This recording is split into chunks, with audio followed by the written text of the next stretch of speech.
are depression, low mood, and worst thing, giving legitimacy to your confusion and start doing psychoanalysis and psychological, psychiatric solution analysis. Over.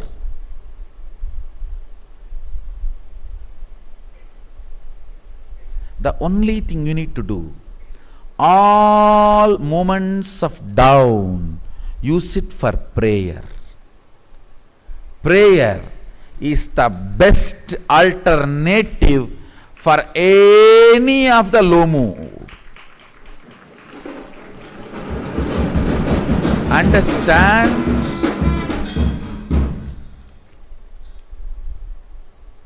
If you are not able to be here, fully expanded, that electrical structure, electrical signal structure, when the crown means your brain, it has 1,000 aura, means 1,000 petal, electrical structure. If all 1,000 are lit, that is what I call higher emotion, higher electrical structure. It releases a unique chemistry in your system. Intense dopamine, the pleasure chemicals are released. Your whole system is in a different space. Whenever you are not able to retain yourself there and come down, it comes to this neck. Immediately, don't start allowing any other emotion or logical analysis. Straight prayer. Straight prayer.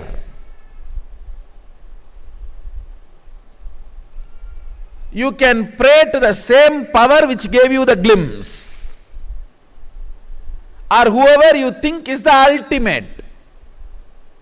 Hinduism gives you complete freedom. Param, ultimate.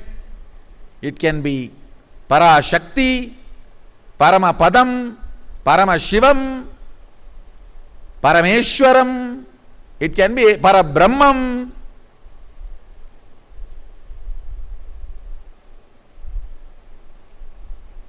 It can be anything ultimate.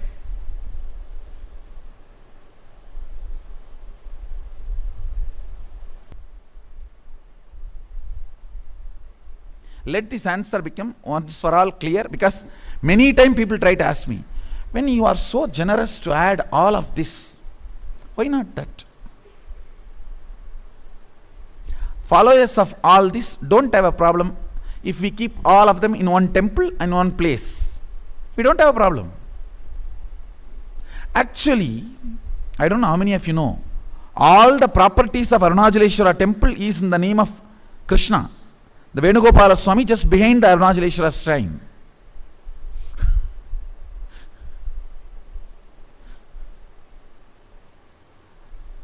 So I want to make that point very clear here.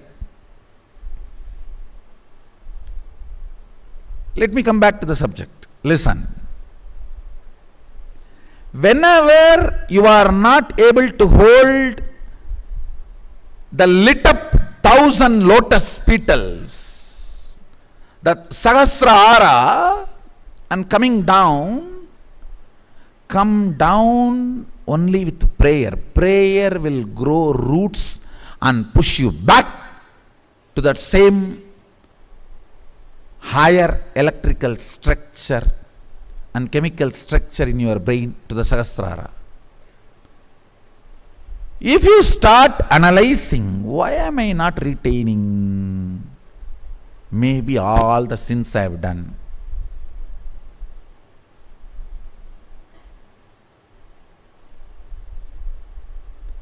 That is complete stupidity. Wrong diagnosis makes duplicate doctors.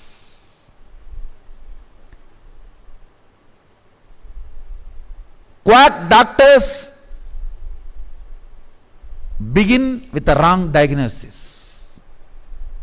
It's a wrong diagnosis starts giving birth to quack doctors. Understand?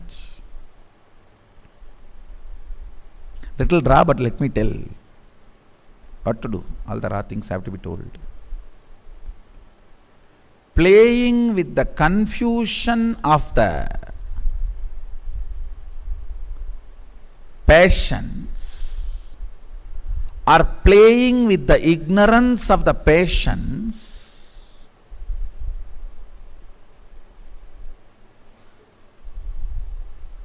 is one of the worst sin.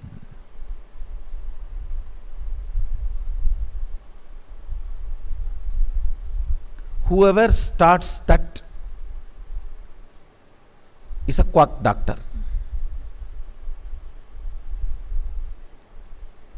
So not able to retain yourself in the higher space and coming down is one of the biggest problem of the seekers. And I am not going to play with your confusion. I am not going to play with your ignorance. I am committed to Kala Bhairava only to enlighten you.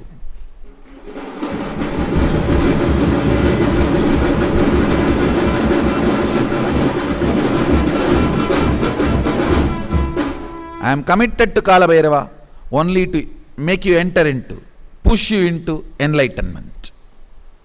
I am telling you the truth. As it is, neither sin, nor guilt, or karma, nothing is a reason.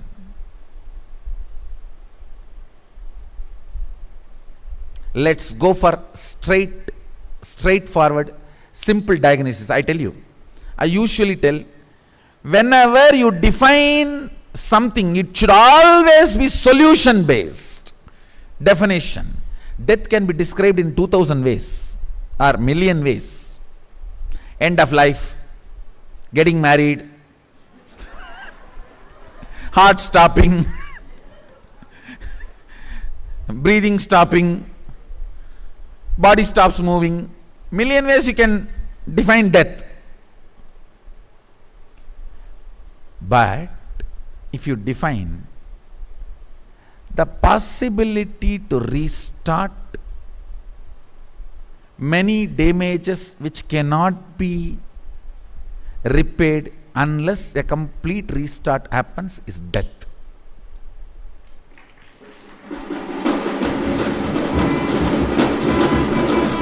The very definition is a solution. Understand? In Sanskrit, there is a word called Nikandu. It has two meanings, dictionary and solution. Go and check. Nikandu. Any dictionary has to be solutionary.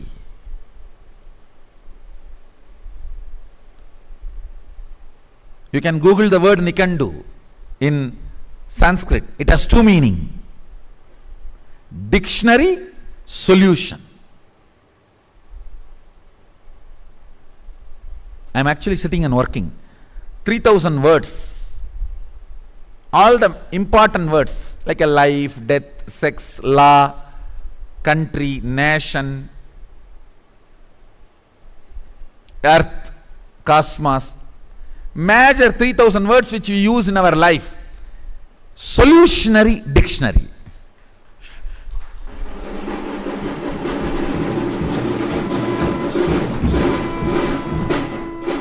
So let's look at this whole problem of solutionary from the angle of solutionary dictionary.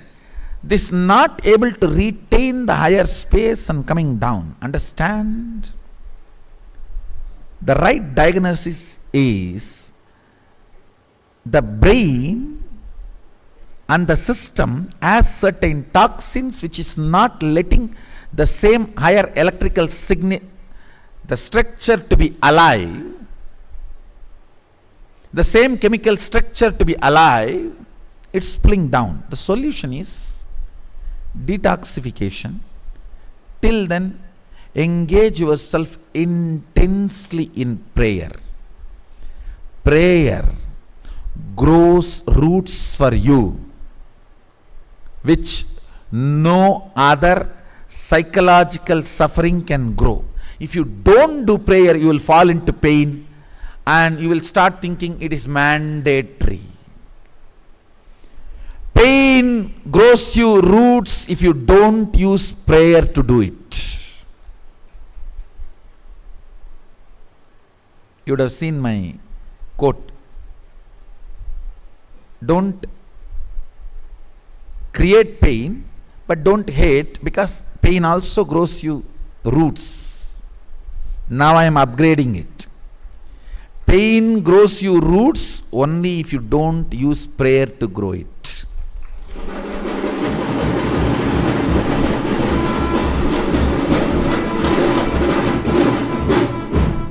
Whenever you are in ecstasy, you are Shiva.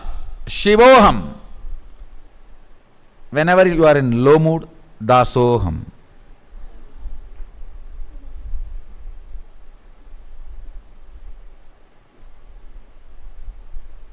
Whenever you are in ecstasy, I am Mahadeva. Whenever you are coming down, I pray to Mahadeva. That's all.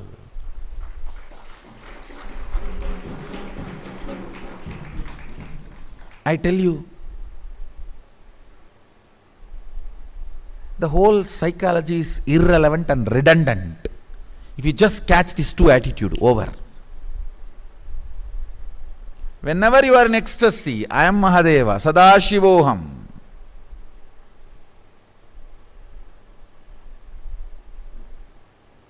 Whenever you are not able to retain due to the toxins, till the toxins are eliminated, when you are coming down, Sadadasoham. That's all. The whole problem of which is right, Dvaita or Advaita, I have finished it.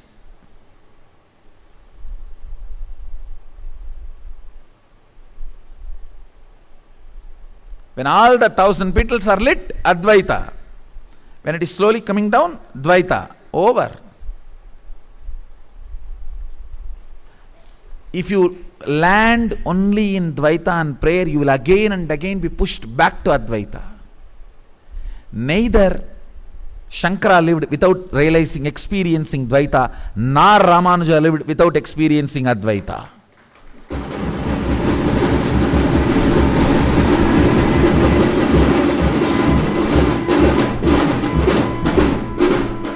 Neither Shankara lived without experiencing Dvaita, nor Ramanuja lived without experiencing Advaita.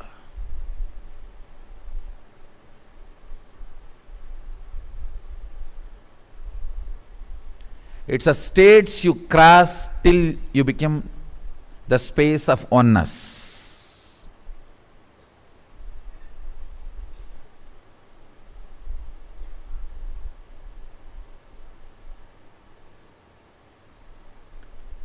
Understand now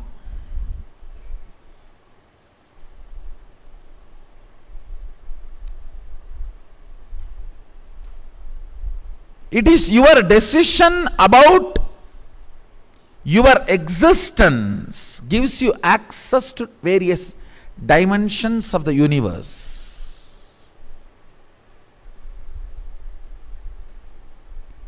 Now, why I want to give you access to the different dimensions of the universe is to make you feel powerful and understand all your problems are as silly as you. Even few solid experiential access, see, when I say experiential access, you should get into that plane, that dimension, see some object and bring that here. When you open your eyes, that object should be there with you. Only then it is called experiential access. Otherwise it is imaginary access. You had your stupid dream, and even if you see Kali in your fantasy, it will be only the another version of your wife. The voice will be almost like your wife's. Be very clear. So it has to be experiential access. An object of that plane should be mapped to this plane. Is only a confirmed experiential access.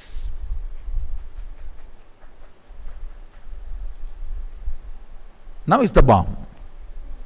This whole batch of MSS participants, I commit with you guys, I will give you that.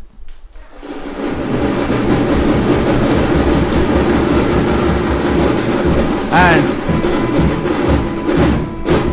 understand, when I am making the word commitment, I am serious. I am really serious.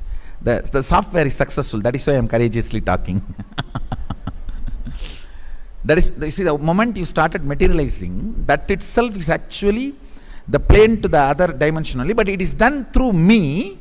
Now I have to give you individual visa. That's all. See, materialization is like having access to the other plane, sitting in my disk. Instead of you sitting in my disk, I am going to put you in my plane.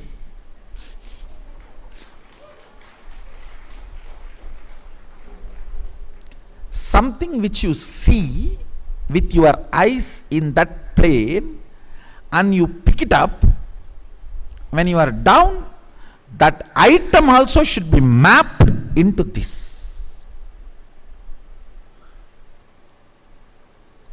Let's do the drama. It's possible. It's possible. What happens, with this, the powerful cognitions about the larger existence of you becomes more stronger in you than the stupid identity given to you by the stupid society. The personification of stupidity is human society. Nobody knows why they are doing what they are doing. Everyone is afraid of the other and doing. You are afraid that he may be talking bad about you, and he is afraid you may be talking bad about him. I tell you, don't bother about others' opinion, because they are bothered about your opinion.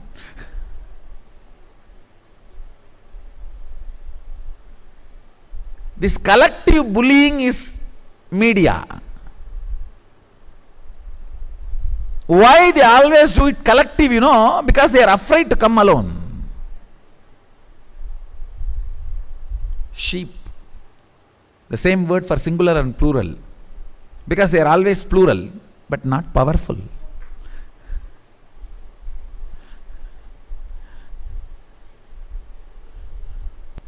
Through this collective bullying, society tries to put you into fear and create some identity for you.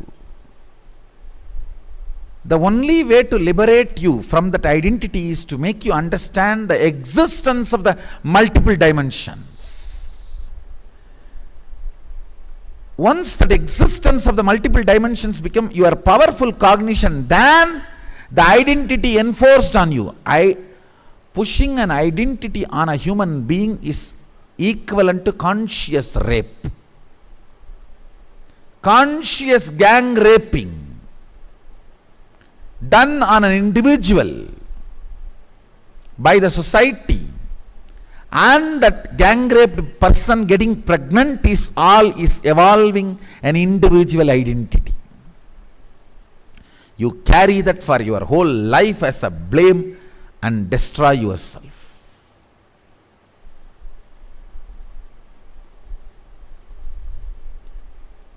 All of you look back. Whenever the social identity which you are carrying as broken pieces in you is created, you have been gang raped by society.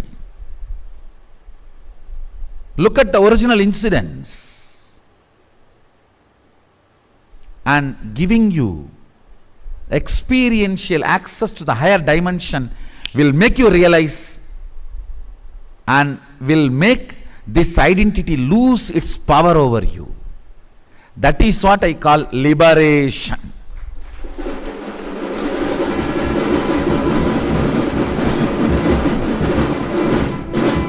Swatantratva. Life starts, education starts with this initiation, with this liberation. A child, when he enters the Gurukul, this satsang should be seen by him, And he should understand when he was gang raped and the identity was inserted into him forcefully and decide to renounce it, he should be given access, conscious experiential access to higher dimension. With that Swadantratva, only he can be allowed to enter into Gurukul.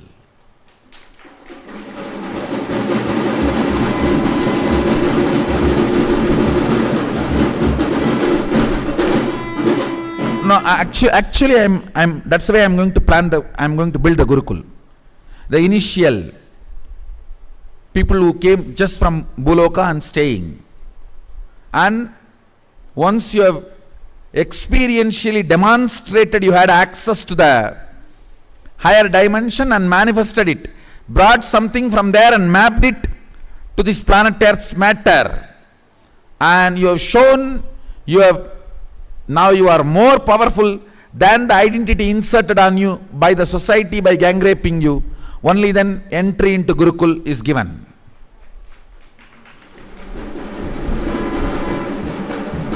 Actually, even the construction I am going to do it step by step like that.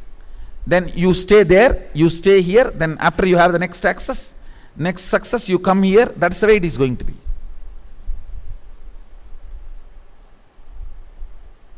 This is the first step in education.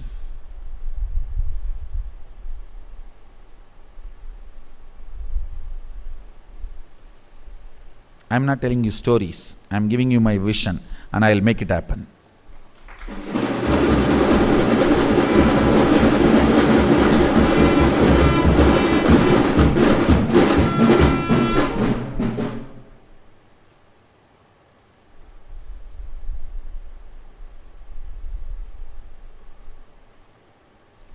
Brilliant are those who wait for me to make my vision into reality. Fools are those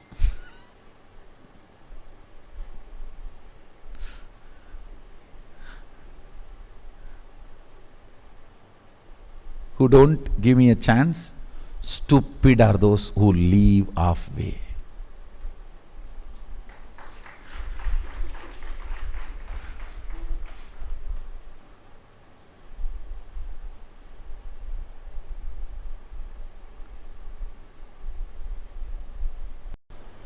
I bless you all.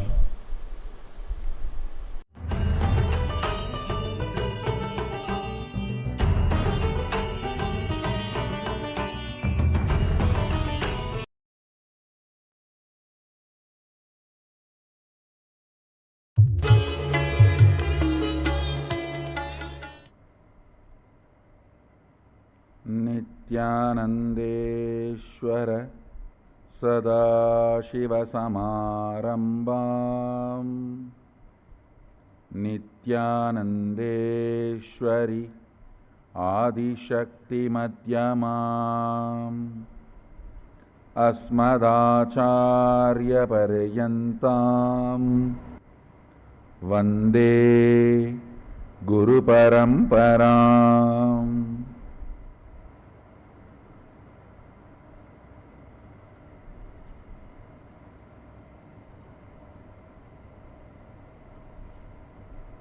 I welcome you all with my love and respects. I welcome all the devotees, disciples, samajis, satsangis, participants, visitors, viewers,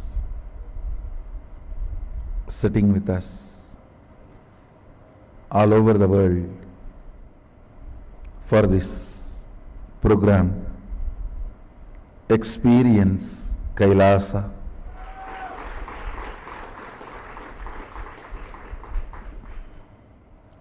First of all, I want to tell you, I recommend you take notes.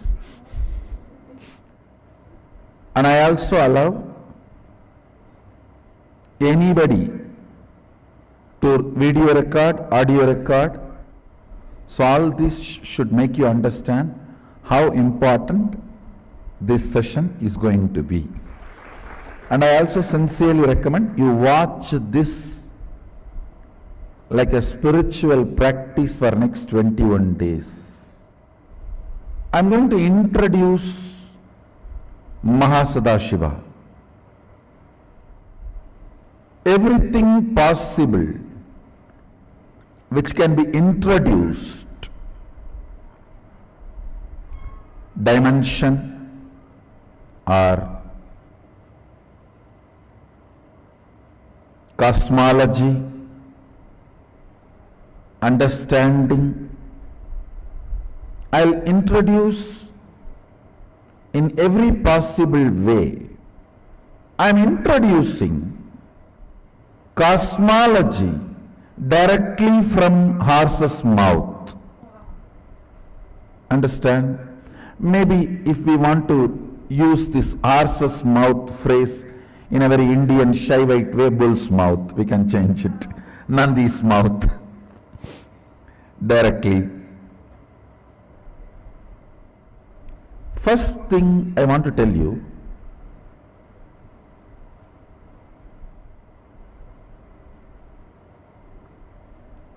people feeling,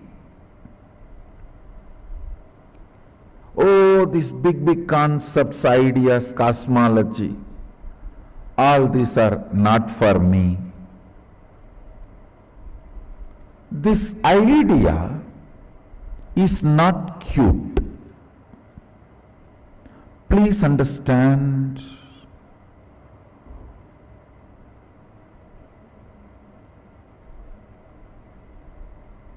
Sanatana Hindu Dharma is very clear. Not able to understand is a lie. Not interested in understanding is the truth. Listen. The word not able to understand is a lie. Not interested in understanding is the truth. So do not cherish with the cuteness. Oh, all these big concepts I don't understand. I don't care. I don't want all these big concepts. You just tell me what should I do. I am telling what you should do. Understand. Now people try to celebrate, feel cute about their decision not to put their listening and integrity together to understand life. Please understand.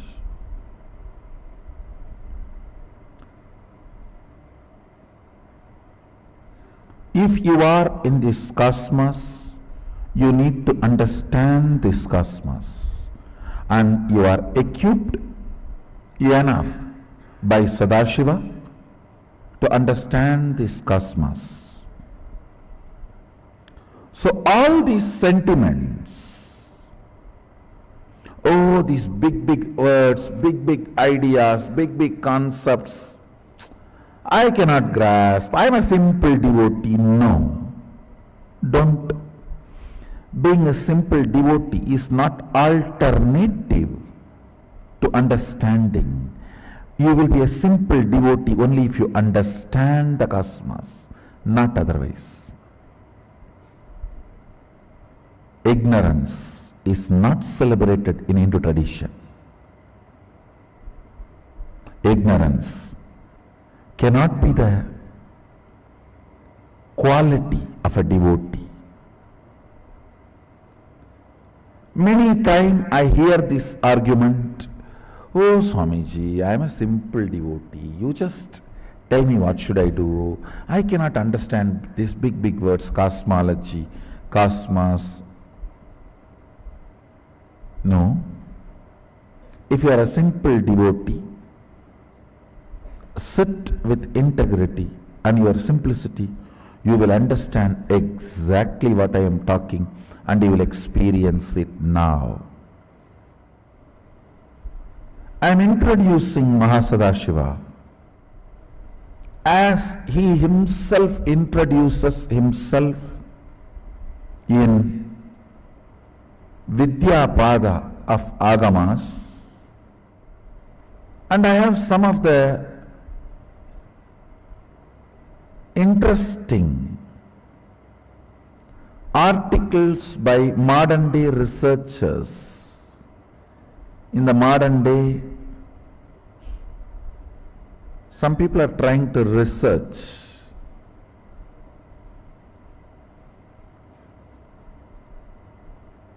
from the angle of neuroscience and brain, possibilities of brain and the universe. I have a bunch of set of articles. I will highly recommend all of you read all these articles today after this session. So please read these articles which I am recommending. You will understand many things in the language you cognize. I am not saying these researchers have grasped everything of what Sadashiva talks about cosmology in the Agamas, what Sadashiva introduces. I don't want to say these researchers have got everything, but I can comfortably say that they are moving in that direction. For example, whatever, let me first give you the reference of those articles. It is like a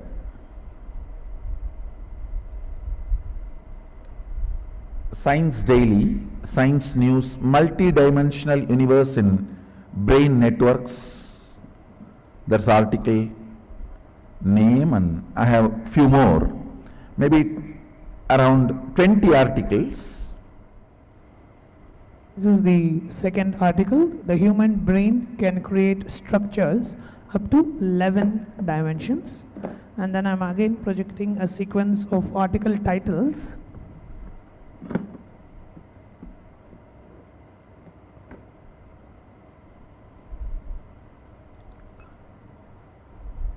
The next is multi-dimensional universe in brain networks. You can actually take a screenshot of the screen here. The next is new mathematical method reveals structure and neural activity in the brain.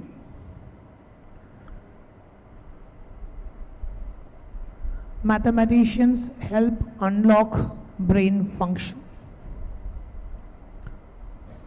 Multi-scale computational model sheds light on embryonic development.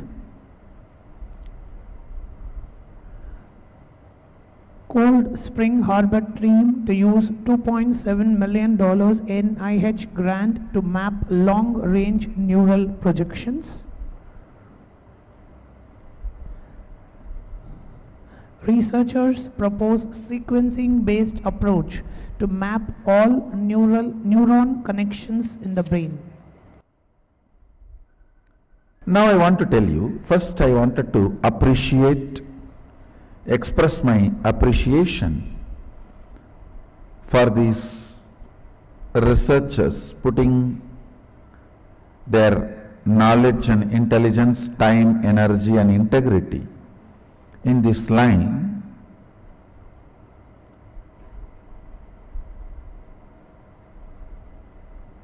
And I will really recommend to them to spend little time on Vidyapada of Agama, where the cosmos introduces cosmology.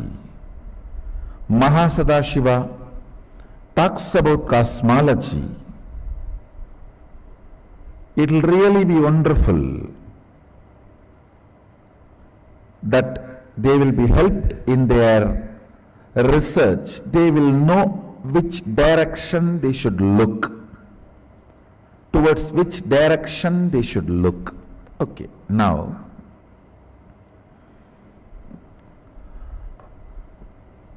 all this research is all about your brain.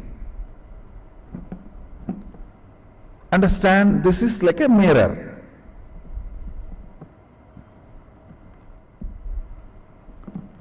This is the mirror in which the cosmos reflects, and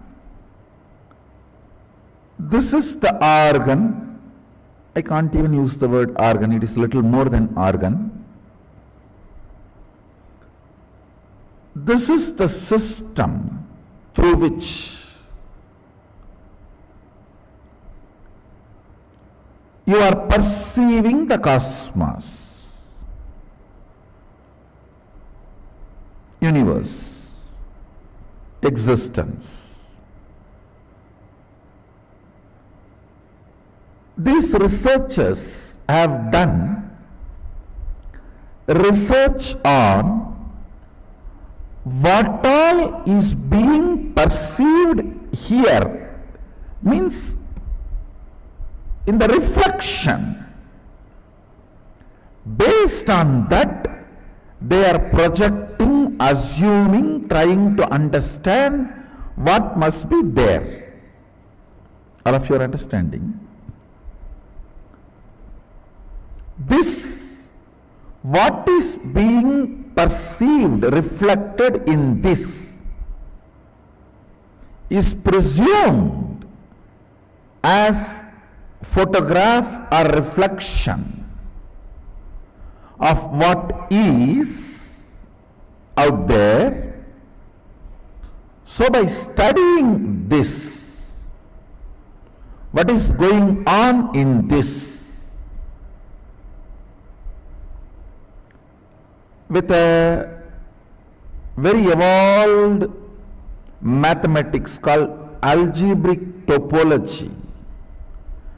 I don't know whether I pronounce the word properly, algebraic topology, whatever. So with that, they are trying to study,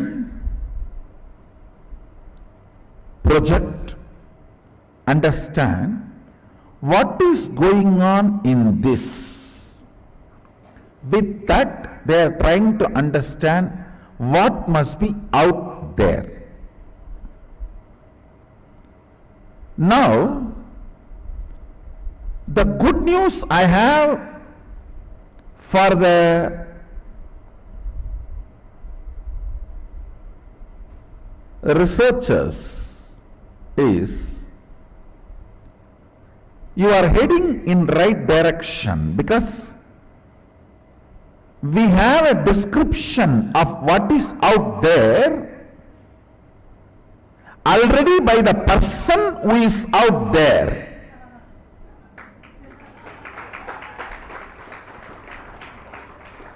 We have description, a very elaborate and very detailed, Bhur, Bhuva, Suva, Tapa, Satya, all the lokas and dimensions.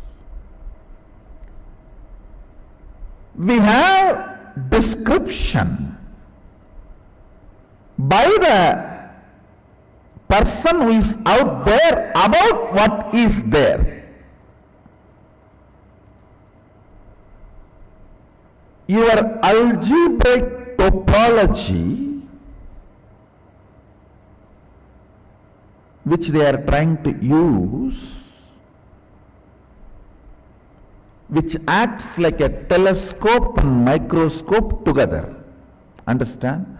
Algebraic topology is like a telescope, can project into the space to study the Big Bang and black holes, and it can be microscope, can be zoomed into inside a forest, a python hiding in the hole of a tree, and the blood group of that python, whether that python has some bacterial infection It is like it can zoom into the networks. Understand, this algebraic topology is a very sophisticated maths they use, which behaves like telescope and microscope together. And with this, they are studying what is happening here. What is happening here? Roughly, I will equate this as a pindanda. And what is happening there is Brahmanda. By studying the pindanda with algebraic topology, scientists, researchers are trying to understand multi-dimensions of the universe. Listen.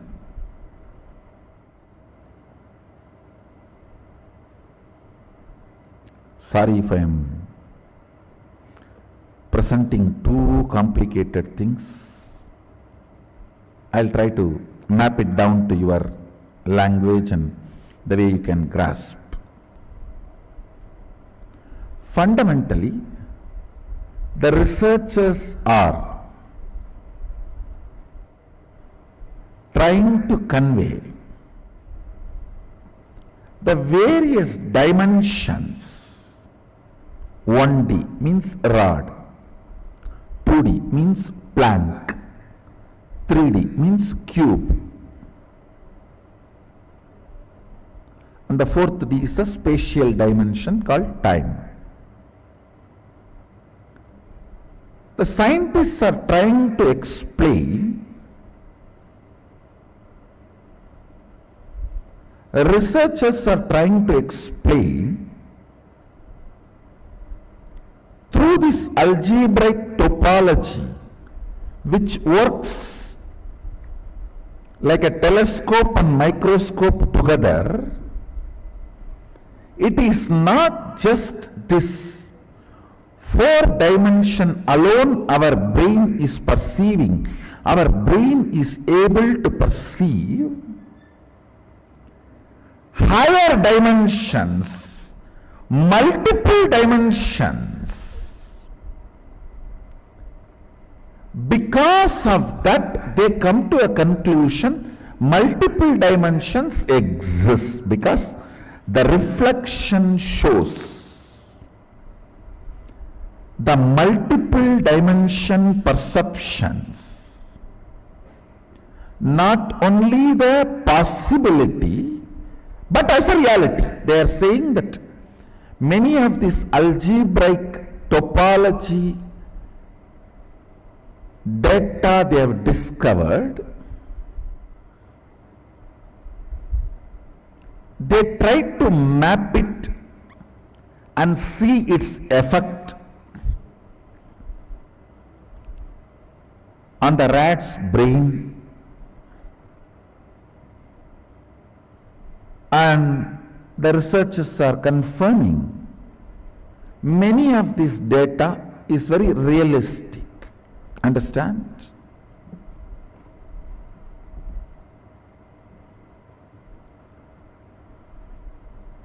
This is where I wanted to suggest to them. One, please study Vidyapada of Agamas. You will have lot of input, support and direction. That is one. Second, if you are really interested only in research, if you are not interested in any vested interests, come. You don't need to waste your time on putting your algebraic topology, projections, mathematics on the rat's brain and study. I'll give you live brain. You can study mine. I'll reflect this whole 11 dimension, what is out there in here purely. Study all the 86 billion neurons and its activities simultaneously.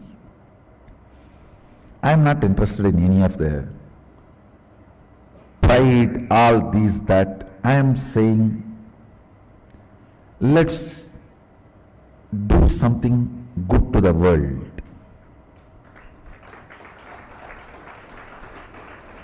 Not only me, I can recommend and request many of my disciples also to support you in your research. We can live reflect, understand? Scientists are equipped with a algebraical topology which functions like a telescope and microscope together for microcosm, brain, pindanda. We are equipped with third eye penetrated by oneness, third eye opened by oneness, can be used same way algebraic topology is used in microcosm. We can use the third eye penetrated by the oneness in macrocosm. Understand? Scientists with their algebraic topology, which can function like a telescope and microscope together, study the multi-dimensional happening in the brain. We Shaivites, empowered by Mahasadashiva, whose third eyes are penetrated by the oneness, can show precisely what is out there in here.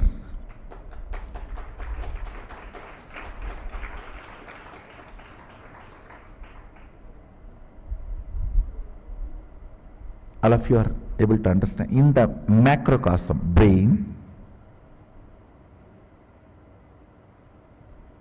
algebraic topology helps like a telescope and microscope to study what is going on in this. With that only they are coming to many understandings. I am telling them, please come here. We have cosmic algebraic topology, third eye penetrated by oneness, which can function a cosmic telescope and microscope together. I can project and tell you precisely what is happening in the sun now.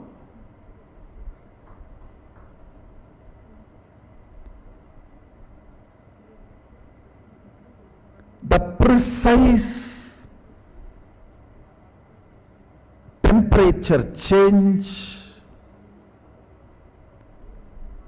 or precise happenings of the sun, and precisely what is happening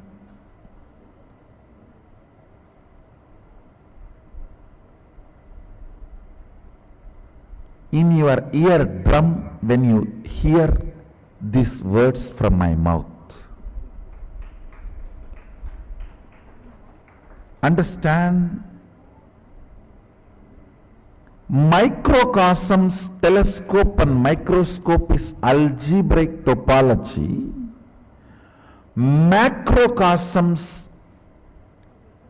telescope and microscope together is third eye penetrated by oneness. As long as third eye is not penetrated by oneness, it is not opened, it is not yet initiated. The moment it is initiated, if the third eye is penetrated by the oneness, it acts as telescope and microscope together for cosmos, Brahmanda, what is out there. I can provide true help to these scientists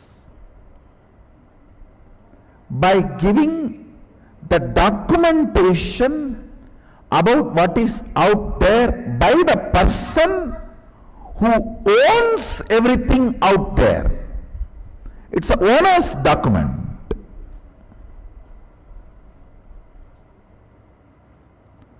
Who created and who is sustaining his own internal document. That is one. Second,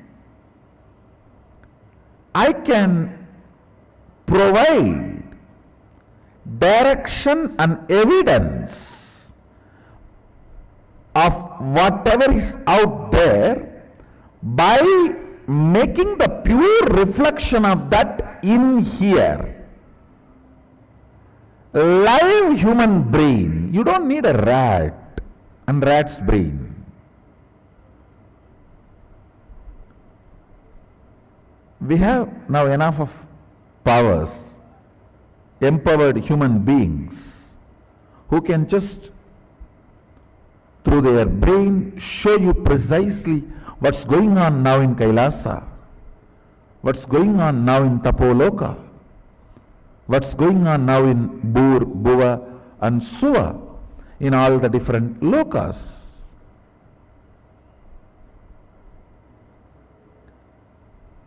Understand, you do not need to use the rat's brain to map the data you collect through algebraic topology and verify them with a reality. We can provide, not only I am open and many of my disciples whose third eye is penetrated by the oneness.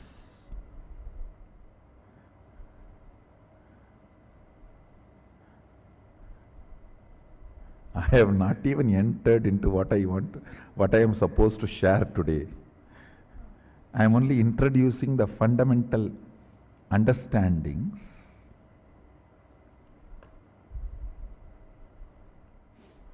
Sanatana Hindu Dharma is rich man's religion. Means who is really rich in everything.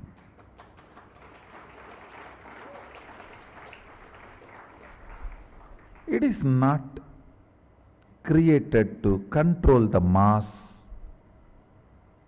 with certain ideas and concepts and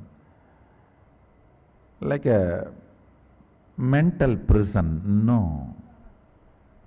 This Dharma teaches you mind is a prison. So it never was generated. So whatever I shared now, I'll give you the essence in few lines. What is out there reflects here. Some of the scientists and researchers who are studying the reflection have found the reference.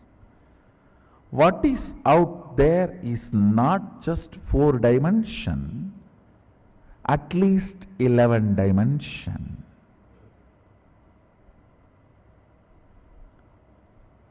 And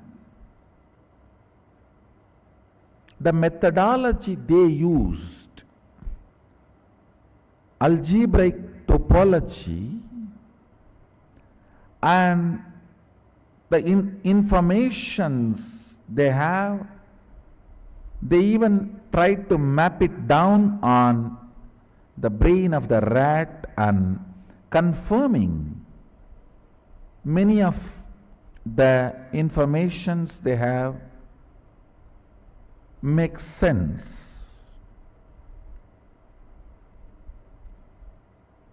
So I am giving them my support in two ways.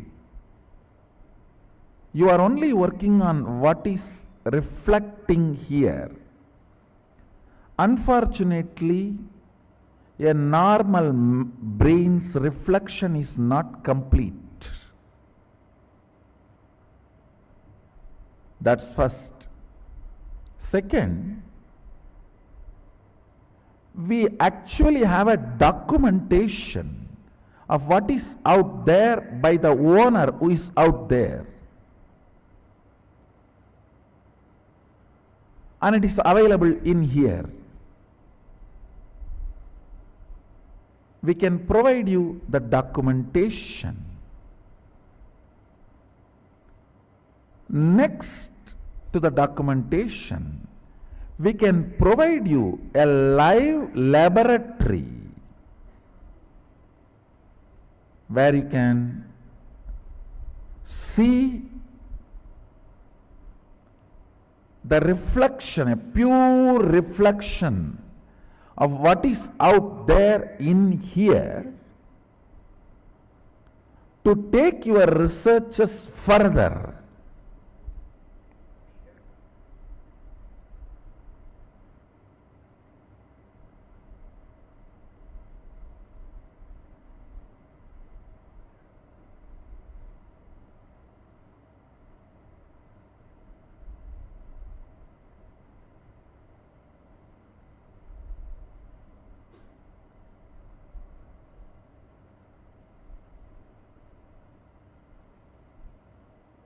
So you can try to understand what is in here and what is out there. Pindanda and Brahmanda. Like your algebraic topology, which can function as a telescope and microscope together for Pindanda, reflection. Our oneness filled third eye can be used as a telescope and microscope together for the Brahmanda, cosmos. You have a live telescope, microscope together for cosmos. So, the live telescope, microscope together for cosmos is inviting you all to support you all in further researches you want to do on this 11 dimensions aspect. So with this, let me start the program. I started the program saying I am going to introduce Mahasadashiva.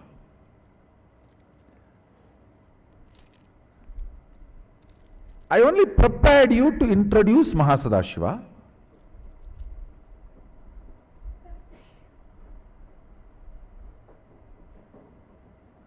I need to convince you why such complex understandings about cosmos and life need to happen. Understand?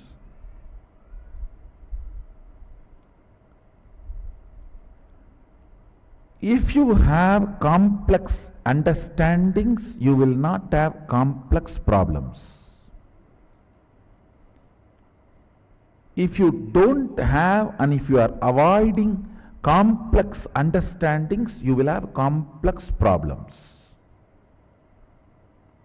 Decide whether to put your energy towards the understanding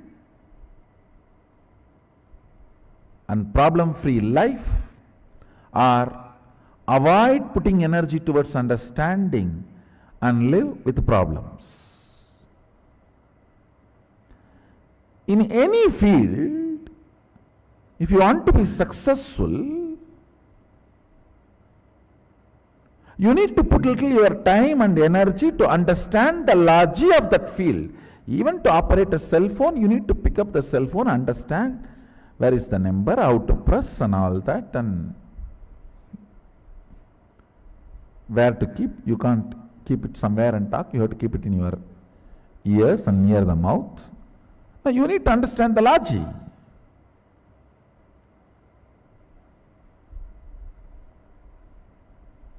So if you want to understand and manifest the powers, want to experience Kailasa, you need to decide, you should understand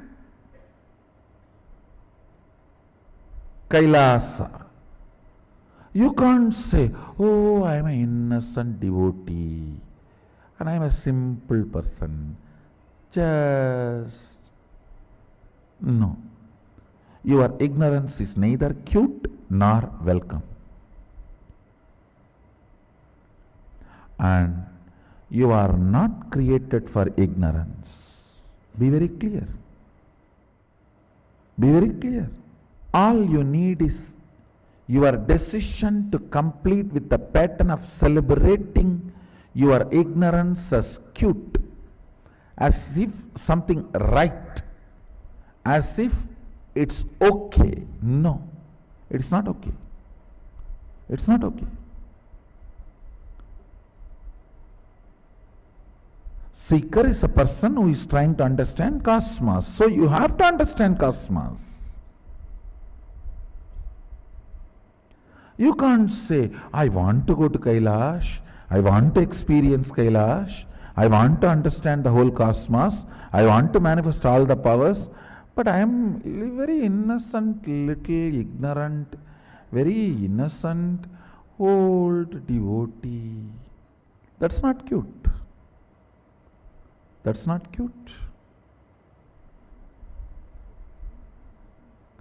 Complete with the pattern of celebrating ignorance, because I am going to introduce some of the very important truths of life.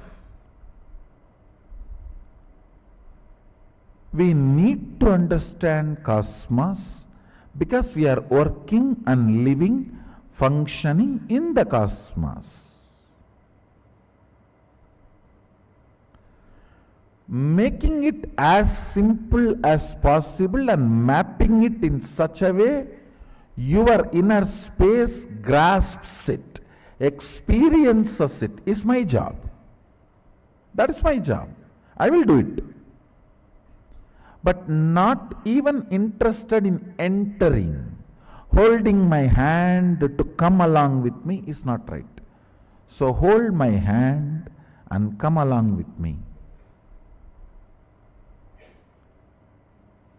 It means sit with integrity and listening and come along with me. I'll take you to Kailash now.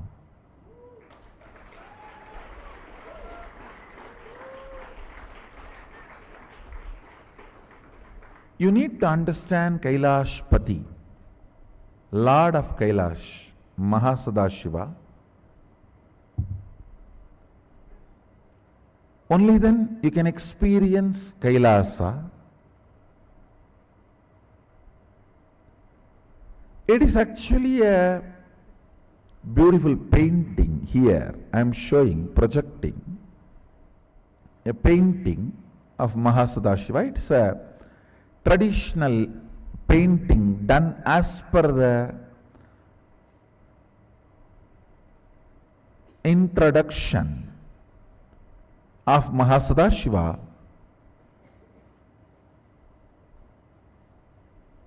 about his cosmic form,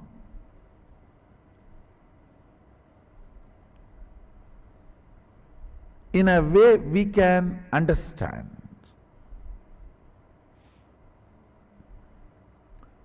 Originally he says thousands of heads and thousands of hands, means literally all the identities exist, is part of him.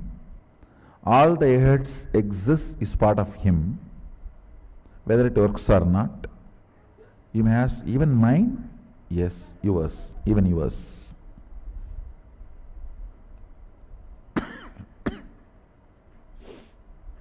That's the good news. Even yours is.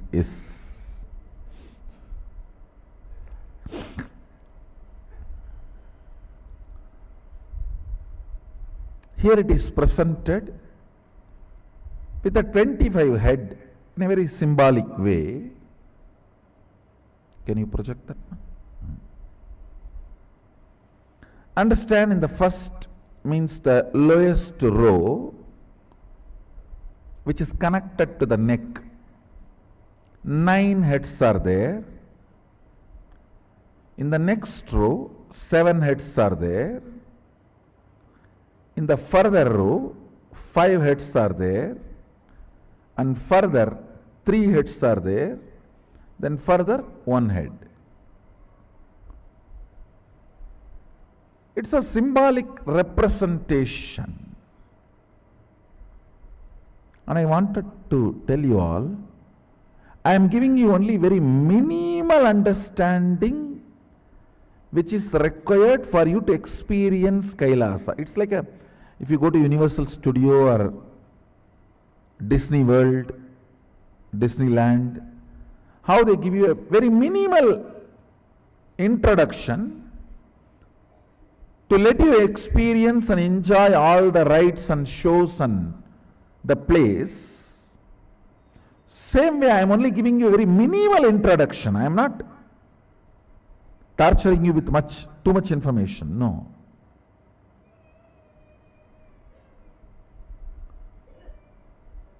I am trying to make everything user friendly as much as possible. As much user friendly as possible. The row of the heads connected to his neck.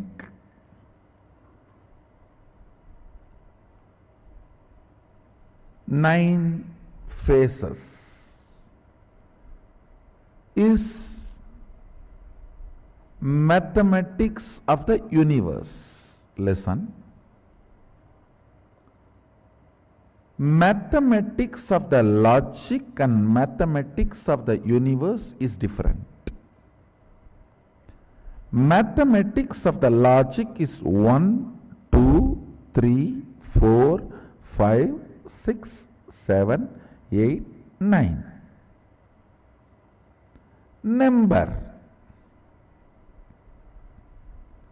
1 plus 1 is 2.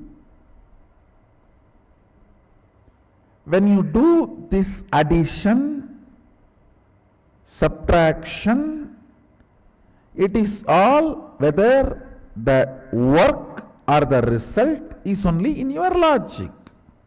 For example, like a paper.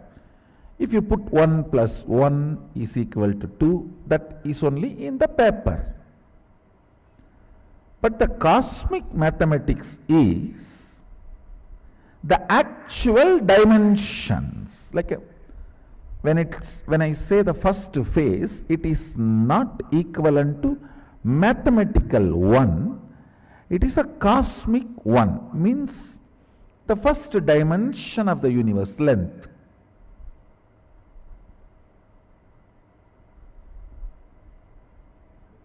Two is not mathematical 2, which exists in logic, it is second dimension, Planck. First dimension can be called as a rod, just one dimension. Then Planck, second dimension, means length and breadth together.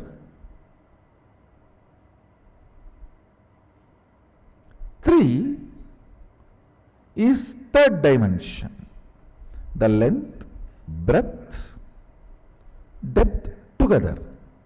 Listen. I think many of you are seeing new me. Who is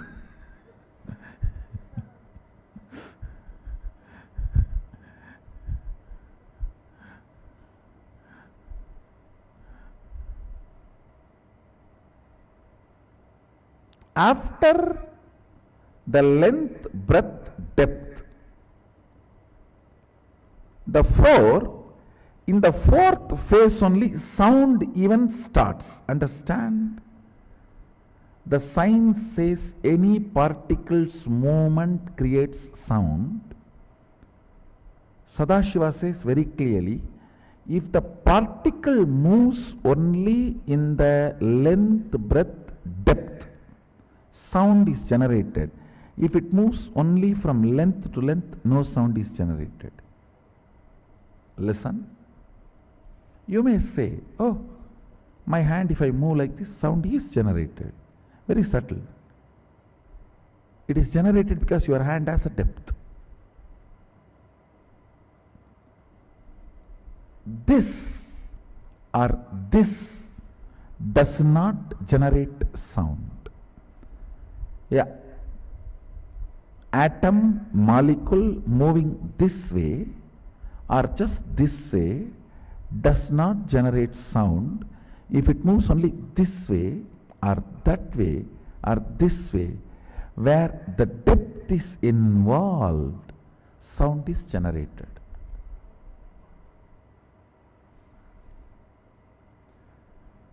So only after the third dimension, Sadashiva, Mahasadashiva introduces nada, sound. This information is very important for you because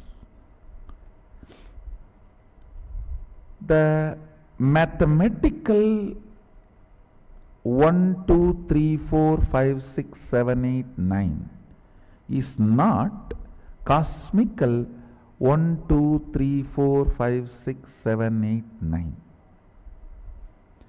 In mathematical 1, 2, 3, 4, 5, after 3 suddenly you cannot introduce something extra. 1, 2, 3, it has to be 4. Cannot be 4 and a half. That is mathematical, numerical. But in cosmical, 1, 2, 3, 3 and a half, 4. I don't even want to say 3 and a half, 3, something more than 3 and 4.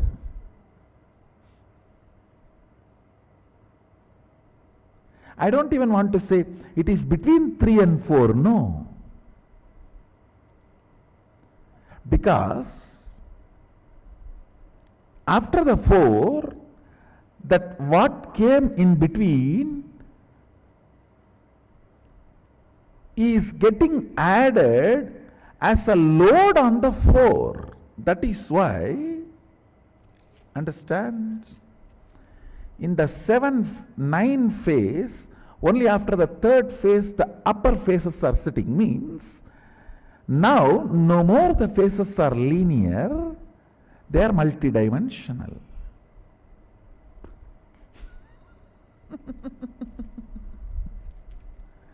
Listen.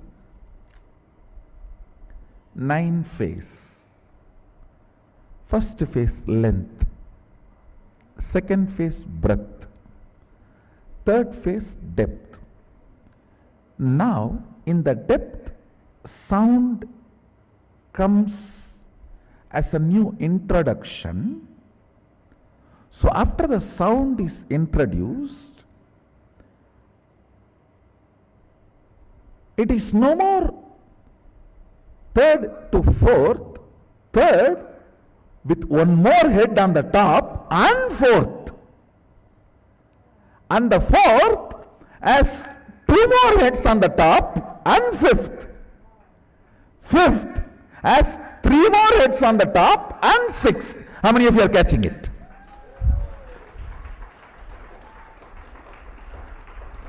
Understand? Till the depth no sound. After the depth, when the sound is introduced, 4 is not just like how from 1 to 2, 2 to 3, 3 to 4. No. 1 to 2 is 1 to 2. 2 to 3 is 2 to 3. But 3 to 4 is not 3 to 4. 3 plus something and 4.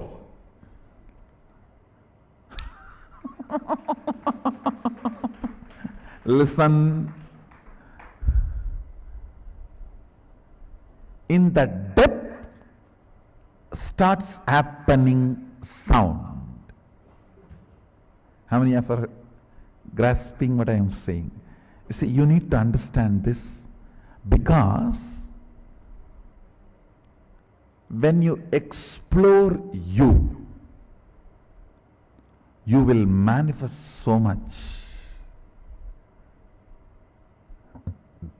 I tell you, all values come when you know you are a valuable person. That is why it is value. In Tamil, Nanayam Tan Nanayam Therindaldan Varum. If you know your value, your worth, only then you will manifest values in life.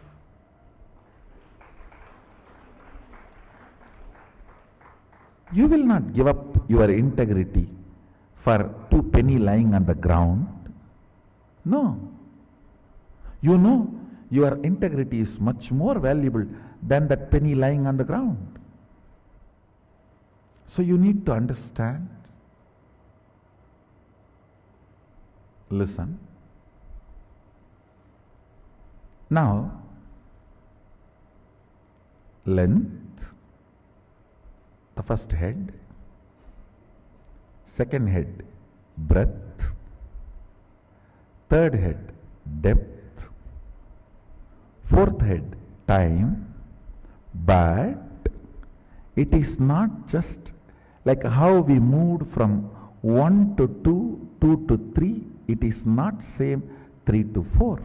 Because in the 3, suddenly one thing is added, one head on the top, that is nada, sound. And sound cannot come just in y-axis travel or x-axis travel. All sound is generated only in z-axis travel. Any particle, pure movement of x-axis and y-axis.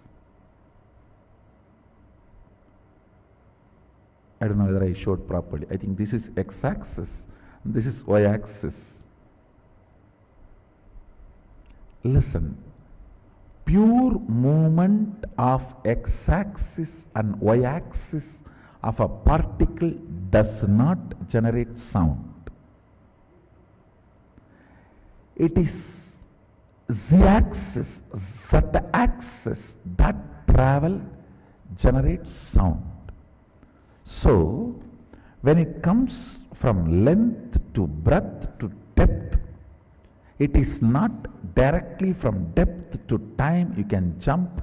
Now you need to consider one more dimension of life, nada, sound has introduced, sound has come into existence.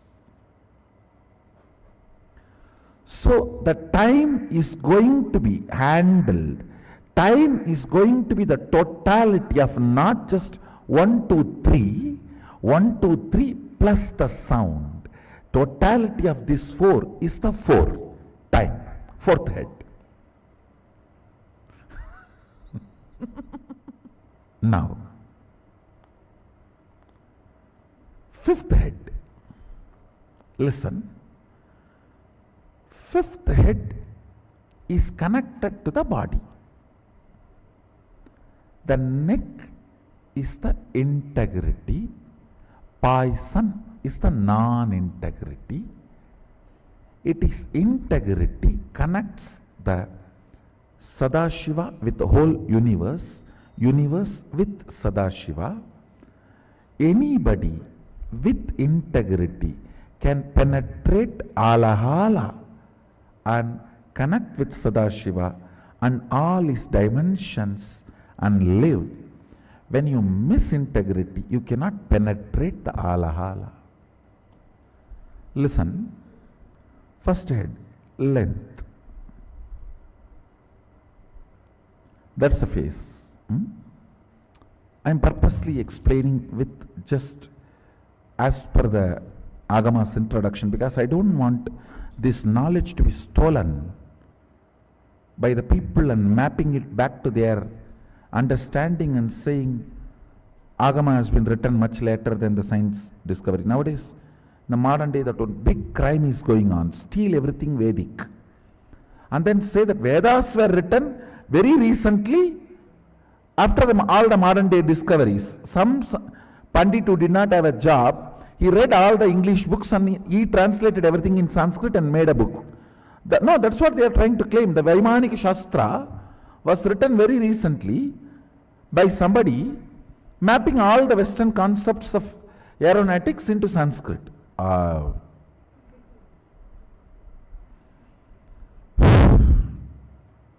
Okay.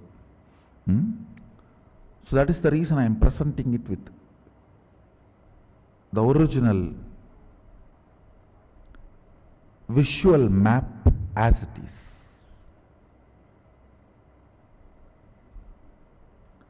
See, the first phase, length. Second phase, breadth. Till then, those heads are just independent. Nothing much above on them. You see, here they put it like a tower, but actually when Sadashiva Mahasadashiva introduces himself, he says after the third head starts on the third head starts the next dimension. Means 7, when it is put on 9, only on the third, the next starts. Am I right? All of you understanding? All of you are catching it? So the third is the depth. In the depth is what? Nada. The sound starts. That is above head. The head which is above the third head. I don't want to say fourth head, because the fourth head is next head only is going to have the title fourth head. All of you are catching what I am saying? Above the third head, which is the side effect of 1, 2, 3, is sitting, which is sound, nada. Above the fourth head, 2 heads are sitting. Listen. Above the fourth head, which is Kala, sound, listen very carefully.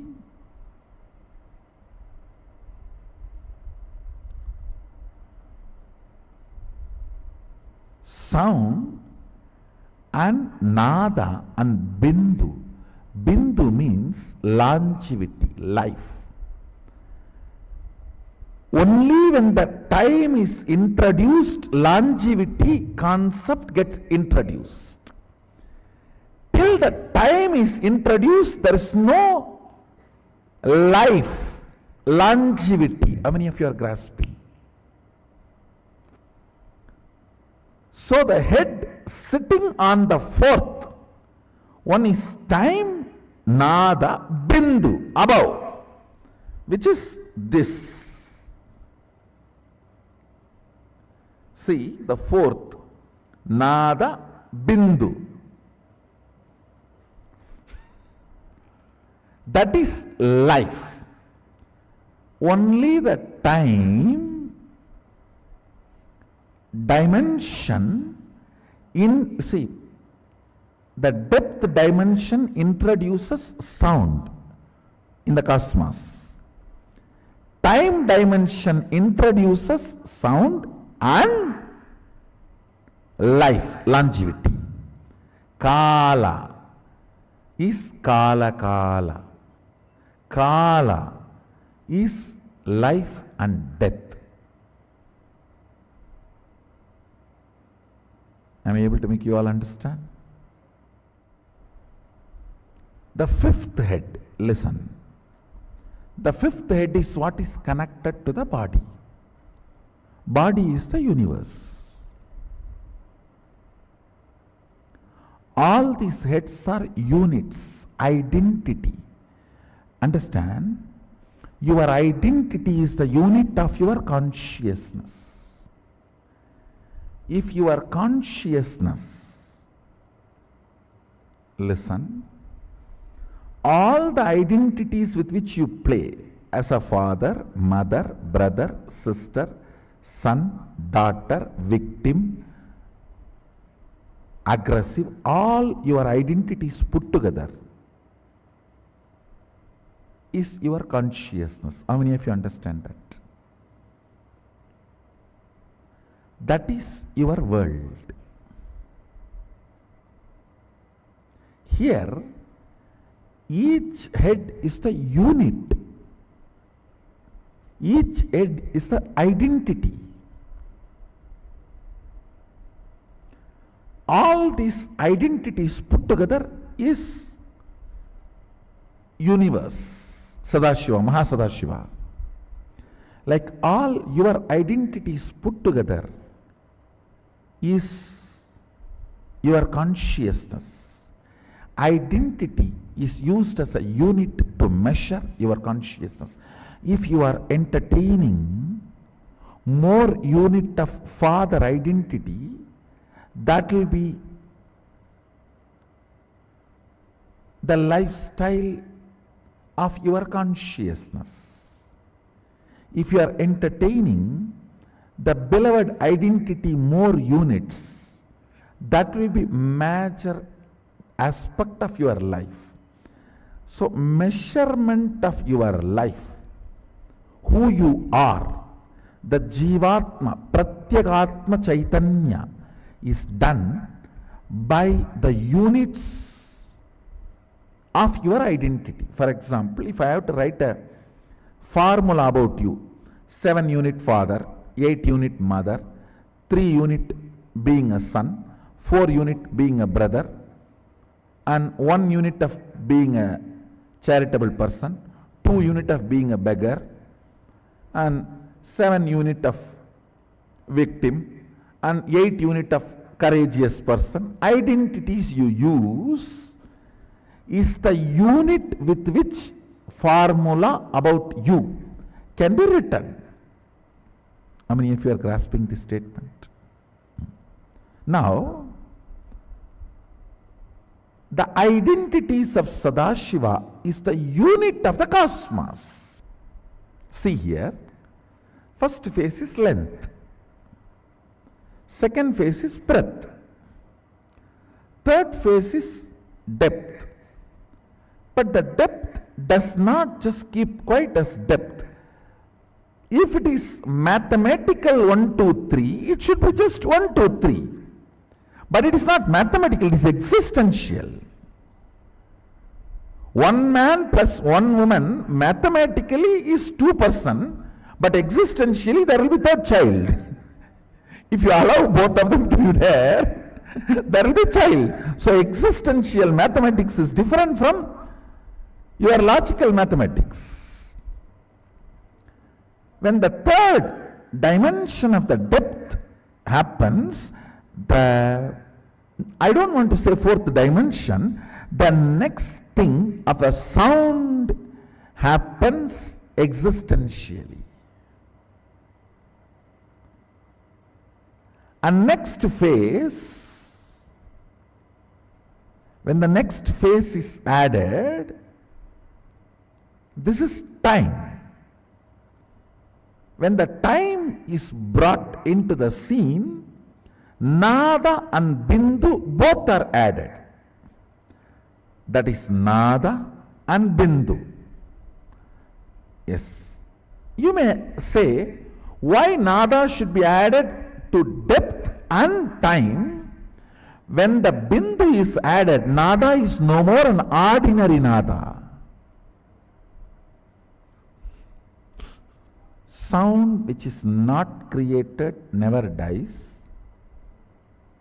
Sound which is created dies. Sound which happens only with the association of length, breadth, depth can die, but the sound which happens with the association of length, breadth, depth, time and space does not die.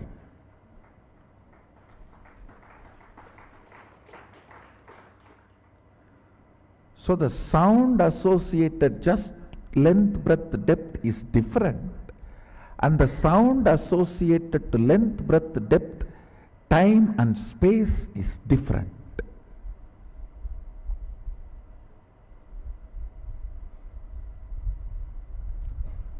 Just the sound generated by length, breadth, depth. Like I am moving this. This sound is different than the length, breadth, depth, time, all four create certain sound that is different. I'll give you the example. The sound generated by the two objects hitting, it is between length, breadth, depth and time. But the sound generated by my inner space, where length, breadth, depth, time and space is also involved, this can create the same space I am in you. But this sound cannot create the same space it is in you. How many of you are grasping? So the head which is sitting on the depth can only be called as Shabda. Head which is sitting on the time between the Bindu is called Nada. Shabda cannot create effect, it can only exist. It can survive, not reproduce. Impotent man, he can exist, he cannot create.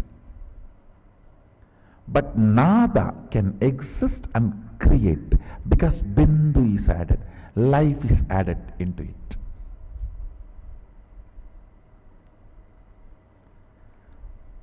A sound potent of producing something in you is Nada. Sound impotent of making any impact on the universe is Shabda.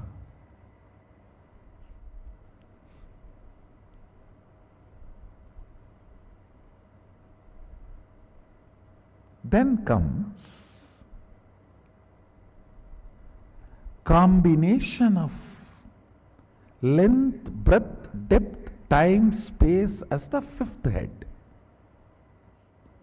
Above that sits Nada, Bindu, Amaratva, immortality. Above sits Nada, Bindu and immortality, Amritatva.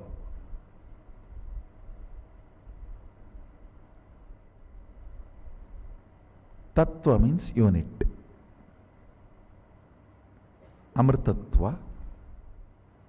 In this dimension only, the gods and goddesses who don't get into non-existence live.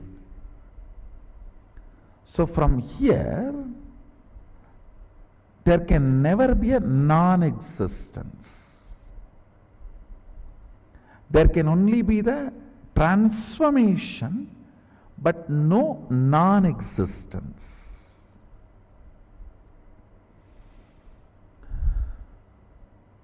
We may think, why do we need to know all this?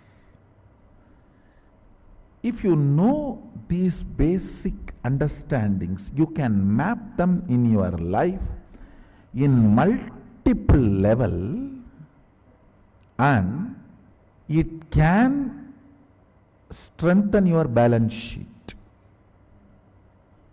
Understand? It can make you healthy, wealthy, happy, blissful, because many of these understandings awakens those dimensions of your brain. Already, if you are feeling too much is happening in your brain, raise your hand. Good. Those electrical signals, understand? When the owner is introducing his home and you are sitting in front of him, his neurons, brain neuron activity mirrors in your brain.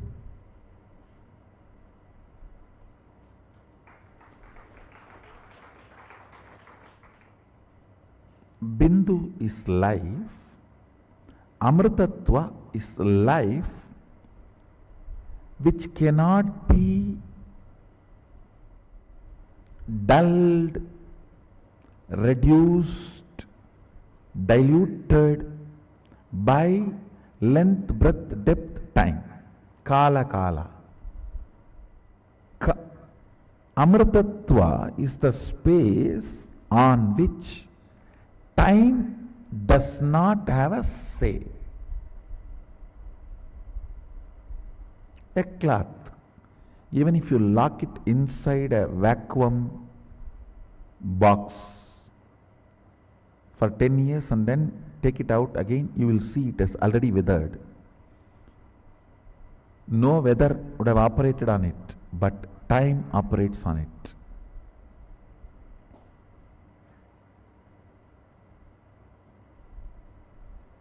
If you do not allow the time to operate on you, you don't die. If you don't remember you are aging, you will not be aging. That's the truth.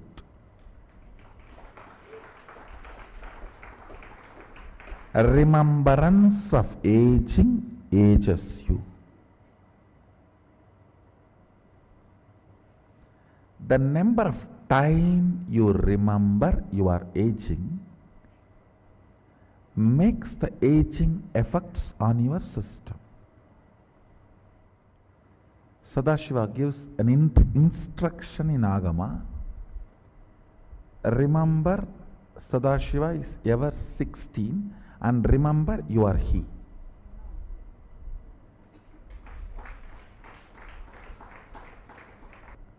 In those days, that 16 is something like a peak health and peak possibility. Even if you are brought up in a Gurukul way of life, by 16 you will manifest all the powers. So that is the reason that 16. Now, length, breadth, depth, time, space, all these are called dimensions of universe. The Shabda, which is byproduct of depth, Nada and Bindu, which is byproduct of time, Nada Bindu Amritatva. It's called Amrita Kala. These things, these heads above, they are called multi-dimensions of the universe. Understand? You cannot call Shabda as the fourth dimension of universe. No. Third multi-dimension of the universe is Shabda. Fourth multi-dimension of the universe is Nada Bindu. Fifth multi-dimension of the universe is Nada Bindu Amritakala.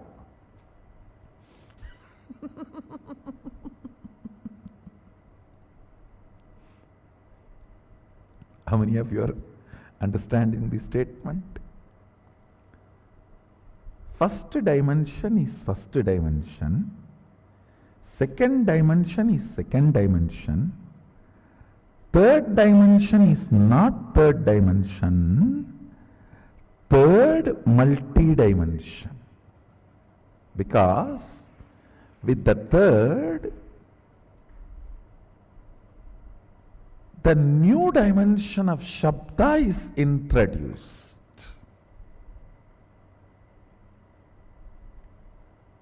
Which cannot be called as dimension because we are using the word dimension for fourth, fifth, sixth, seventh. Third multi-dimension is, see, for example, the third multi-dimension depth has length, breadth, time and depth all together. Sorry, not time.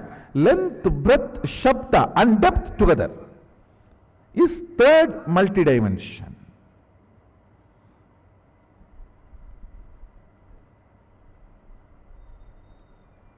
You should know why our masters describe gods with multiple heads. Fools are those who criticize the forms of our Hindu gods, who do not know the universe. They say, why so many heads, so many hands? You don't know. You know only handicapped persons. You do not know multi-handed persons. You know only headless chickens. You do not know multi-headed beings.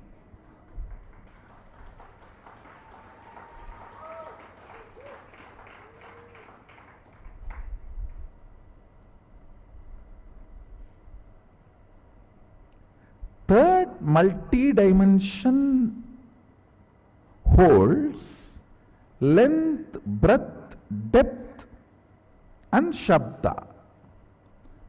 The fourth multi-dimension holds length, breadth, depth, time, Nada and Bindu.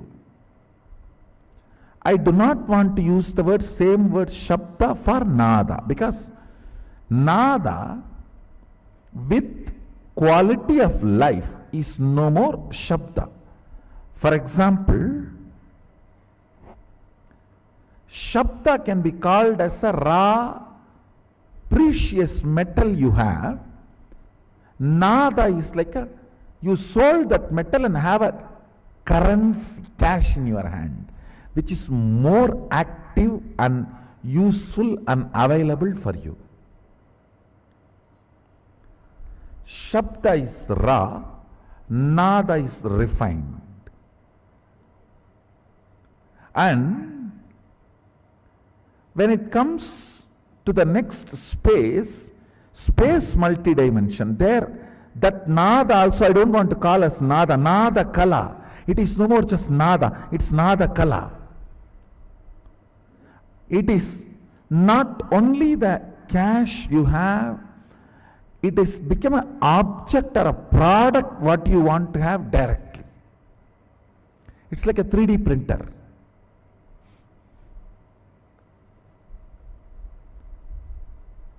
Out of Nada Kala, you can just directly do 3D printing of anything you want.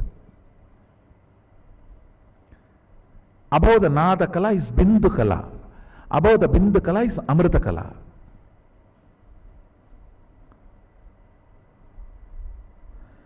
The qualities units, understandings about this multi-dimensional universe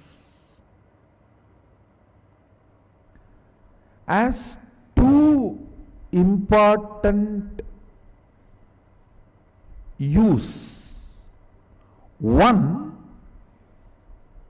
please understand, all of you are now going to meditate. What meditate? Going to remember your original Svabhava Swarupa of Mahasadashiva. I am not just introducing me, I am introducing you to you.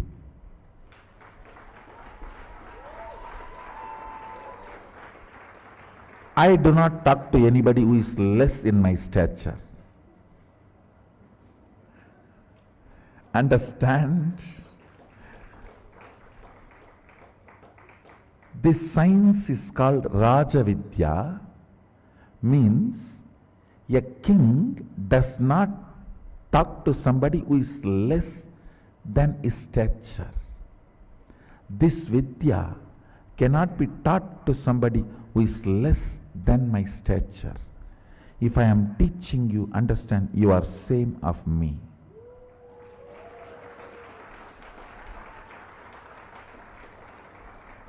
The moment you decide to learn, you are same of me.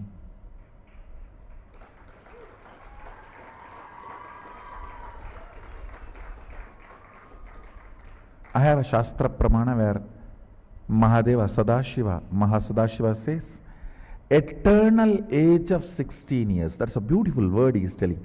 He is not saying the 16 which comes after 15 or before 17. He says eternal age of 16.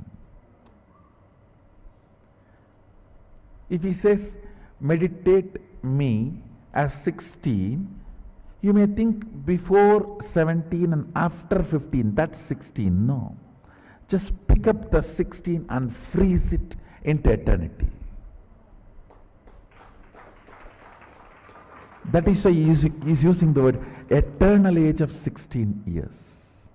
The quality of the 16 should be absorbed and frozen into eternity.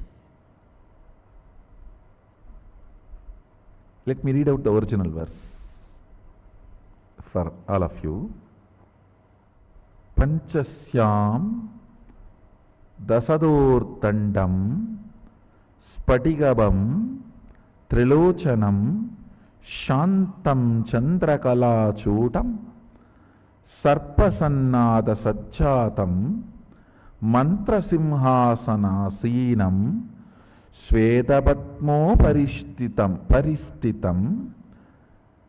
kundalaihi karanai haraihi katistutro darabantanaihi keyuraihi kataikaischaiva channa virais samyutam Shodasap yutam kantam suprasannam smitananam sulam parasu katkancha vajram vagnim chadakshini abhayam pasamanyancha kantam nagan kusautata Vamahasta katam dhyayet anyatacha nigatyate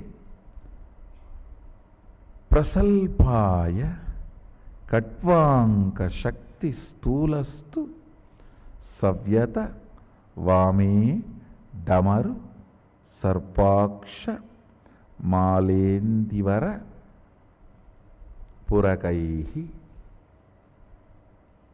Eternal 16 means the 16 which comes before 15, before 17, after 15 has its innate quality of becoming 17.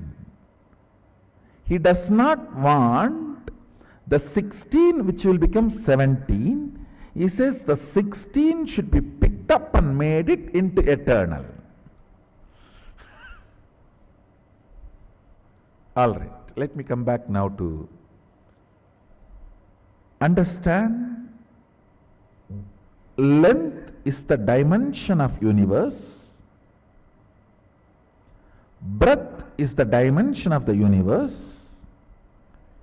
Depth is multi-dimension of the universe, not dimension of the universe.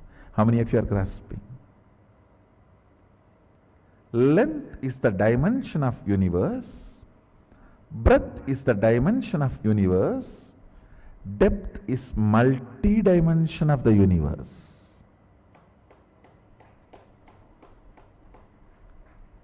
Time is the multi-dimension of the universe. Space is multi-dimension of the universe. I have just introduced this understanding called multi-dimension. And what is multi-dimension? The essence of this almost 2 hour session is multi-dimension. The purpose of introducing this is two. One, if you understand, great. You can sit as this understanding Mahasada. If you don't understand, your confusion is one of the dimension. Sit with that. Whatever I understood is one, half understood is one head, and completely not understood is another head. Let me sit with all these heads.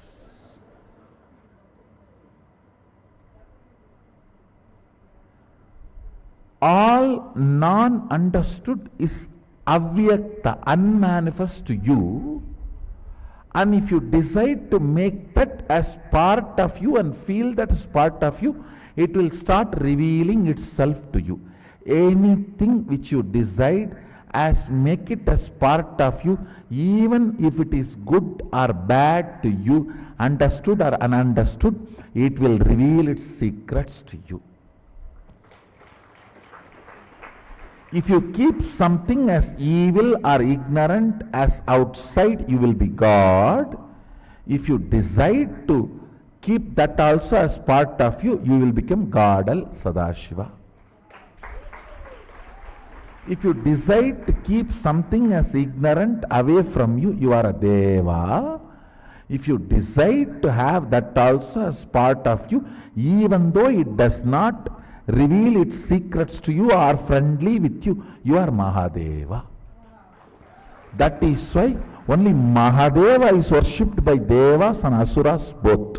Good and evil both worships Mahadeva. He gives boon to Indra and Ravana both.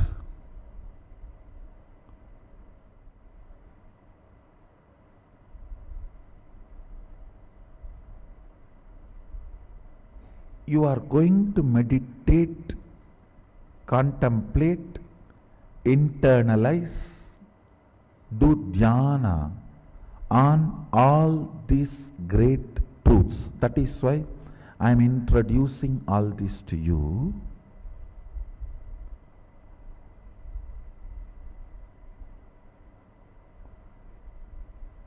These understandings are only called as Somarasa in tradition, Hindu tradition.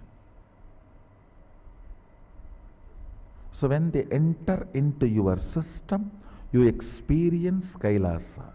You feel real high.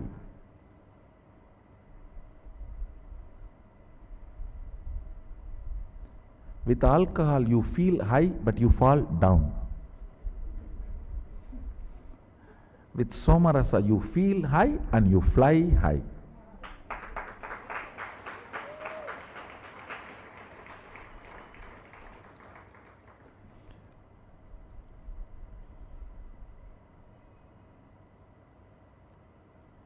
With alcohol, everything will look very tall and big because you are on the ground. With Somarasa, everything will look small and down because you are on the high.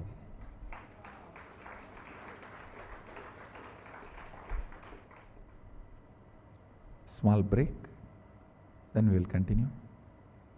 Let's gather for next session to internalize Mahasadashiva more. Be blissful. Let's gather for next session. Thank you. Be blissful.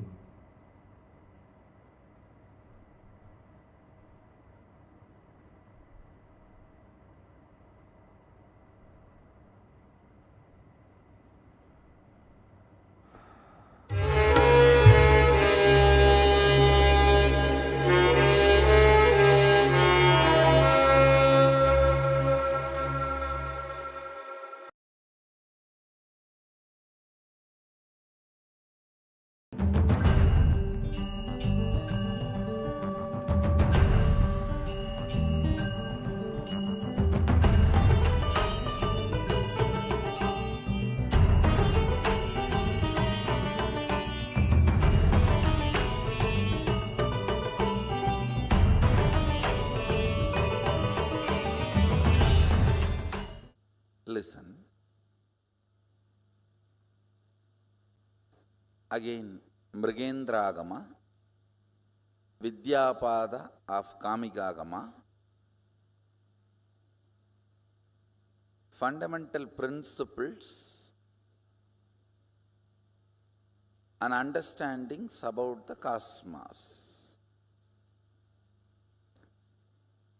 Listen, first thing you need to know about the universe because you are living in universe.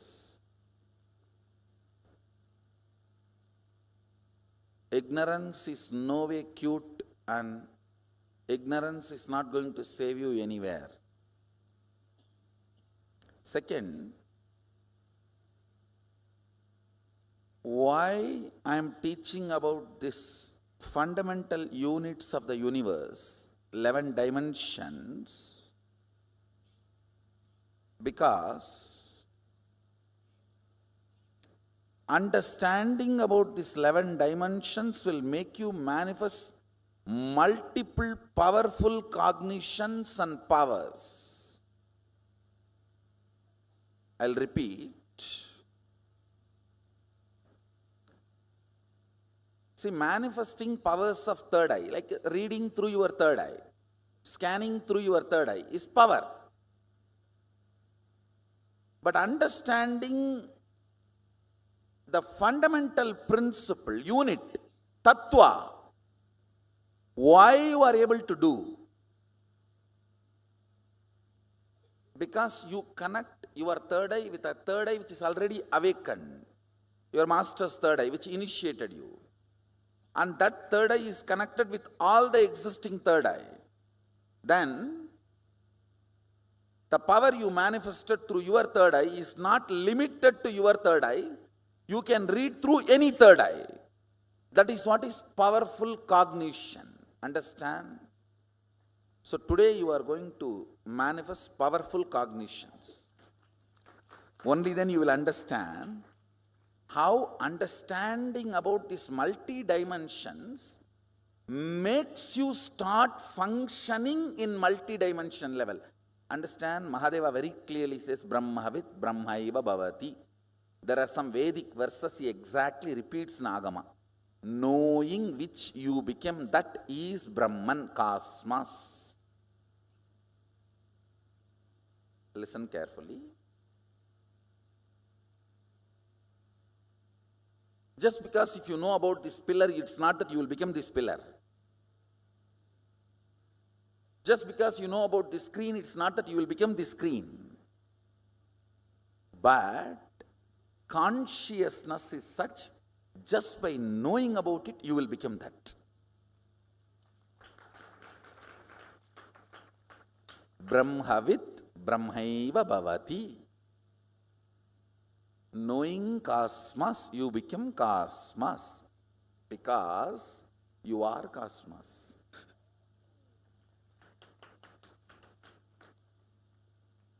It is like you remembering some of your qualities.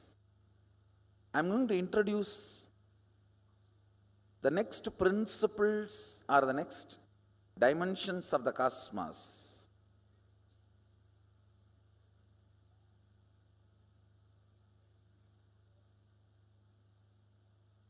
Length, all of you know logic. Whatever you understand as per your logic is length. Breath is rhythmic flow of your logic is breath. Breadth includes length. Depth includes breadth and length. How many of you understand that? Depth is the source from which length, breadth both are manifesting. Clear?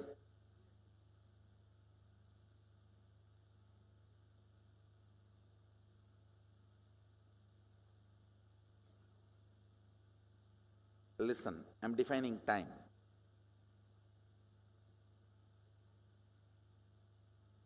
Length is your logic. Length is your logic and universe's logic. There's a lot of gap between your logic and universe's logic. How many of you understand that?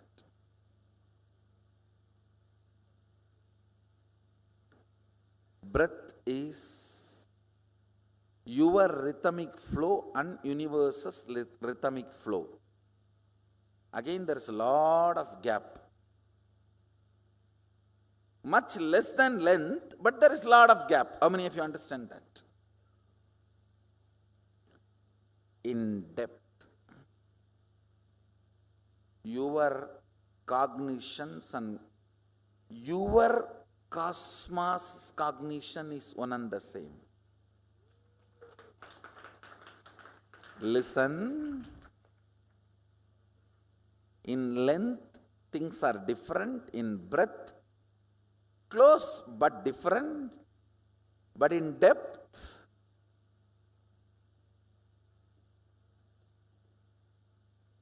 you come to such close quarters. Jumping of the flame happens in the depth dimension, means whatever you cognize, you start causing as reality. Whatever is reality, you start cognizing as your existence.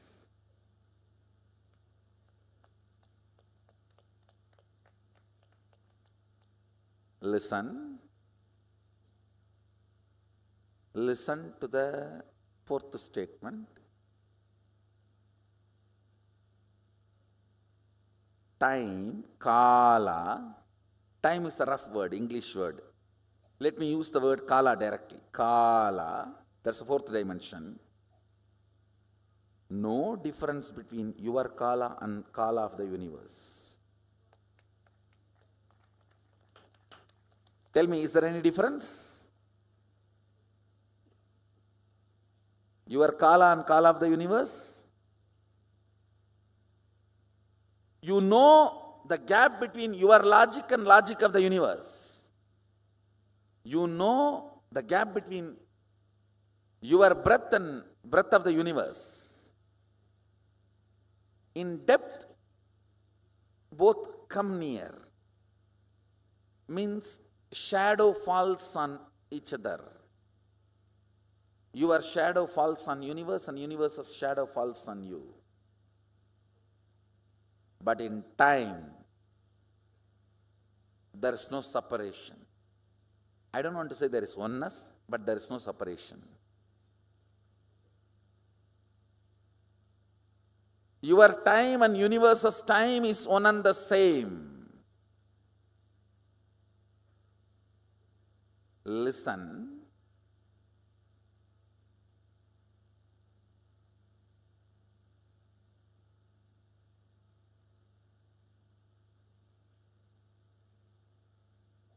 Listen carefully. Anything which makes you feel universe's time is different and your time is different is not you.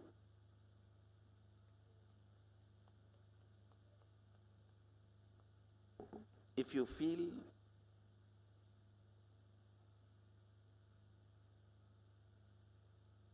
your body is this many years old, it is separate from the universe, that is not you.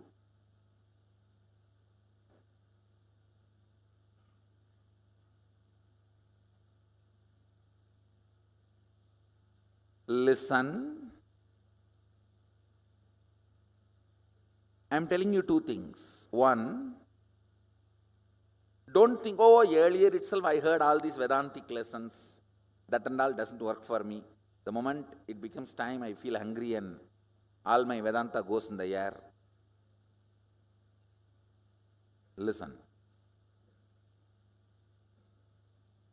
Earlier failures does not confirm it is impossible for you at all.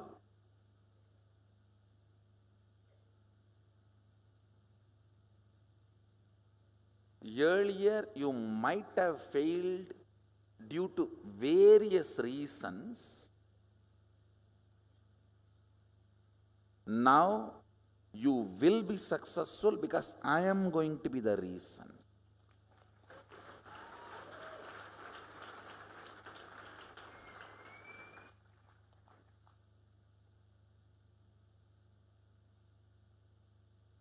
Listen, I may be ferocious, but I am a go-getter. I'll make you get it. I am integrated to my job. I'll either convince your logic or confuse your logic, but I'll make you get it. I'll make you to come to the conclusion and this cognition. Let me put it in this way. Listen.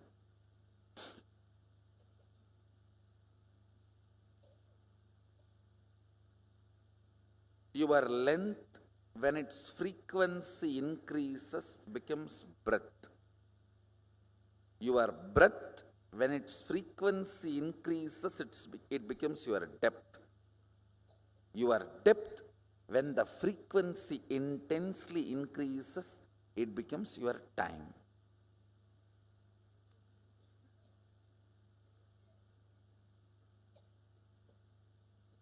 In breadth, length is included. In depth, length and breadth is included. In time, length, breadth, depth is included. This fourth dimension is the space where your so-called normal human life faces a breakthrough. Listen carefully. Anybody who is introduced to the time dimension, Kala, manifests even one or two powers related to Kala. You are liberated from death. Listen carefully. You need to know the principal unit why you are manifesting powers or why you are not manifesting powers. If you know, that solves literally every possible problem. See, I know, like how I try to find solution for every problem. There are people who can find problem for every solution. But even they will not be able to find problem. If you understand these fundamental principles, idea you have about life will get upgraded into such powerful cognition. You will have so much of relief.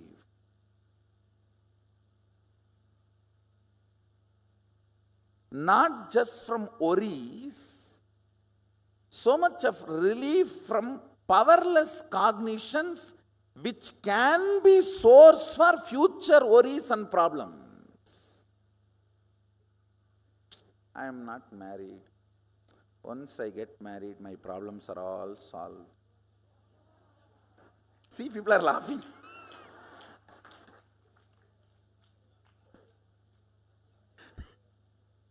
And if you think, I don't have a son, if I have a son, all my problems are solved. See how many are laughing? I don't have money. If I have money, all my problems are solved. No. As long as powerless cognitions are sitting inside you, you are not going to taste life. These powerful cognitions not only liberate you from present sufferings, it liberates you from the possibilities of future sufferings. Actually, liberation is too cheap. Very, very cheap actually. It's not at all costly. Just listen to this one fundamental truth.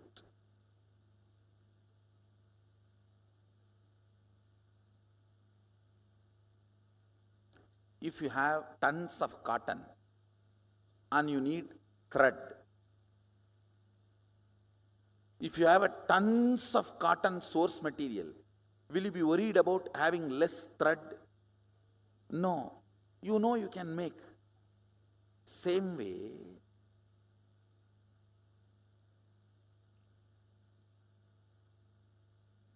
if you have understanding about Kala, you know you can make any amount of time for your body and mind. I'll give you the secret given to Bhishma by Ganga. Bhishma is Ichamrityu. How many of you know that? He can choose death when he wants. I'll give you that understanding. Listen. This is the lesson Ganga gave for Bhishma. Exist with what you think as purpose. Listen carefully. Exist with what you think as your purpose. Work only for purifying your cognitions about purpose, not bother about whether you have time to fulfill your purpose or not. Listen carefully. I am not giving you a teaching, I am giving you an understanding.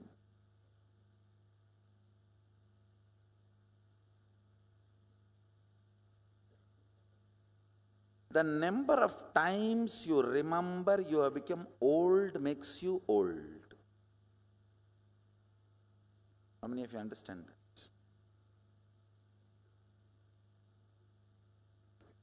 Number of times you remember you don't have time makes you don't have time, not to have time. How many of you are getting what I am saying? Now the next statement I am going to make is little mystical, but listen.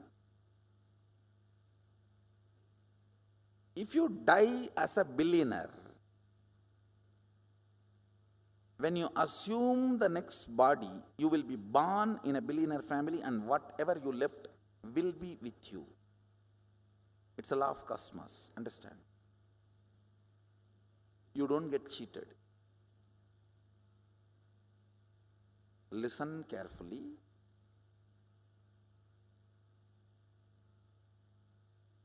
Lives after lives after lives,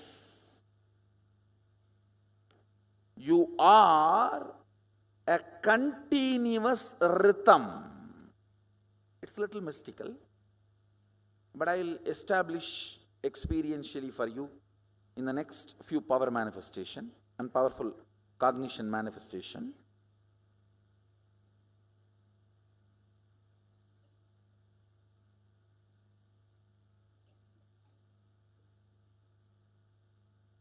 Sometimes in the mathematical class they tell, oh, let us assume x is equal to y till we come to the result. When we come to the result, you will understand x is equal to y. Like that, let's assume this proposal. Your life is a continuous rhythm.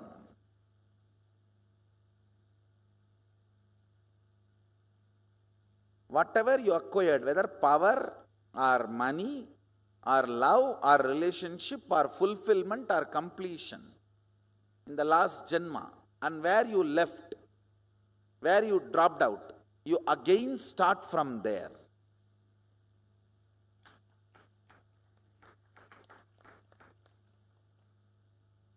It's a proposal now. It's not an experience for all of you.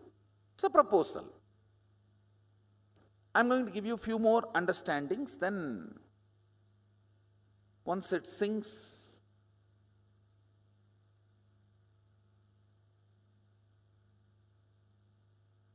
you will understand time. There is no crowd in front of me. There is only one and one and one. All of you are sitting alone with me.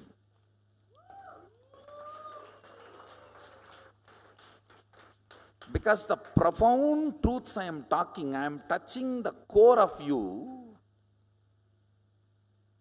I am addressing your individual cognitions.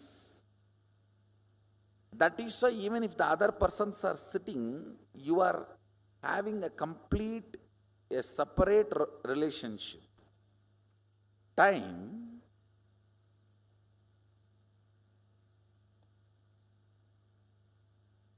is a frequency, dimension of the universe, aspect of the universe, where you and universe are reverberating in the same frequency.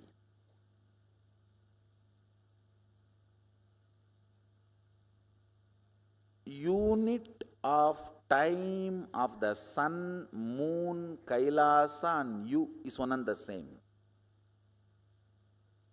Listen, yesterday I said, our 1 year is 1 day for them, but unit is same. Only quantity difference. How many of you are understanding? It's only quantity difference, but not. So in Tattva, principal unit, listen carefully, your logic and logic of the Devatas are different. They are not same. Your breath and Devata's breath, not that far away, little closer. Your depth and Devata's depth, little more closer. But in time, your unit of time and their unit of time is one and the same. There is only quantity difference.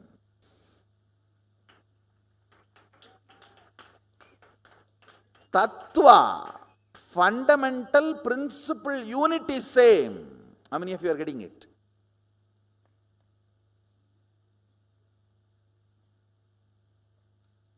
Yes. For us 1 year is their 1 day, but our 1 year is 1 day for them. It means what? Unit is same. If I give you some of the utility values of time dimension, you will understand, because man is such, only useful things he will listen. If I tell this is the use, dabbu chindi, then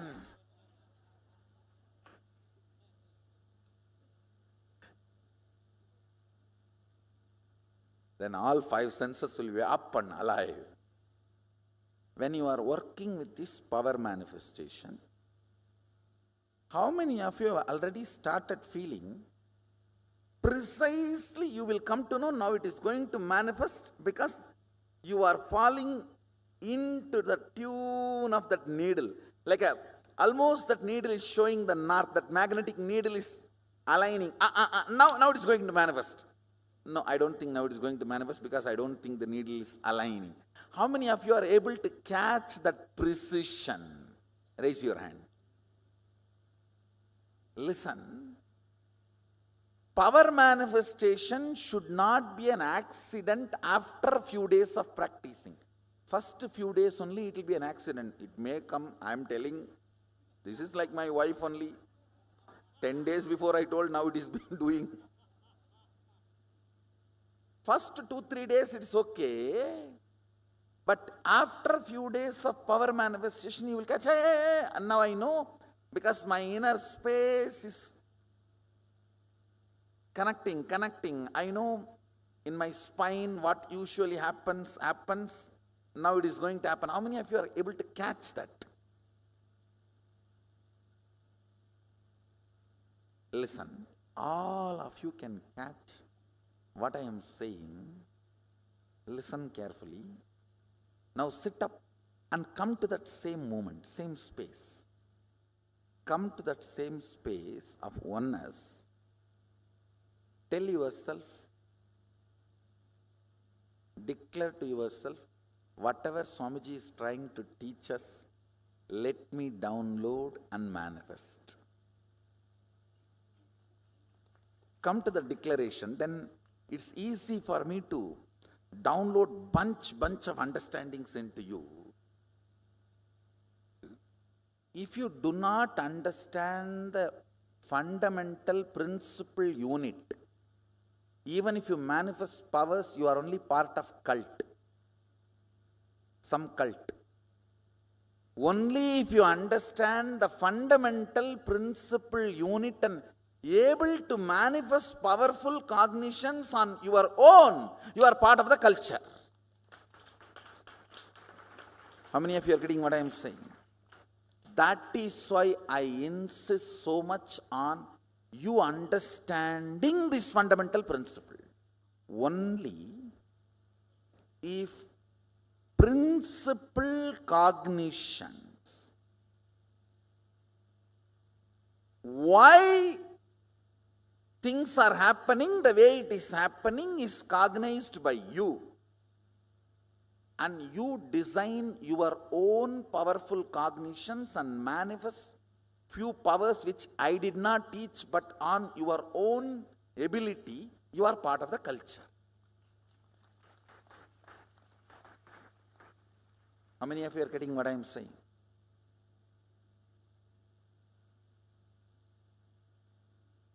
Neither I am a cult, nor I want you to be part of any cult. I am a culture.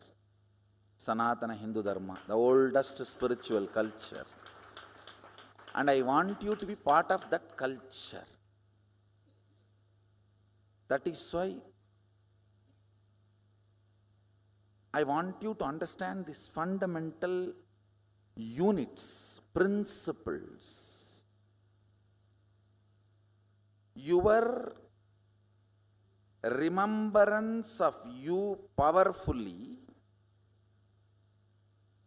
associated to some subject or not associated to something.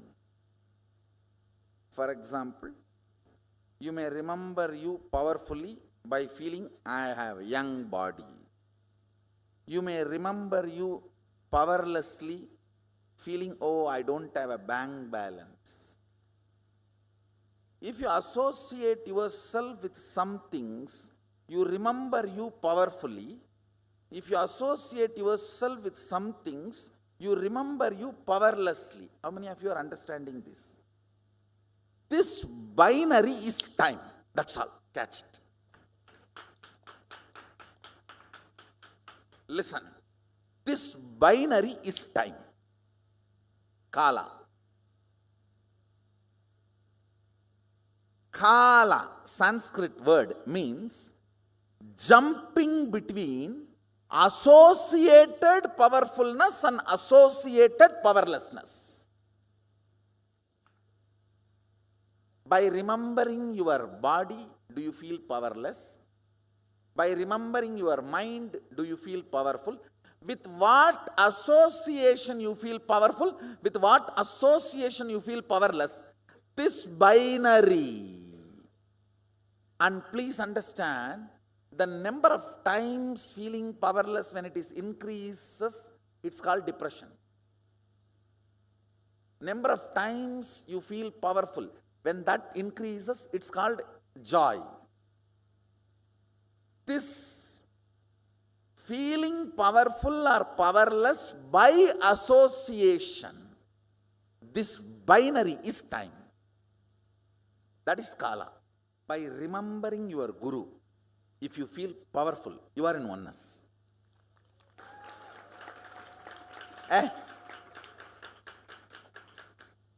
என்ன வேணா இருக்குன்னுட்டா இருக்கட்டும்டா, கடவுள என் பக்கம், அப்புறம் என்னடா.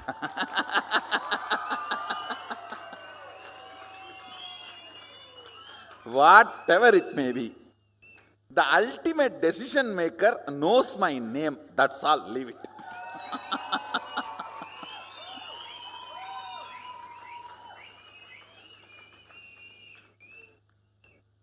That is actually the initiation. That powerfulness behaves like a shark and swallows all the other powerlessness. How many of you already started feeling powerful when you remember power manifestation? Hey, I think I can do it. I think I am making it. I am cracking the code. I am catching it. So when that starts happening, so in that binary, the power manifestation starts adding more powerful cognitions in you. But once the manifestation starts, that binary will change. This power manifestation will start making you more and more confident, and the moment you remember power manifestation, you will feel confident. You will feel, I can make it. It's powerfulness. Understand, anything which you feel makes you powerful, you start cherishing romance with it. Cherished romance. Listen carefully. Cherished romance makes the frequency of you in tune with the time. That is why time is forgotten when you are in love. When you are in love, you do not know how time passes. How many of you are catching what I am saying? Being in cherished romance with the whole life is mastering time dimension. About this binary, associating with something feeling powerless or powerful, this binary is kala. Associating with something and feeling powerful is cherished romance. You start cherishing romance with it because it is making you powerful. It may be power manifestation or guru, God, with whatever. It can be even money, anything with which you feel it is making you powerful, you cherish romance with it. And cherished romance raises your frequency to the frequency of kala. That is why when you are in romance with something, time is forgotten. You don't know how the time is moving. If you are sitting with your close friend 3-4 hours, you don't even remember time is lost. Your dating period. with the whole life being in cherished romance is what is powerfulness of the Kala dimension. Catching? That is what keeps you ever young.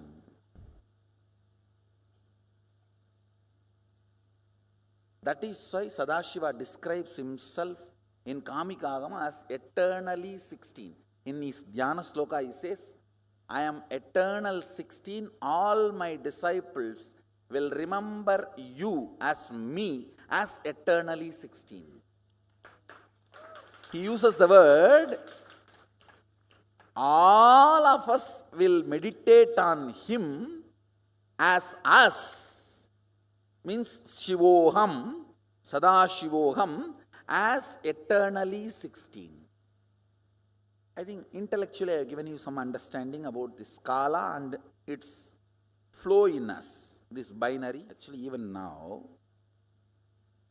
like I am heating and beating, heating and beating. How many of you are understanding that? I am not taking any class. I am just talking to somebody who is inside you. Somebody who is deciding for you, because stupidly you don't decide for you. There is somebody else sitting inside you who is deciding for you. I am talking to that person. Ideas. Listen carefully. See, this is not elephant. This is an idea representing elephant. Am I right? This is not elephant. Elephant cannot be so small. This is idea representing elephant. Am I right?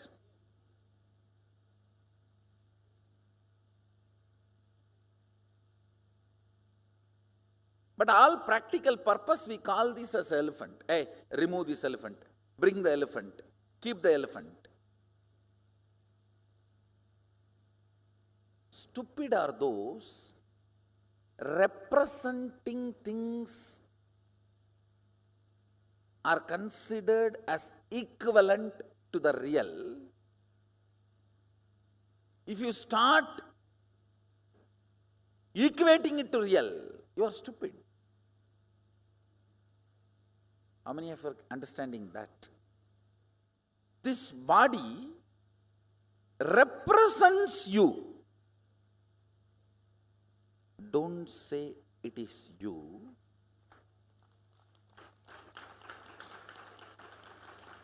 How many of you are catching?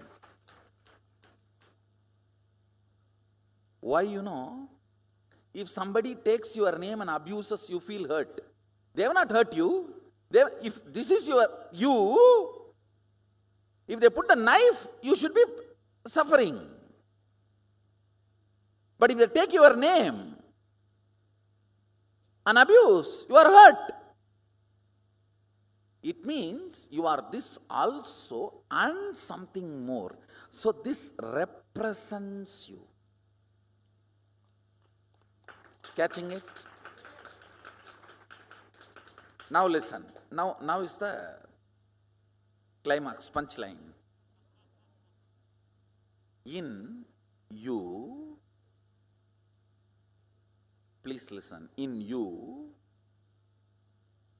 whatever you consider as you and whatever you consider as represents you and faulty misidentification,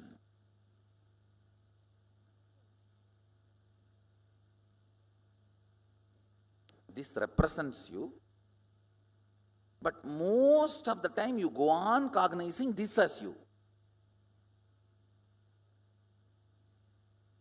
Some things are you are more alive in that, but while you are cognizing, you don't cognize when you take decisions, you are too alive in that. How many of you are catching that blind spot? Sometimes your profession, your career, your goals, your vision, your mission, you are more alive in that. While you are taking decision to risk them, you don't understand that. When they are really suffering, the suffering you go through, you understand you are not able to handle it. How many of you are catching what I am saying?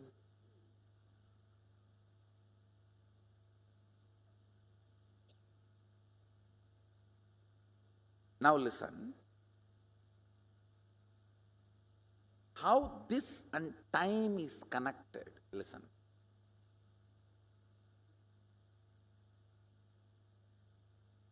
Your day-to-day time represents kala. I am starting again. This represents elephant, not elephant. This represents you, not you. Sometime what is you, you do not understand that represents you. And what represents you, you do not understand that is you. It is called blind spot. Clear? Your day-to-day, 24 hours time represents kala, but that is not kala.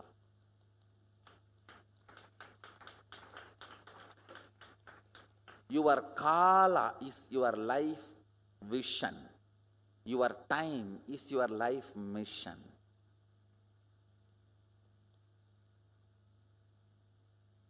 No, I think I missed a link. Listen. Your life's vision is to become enlightened and yogic body, Vedic mind, and living literally like Swamiji.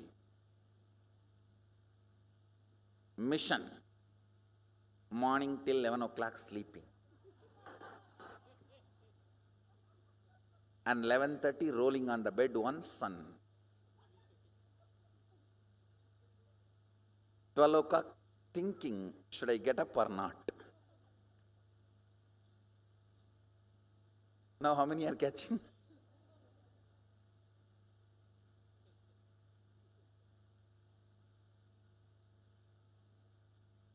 Your time, see, I am talking from the utility angle, the dimension of time, how it penetrates you, and where is the gap, these few things.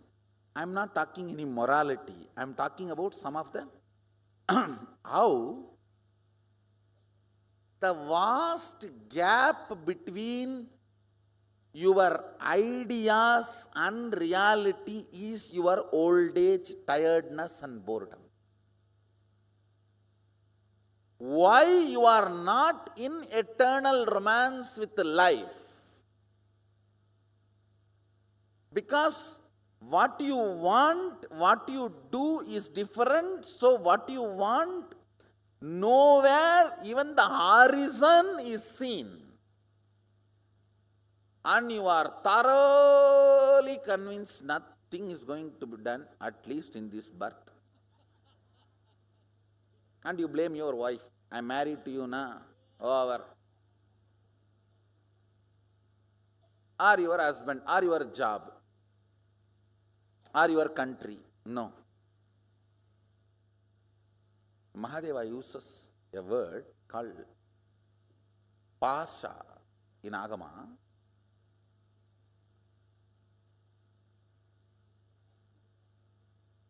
Not knowing why you are doing what you are doing, but continuing to do is pasha.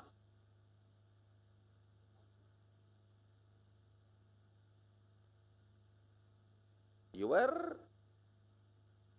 purpose, vision is something, but your day-to-day actions are all your day-to-day life is no way matching, and you don't know why you are doing what you are doing every day and continuing to do. Thinking suddenly one day somebody will appear in your life and change the whole thing. And when that person comes, you try to change him.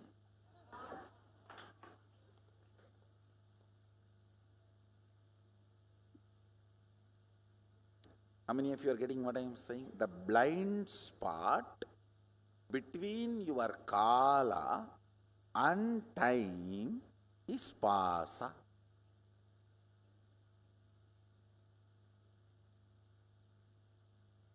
Now I am explaining only the problem, don't worry. I will come to the solution next. I am only analyzing the problem. What is time?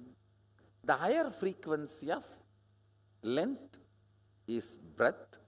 Higher frequency of breadth is depth. Higher frequency of depth is time. So, if there is a problem in time, where is the problem? If there is a problem in depth, where is the problem? Now the good news is, I gave one proposal just now. Can anybody remember?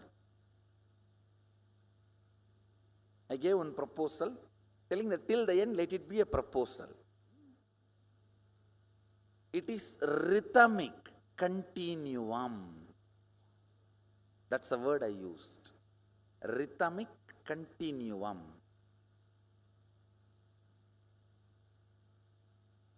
For example, if you developed a very high quality of completion with you and others, but suddenly died before getting enlightened, you will start from this and move towards the next step. Same way, you developed a wealth cognition, an accumulated wealth, suddenly died. You will be empowered and endowed with this wealth, and you will start from there. Rhythmic continuum. Listen. Listen, I am going to connect this proposal which I kept and now whatever these long understandings I have shared, you need to catch this connecting point. Each power manifestation, listen, each power manifestation is nothing but infusing consciousness in your time or depth or breadth or length. Listen, each power manifestation is nothing but infusing your consciousness into your time or depth or breadth or length. Any time you spend on it is the most useful time of your life. Because any power you manifest comes back to you till you become powerfully established once for all as Sadashiva. Listen. That is why Patanjali says, Shaktis come back to you even if you have practiced a little bit in some remote past birth. Krishna says, Svalpam apyasya dharmasya trayate magato bayat.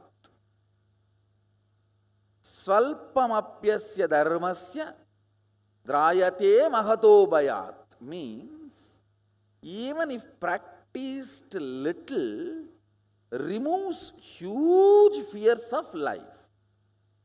Now listen. I told about good news, now I have the great news.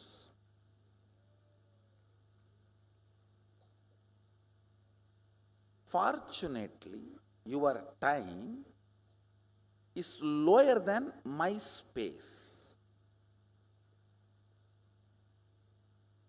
How many of you are getting? I can just chew your time like a betel leaf, swallow or spit it out, both.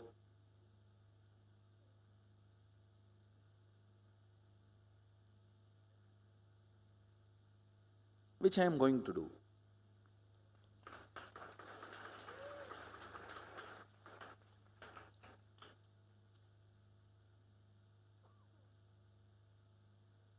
I want you to know these powerful cognitions you manifest, you are going to manifest now, is because the higher space is breathed into your time. These cognitive shifts will make many of your past memory not just redundant, just erased.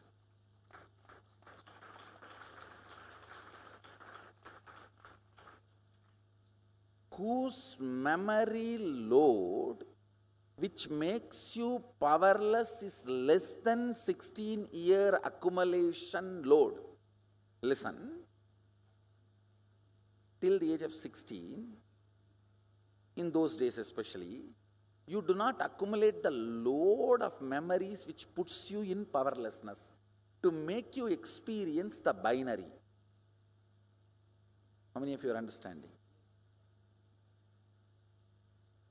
If your load of what, you see, powerlessness, powerfulness, only then binary happens. If one load is taken away, can binary happen? Now, by making you manifest powerful cognition, I am going to take away the one load.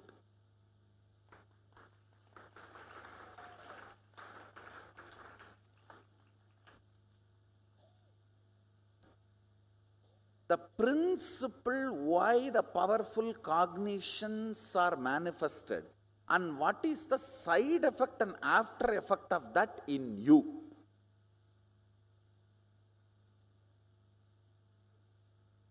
I know too many things have gone above your head. I'll do one thing.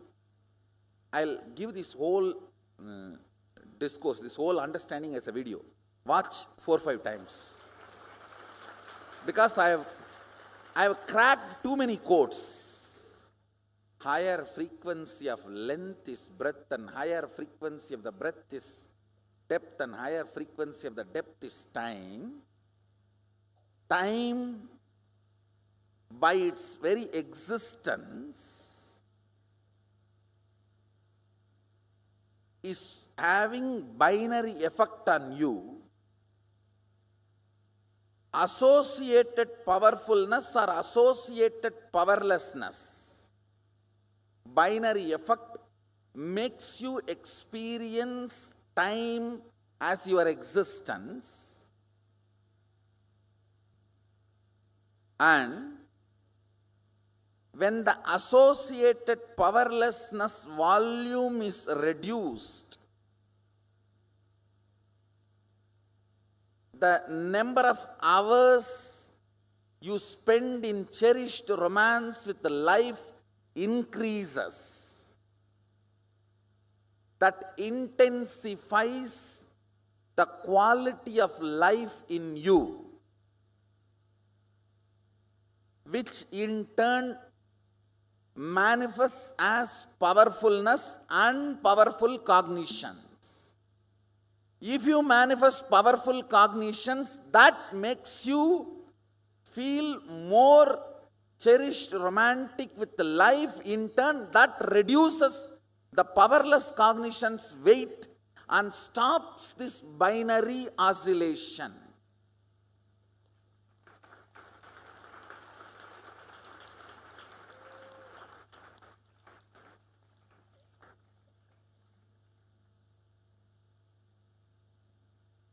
Pasha means doing what you are doing even though you know you don't know why you are doing what you are doing.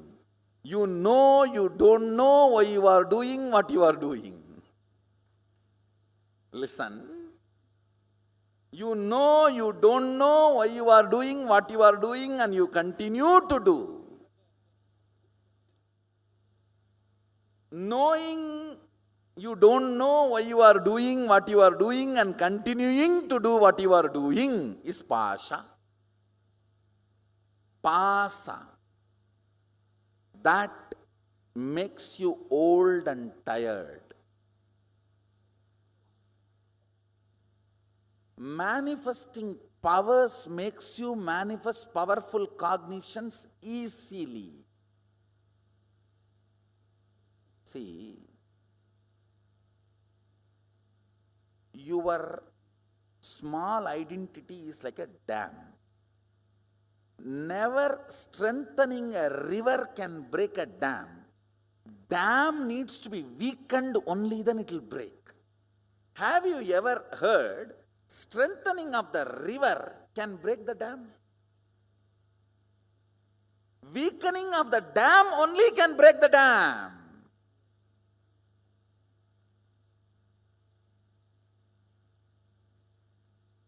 Weakening of the dam means poking on your SDHD.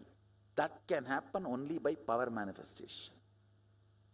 It is power manifestation questions what you think about you is right or not. Understand, I am not disagreeing. Manifesting powerful cognitions is the goal, but I am deeply disagreeing. Manifesting powers is wrong.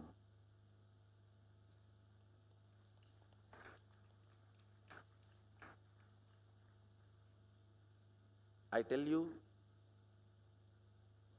the number of enlightened beings I am going to produce, not out of arrogance, I am not talking out of arrogance, I am talking out of reality. Number of enlightened beings I am going to produce, that is going to speak the authenticity of what I am saying.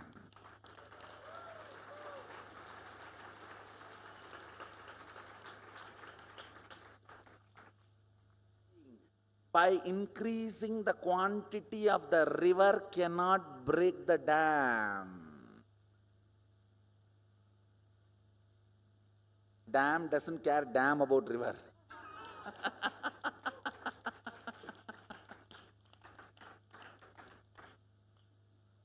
It says, I am a dam. You are a river.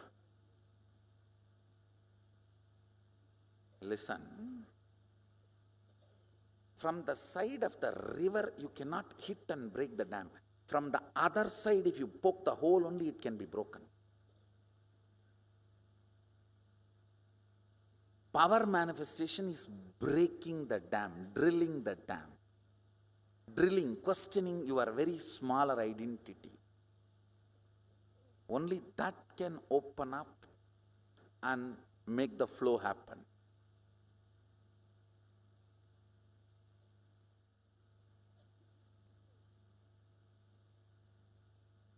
Now listen.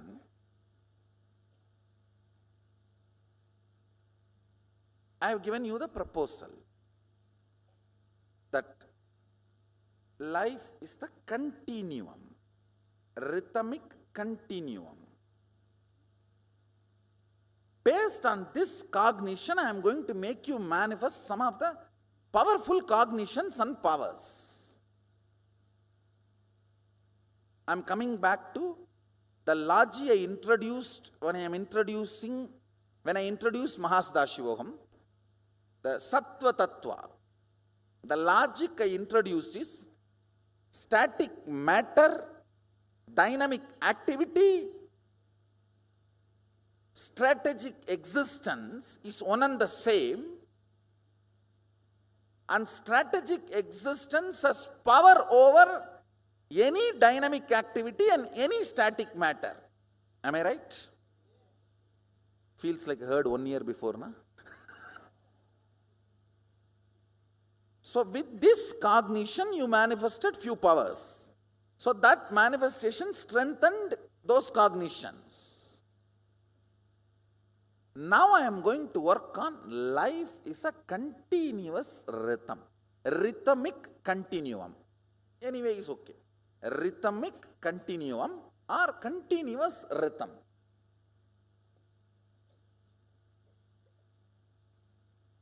Now the cognition with which we are going to work to decode the time. Listen, with power manifestation and powerful cognition manifestation, I'll make this into reality, means existential reality for you. As of now, it is a proposal I am giving you.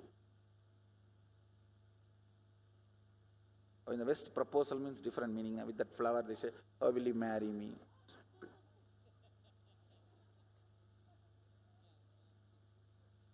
Maybe you can consider this. Mahadeva is giving you the proposal. Will you become me?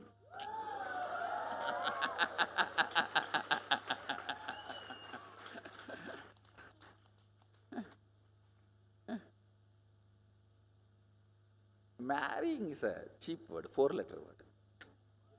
Will you become me? That's the right proposal. Marrying is the proposal of the length dimension. Will you become me is the proposal of the space dimension.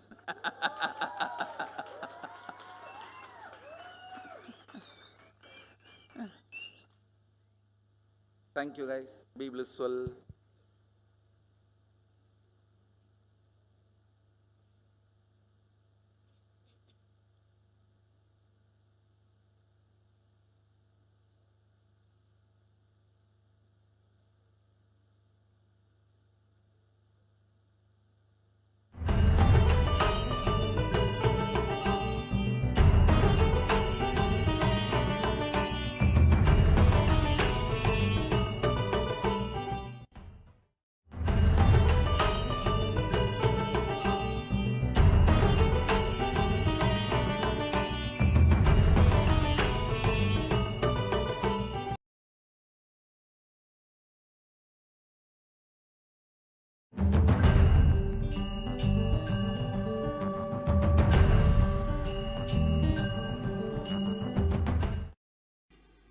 Now, I've introduced 3 things.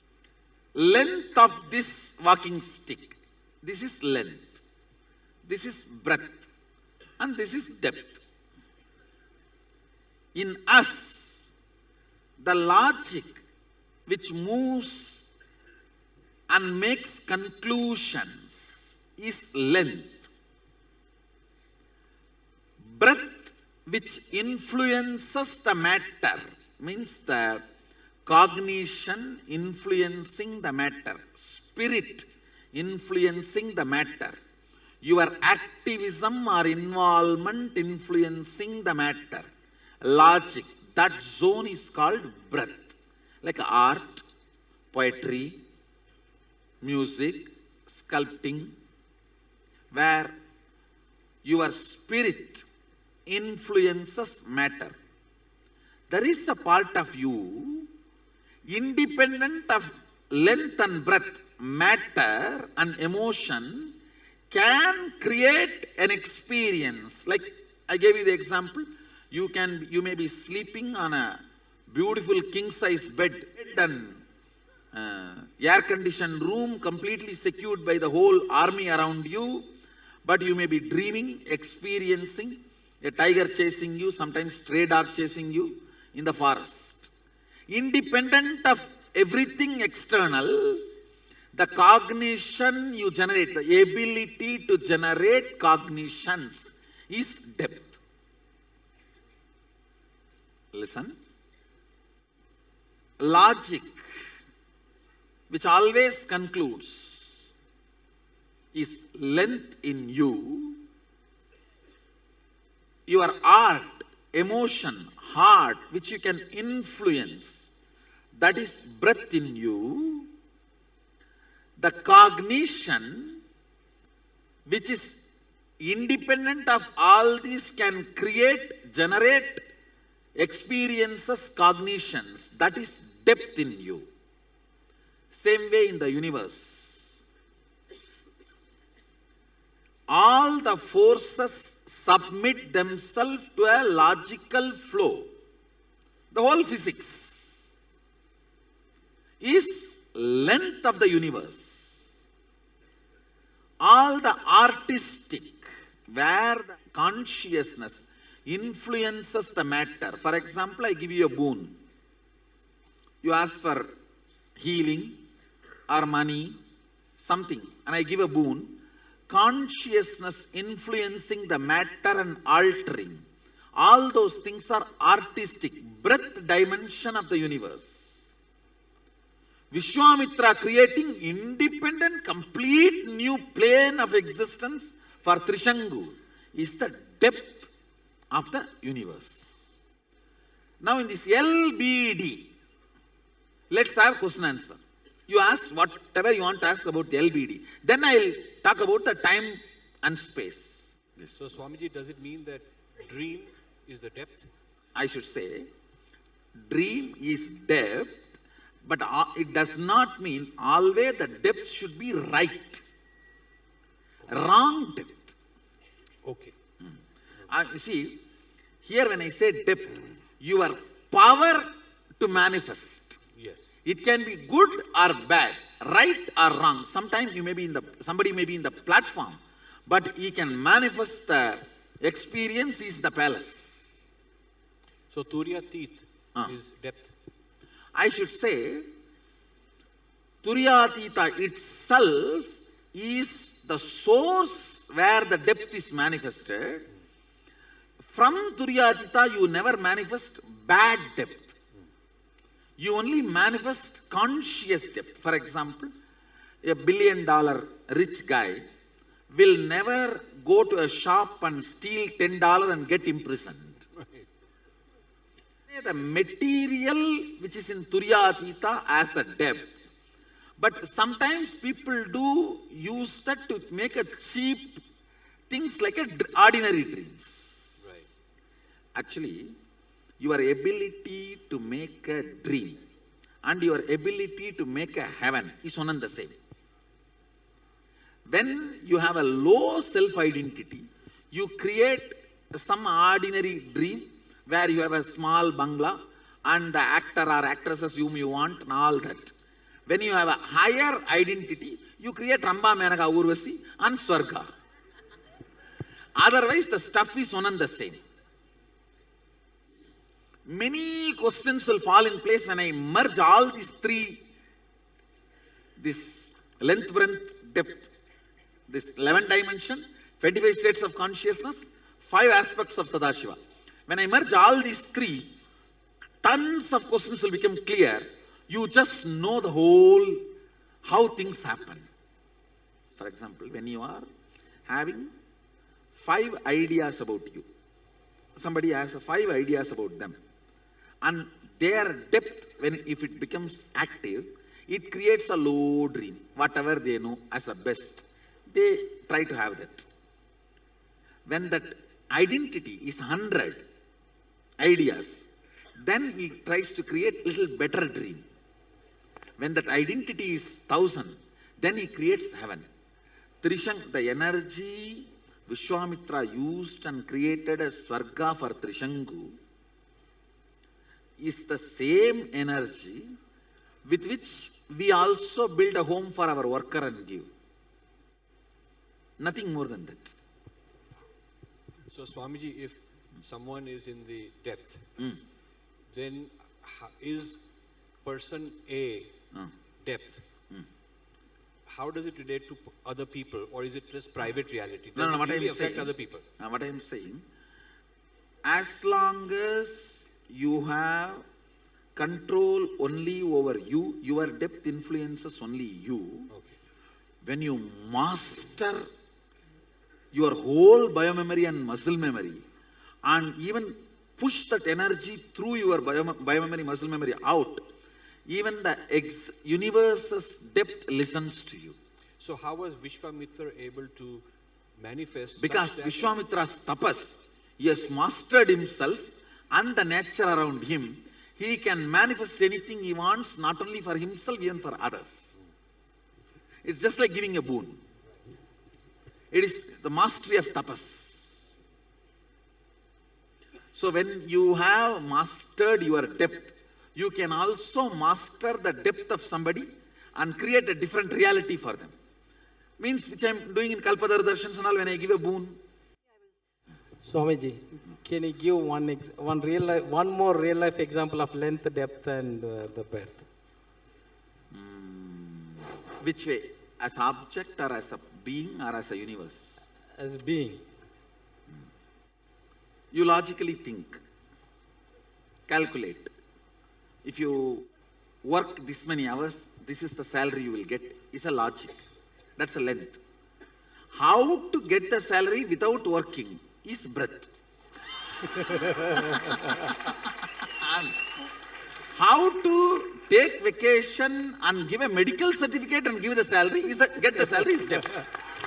So one view of ourselves is body, mind and intellect. Will that fit into just the length or does it traverse the No. Body, mind and intellect are actually one and the same. I should say intellect, emotion, being. These three can fit into length, breadth, depth. I should say it's a rough equation. So depth is being and breadth is Emotion. And length is Logic. Intellect. Not intelligence, just intellect. Thank you. The difference between intellect and intelligence is that one scientist trying to make 2 holes in the door for cat and kitten. As per logic is right. As per the intelligence is wrong. This, the length, breadth and depth of a being is defined by the Panchakritya of Sadashiva. So, where is the question of ability that the Jiva has? Now please understand. You see, it is like you have been given 30-meter rope. You have the freedom to keep 3 meters as length, 5 meters as depth, remaining as a depth. Or all 30 as a length and cry that I don't have a breadth and depth. That freedom is with you. 30-meter rope is given. You can decide whether I want to spend more of my energy only in length, intellect, or only in the breadth, emotion, or only in the depth, being. The more amount goes to being, more alive you will be. If somebody rolls all 30 meters into being, he will be independent of anything of the external world. He will be the king. He will live like a god. Means, even his logic will be the expression of being. Depth. His breadth will be the expression of depth. See, unclutching, completion, all that is nothing but rolling more of you into depth. The length given is by Sadashiva. Decision to share is by you. Suppose the being doesn't know how much to allot where, because again that is coming under the Panchakritya, whether it's more of delusion, whether the being is deluded, in which part the being is resting. The moment you feel the suffocation, delusion loses power over you. 24 hours you have the freedom to be logically thinking constantly or emotionally influencing your life and living in breath, or spending more and more time to be sitting in your being, strengthening the depth. You do have freedom. Surely you have a freedom to play within that few meter rope you have. For example, that few hours you have, you do have freedom. that few hours, how you spend, you strengthen that dimension of you. That decides, are you going to have more freedom or not? When a child is given a knife and the child is very brilliant and it is nicely cooking, doing only the right job, he will be given a bigger knife. If the child is by mistake, knowingly or unknowingly cutting his finger or hurting himself, the knife will be taken away from the child. So, all of us surely are endowed with certain freedom. How we play with that freedom, are we using that freedom to hurt others and hurt ourselves? Then it is curtailed. Okay. If we are using that freedom to free us and free others, then it is expanded. Okay. So is that called free will? That is called free will. Okay. And surely we are all given enough free will to manage our life. Okay. And one more thing, whenever suffocation is felt by you, Sadashiva is Karunya Murti. The moment you feel the suffocation, liberation starts in you. Okay. It is like a gold touching the mercury. The moment gold and mercury comes in contact, gold starts melting. Okay. Same way, the moment you feel the suffocation, it starts melting. Okay. And sometime we ourselves ask Sadashiva this as a boon. I may not be able to handle myself pushing me towards liberation. You better appear in the form of suffocation to me and go on pushing me towards liberation. Why Tirunavukar got the stomach pain? He actually asked Sadashiva, till you fill my heart, let my stomach torture me. So that is the way he got that disease. He feels, in the world I may forget the whole purpose. So better you be available in the form of this suffocation. So till I become completely enlightened, you be driving me from the stomach. Oh my God. Sometimes even we ourselves make this happen. And we will not be aware of this at all. I tell you, there is something called soft sufferings. Soft suffering means actually without any problem you will be suffering. Those soft sufferings are usually boons. You take it and come down.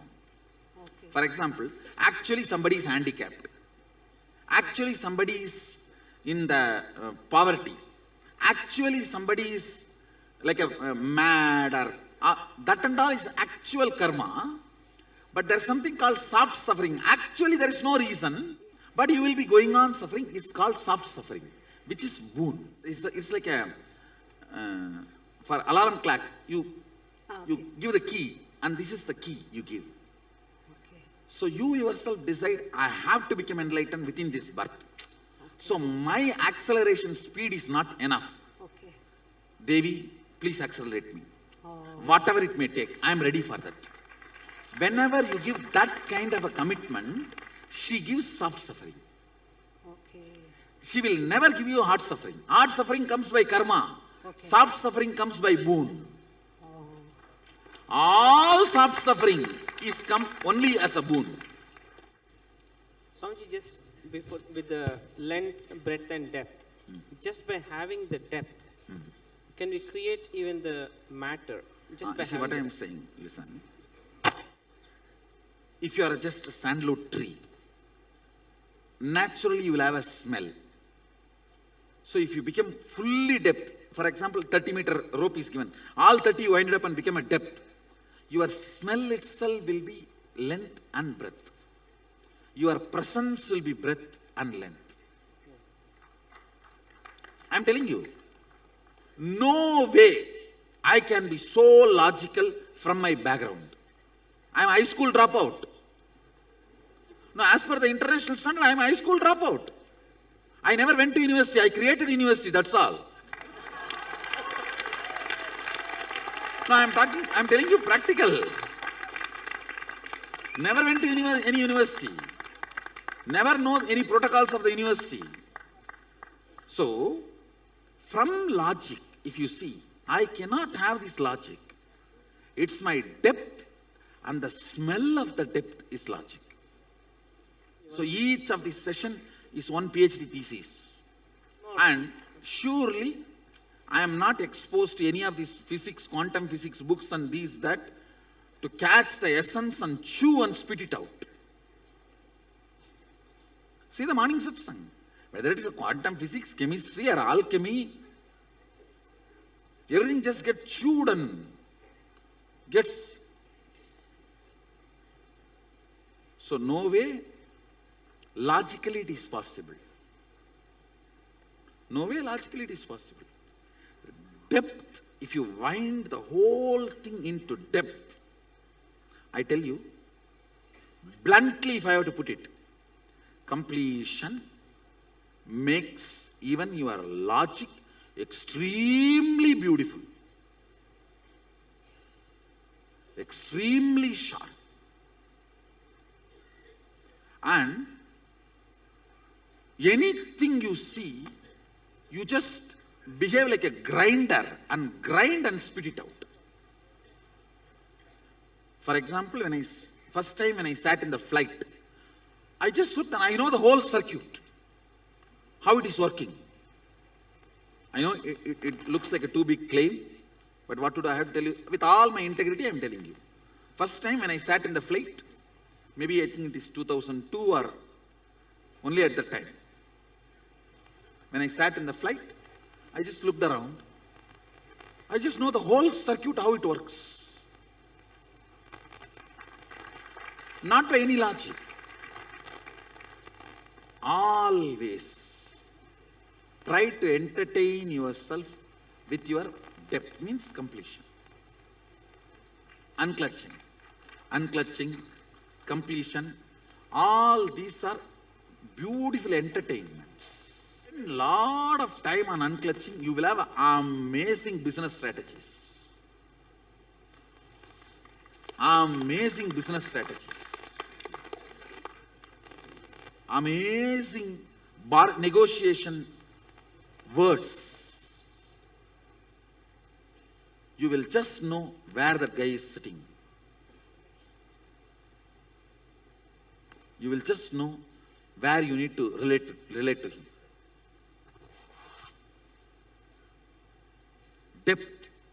Depth matters. This is the question regarding the teleportation. So this involves the matter and spirit. So would it be treated as a breath? Or all teleportation comes under breath. All materialization comes under depth. Okay. Thank you, Swami. Yes. I have a question about nature, the environmental systems, the natural systems. So are they the breath? They function within the breath because they have their own intelligence of how they interact and work. I should say, plants and all of them work only in the language of length. Their involvement and the things does not matter much. But the animals and all work in the line of breath. Their involvement matters. Only human being can handle depth. See, animals do not have the power to manifest something completely independent of length and breadth. For example, your dog can dream only what he has seen with a little alteration. But you can dream which you have never seen, completely independent of all your perceptions and the perceived informations. The relationship between the verbalization and visualization and the source of that, now that's in the unclutching and silence. Now, that is also related to, well, you access the God particle and the I. But now, is that related to source of depth too, or please can you explain that? Actually, this can be related. Understand this way. Intense carbon. When the intensity increases, suddenly it gets a breakthrough of Swayam Prakasa, self-effulgent. Okay. It becomes diamond. Carbon by itself has no trace quality of self-effulgent. Yes. But when it becomes intense, it gets into the zone of self-effulgent. So your depth, by your length, breadth, depth, you have no possibility of enlightenment. But the depth, intense, it suddenly develops the quality of self-effulgent. Wow. It's ready for radiating Sadashiva. Wow. That's amazing. But now That breakthrough yes. point is Satori. Wow. Another thing just hit me now. But then we also use sound and light in like Shivoham process or mantra. Initial level, as I said, initially I have to silence your length and breadth. Your length and breadth is too much running around. Okay. And if I ask you to control, you will create another one mess. Yeah. That's why I say use it, I will control. Yes. Okay, so the sound and light can only control length and breadth, but the... See, listen. Sound and light I consciously generate Yes. nullifies your unconscious sound and light. Yes. The depth I consciously generate, Kundalini Shakti, nullifies your unconscious depth. Wow, that's amazing. Thank you so much. See, your dreaming is bulldozed and filled by the Kundalini I am awakening. Depth can be bad and good. The bad depth is the wild, the worst nightmare. Yes. Good depth is the Kundalini awakening. Kundalini awakening is the antidote for nightmare. Okay, thank you so much. The will of a human being, where would it fall? In the depth? It will fall in the depth only. Okay. It's a depth and will is actually proportionate. Thank you. Swamiji, so the component of listening, is it operating, it seems like it's operating in all three levels. No, listen. 30-meter rope is given. You have 20 meter as length, 5 meter as breadth, 5 meter as depth. But you start rolling all the 30 into depth. That process is called listening. Oh wow, thank you. Swamiji Satyajata. Swamiji, I have one more question.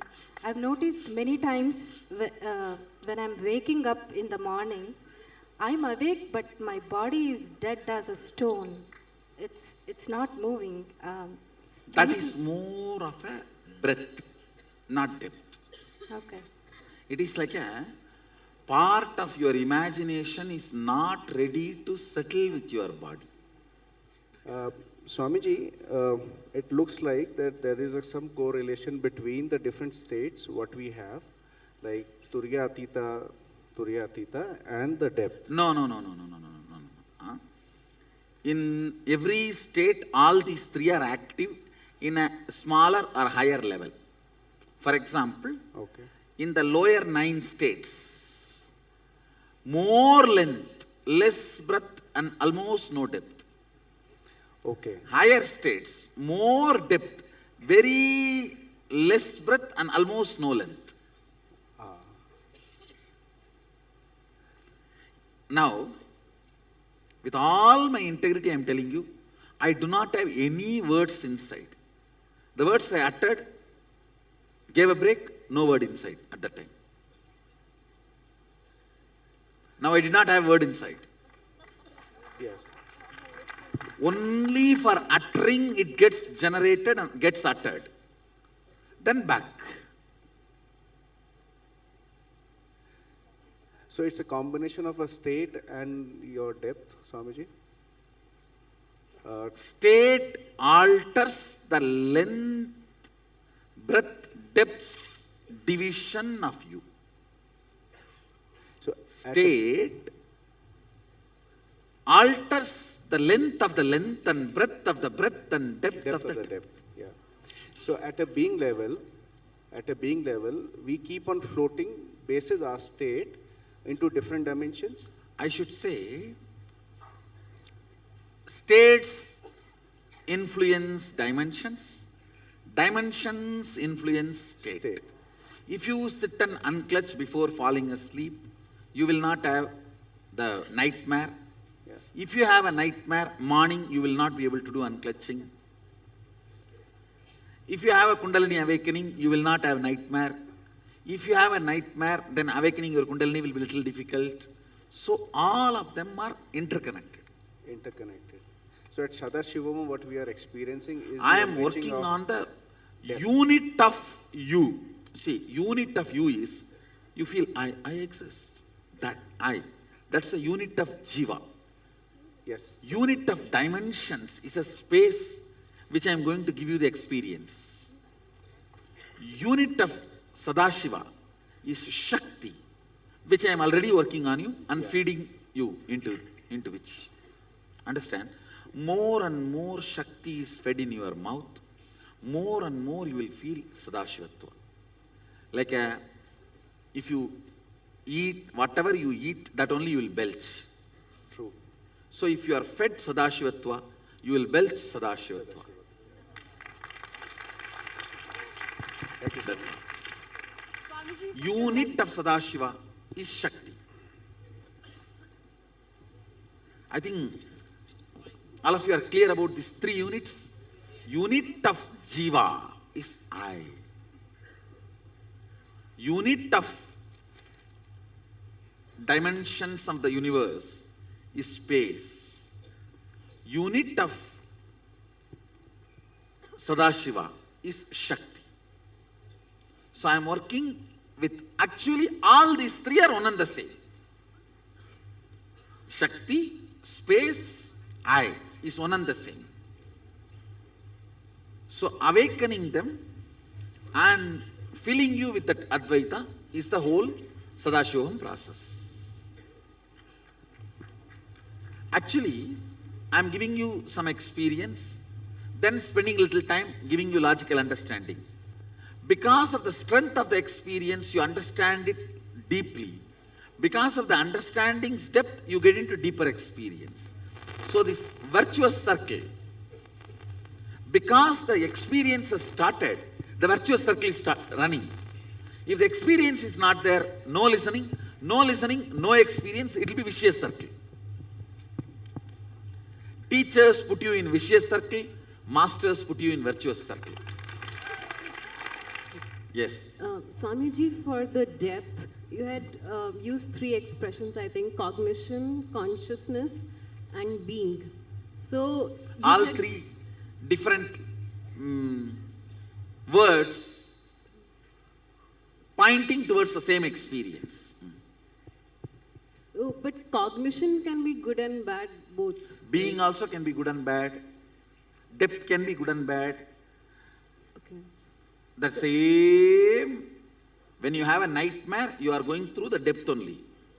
It's not that depth is good. Depth can be good. So for making it good, the cognition needs to move to consciously, if you build depth, it will be good. Okay. Unconsciously built depth will only be nightmare. For a happening of any event, is there any way to know the origin of that event, whether it is from depth or breadth or from length? See,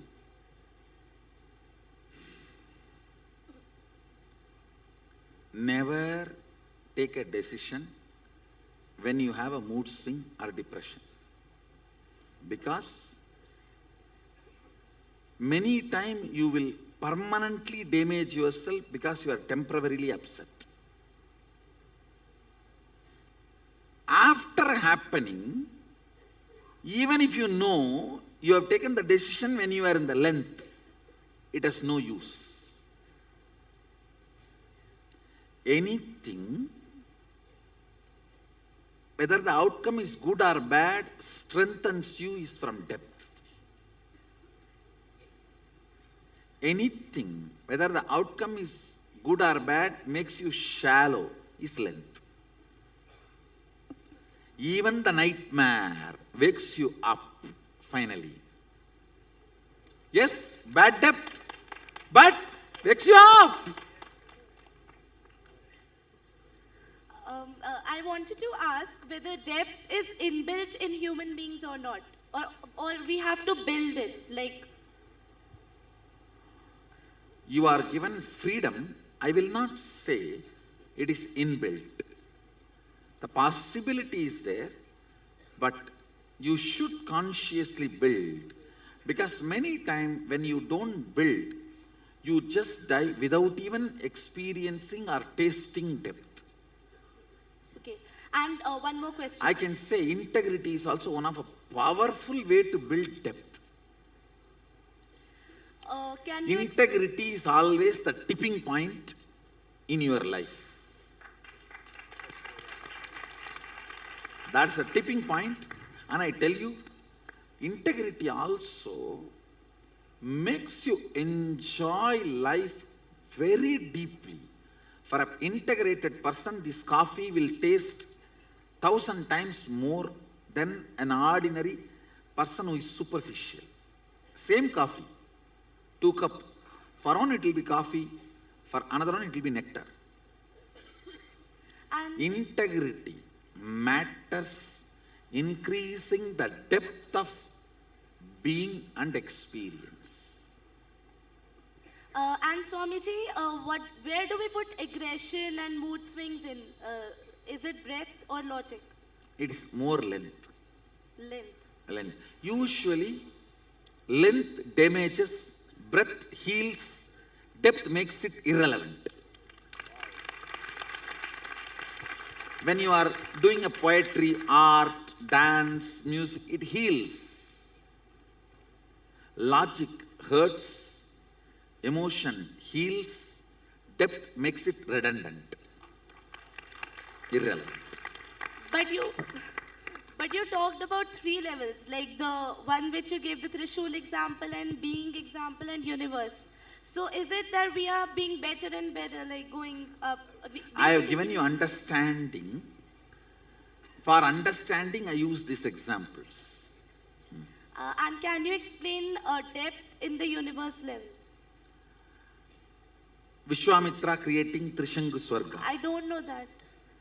Vishwamitra created a new heaven for Trishangu. If you are deeper enough within you, you can not only handle you, control you, you can even control things outside you. You can create your body temperature, change the body temperature and make the rain happen. When we are not aware about this, and then what's our state? Which? About which? About the dimensions. What is our state? When you are not even intellectually introduced and you are not opened your eyes for it.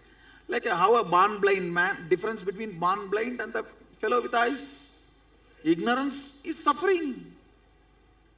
Not being introduced to the unit of you, unit of universe, unit of God is torture. Being introduced to the unit of you, unit of God, unit of universe is a mandatory basic requirement. It is a owner's manual for a body. Along with every body, the owner's manual should come. See, it's like a saying, oh, if I have not introduced the owner's manual to my car, what will happen? What will happen? Anything can happen. A Gurukul, the first job of the Gurukul is introducing to every being unit of you, unit of universe, unit of Sadashiva. That's the first lesson. And then making them understand life from the unit. See, If you have to teach physics to the kids, you naturally teach unit of length, millimeter, centimeter. Same way, how you teach units of everything. Liter means unit of liquids, 1 milliliter, 2 milliliter. Like how you teach units.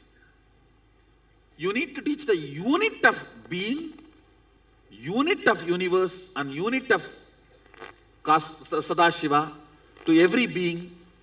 Not doing is the crime against humanity. Education is an education only if you are educating the units of life. These three are units of life. Nithyanandam Swamiji. Swamiji, I want to understand this depth dimension, the equivalent of this from the modern physics point of view. My understanding might be very limited, but I think, see, for example, what these guys are telling us now is that when we observe certain phenomena, we change the result. See, they only gone up to the breadth of the physics. Breadth. See, length of the physics is A plus B is C, 1 plus 1 is 2. Now, this whole observer changes the result is only a breadth of the physics. Still the fools have not gone to the depth of the physics. Understood, Swamiji. Understand? Yes, Swamiji. Now I can move my hand and move the sun is the depth of the physics. Understood, Swamiji.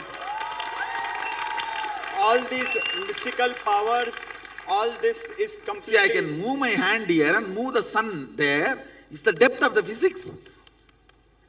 Very difficult for the physics to grasp. Even the breadth of the physics they are catching only after so many hundreds of years. Yes, Swamiji. Understand? You see, length of the physics is Newton. Breadth of the physics is observer influences the observed. The depth of the physics will be quantum. Not this guys, the quantum word they are using. In this, the quantum word they are using, they are trying to show more an agnostic, atheist way of, this is the way the parallel universe exists, but they are not saying our will has a powerful role to play with the parallel universe. See, the moment you say there is certain will which plays, then the independent intelligence operating the whole mechanism need to be accepted, which is Sadashiva, which they don't want.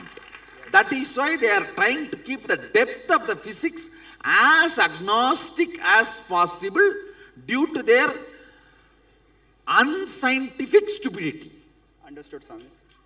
See, what is unscientific? Not exploring because of your vested interests. Agnosticism, removed from quantum physics, will make the scientist a genuine seeker, will lead them to enlightenment. Understood, Swamiji. Thank you, Swamiji. Anybody who has studied little quantum physics? Swamiji. You can, of course, there I know so many, Rajesh, it's agnosticism. Not letting the quantum physicists do the real scientific depth because of their vested interest of not letting the independent intelligence possibility of existence. They go on denying, not looking at that direction, that parallel universe as a possibility of the will's existence of manipulation and manifestation. The difference between the agnostics and the Agama. Agama is very clear. The depth of the physics as an independent intelligence playing the creation, maintenance, destruction, delusion, liberation part. And understand, I am manifesting powers to establish theism of the quantum physics.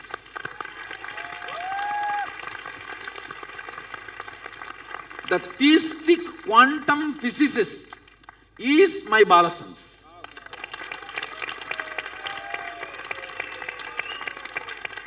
If I have to define my Balasans, theistic quantum physicist. Actually, I told some of my Balasans, hey, don't write 12th examination. I'll make big universities, give you honorary doctorate. When they bring it, tell them put it at the feet and go. Don't touch by hand. It's dirty.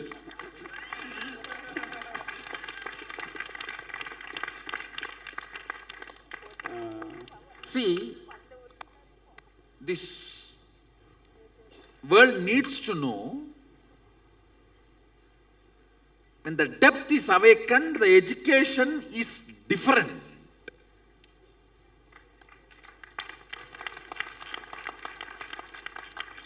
Actually, I am going through the fluttering period of my Gurukul. Means, I am at crossroads. That is why I have to justify my Gurukul so much, and in few years, you will see 10 times longer queue. This middle class Indian parents will be standing here, like how they stand outside the US embassy for visa,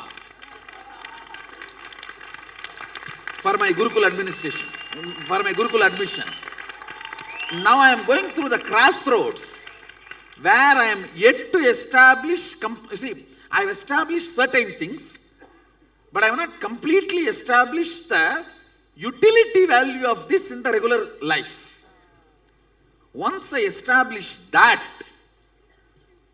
then these middle class Indian parents will be standing here in queue up to Bangalore. People will ask, what queue is standing? No, Biddi Nithyananda Gurukula admission opened. So we are all standing for application.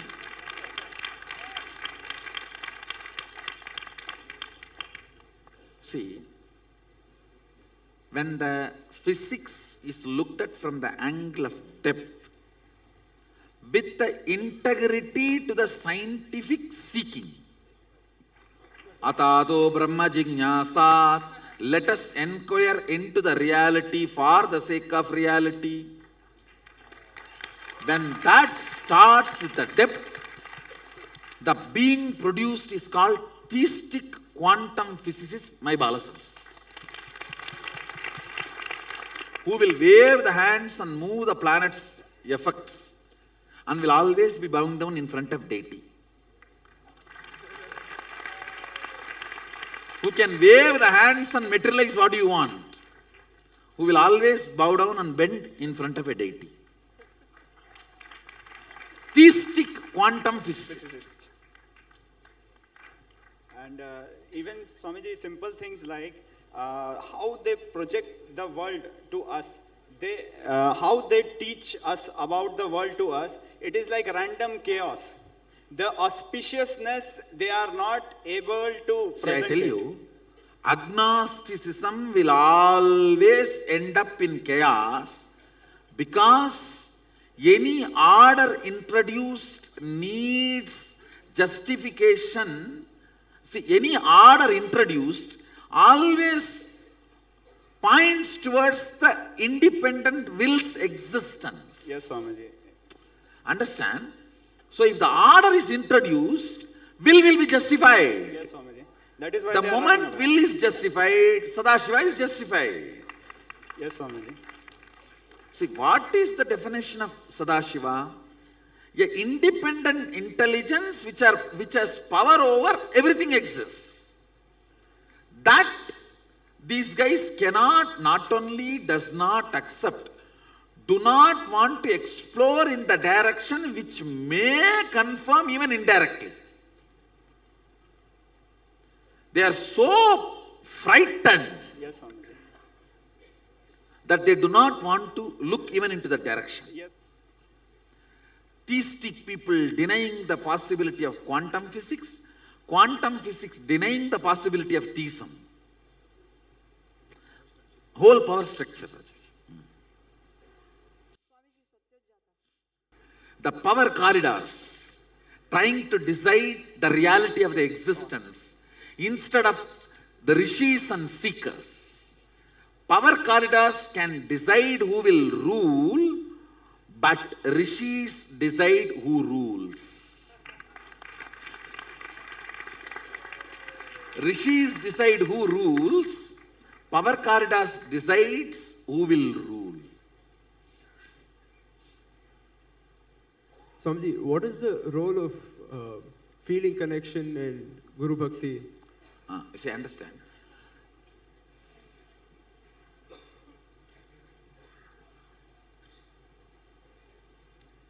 With anything you feel connected, love, your biomemory starts meditating on it constantly and it becomes that.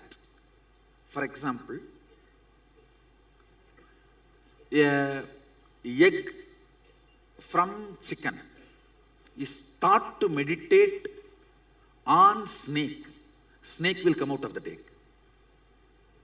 See, Prahlada came out of Hiranyakashipu.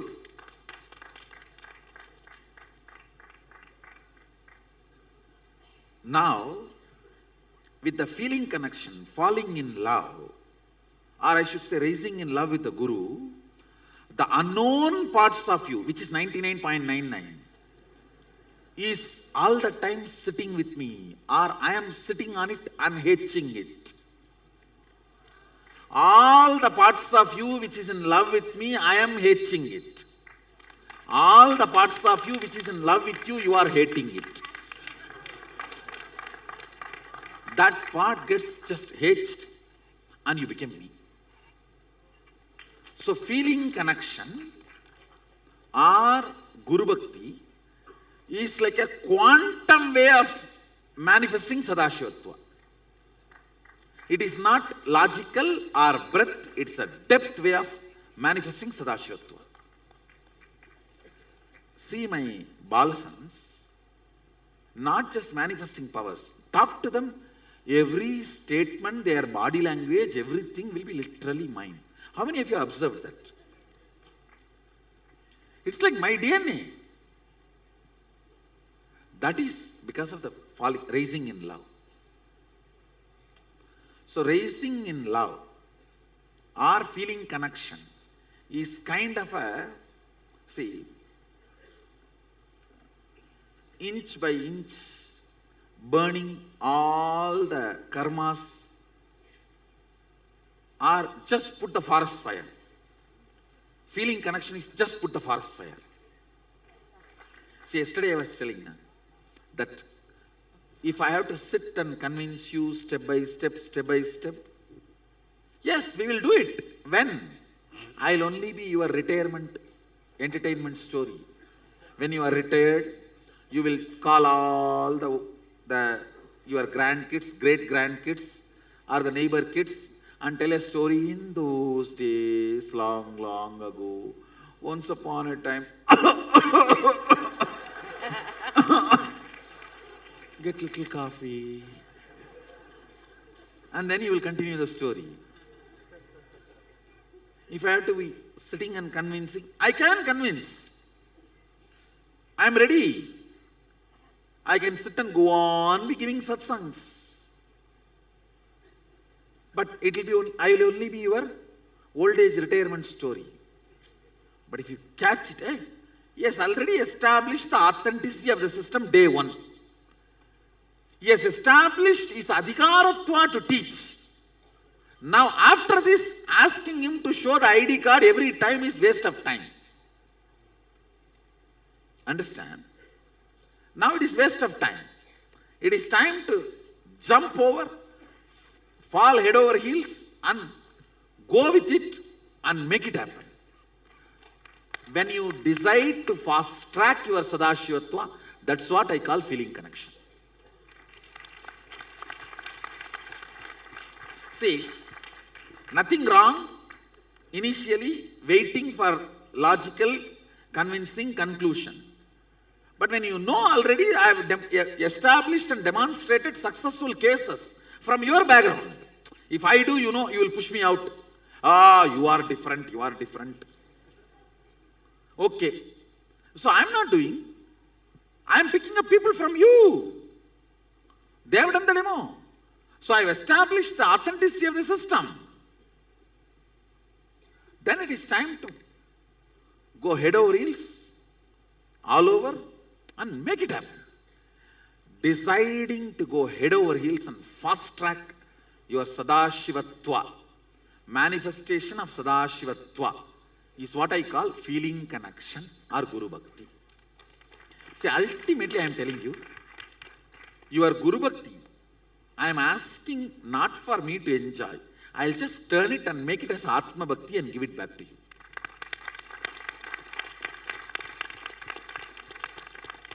When you complete with GDHD, I will complete with your SDHD. That's all. I'll just turn the energy, make it into your Atma Bhakti.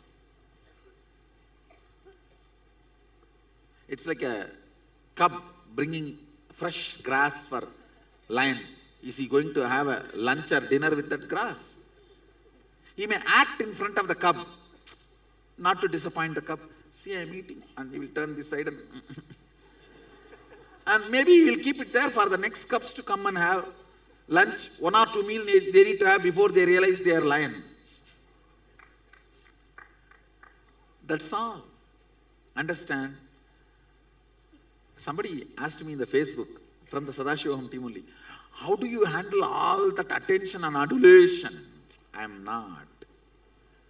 I am not receiving. I am only just turning it into your Atma Bhakti. Everything showered on me, the Bhakti, everything, I just turn that into your Atma Bhakti.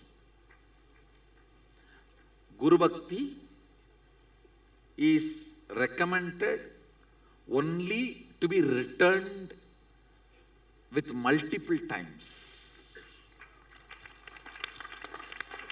I should say it is more like a investment, not like giving it away. Always Guru Bhakti turns into Atma Bhakti. Swamiji, does it mean that an individual only has to focus on deepening the depth or the being so that the length and the breadth component automatically falls into place? Actually, you just need to, all you need to do is as much as possible, engage yourself in depth creation. Length and breadth automatically happens. People who created length and breadth neither will have length and breadth nor have depth. People who generated depth will have depth and length and breadth.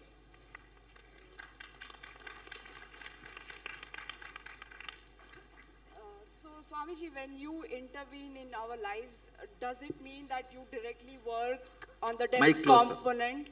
Does that mean? So does it mean that you directly work on our depth component when you intervene in our lives?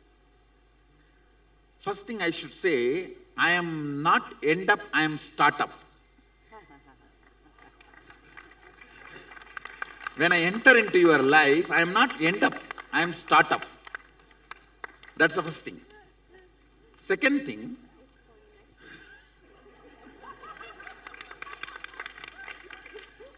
see, you should look at the whole thing. The word end up is wrong. Word startup is right. Now this answers your remaining part of the question. Always with startup, the depth increases, everything else follows. Thank you. Understand? Guru does not end up in your life, he is startup in your life. So my understanding is each energy centers 7 times 7 creates 49 depths in each energy layers. And if I'm making a decision from certain depth and it is perceived as a hurt by a logical length, am I obligated to heal it Or can I say Abhayam Sarva Bhudepyo and just walk away? I should say, depth always deals the length and breadth with compassion. Length and breadth always abuses depth. Depth never gives up length and breadth. It deals length and breadth with tremendous compassion and concern. So I have to work on them. Yes. Yeah. So my question is, once depth is awakened, does ethical behavior awakens automatically, or does it need to be? I should say, the ethical behavior word, if you define, then I will answer. Right. See, I should say, more integrity gets awakened. So would you agree that then in that case it need not be externally imposed to the extent it is being imposed when depth is not awakened?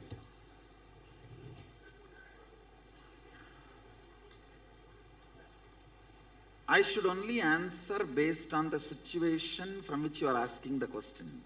For example, if you are asking from the context of things should happen, we should not be forcing.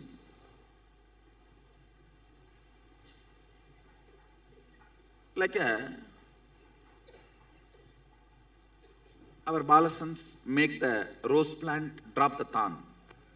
They cannot touch it and remove. They can only send the inspiration and that should drop the thorn. But here, I may even take one step to deny non-vegetarian food for you here 21 days. For you to taste vegetarianism. So here, that doesn't work. So only based on the space, this question can be answered. Right. Thank you. See, for example, these 21 days,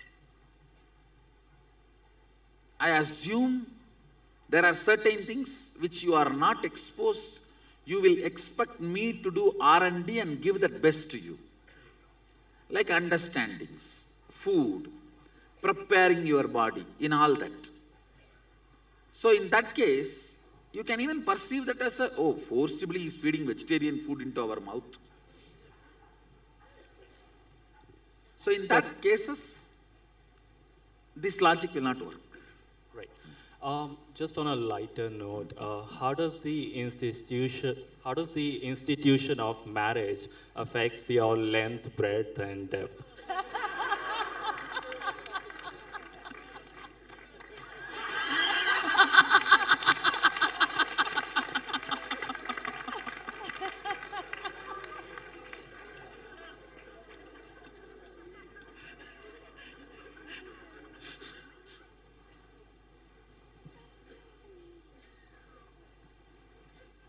Take this seriously. It's not.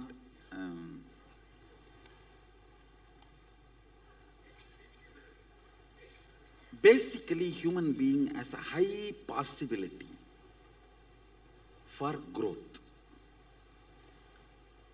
If both decide the possibility and decide never to deny, then I will call that as life of rishi.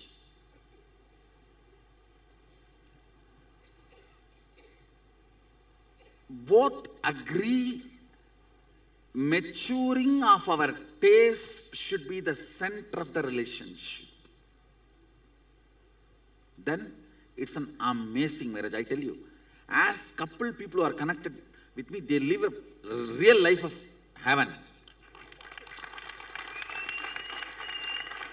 The maturing of the taste, if there is any imbalance, that's it. And I'm not talking even about the devotees whom I'm seeing. Even in the regular life, sometimes a person, when he grows little bit, his communist ideas may evolve into capitalist. When he has no responsibility, he will be communist. When an individual responsibility comes, he will be capitalist. When the whole responsibility comes, he will be really beyond capitalism, a kind of, I should say, I should develop a new name for Sadashiva's economy. So he will move to that. So even in the life, your taste in the field of entertainment, your taste in the field of food, or your taste in the field of thinking, strategies, economy in multiple levels, the maturing of the taste is always nullified if the other partner is not willing to raise. It is like sometimes you will have such high, profound open up. But when you come back, you are expected to be same as you left yesterday. It is mandatory. And for the sake of the other person's consumption, when you try to get back to the older state, you also forget the opening ups happened. Marriage has killed millions of discoveries because you are mandatorily expected to be the same person, and this confirmation that you are a same person and you are still in love denies multiple opening up. And both understanding, we will grow and celebrate each other in every level, will be the real marriage. It all boils down to, let us be open. See, let me very clearly put it. The Saptapati, 7 vows Agama Sadashiva gives in marriage. He beautifully describes sex is the act between two individuals who revere and celebrate each other. That act does not need to be used to confirm that love exists between each other, and that act does not need to be the scale to measure both of us are still in the same plane. Understand, it should be independent of our maturing and maturity of the taste. It should neither be bonding force nor be confirming force, but be sharing act. But so much of insecurity about the confirmation about other person's love, or our need for the other person's life. You always wanted to confirm your existence is needed in the other person's life. So this insecurity denies possibility of any opening or happening or growth. If this understanding is brought between the two persons, and me shedding more old skin and you shedding more old skins is going to make us more better related, and we both are going to celebrate our togetherness more joyfully, can make marriage the real marriage, like Meenakshi and Sundareshwara.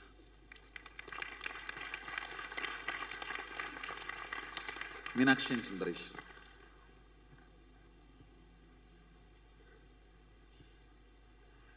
I should say that is what makes Sadashiva and Parvati.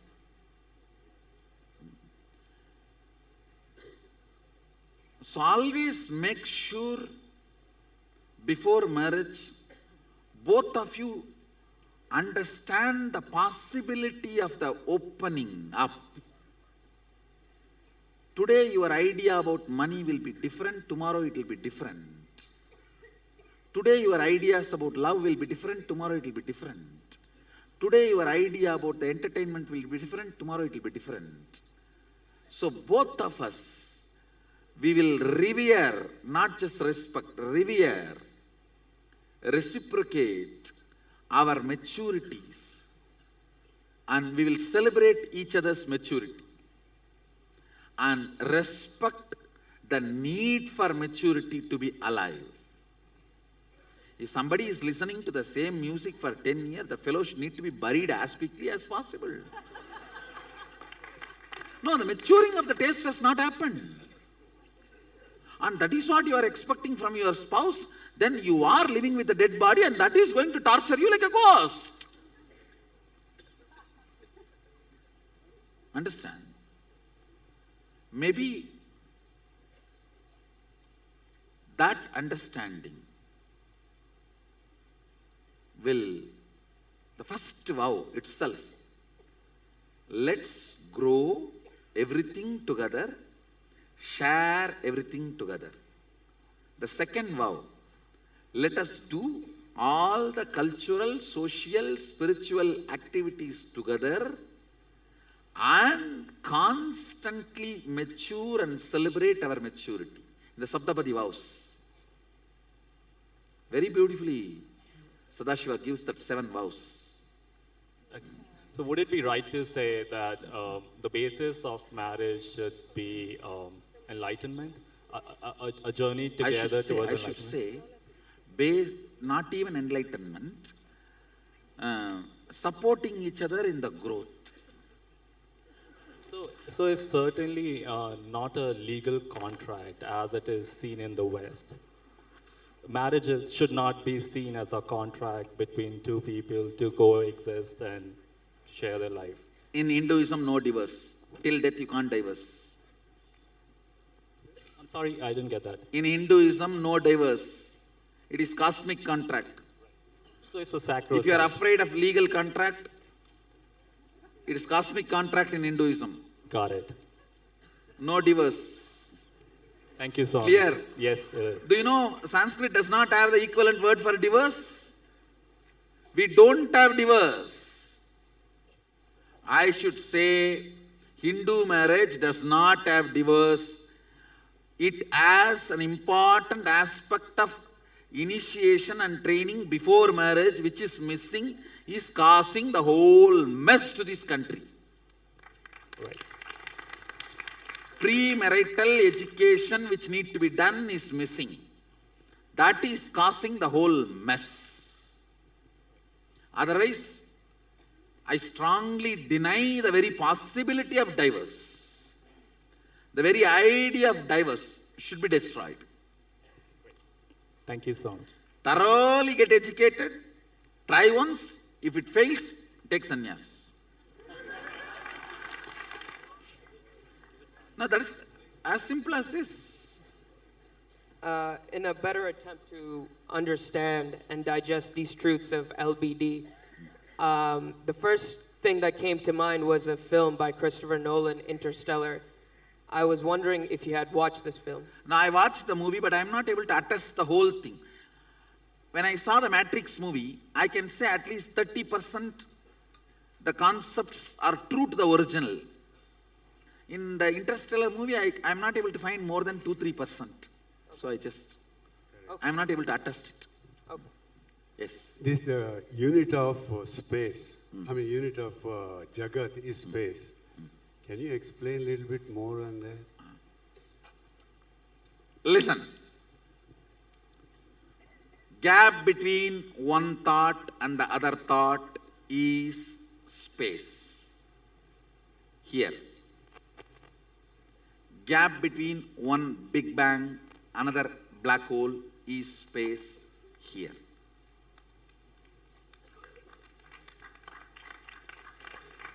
Listen carefully. LBD, active.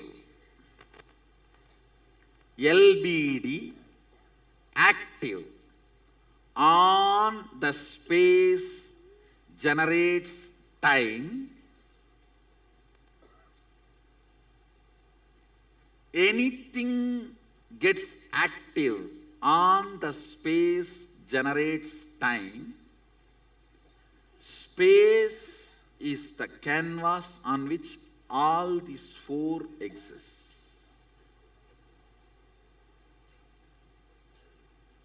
Listen. Whenever a mass rotates, it creates gravity. Whenever LBD gets active, it generates time. Where all four exist is space. Because you have space inside, you are able to perceive everything. Because there is a space in the cosmos, all the generation, maintenance, destruction, delusion, liberation happens. The space here, Chidakasa, perceives everything. Space here, Parakasha, allows everything to happen.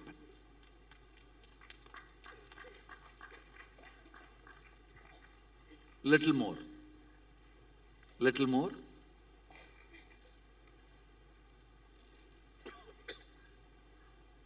Eyes receive information, digitize it, I should call biodigitizing. Sense it, it hits at one space and the response comes back. For example, you see the snake, response of let's run away or beat. The spot where this information hits and the response comes back is called space, Akasha. The spot which responds to information is space. If the thought, the gap between one thought and the other thought is too little, you do not perceive the existence of space. If there's a more gap, you perceive the existence of space. It's like if you are taking 2000 files, quickly you have to come back. If you are taking only 2 files, you can spend time with him. Ability to spend time with him is called luxury, Lakshmi.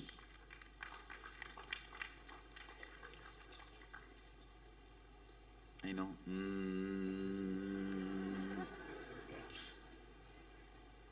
At least you are able to get what I am saying. That part, but you said the space between the black hole and the Big Bang. But black hole happens in the Big Bang. Am I correct? That is why I am saying, universe happens within the universe. From the nose of Sadashiva, he breathes out universes. In the mouth of Sadashiva, they all merge inside. The black hole, that is. It comes out and goes in. Comes out and goes in. That gap is space. Thank you, Swami. Listen. Somebody made this.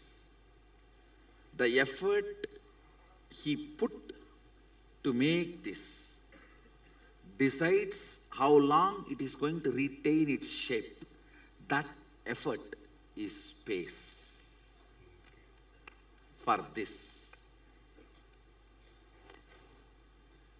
Where this information goes and hits and response comes out, that is the space for this. Where all this goes back and comes out is the space for this. Length of this, breadth of this, depth of this, length of this, breadth of this, depth of this, length of this, breadth of this, depth of this I explained. Now the space of this, energy came out of the space of the individual which is put to keep this in its shape, is the space for this. If more space is spent on this, it can collapse or remodel itself. Am I right? So that is the space for this. And for this whole, the energy with which it is generated by Sadashiva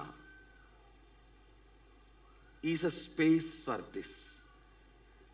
Based on that proportion of the energy, it exists.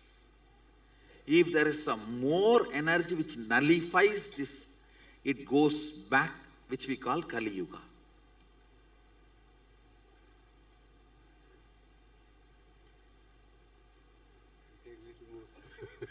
I'll give more examples. I am just translating precisely the Hindu cosmology verses. Swamiji. Listen. This has length, breadth, depth. When I move this, it generates time. On which I am moving this is space. Now, if there is no movement, this will stay for more time. If there is more movement, the time of it comes down. But even if there is no movement, the time is going to work on it. It's not that it is exempted from time. But if it merges into the space by samadhi, time cannot work on it. The only thing which has a capacity to merge into the samadhi, space, and avoid time working on it is human being, human consciousness.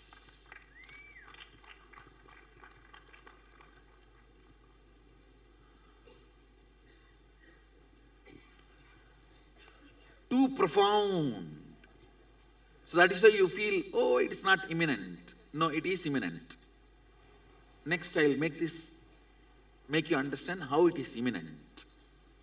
That's why the animals, etc., cannot be. They need to get into the human body for enlightenment.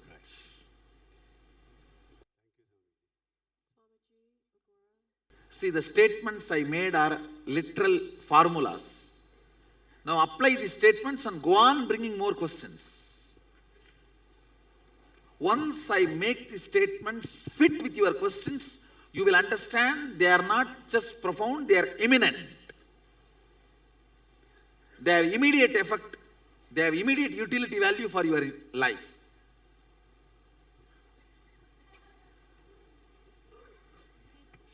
You were describing the unit of Sadashiva as Shakti. Shakti is Devi, it's feminine. Can you? When I said unit of Sadashiva is Shakti, I did not use it in the language of the Devi which was a form. For her also the unit is Shakti. Understand? Out of clay, the elephant is made, rat is also made. You can't say the rat and elephant is same. You can say both are made of same material. Now you are trying to say both are same, which is not right.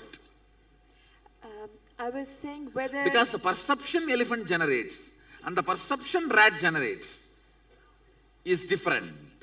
They may be made of same material, but the experience they generate in you is different. Is the material more feminine?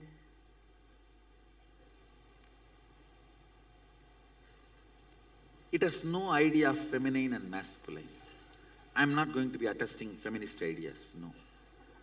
Even though I am a Shakta, the Shakti component does not have idea of masculine, feminine, thank God. Swamiji, something else you were saying of the tool to be... See, listen. The cricketer who is standing on the ground with bat, he is Sadashiva. The guy who is waiting in the gallery to substitute, if needed, is Avyakta Sadashiva, unmanifest Sadashiva. The power with which he is hitting the ball is Adishakti.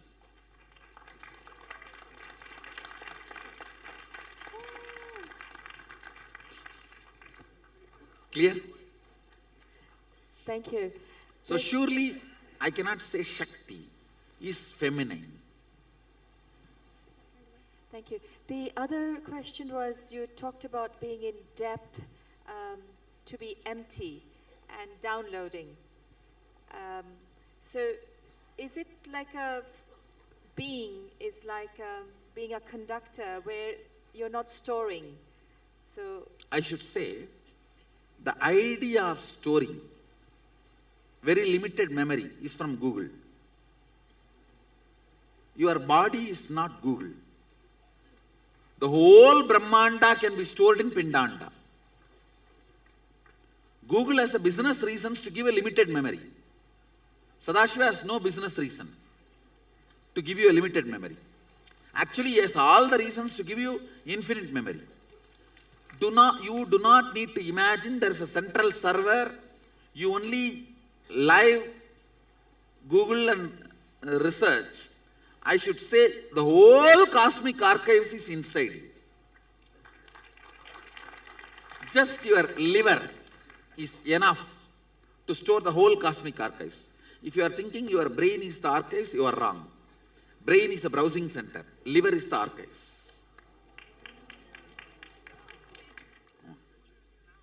My first question is there a hierarchy in this length, breadth, depth, time and space? Is there a hierarchy? First length comes and then breadth comes. I should say, not a hierarchy, depth.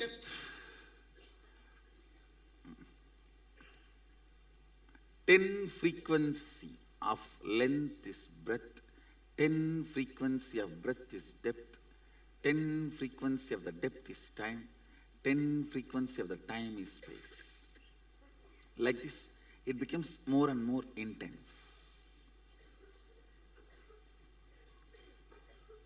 For example, one thread is a length,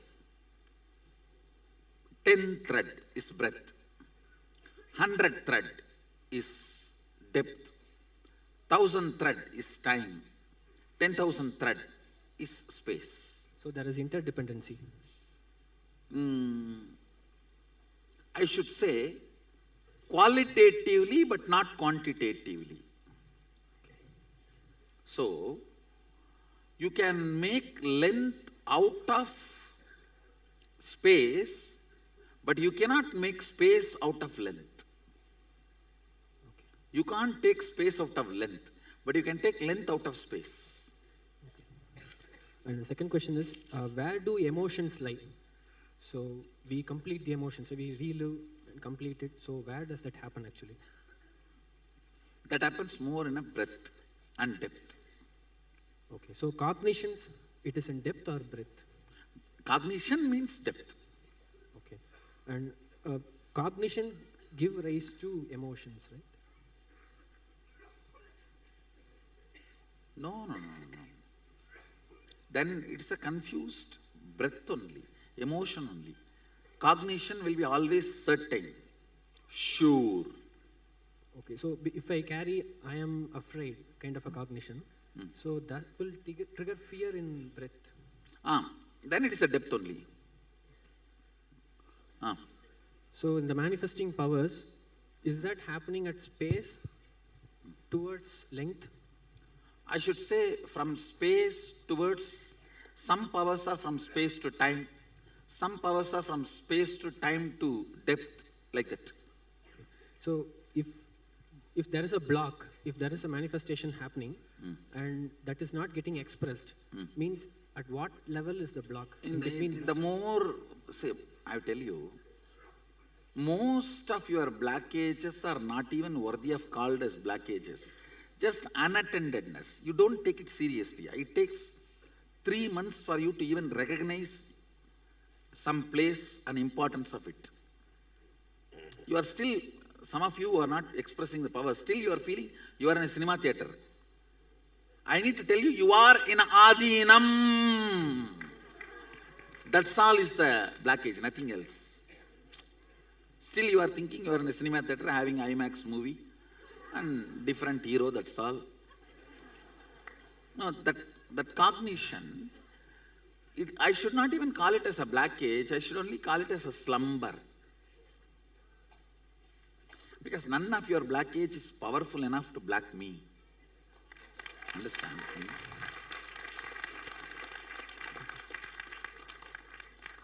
I always tell people, tell your problems how big your guru is. Not your guru, how big your problems are. Thank you so much.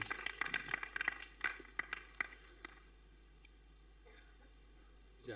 So, Swamiji, can we say that the three dimensions discussed are three kinds of causation? First is cause-effect, that's purely mechanical, predictable, formula, always this produces that. Yes, yes. Second is consciousness producing effect on matter, cause-effect. And third is consciousness by itself producing an effect. Yes. So all the three without even the help or support, independent of length and breadth. Yes. So the three ways of producing effects. Yes.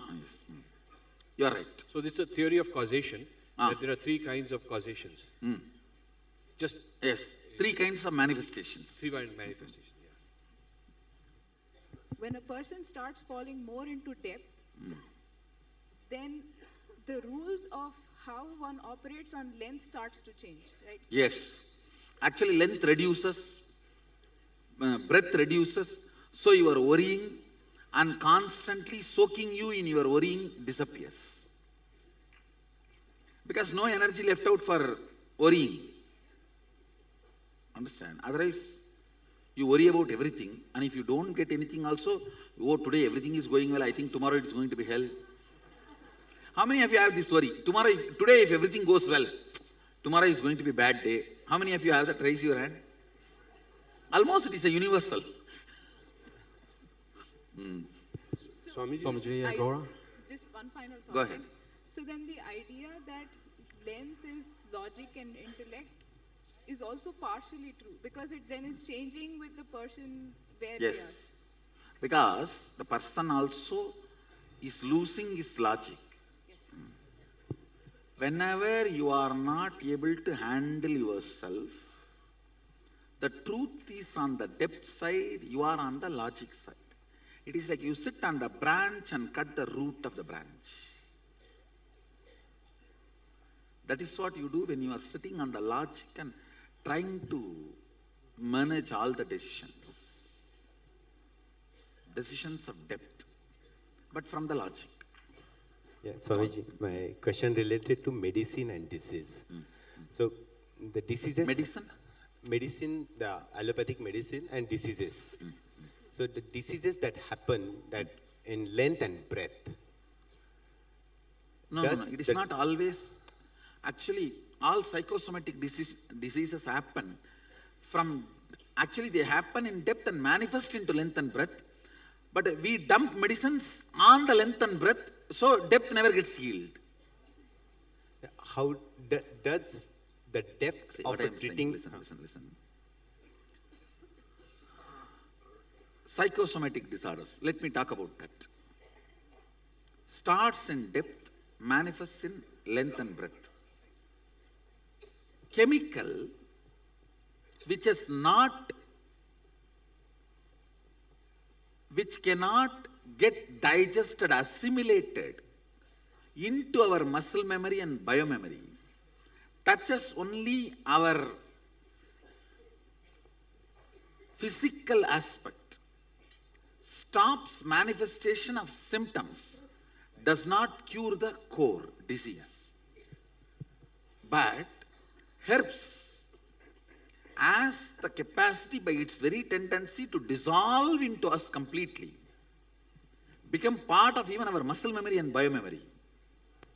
That is why when the herb-based things, without becoming part of the chemical, when it goes inside, it does so much of healing.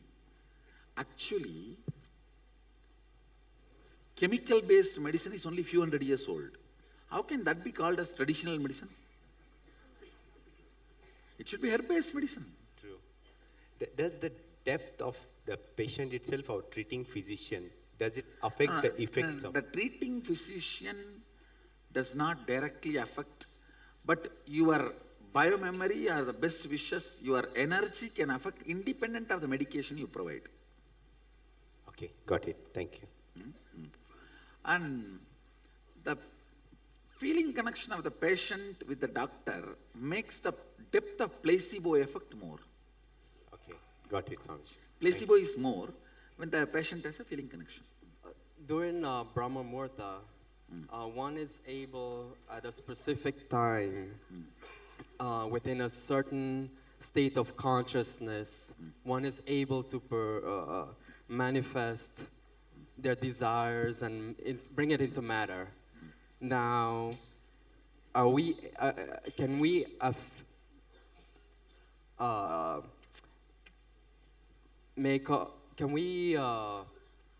make our depth, influence our depth in that state of consciousness? During the Brahma Muhurtam, depth has not yet started becoming length and breadth. So anything added there also becomes length and breadth when the length and breadth starts getting operated. Okay. And we're able to positively influence that to grow deeper and more in a positive way. How the neurological experiences can be generated independent of outer circumstances and can be established permanently in us. First thing, do you understand neurological experiences are generated in your dream independent of outer circumstances? Yes. How can that be created, you are asking? See, I'll talk about this example of these alchemy products.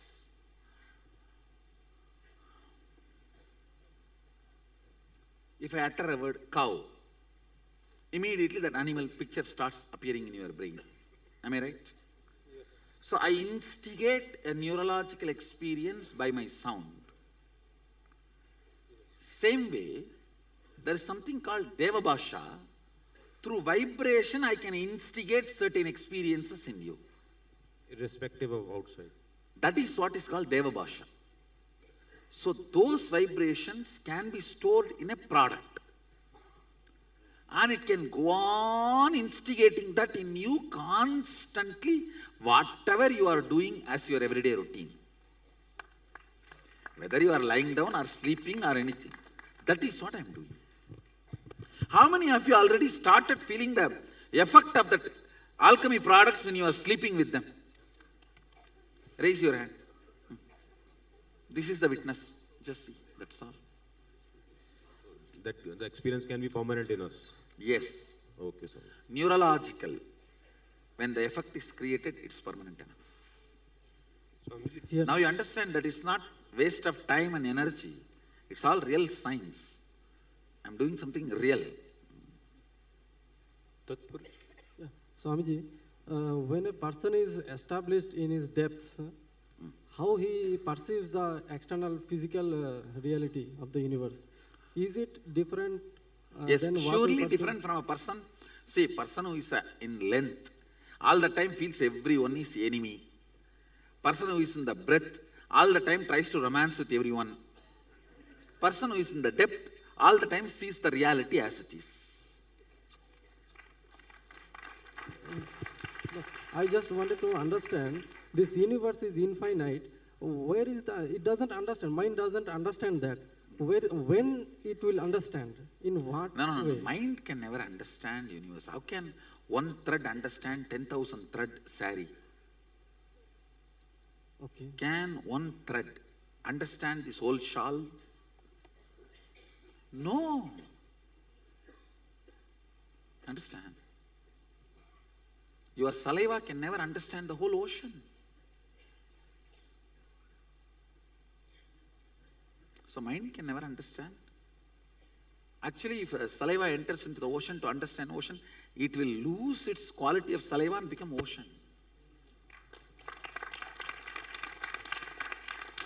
Thank you, sir. And so many things about Sanatan Vedic Hindu Dharma you revealed were so amazing. And I am going to reveal the Hindu cosmology. Thank you, Swamiji. As per Agamas, Hindu cosmology. Yes, Swamiji.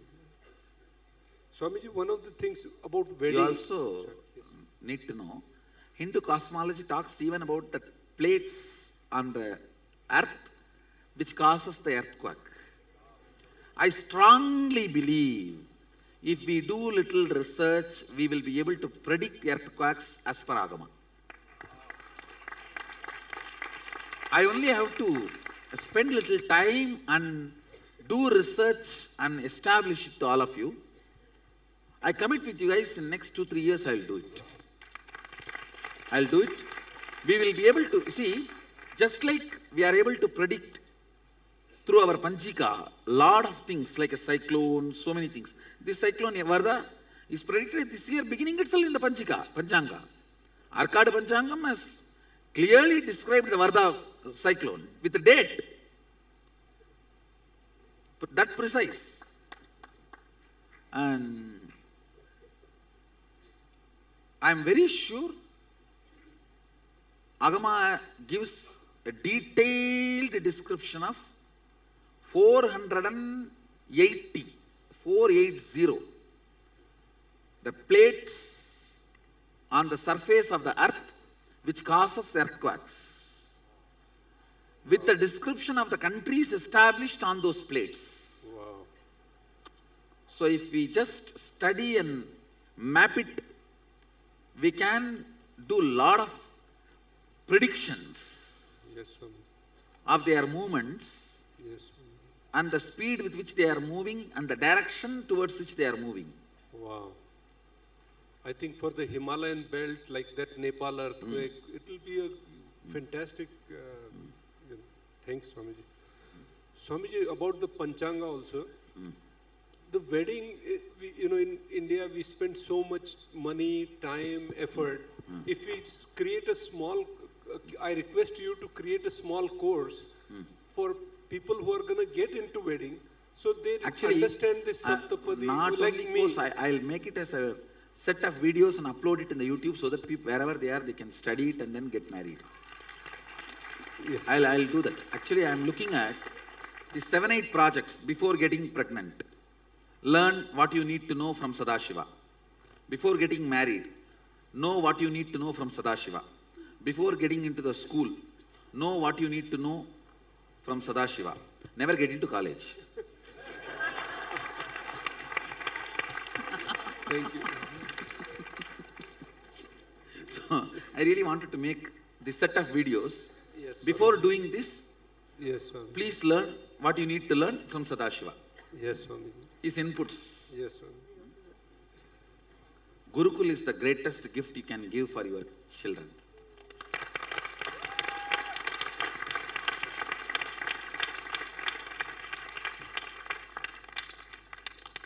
I tell you, till the age of 21, other than life, living,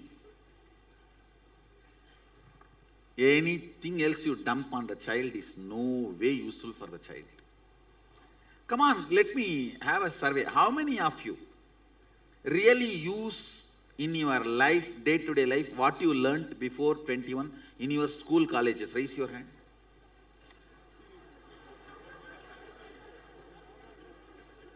Oh, really?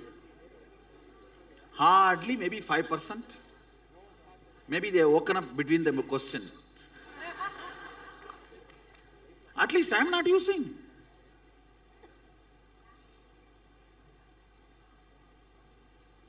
Maybe language by mistake. But 90% of it we are not using. Understand, the fundamental definition of education is individualistic and the curriculum is generalized. Why you need to study? The why is all individualistic. what is all generalized? How many of you are understanding this big mismatch? Why you need to study is individualistic. What you are studying is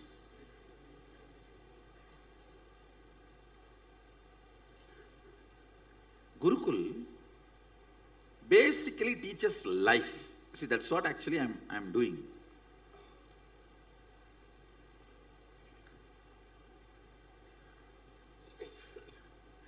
All I'm trying to do in the Gurukul is layers and layers and layers of bliss memory. Life is good. Be involved with it.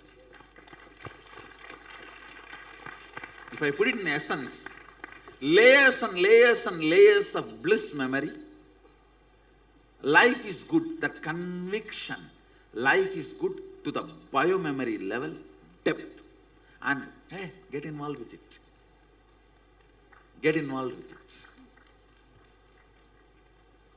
That's all I am trying to do. After that, that is enough. They will make money, make relationships, make children, make profession, make career, everything they will make. But in the regular school, you steal that and give all the so-called skills. There are tons of researchers, all university gold medalists, become such impractical. Their love life does not last long, more than 2-3 years. Divorces. No, they can't settle down in any one job. They become homeless. There's vast percentage of university gold medalists becoming homeless. How many of you read those research? There are at least 7-8 shocking revelations on researchers. The title of that research itself, that article itself, if you are a university gold medalist, soon you will end up homeless. Because they cannot settle down in a job. That street smartness. See, what is street smartness, you saw? You know, strong belief life is good in your biomemory. Strong belief I'll make it happen in your muscle memory. That is what is street smartness.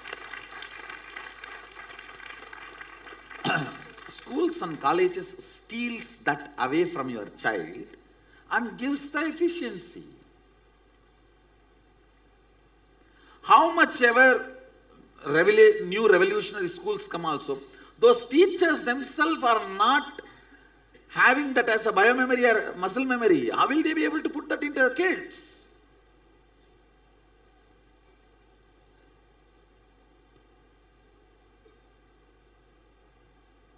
Understand? Gurukul is the best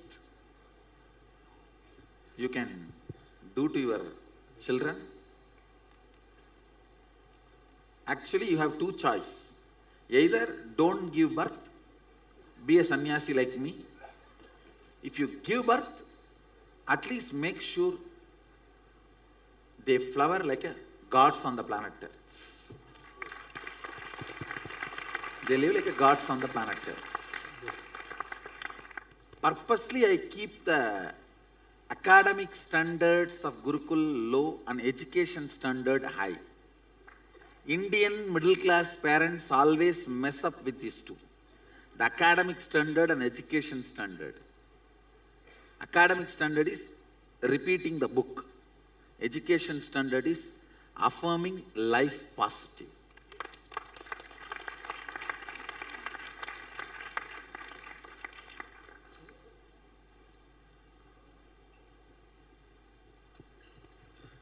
Yes. Swami, regarding the karma, by birth, we are accumulated by karma, and by karma we are facing all the problems. So where does it, so like length, breadth, depth, or time? The karmas are recorded. See, time is the paint. Space is the canvas. Okay, sir. more repeated actions are carved in depth, less repeated things are carved in breadth, very less repeated things are put in the length. So now it is up to you whether your depth should be pure depth or your depth should be patterned depth.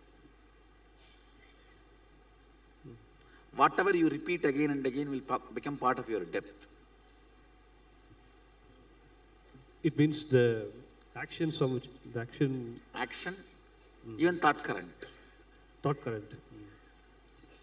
Thank you. So now, if you feel suffocated by karma, you have repeated something 10,000 times. Now, different programming, repeat it 11,000 times. Okay, so done. Swami, and you showed a stick, right? If it is in samadhi, it is out of time. It means what, Swami? Space does not get affected by time because space is subtler than time. But time gets affected by space. Nithyanandam Swamiji. So I'm wondering about the Western concept of time, which is linear. It's point A, you're alive or you're born, and point B, you're dead. So this concept is in the length and in a very superficial... Actually, it is not at all a concept. It is a utility understanding. See, dollar is different from wealth. Many places, dollar cannot be useful. What you get through dollar only is useful. Same way, the Western concept of time is as shallow as dollar. It is only some utility calculation value. Otherwise, how will you lose 1 hour, gain 1 hour? What a funny thing. Losing 1 hour, gaining 1 hour. A Hindu Panchanga can never understand this losing 1 hour and gaining 1 hour. Understand? Do you know, for us, even day starts with sunrise. So this concept of time ties into their concept of life and death, right? Whereas our concept of time is more cyclical, and thus we believe in reincarnation. No, what I am saying, do not even connect the Western concept of time to the ideas I am teaching. Better let me use the word kala, that's all. Let's not even use the word time. That brings a lot of mess. Kala, over. Kala, akasha. My question is, quantum entanglement, does that include depth, time and No, actually, space? no. Shaktini Pata. Quantum entanglement operates from space. Only from space. And that... Because the space is entangled, everything else gets entangled. So that would be the same as the realm of oneness, correct? Yes, you are right. And so See, that... actually what I do, I just become one with all of you and tell myself, how you woke up in this body, wake up in all body, that's all. So it's the entire space of both Saguna and Nirguna, right? Yes. So the entirety, oneness. So from that one, the physicist would be able to connect the two, right? So that is the most direct way to connect. And the other question... See, parallel universe is Visishtadvaita. Multiple universe is Dvaita.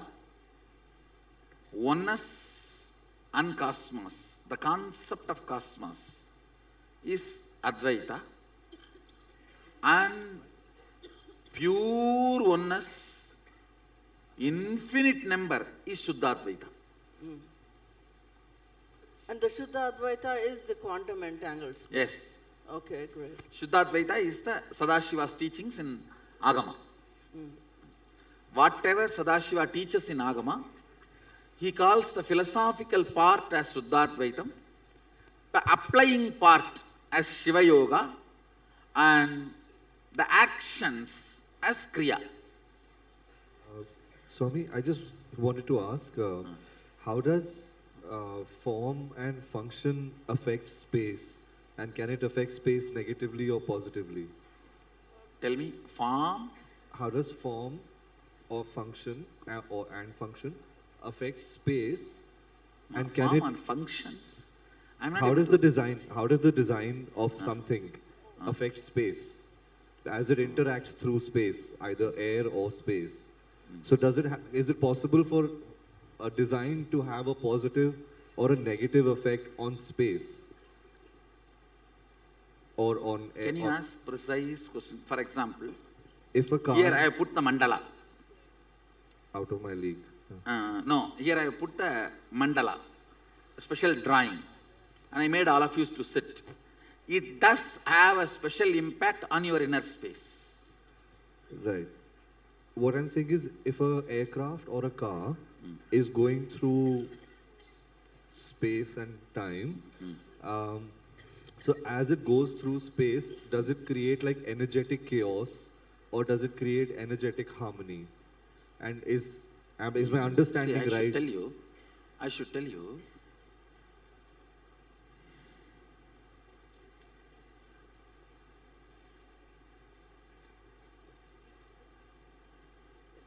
the aircraft,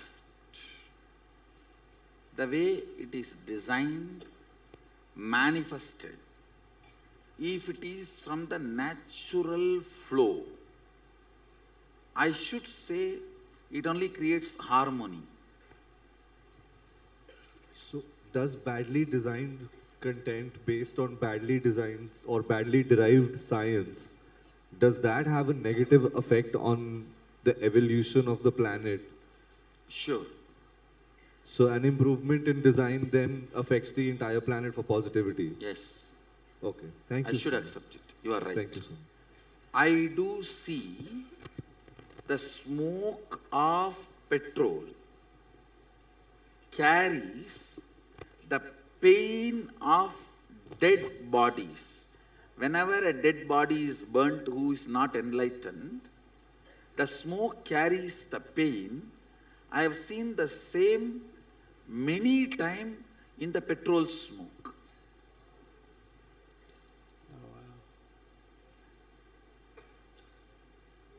Because many animals got killed. That only becomes petrol, na? Not all the time. Many times I have seen this. Actually, you spoke of zero and infinity.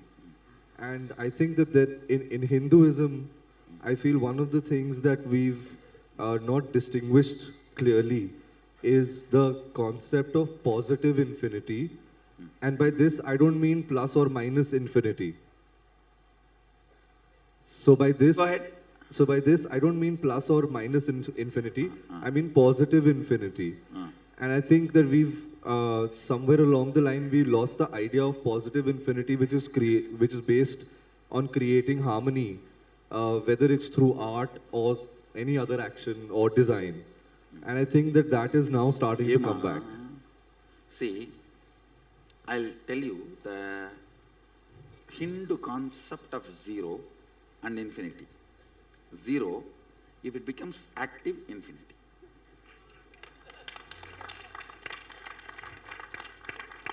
Zero, if it becomes active, infinity. Shakti, that's all is from what I can grasp from Agama. From Agama I try to find whether we contributed zero and all that. I am not able to find any other references. I only found the addition of the Shakti, activism, makes Shunyatva into Purnatva. Nothing else. Yes. How much the Western concept agrees with it, I don't know. But Swami, addition of the, see like a zero, becoming active is infinity. I've experienced this and I've created a sports system around this. where basically the body goes from 0 into positive infinity, goes through a memory loss, and then with the help of Shakti, it reorganizes itself at the level of intelligence. But if you can't activate Shakti, then intelligence also doesn't tend to move. Takes a lot of effort. So this is something which I wanted to share with you as well. Long story. Thank you. Namaste. So, space-time was devised about a century ago. It's a mathematical model that bridges space and time together. So I'm a little bit confused on how exactly it works. Oh, I do not know about the space-time mathematical model you are talking, which is discovered century ago. I am talking about something which is discovered yugas ago. That is why I use the word Akasha and Kala. The space-time cannot be the right equivalent word for that. Okay, thank you, Actually, Swamiji. space, all of you need to know, space, listen, is a living energy. Just like I. You see, bit of space caught in your body is I.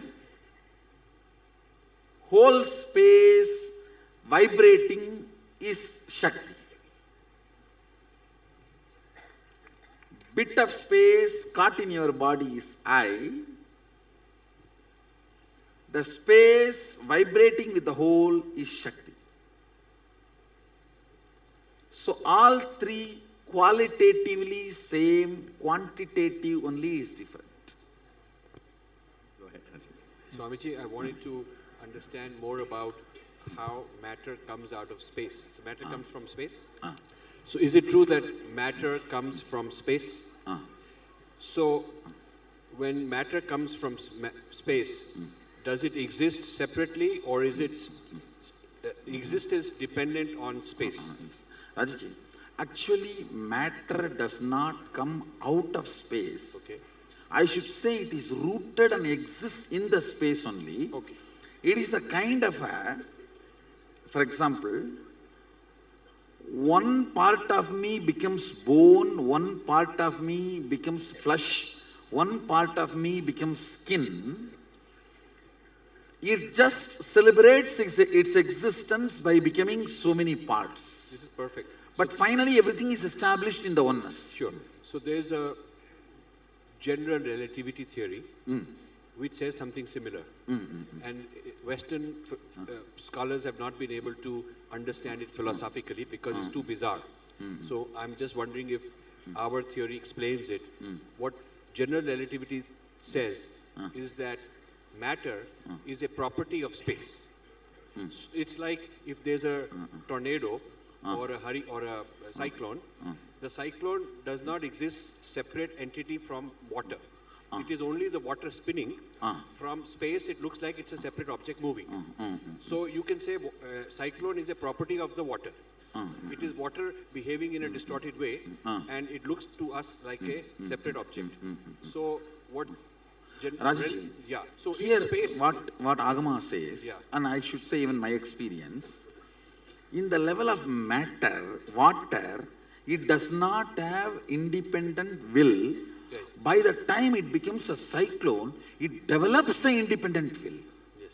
So when it moves more and more towards the will space, for example, if it is a bucket water, it does not have independent will. If it's a rain, we can ask it to come or stop. Right. So when it moves closer and closer to space, it develops muscle memory, biomemory, independent existence.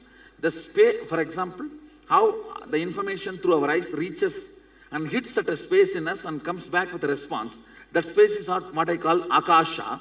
That Akasha gets developed when something gets closer to the Akasha, even if it is a matter.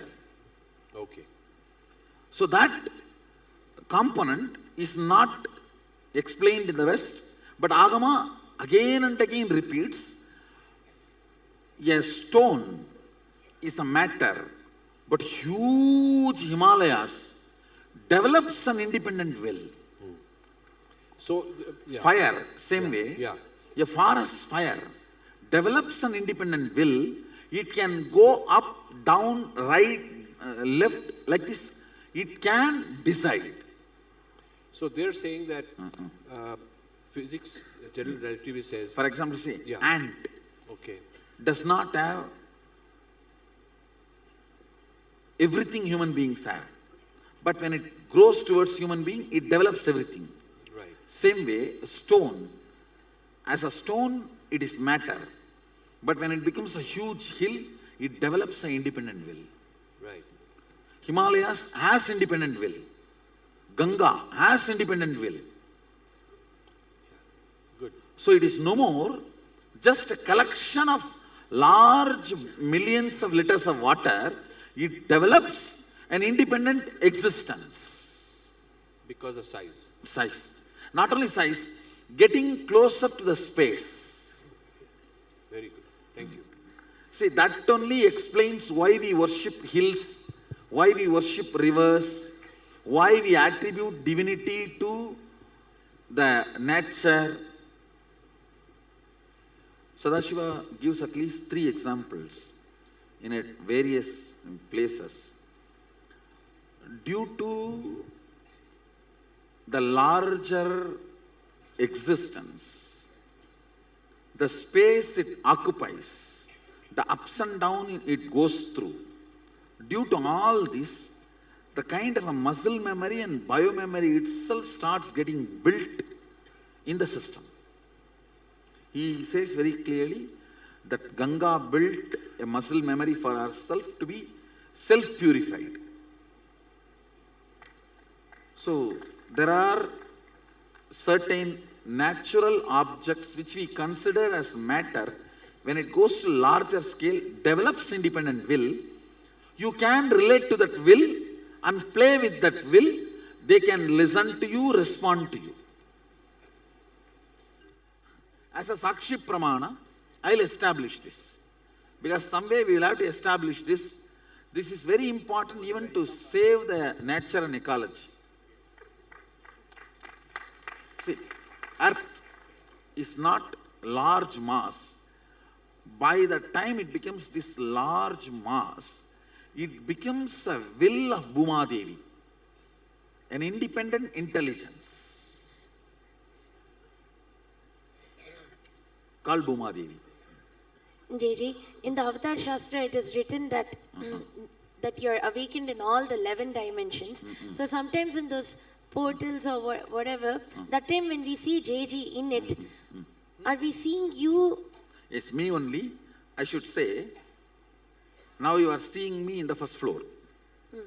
If I have to appear in that 11th floor, I get into the lift, which is my Advaita space, doing pratyahara from this body and mind.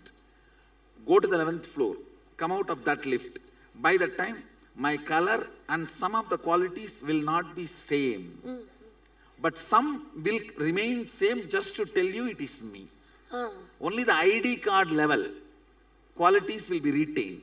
Others will not be there, same. So JJ, my question is, when we have such an experience of seeing you like that, does it mean like only, even though like right now I only remember me here, but for all of us we are with you if you in have all seen those? there, you are experiencing me there also. Actually, especially this teleportation all happens only if you experience me in multiple planes. But does that mean all of us are there also, but we don't remember it, we're not aware? All of you are there also and you don't remember. It's unused apps. How in your iPhone? See, somebody gets an iPhone 6 and knows only how to press the number and make call, nothing more than that. That is exactly the way you are using you.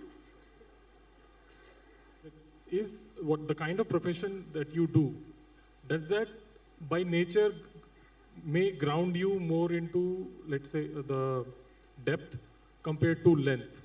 So if somebody is a doctor or somebody is a teacher, will that ground them more into the depth, or is it based on I the should context? see, it is more a context and cognition. There are many teachers who don't know ABCD of what they are teaching.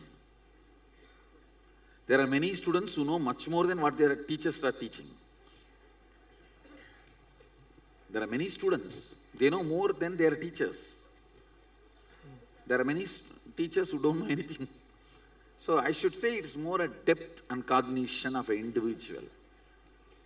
So specifically about this, obviously, when And one more thing, whenever you do some grunt job, repeating every day, you disconnect yourself from it. You just go and put your body, and your body does everything, and even after coming back, you will not know what you have done. Like a driving. Understand? So only if you are enjoying teaching, that makes the depth of you to grow. So Swamiji, for example, I'm teaching engineering subject. When I read the Western authors, modern science or modern engineering, I feel certain kind of irritation inside me. I feel like the mental setup from which they have expressed the whole thing. When I read it, I start feeling some kind of an uncomfort. I only have my head part activates. It is possible. So when it comes to engineering sciences, is the I mean, definitely we are making cars and all those things which are useful to the outer world or utilities. So if this is not in yoga, I mean, going through the modern science, then should this be changed, or we should completely rely on the Vedic system and then expand it? No, I am not saying you should throw away the cars and all that. I am only saying the context with which they expressed and the context with which we can use can be changed. I am not against modernization. I am only against the westernization. I am not against modernization. See the modern equipments I am using left and right. Yes. You won't find a modern guru than me, see? Yes. And any modern gadgets, I get at least a dozen gift. Latest release, Apple Watch, I have 3. Everything I have. And I'm using it, not I'm just keeping it. I'm using it. I'm not against the modernization. I'm only saying that much more contextual setting from the agamic tradition can be done. Even their engineering, you can, if you study more, from the context of East, you will have a lot of things to contribute. You can add a lot of things. For example, if you look at everything as a living thing, river, everything, dams, all that can be built in a non-violent way which will not create earthquake or ecological damage. That is one side. Even the houses. The house space is a living space. Your body circuit, your physical circuit should be in tune with the house's circuit. That's all. Vastu is all about that only. Swamiji, Go ahead. Swamiji, I want to be in a feeling relationship with you, but you seem to feel me completely. And how do you feel? How can I understand how you feel? Please explain, how does it feel to be you?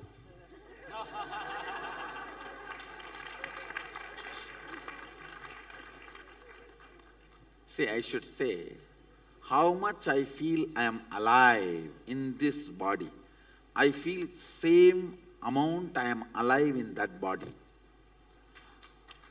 Only difference between this and that, the ambitions and the future plans and desire to exist is for a different reason in this system, different reason in that system.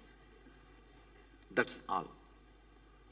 So, I do have enough of compassion for that system to slowly learn and realign itself to the highest ambition.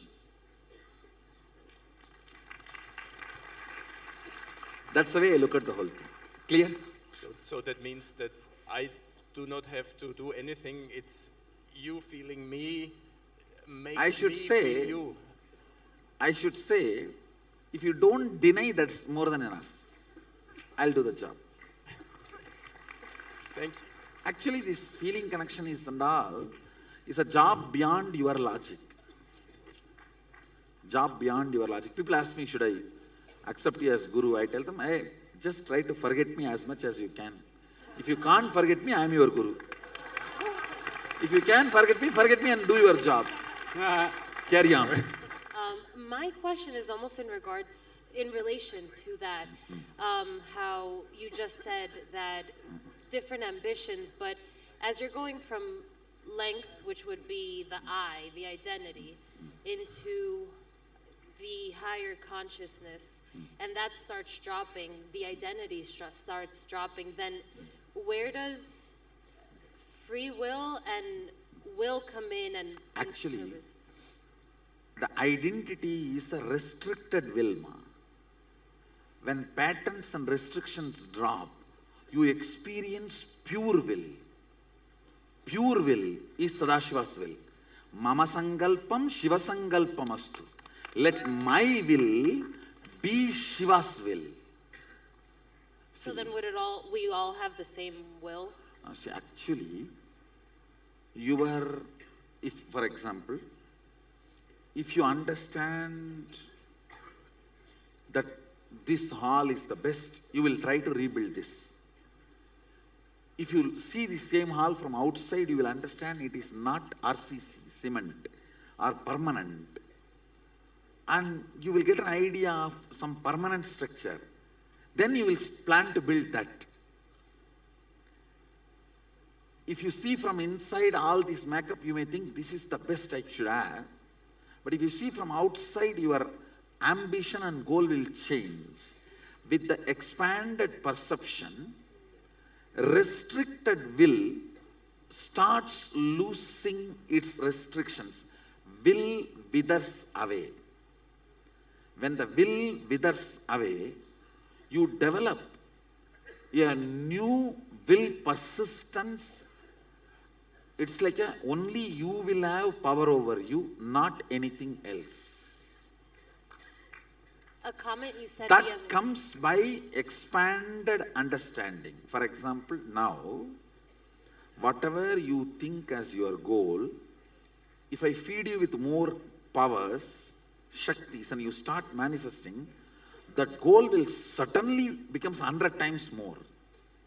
Because now you know, with more, you can do more. The goal, reaching its completion, is what I call Jivan Mukti, living enlightenment. Now, with your identity, what do you understand as you? You plan for your future.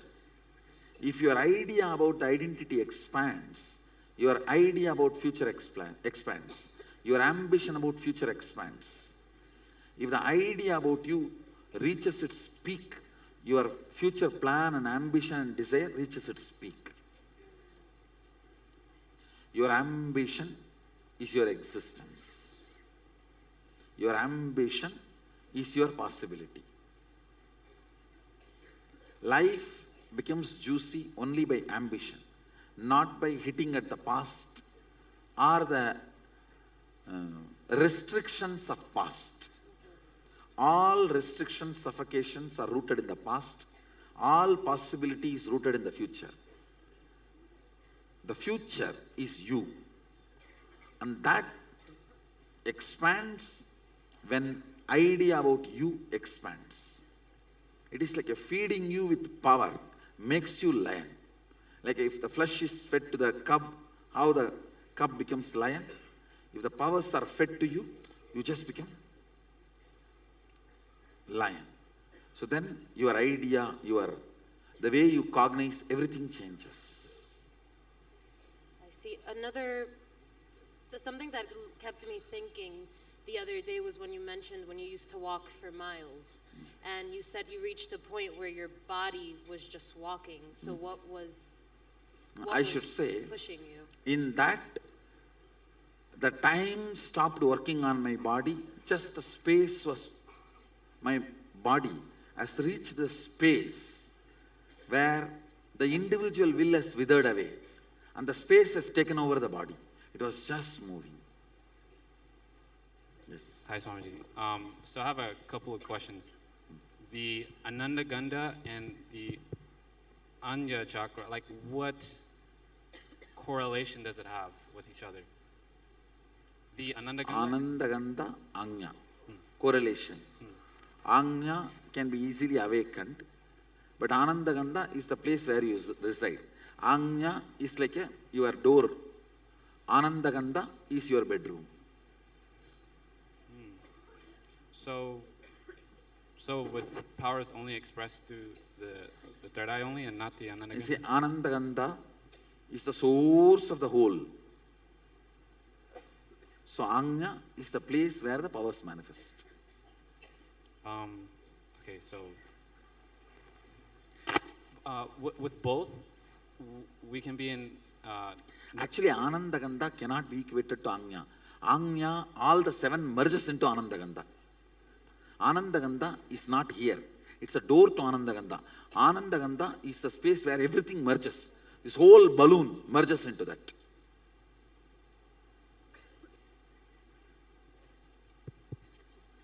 I've spoken elaborately on Ananda Gandha. We have even a healer's book. Yes. With a balloon, I'll explain. With a balloon, all the seven chakras will be on the balloon. If the balloon bursts where it merges, that is Ananda Gandha. So wouldn't that like be the ultimate... Ananda Gandha is ultimate. Okay, another question. So would both, would we be able to reach Nirvana? There's no both. Ananda Gandha is of a different level.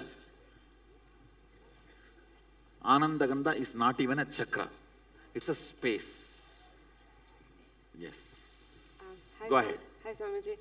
I want to know, you were talking about Vishwamitra and how he used, like how he used the depth. How he used the depth to create another loka. So how did he do it? How did he physically do it? Did he just think of it and it appeared? No. Space is a material which you can use and do. It's a wax. So he knows how to do that, use that wax. That's all.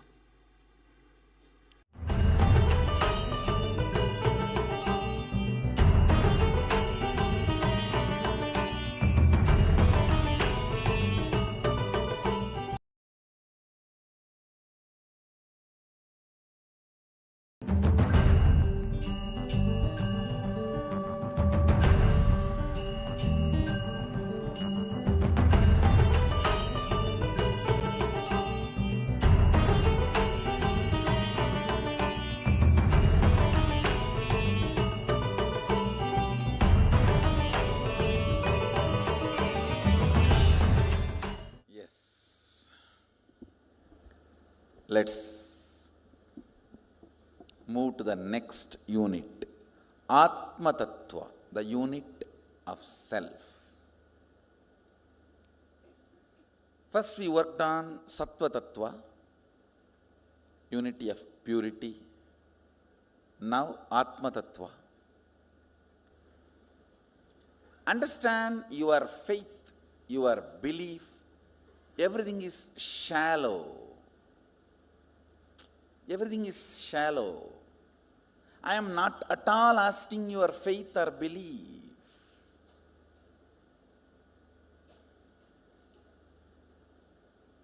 Work with it. I am giving you some of the cosmic conclusions. I am going to give you some of the cosmic conclusions about you, which is reality. You see, if I decide this conclusion, how I am functioning. If I decide my own conclusions, how I am functioning. See, just Pour petrol in your vehicle and see how it is functioning. Pour your garbage or the sewage water and see how it is functioning. That's all. I am very clear. It's a science. Decide static matter, dynamic activity, strategic existence has no border. It is one and the same. With this understanding, this moment, I am commanding. Let things happen as I want. Decide and see how things work.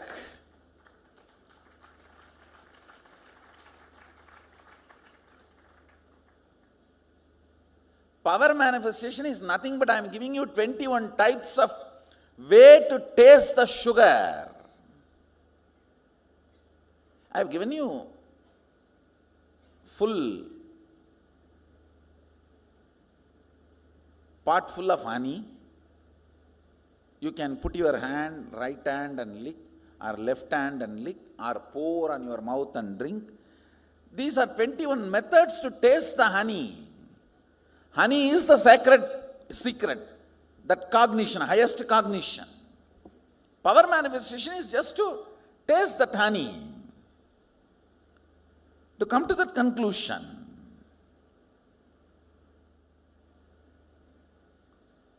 Understand, much of your faith, belief, all these are silly conversations with yourself and with others.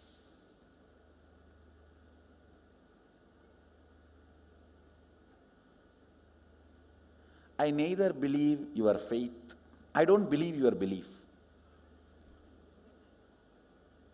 I am very clear. Come to conclusions.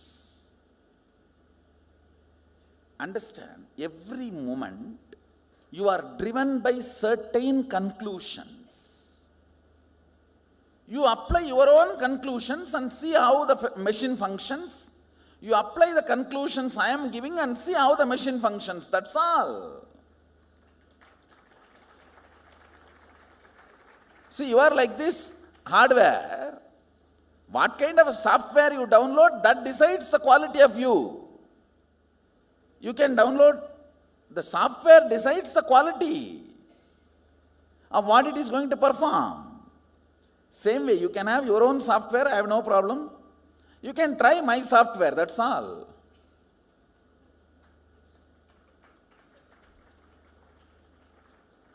So there is no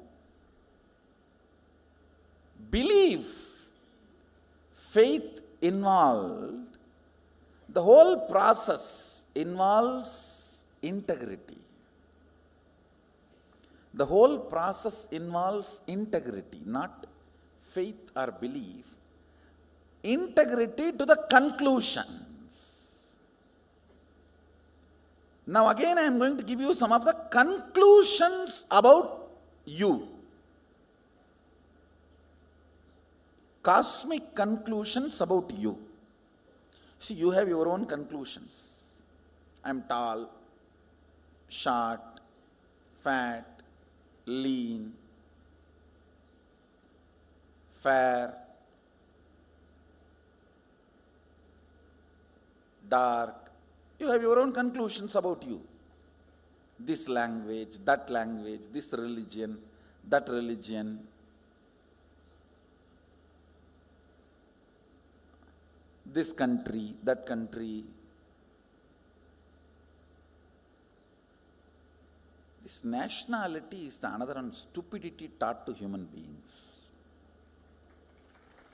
No, really. It's a conspiracy by politicians.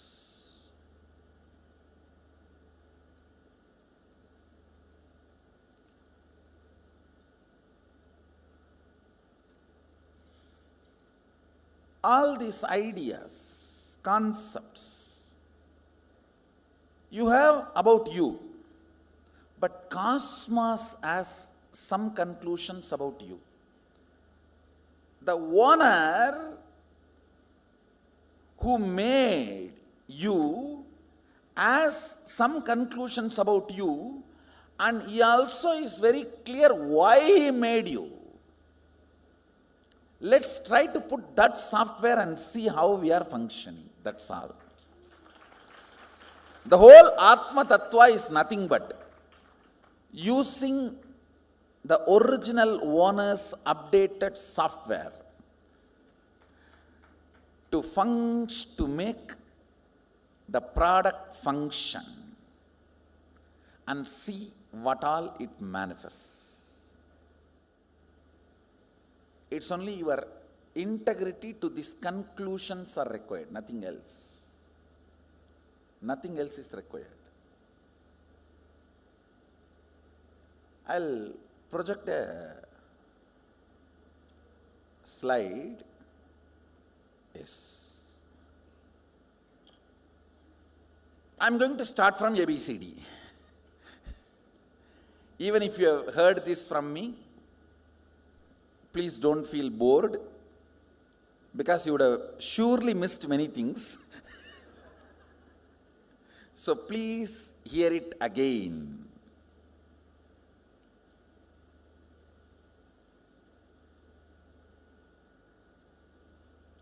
You have two levels of existing.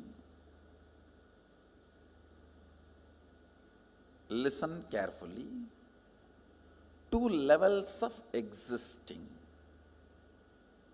One with the thought currents, without the thought currents.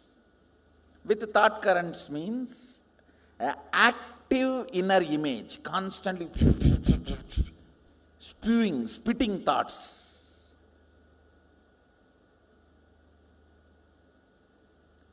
Without thoughts, in deep sleep, where I think some of you are in that state now. If you are not hearing me, you are in that state. If you are hearing me, you are not, fortunately.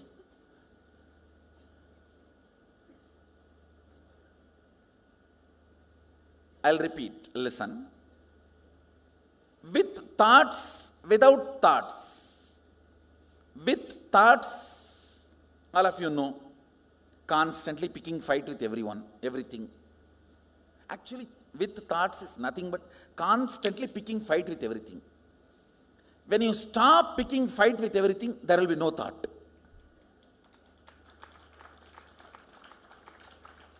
Thought is tan in your existence. When there is uneasiness and you decide to pick fight with some part of you or the other, then comes thought.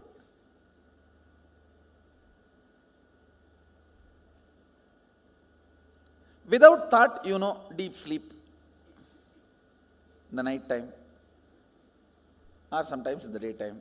Whenever you are in the deep sleep, no thought. So these two, same way, listen. With thought, without thought. Same way, with your existence, remembrance of your existence, without the remembrance of your existence.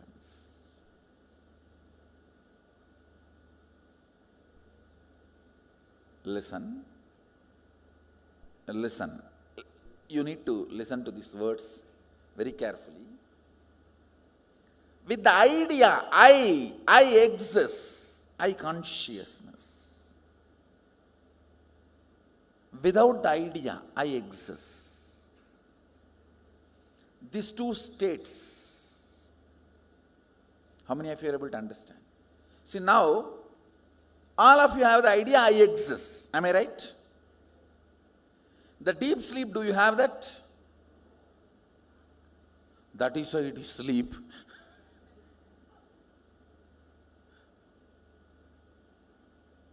So, there are two ways and two states. Two ways is with thought, without thought.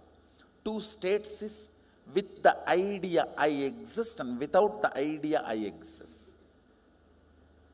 How How many of you understand that? Project. Listen.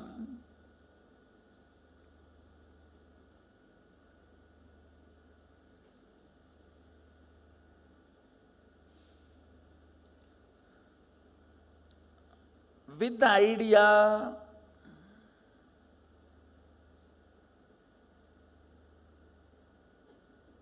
I exist, and with thoughts, listen carefully, because you need to understand this unit. This is the fundamental unit. How the states of consciousness is formed in you. Why you go through what you go through in your life. Understand, ignorance is not cute. Ignorance of traffic rules is not going to save you from the traffic ticket.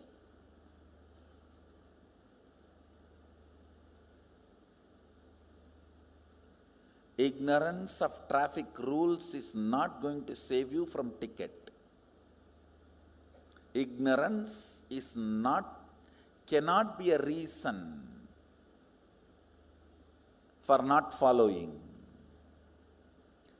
Same way in the cosmos, ignorance is not cute. Yes, you can be victim, singing song, oh, I am ignorant, innocent devotee. Who is going to care? No. A devotee cannot be ignorant. Jnana varishta bhakti, devotion established on knowledge and understanding. That is devotion. Understand, I am talking about the fundamental units of life. This principles I am talking now is Atma Tattva, unit of self. We are going to see now next Shiva Tattva and Vidya Tattva, Brahmanda Tattva, various units of understanding.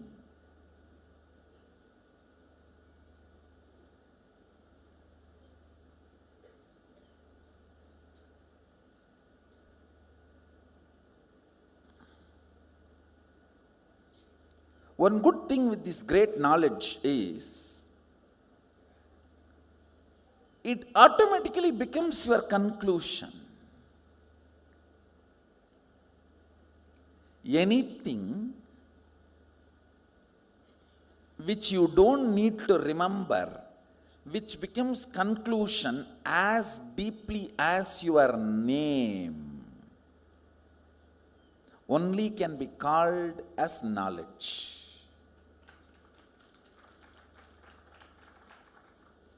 It will just become your conclusions. Because I am not talking any theory. Every line I make sure that you cognize it.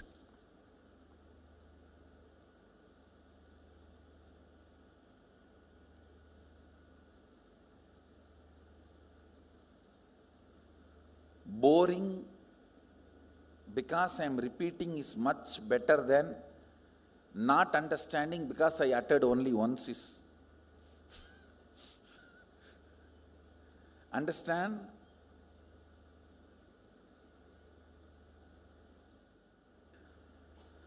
With thoughts, with the idea I exist, I consciousness, that state is called thinking, Jakrat.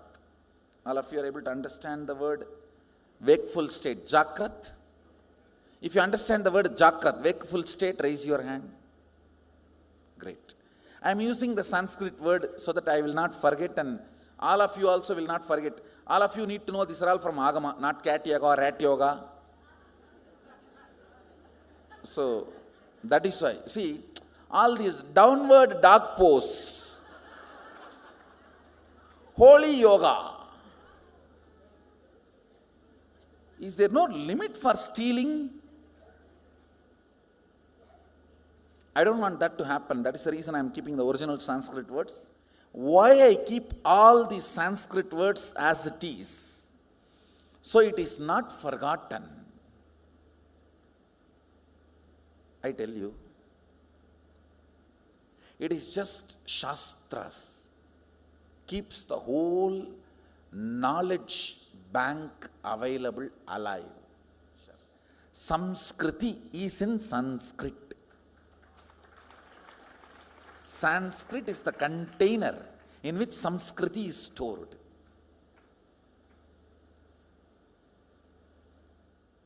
I'll be really happy if you guys,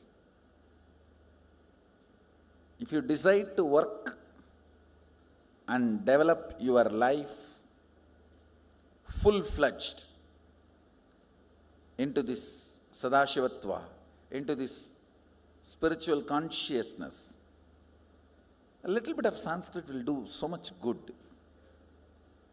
And nowadays, the internet classes have come. I think Sanskrit Bharati is giving a program freely. In 10 days, they give you basic understanding about Sanskrit. And it's all free available in the internet. If some of you guys can get a link and put it in our Facebook group, people can follow. They will give you... These words can be kept alive. That's all I am looking at. So let me go to the next word. I am introducing these 4 words with thoughts without the idea that I exist.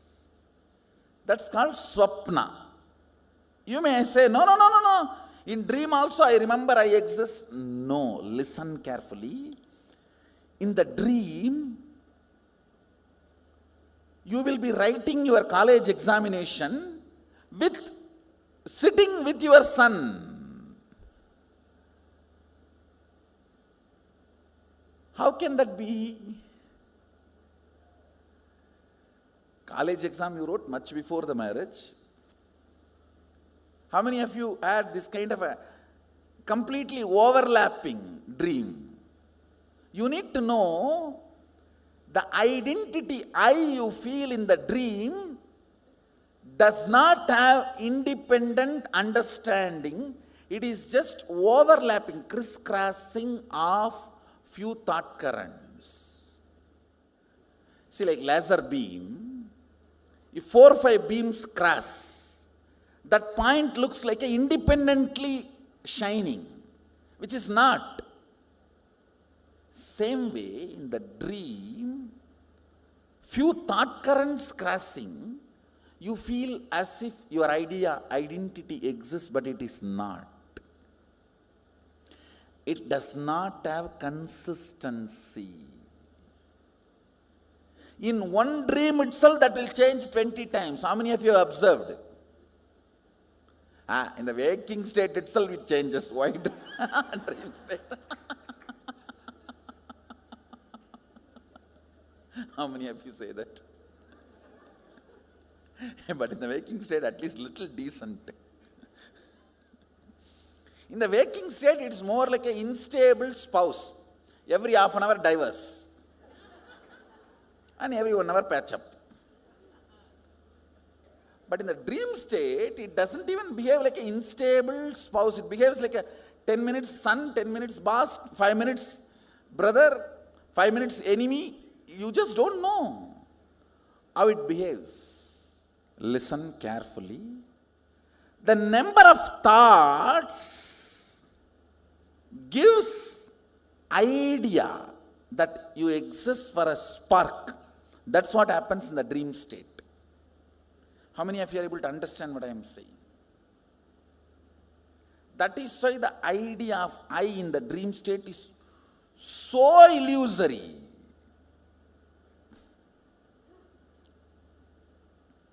Many times you don't even remember you when you come back from dream.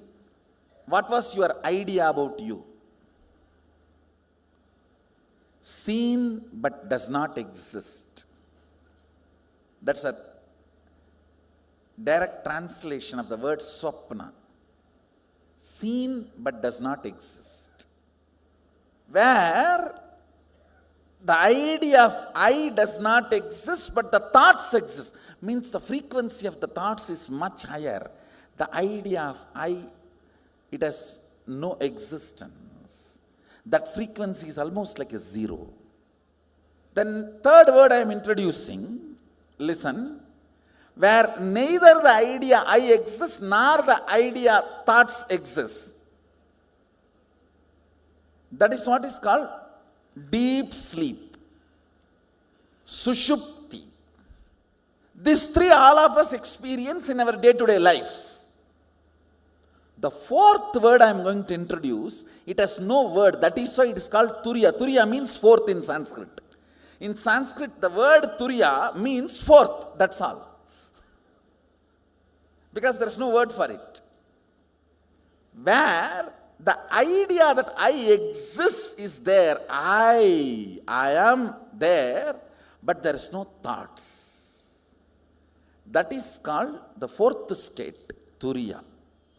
With the idea I exist, but without thoughts, is turiya. With I plus with thoughts is waking state. Without I but thoughts is dream state. Neither I nor thoughts is deep sleep state. Only I, no thoughts is turiya. Now I want you to remember these four words. Let me repeat. Jakrat means waking state. Swapna means dream state. Sushupti means deep sleep state. Turiya means fourth state, awakened state. There is a fifth word Mahadeva introduces in Agama called Turyatita, means not only you are awake, you are alive, you can move anything you want. See, if you have manifested the powers of moving a matter, how many of you are successfully able to move a matter? You have seen the glimpse of Turyatita. Turyatita is the state where awakening becomes power manifestation. Means you are able to play with your awakening. These are the 5 states. Listen, let me repeat once more. Jakrat, waking state. Swapna, dream state. Sushupti, deep sleep state. Turiya, awakened state. Turyatita, alive state, where you are awakened to the higher reality and you are able to manifest it as you want. Alive with your awakening. Where when you say, hey, static matter, dynamic activity and strategic existence is one and the same. Move, you are a static matter, I am saying, and it moves. See, these 5 states of consciousness crisscrossing each other forms 25 states of consciousness. This is to give you why you behave the way you behave at some times, why you behave the way you behave at some other times. All your decisions are just because of the state you are in. Your state is so powerful, either to give you clarity or confusion. It can literally project what is not there and cover up what is there. I always tell this. If you see a restroom In your dream, don't use it. It's a trap. Understand, just when the bladder is full, it can just create a restroom and give you a very comfortable, secure feeling till you feel everything is wet.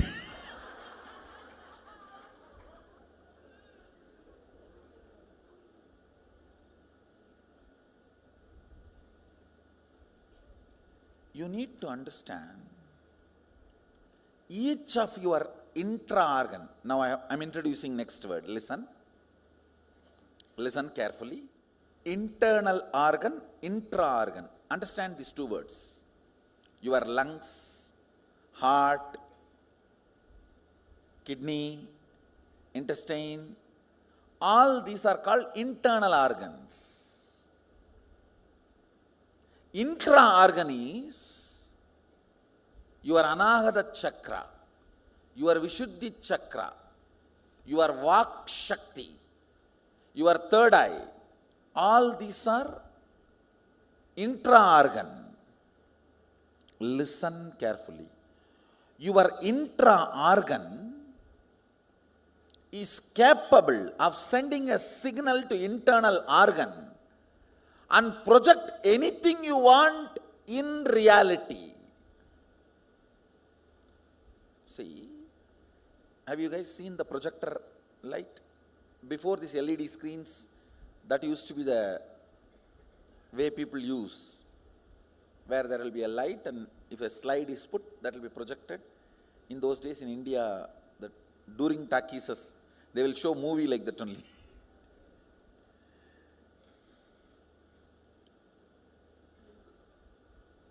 Intra-organ is the light, internal organ is the slide, screen is the reality. Your intra-organ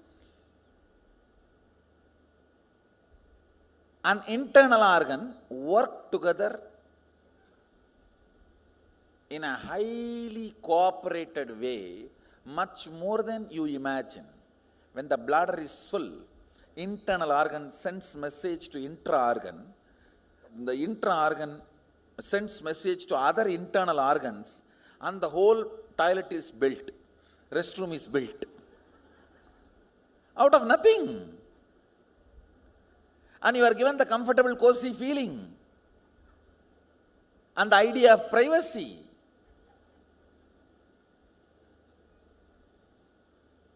Understand, I am talking about bedwetting. But this functions on multiple levels. If you have fasted without eating for 48 hours, you will feast in the dream. How many of you have seen that? How many of you experienced that? Same way in the next level, sexual fasting, wet dreams.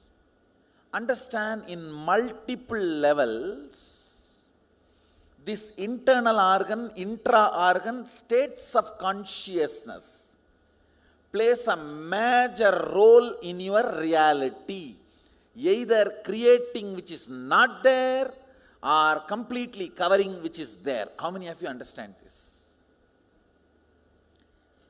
Internal organs, intra-organs, and the states of consciousness you go through plays a major role in your reality, either projecting which is completely not there or covering which is there. All kinds of manifestation and manipulation of reality happens by the states of consciousness.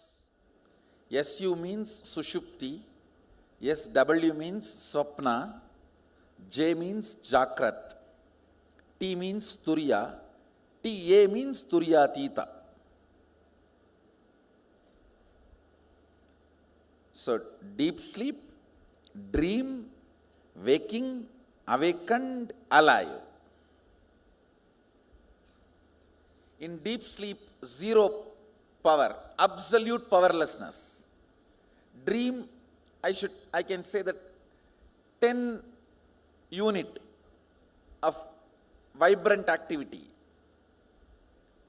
And in the waking state, I can say 100 unit. In Turiya, it becomes almost million unit. It's a big jump from waking to Turiya.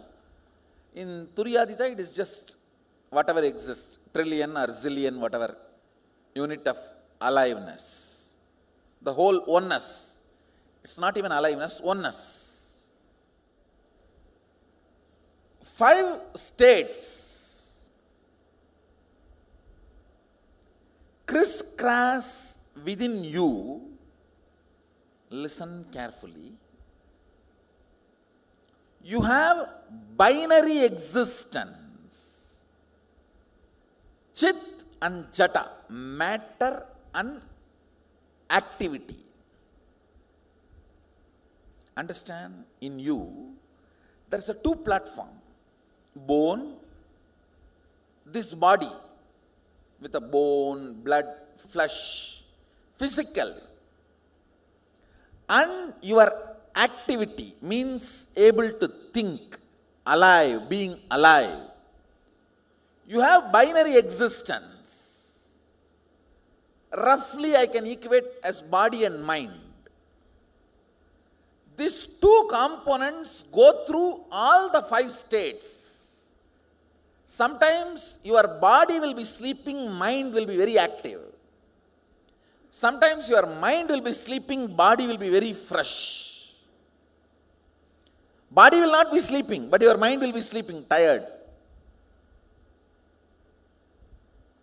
I should say the word tired is not right word. Bored. See, listen carefully. When mind is active, body is sleeping, we can call that as tired. When mind is sleeping, body is alive, bored. Getting it? If you understand tiredness and boredom, you will catch all the states. Because these 2 you are very easily.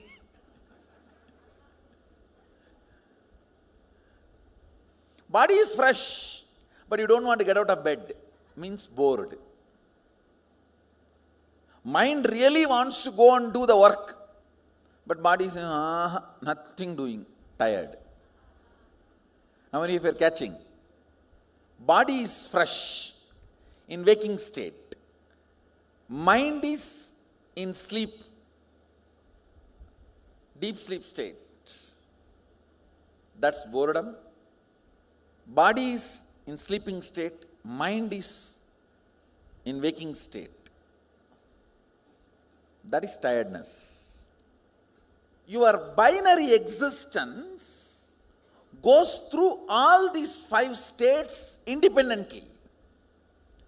So this crisscrossing happens. Now, if I ask your address, in which state you are in? You cannot say Madhya Pradesh, Karnataka, Tamil Nadu. No. I think Sushupti. Body is also in Sushupti, mind is also in Sushupti. This is the way only you can say your address. Your binary existence, what it is going through in these states, crisscrosses and creates 25 states of consciousness. Understanding these 25 states of consciousness liberates you from the clutches of these 25 states of consciousness. Understanding these 25 states of consciousness. First, Sushupti means your body is also in Sushupti and mind is also in Sushupti. It is not actually deep sleep. It is coma. Understand, in deep sleep,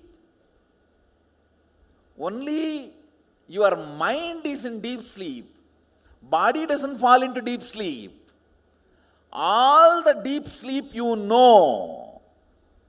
Listen carefully. I say, I'll give this x-axis body and y-axis mind. Okay?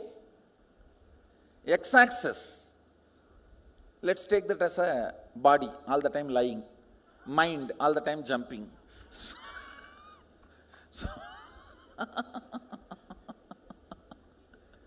So this x-axis, lying this angle, let's call body for our convenience. Body, and this is mind.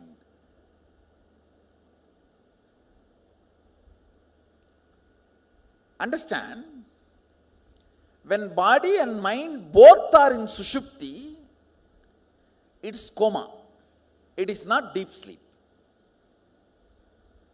All of you, the sleep which you know, which you had yesterday, day before yesterday, 1 week, last few days, that sleep, your mind falls into deep sleep, body goes only to the level of swapna. So in the mind, deep sleep, but in the body, swapna, which is the state now. SU plus SW. You understand? Which I circled now. This state means SU plus SU is coma. Maybe I'll give the number one, but that is not number one state.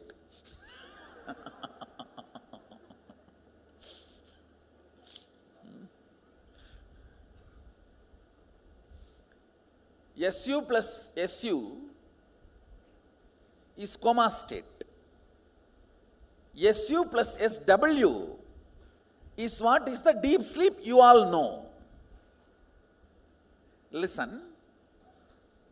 Now I am coming to the next point. How many of you, body moves, but you are in a deep sleep? That is what is the SU plus J. Where mind is in deep sleep, body is in waking state. It is even moving. Logically it moves on time. Few feet. Anybody sleepwalkers? Others will not have reported. That is this state. Sleepwalking. So, which I crossed is the sleepwalking state. First coma, second deep sleep, third sleepwalking. Fourth is the body in Turiya, mind in Sushupti, where body does not engage with your sleep, deep sleep, just mind goes into it and comes out. I should say this is the most healthy state. How many of you are understanding? Sometimes after initiation, you go through this state. Mind has slept, but body is very fresh, very alive. Next state, mind is in deep sleep, body is in Turyatita. You have not experienced that. Surely it has not yet become reality for you. How? I'll tell you. You will be in a deep sleep, but whatever you wanted to make it as reality, that oneness, that will be continuously working and making what you want as oneness. When you are waking up, you would have seen you worked your whole night and made what you want as reality. Even in the deep sleep, your cognition will be working for you and making what you want as reality. I think that is yet to happen in you. It'll happen. But you understand this state. It's one of the most powerful oneness, where you can appear in people's dream and bless them and initiate and all that. Next, mind in dream state, body in deep sleep state.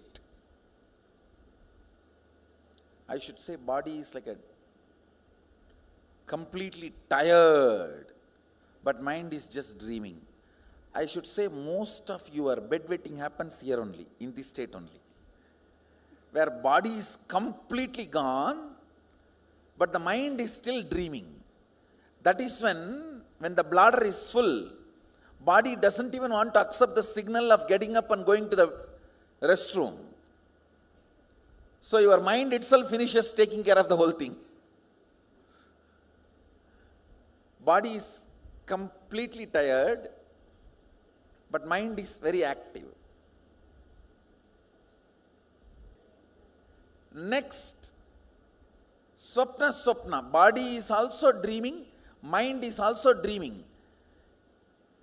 See, restless leg syndrome. Your legs are kicking and you are dreaming. Then mind is dreaming, body is in waking state. Listen, now listen carefully. How many of you felt early morning you are woken up, but body is not yet under your control. You are trying to enter into your body. Raise your hand. It means body has already woken up. Mind is still dreaming. In India they say ghost was sitting on my chest and pressing me. Which ghost comes there and sits? Actually, you are the bhuta, you are the ghost. Getting what I am saying? What you will call in English that state? Let's give our own name. SWJ, that's all.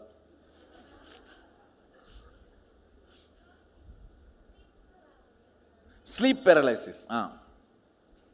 It is nothing to do with sleep actually. Dream paralysis it's actually. Where your body is in waking state, but mind is in dream state, not in sleep state. Only in sleep state you can perceive. Only in dream state you can perceive. In the sleep you can't perceive anything. Here you are perceiving, you are trying to enter into the body and you are not able to possess the body. All that perception happens. That can happen only in dream.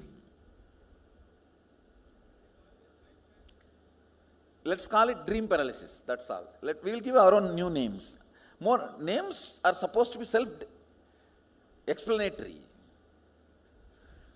Dream paralysis. Next,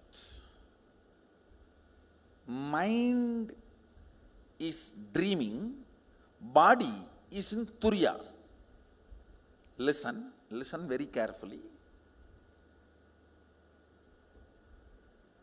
These are the states where divine interventions happen. Means, you get the darshan of gods and goddesses. Your body is so pure, it is in turiya, mind can perceive this is the frequency where gods visit you and give you darshan. Listen, I am making one more statement. If your mind is in turiya and body is in dirty state, gods cannot visit you. Because your mind is too small layer. Your body needs to be in turiya for gods to visit you. Next, body in turiya atita, mind in swapna. I can say this is the state you experience different planes. Like tapoloka, all those lokas experience.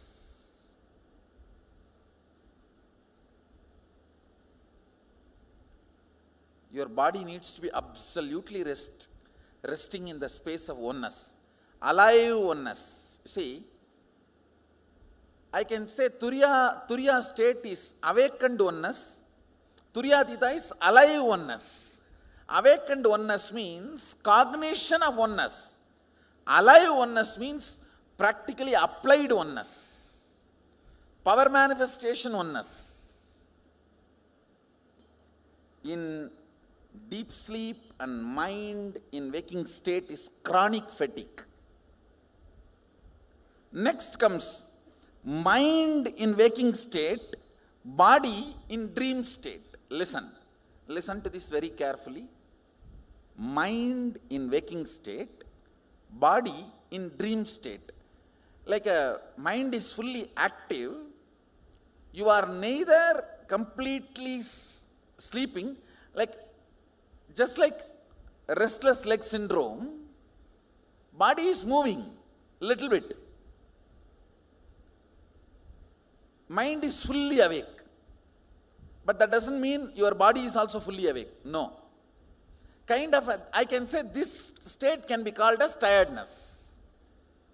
Because the earlier is chronic fatigue. This can be called as tiredness.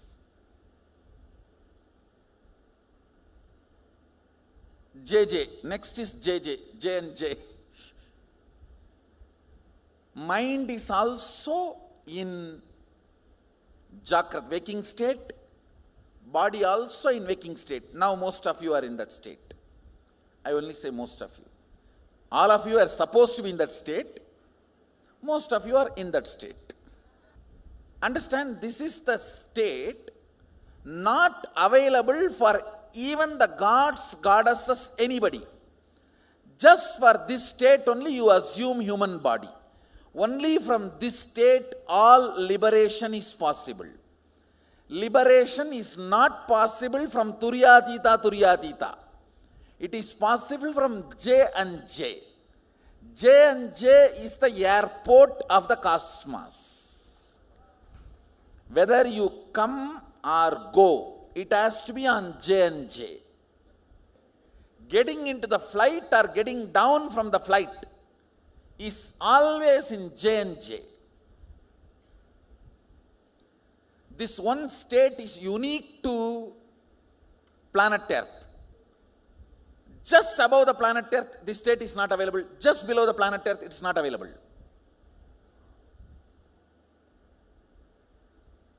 So only planet Earth, as the Vatavarana for this state, just for this state only you come to planet Earth.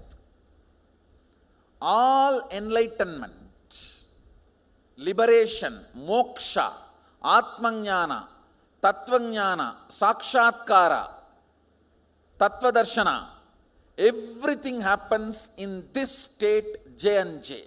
You need to meet Guru when he is in J and J, and when you are in J and J, only then initiation happens. Understand, my original state is TA and TA, means Turyatita. But during all initiation, I come to J and J to meet you. J and J is the lounge where we both meet. That is why I insist on being awake, body and mind both being in waking state. Next, mind being in Jagrat, mind being in waking state, body being in awakened state. This happens in you when you sleep or when you sit next to my mandalas. The mandalas I give, they work on your body. They push your body to Turiya. So even your normal, you see, when you are in your office also have a mandala. Always your body will be held in a Turiya.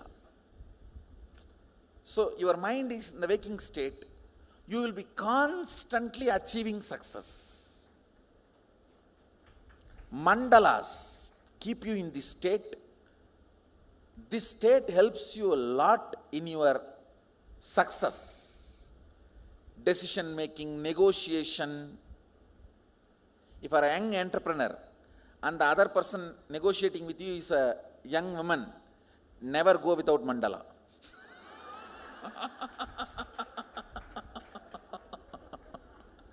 Only mandala can save you.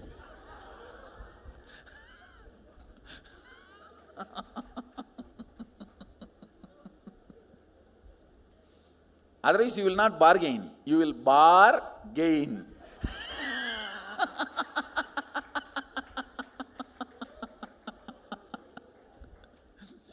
Next, mind in waking state, body in Turyatita.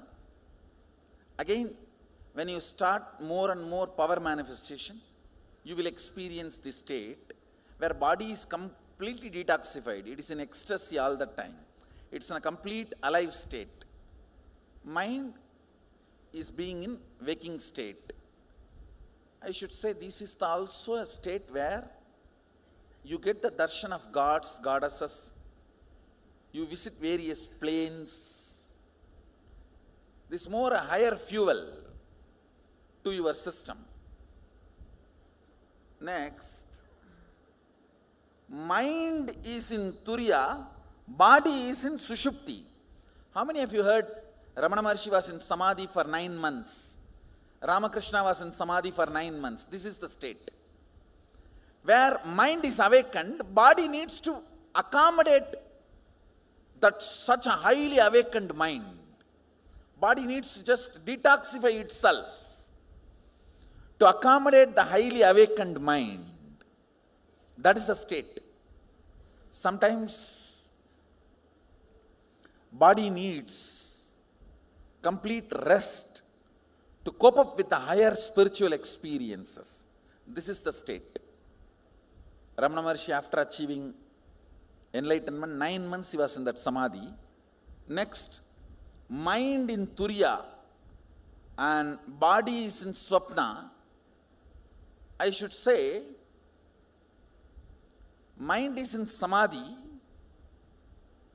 but body started doing its basic activity, like a 1, 2, 3, eating, that kind of a state. Again, it is not your experiential state, so maybe in next few days you will start experiencing that. You will be in such ecstasy, you will do all your day-to-day activity, but you won't even remember that you are there in some space. That's the music of that state. Mind in Turiya, body in waking state. Precisely during the energization, this is where you go. Mind gets into Turiya and body is in waking state. During energization, this is what you taste. But immediately you shift after energization to Turiya and Turiya, means body also goes into Turiya. Mind in Turiya, body in Turyatita. This is the state you start manifesting powers. All power manifestation starts here. Understand? That flickering, where once bottle listens to you, second time it doesn't listen to you. Banana moves once and it doesn't listen to you second time. Or you say right turn and it takes left turn. All that flickering is this state. It almost feels like you are there, almost. Come on, now, mind in Turyatita, body in Sushupti, in deep sleep. I should say, this is the state my body goes through. When my body rests, my existence is parked in Turyatita, body is led to rest. Actually, after the state of Turyatita, word mind has no meaning. It is, I should say, existence.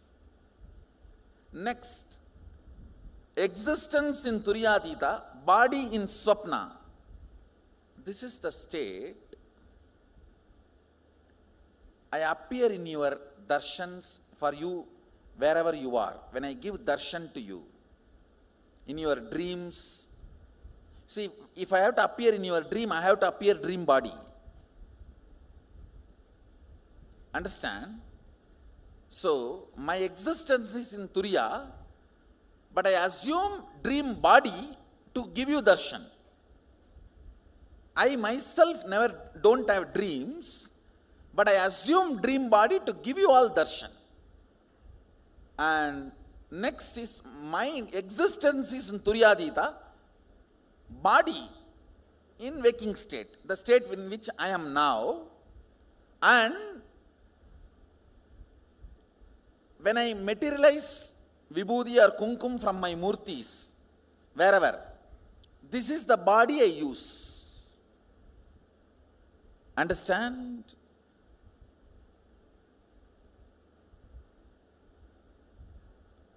Listen carefully.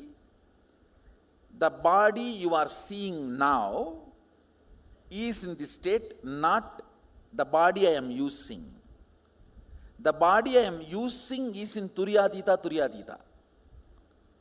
The body you are seeing is in turyadita jakrat.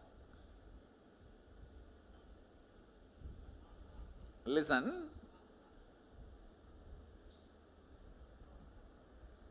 I am here. You can see me only here.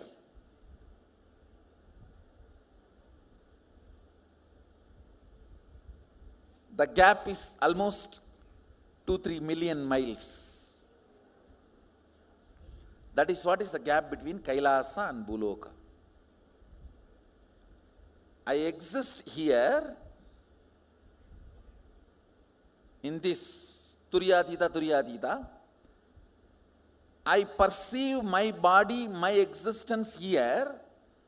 You perceive my existence here. Clear? Turyatita, mind in turyatita, existence in turyatita, body in waking state. This is the state in which I do the materialization and all in your home. If the vibhuti, kumkum, something is materialized in your home, in your place, for materialization. If it is only darshan, it is TA plus SW. All of you are getting? If it has to be matter, something materializing, it has to be TA plus J, Jakrat. Next is funny. If I have to initiate you and make you do power manifestation, it has to be TA plus T. Turyatita. Existence in turyatita, body in turya. I assume the turya body. If you are manifesting powers through remote initiation, with physical Jakrat body, I cannot give initiation. I can only materialize. For initiation, it has to be turyatita in existence and body in turya. Only then your kundalini will be awakened and you will start manifesting powers. So next, turyatita, mind in turya, existence in turyatita, body in turyatita. Welcome home. That is Kailasa, space of Mahasadashiva. Oneness, exuberating, radiating, and physically when you are initiated and you manifest oneness, that happens when I am in this space.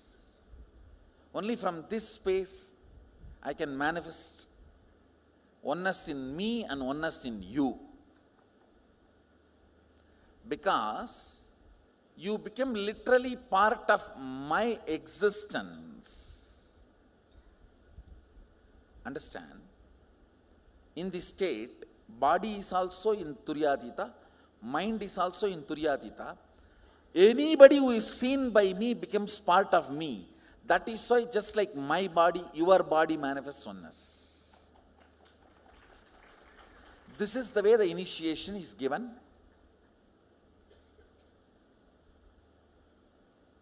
For you to manifest powers. Thank you guys. Be blissful.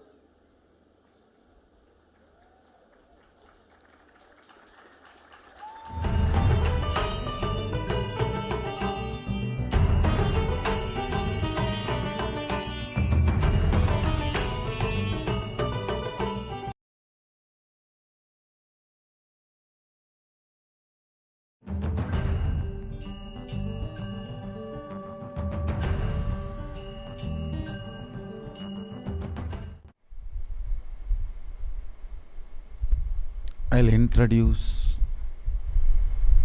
the different dimensions of the universe. Before introducing, I'll tell you the purpose why I am introducing. Understand?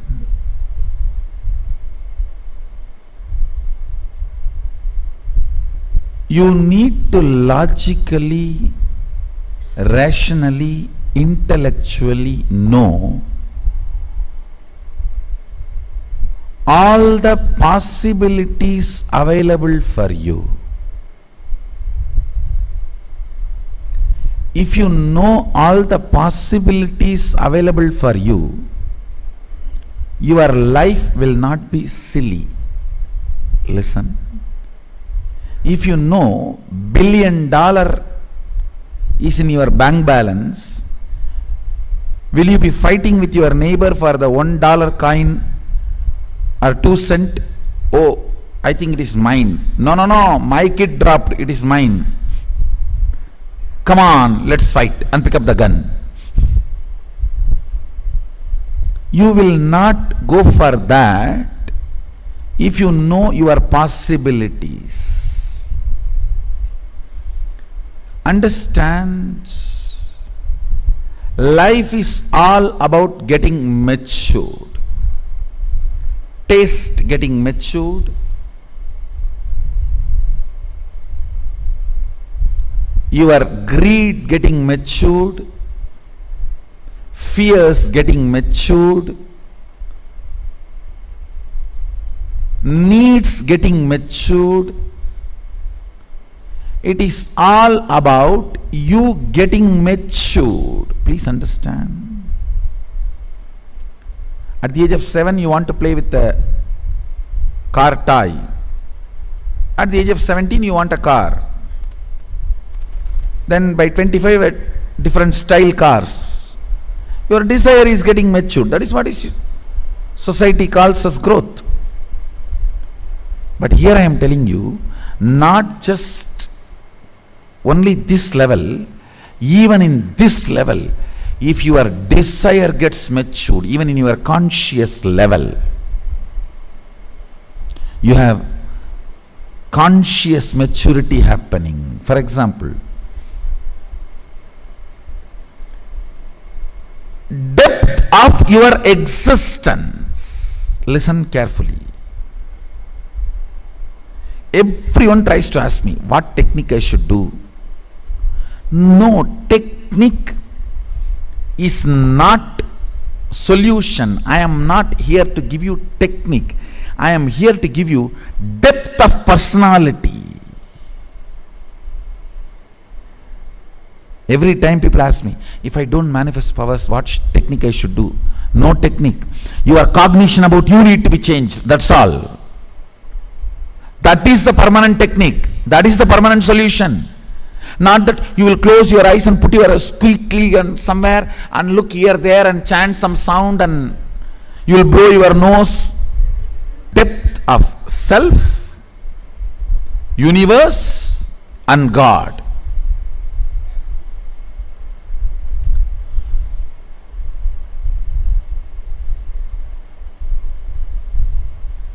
Your identity you are carrying is too silly.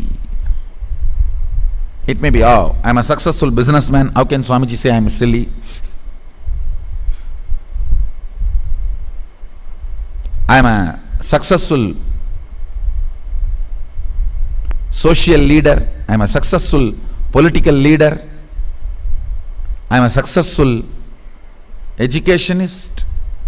Understand, in that the I you carry is amazing, but not the titles you carry after that. If the I is carrying depth, if that frequency of that I is powerful enough, the adjectives, the afterwards the titles added will not be adding glory to you.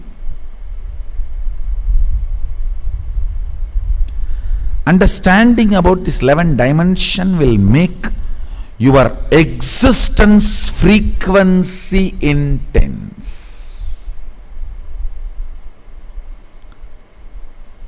Understand, life should be like everything around you should be just vibrating with you.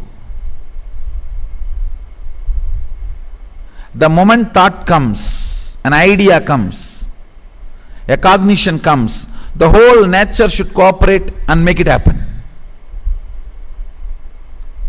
Introduction to 11 dimension itself is to show you your multiple possibilities.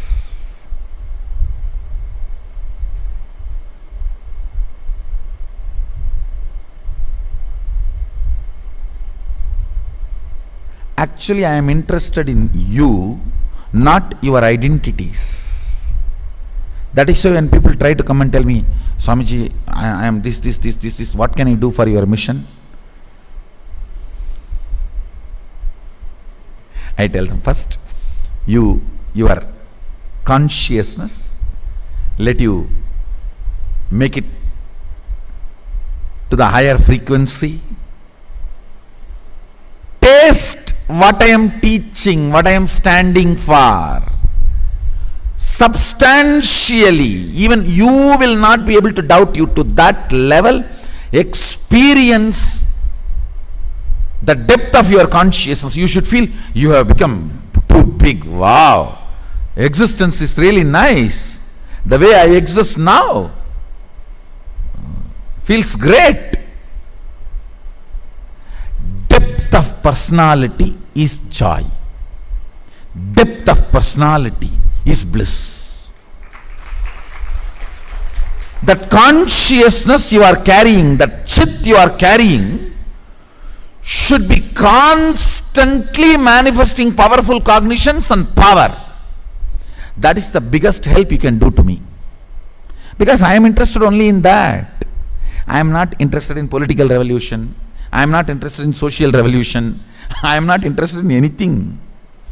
I am interested in few people sitting around me, sipping cup of coffee and manifesting powers. That's the only way I visualize me. Whenever I find time, still even now, that's what I do. I'll catch few of these devotees. Whenever I have time for myself, I'll catch them and make them sit.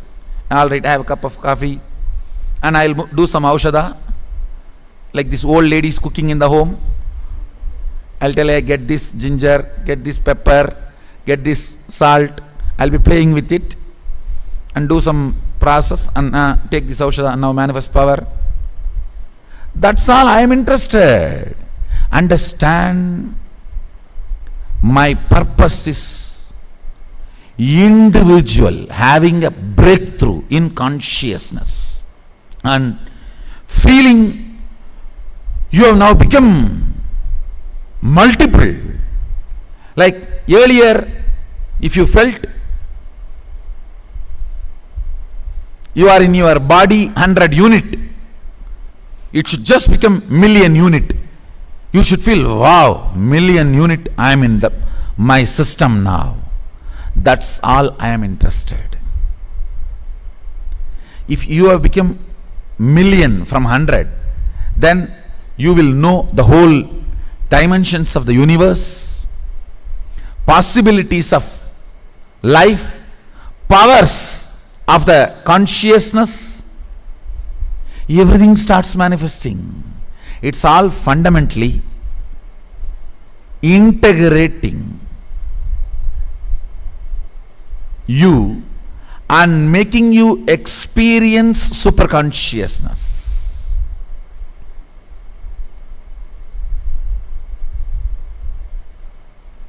See, what you do when you are having time for yourself is what is your passion. Whenever I have time for myself, I will do this only. I will get few devotees and make them sit and do this village lady cooking aushadha, and I will give it to them, manifest this power. I am interested in you, not any adjectives added to you.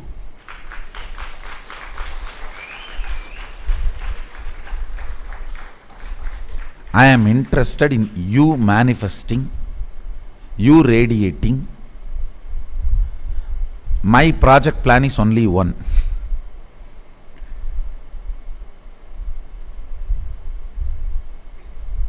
You manifesting, you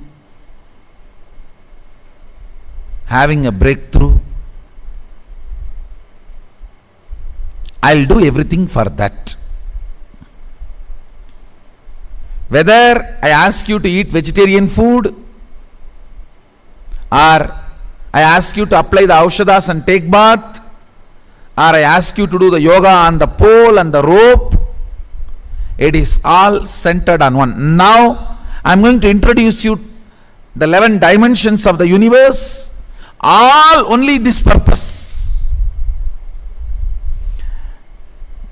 Breaking the barriers you built around you and experientially manifesting, not just theory, word. Today I commit with you guys, before going to bed, you will all manifest that power of the aushadha I made yesterday. That you will be able to see for example, if a person comes to you with a question in the paper and he can keep the paper in his pocket, you will just read the question verbatim and read the answer for it. You may think, why this power? This will make you understand all knowledge is stupidity. What will you do after a few days?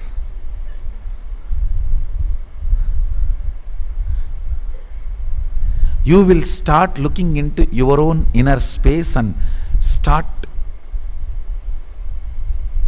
evolving to the next level super consciousness.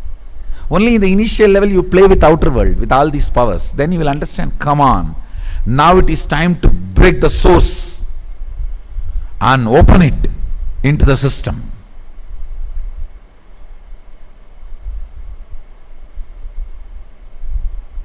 So the source overflows into the system.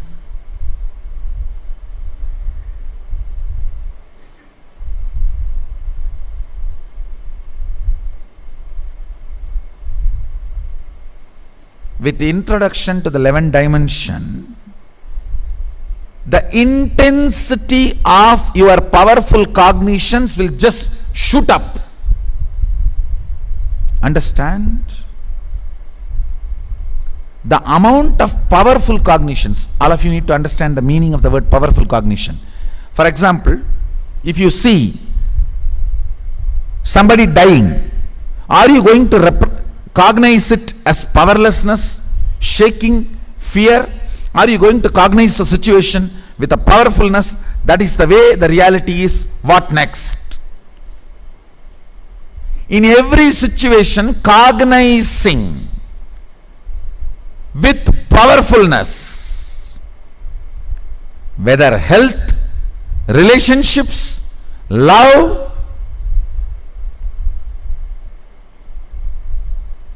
Hindu tradition is a powerful knowledge source. Understand? Thousands of years before Mahadeva has spoken about this 11th dimension, modern day science is still sitting with the 5th dimension. Mahadeva has gone to 11 thousands of years before. And you need to know, in Hinduism 11 genders, not 3. West talks only about 3. Male, female, and the whole thing, everything they classified into LGBT. In Hinduism 11 genders. Male biomemory in female muscle memory, male muscle memory in female biomemory. And same way there is a clear description of experiences of these 11 dimensions. If 25 states of consciousness knowledge is shared with the world, whole psychology, psychiatry, this department will collapse. About everything.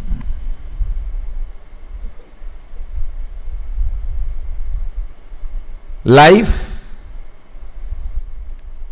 desire, good, bad, purpose of life, right, wrong, about everything. Having powerful cognitions, getting matured, having powerful cognitions, getting matured. Because of that powerful cognitions, manifesting powers.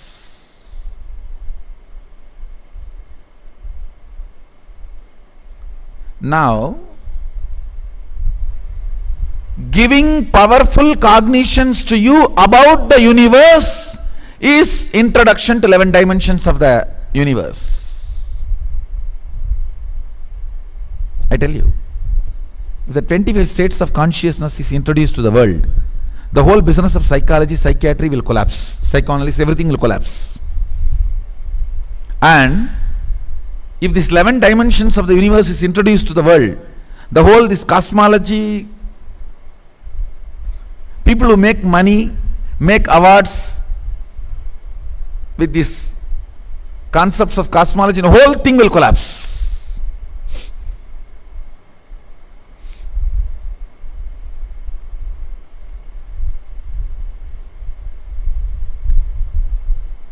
If the agamas, 11 gender idea is introduced to the world, the modern day sexology business will collapse. It's a business making you believe you have problem.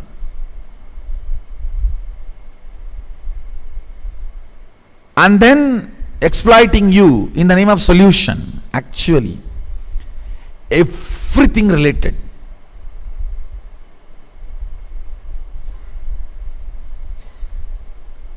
Whether problems or difficulties, understandings related to sexology can be solved just by this one understanding of 11 genders. The moment you identify your gender, problem is solved. Then you know how you are going to be functioning. It is a simple mechanism. See, body is the best outfit you can wear. Understand this word. Body is the best outfit you can wear. The food or the pleasures your body has, your body feels, is just dependent on how you feel about your body. The moment you know what is you, all struggle will stop, will drop. Because you don't know what is you, you want to be like somebody. Understand? Somebody may be Mr. Universe, Miss Universe, but you can't sip a cup of coffee through their mouth. Only through your mouth you can sip a cup of coffee. Even an ordinary pleasure like a cup of coffee you can enjoy only through the body you are carrying, not through their body.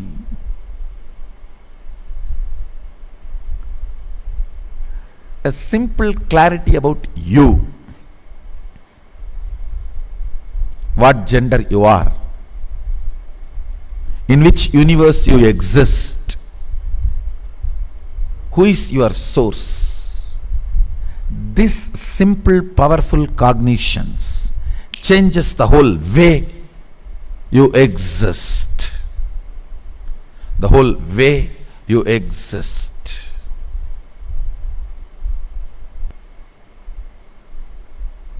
You will not be living the life of blind spot if you know the different dimensions of the planet.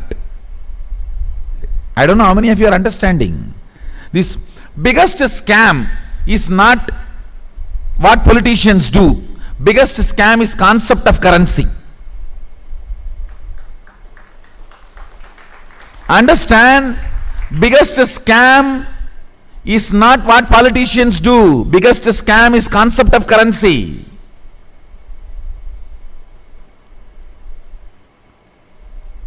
Everyone is running behind something which is not there, which exists only due to collective fear, not even collective greed. See, in those days, everyone used to be running behind the money, but the source of the money will be gold. Now, everyone is running behind the currency. The source of the currency is the fear. If you question my currency, I will destroy your country. Not that the people who are claiming to be source of the currency have something solid. They have only weapon to threaten you. That's all. Why don't you understand?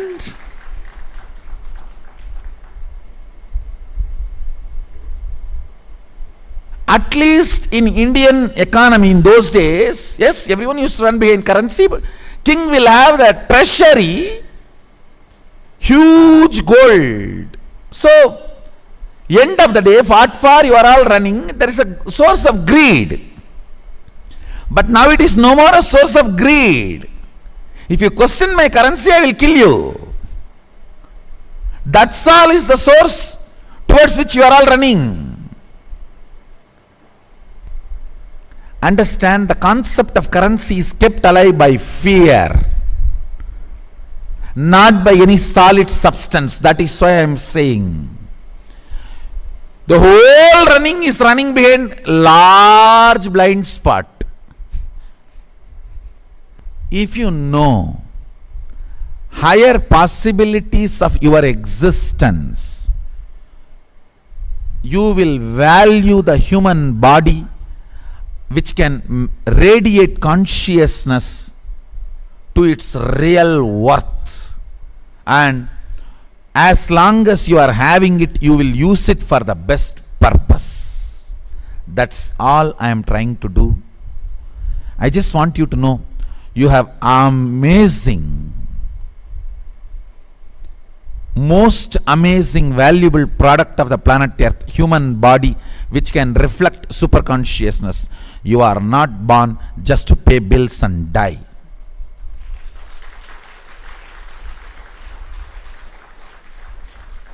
Get out of the grid by renouncing or by being super rich. Grid is not the place to exist. When I say grid, I mean middle class lifestyle, middle class mentality. It's not about money, how much of money you have. It is about the value you give for money. That is the stupidity. What is the bargain? Understand, I am not against money. I am making it very clear. Please understand.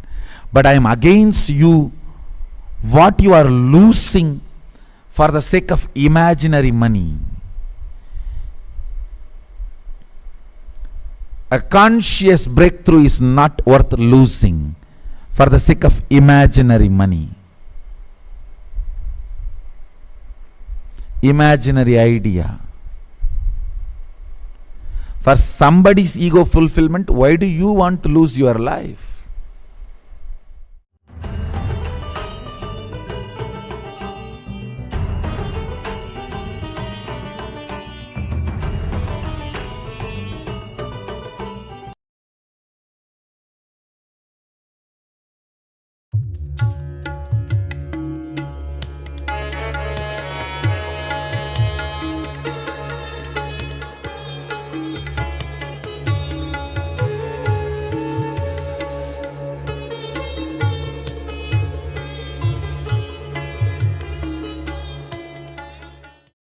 Nithyanandeshwara Sadashivasamarambam Nithyanandeshwari Adishakti Madhyamam Asmadacharya Paryantam Vande Guru Paramparam.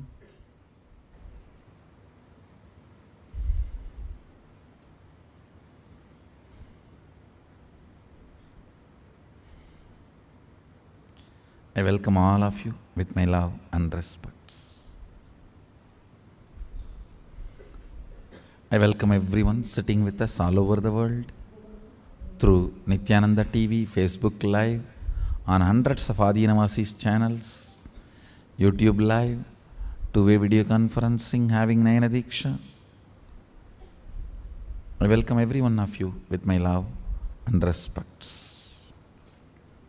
I'll expand on few fundamental truths on your ability to cognize higher powerful cognitions. Just before the satsang, I was having a very intimate discussion with some of the Mahants of the Sangha. Discussion was about the multi-dimensions of the universe. Please understand, your brain is actually constructed, capable of grasping, cognizing and functioning. Understand the word functioning in multi-dimensions of the universe. Listen carefully. The form I am using is not same. The language I am using is not same. The cognitions I am manifesting is not same. For example, the eyes with which I am seeing all of you, the same eyes are not used in Kailasa, or in Satyaloka, or in Tapoloka. But one thing is same, that is this breathing. Understand? Understand? The air I inhale goes to Kailasa and comes back, comes out. Listen carefully. The eyes with which I am seeing you is not the same eyes I am using in Kailasa. The form I am using is not the same in Kailasa. The words I am using is not the same in Kailasa. The cognitions I am using are not the same in Kailasa or Tapoloka or Satyaloka or in all these 11 planes.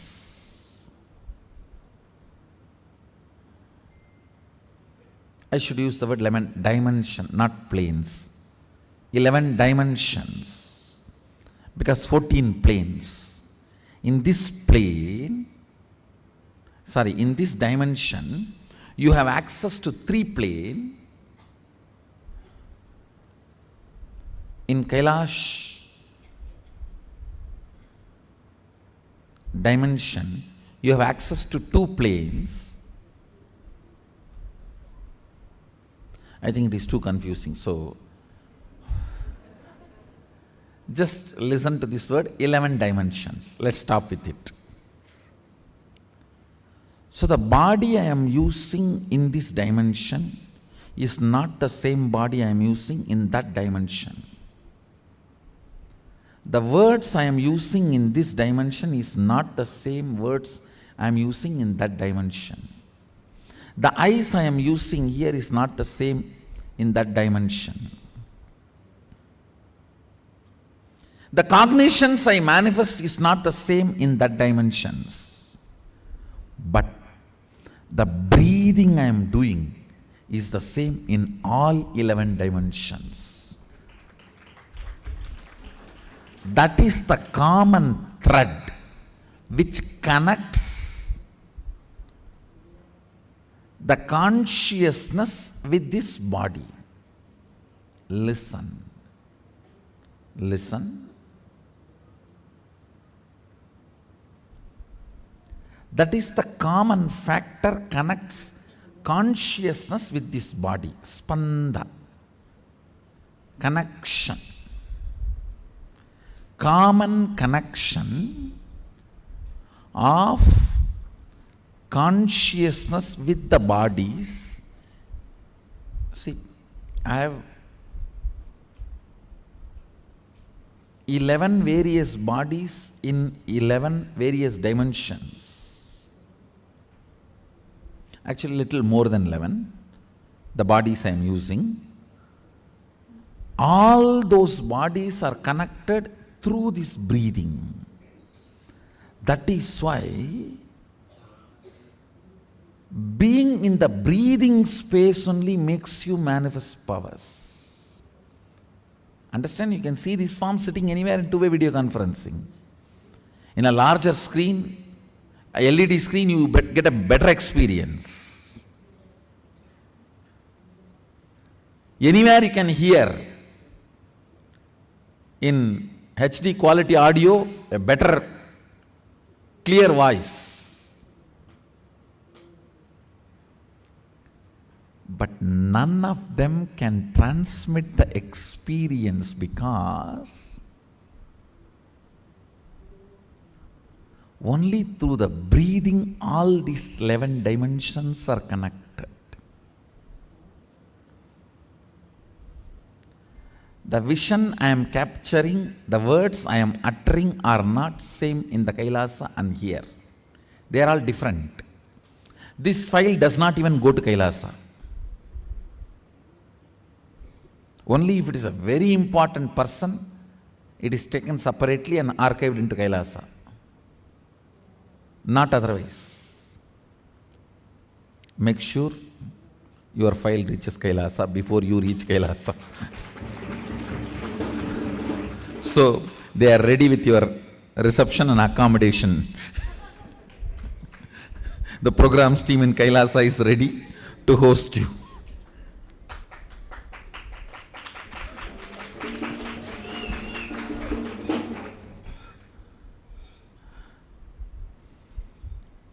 The cognitions I am manifesting here and in Kailasa are different. But the breathing I am doing is same. In all the 11 dimensions and 14 planes, now the air I inhaled crossed all the 11, 14 and comes out. I want you to know the strength of the life in you is strength of your breathing. When the breathing becomes intense, your brain's capacity to cognize all the other planes opens up. It is like cracking the code, cracking the passcode. Listen, I'll repeat.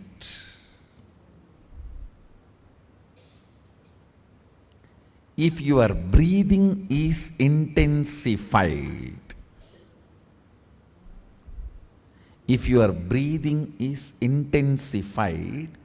by attentively listening to a truth, it will crack a component in your brain which will give you access to Satyaloka. Understand? If your breathing is intensified through dancing, kirtan, it will crack a component of your brain which will give you access to Kailasa, because our kirtan is directly from Sadashiva. Understand? This Tirukkailaya Vadyam, there are 27 items.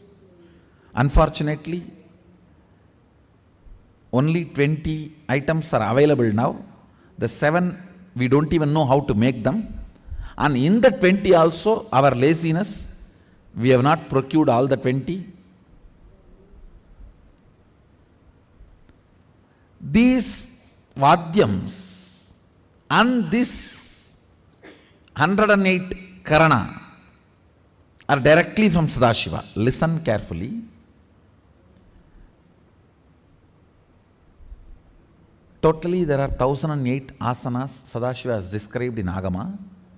We are able to lay our hands only on 600 to 700, not all the 1000, because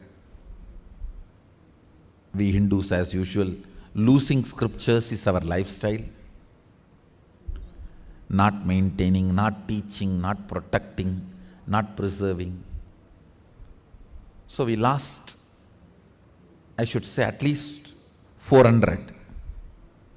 300 to 400 we lost. So around 600 to 700 we were able to lay our hands. Totally 1008 asanas Sadashiva has described. Time-lapse version of 1008 asanas is 108 Karana. Listen. Time-lapse version means how you fix a camera and capture 24 hours and condense it into 2 hours or 2 minutes. The time-lapse version of 1008 asanas is 108 Karanas.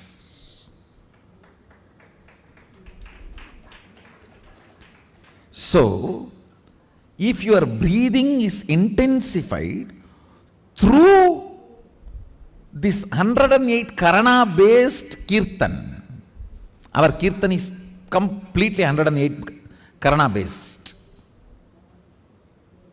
Karana means Gana in movement. Intensity in movement. Length, breadth, depth is Gana. Gana in movement is Karana.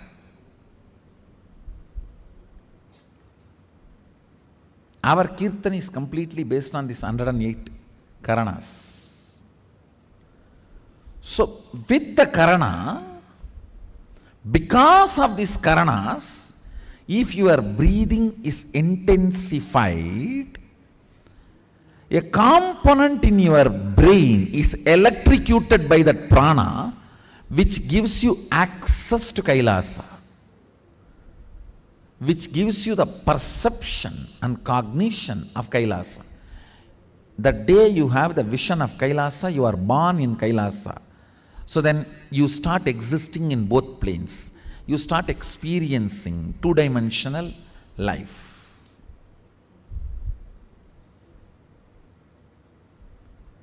The more dimension life you manifest, more fulfilling you are, more complete you are, more Sadashivatva manifests through you. Understand? Understand? Through puja, if your breathing becomes very, listen, intense does not mean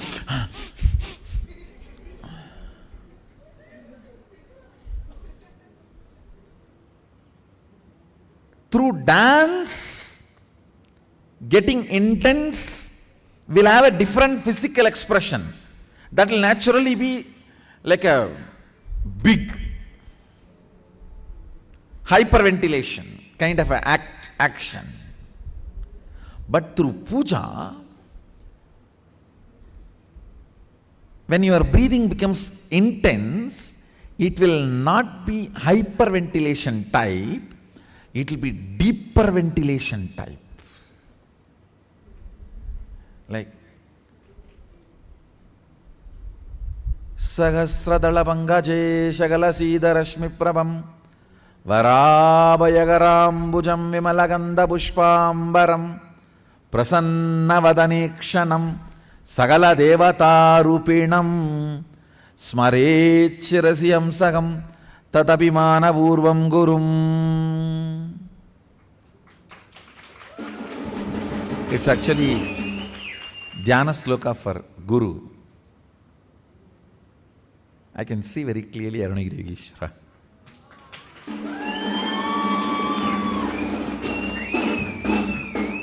Sahasradala pangaje shagala sidarashmi prabhamvarabayagarambucham Vimalagandha pushpambaram Prasannavadanekshanam Sagala devatarupinam.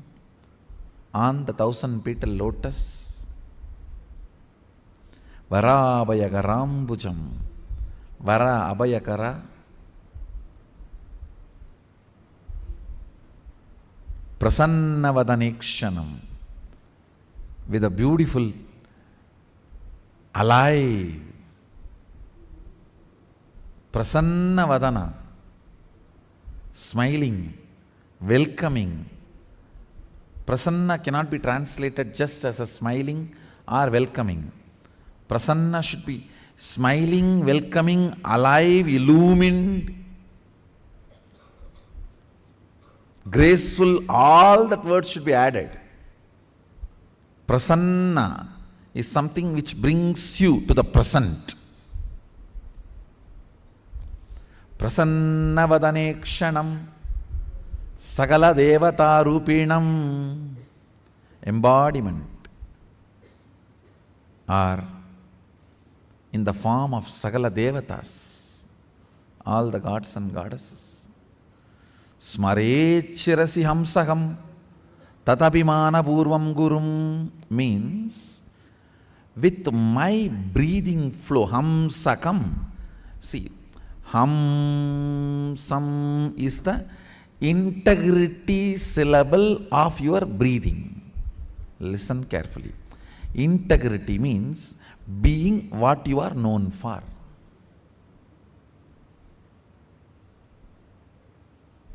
If a lion is known for something and it does that same, it is integrated to being a lion. An elephant is known for something and it is doing the same thing, it is integrated to being an elephant. If suddenly elephant starts eating the flesh, what will happen?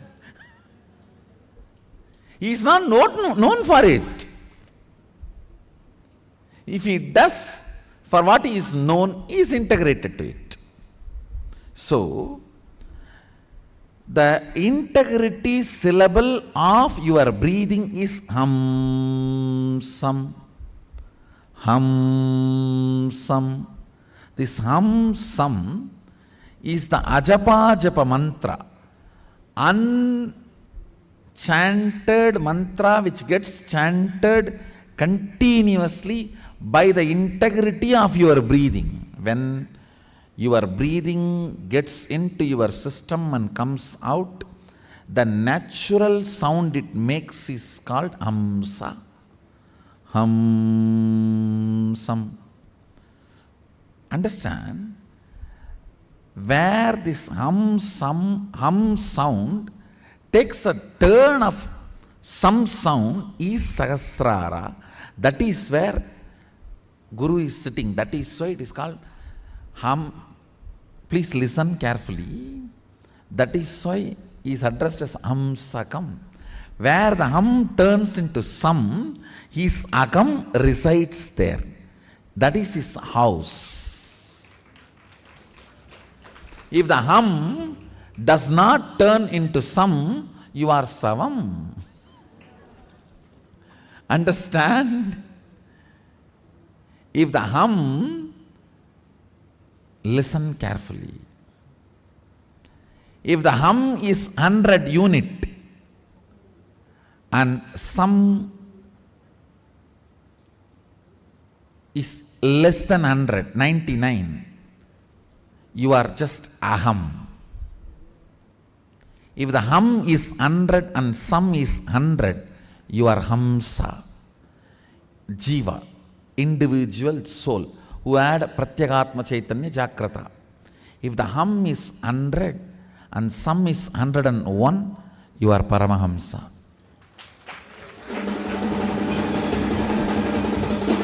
Listen carefully. This hum-sam proportion decides the level of integrity you have in your system. This hum-sam, that decides how many dimensions in your brain are open and available access. accessible to you. Listen very carefully.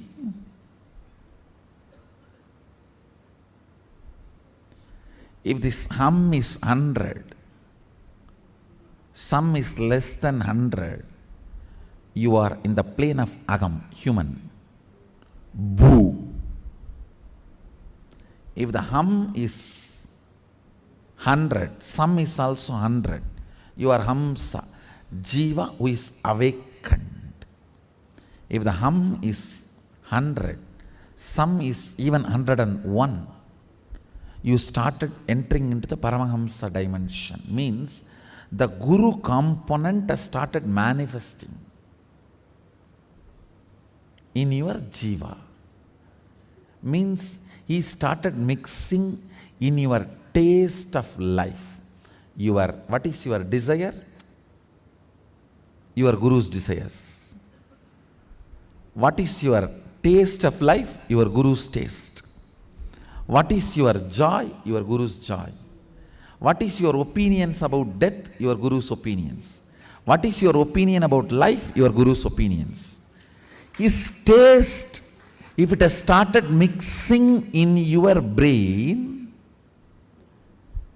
the hum, some proportion drastically increases. Understand?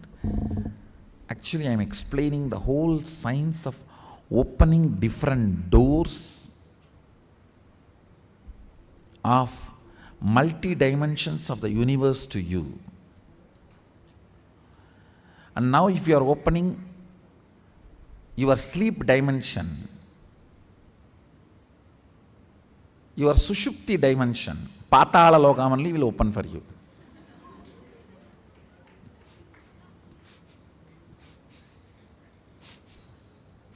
So please,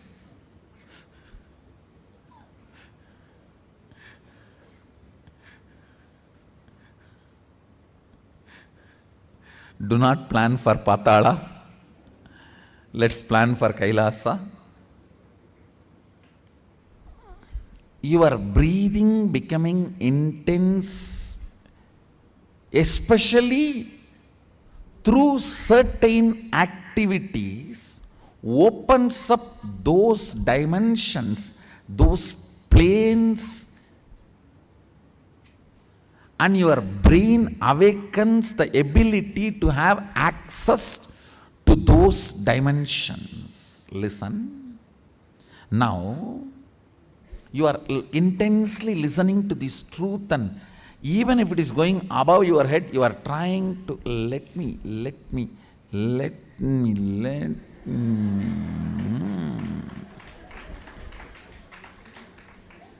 Then your breathing actually gets into certain subtle flow, which is intense. Subtle don't think means shallow. No.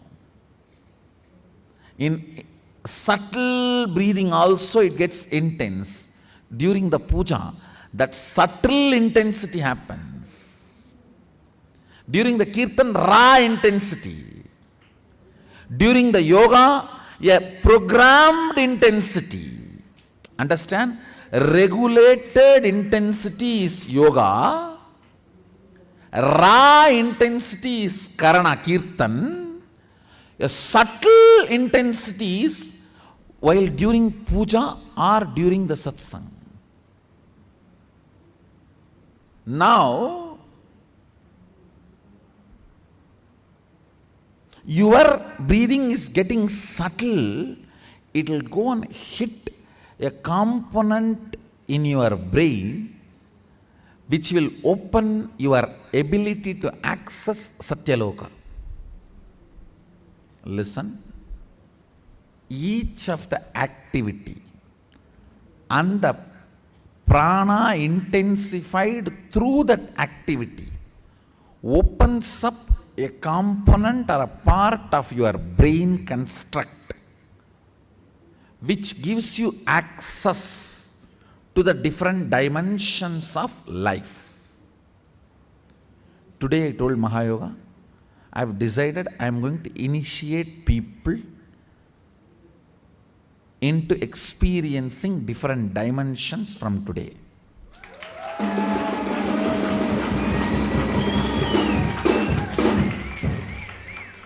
So that is the reason I am introducing. Listen. In yoga, certain regulated intensification of pranic flow happens, which opens certain dimensions in your brain, which gives you access to tapoloka. In kirtan, certain kind of an intensity happens, a raw intensity in your breathing process. Because our kirtan is as per Sadashiva's design. The brain component gets awakened in your system, gives you access to Kailasa. Listen. Visions and Puranas written by our masters are not fantasies and myths. They had access to those lokas through their brains' capabilities awakened. That is why they saw what was going on between the Devatas and demons and the Ksheerasagara Mandana, the milky ocean churning, and they described it so beautifully. Various intense breathing currents, breathing patterns, getting awakened in your system and opening different constructs of your brain and having access to those dimensions is what I call manifesting powerful cognitions and having access to multi-dimensional universe. That's really fun. Understand, it is fun to have this life.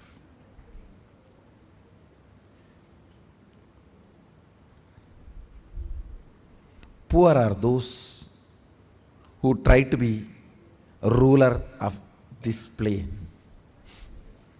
Your brain and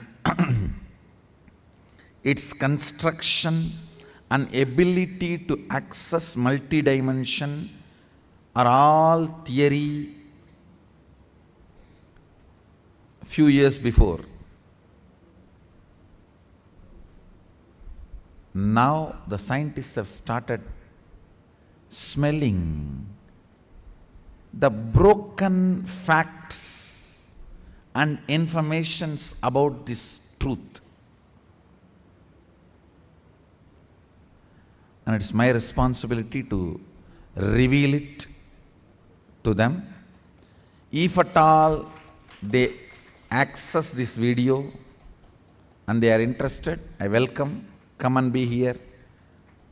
I will provide everything and give you this knowledge, but don't come with some big grants. No, I am not interested. I am not a researcher for your grant. I am a guru. If you want to come and sit in the style of Gurukul style, I am ready to share.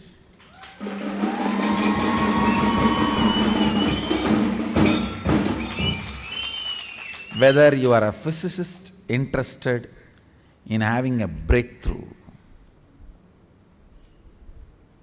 whether you are a chemist interested in alchemist, whether you are working on this cosmology, interested in various dimensions, or you are studying neurology. Neurology is a set-top box for the universe. Your brain is the set-top box for the universe. So whether you are working on the set-top box or the channels relayed, satellites relaying the channels, whether you are working on your brain or the multi-dimensions available for your brain, you are welcome to Gurukul. I'll share.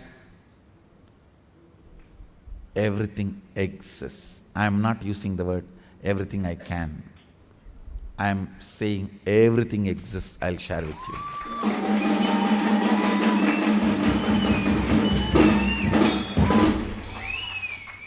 Understand, working for grants is not my integrity to me,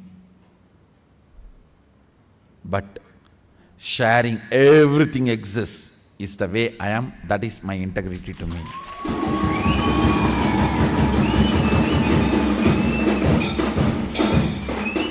If I work for grants, it will look like lion eating the grass or the elephant eating the meat. That's not me. That's not Mysore Road.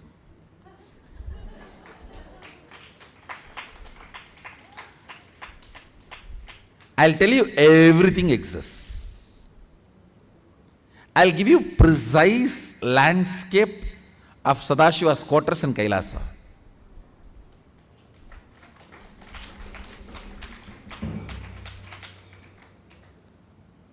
Not only give you precise landscape, awaken the ability to access, see that in multiple brains and multiple brains will perceive precisely the same and paint it.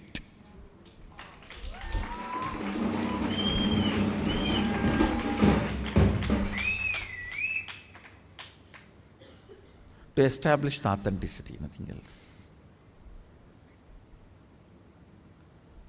Your brain is constructed for this multi-dimensional access. Understand? Ability to access multi-dimensions of the universe is your nature. It is there with you. Just the breathing need to be intensified through different methodology to open up those dimensions so you can have access. When there is a heavy truth is told, still you have not completely cognized, but that does not mean you are not able to cognize. It is like a digestion is going on. It is like digestion is going on. It is there on your head like a funnel, it is going inside and you are. During that time, certain intense, subtle breathing gets developed that gives you access to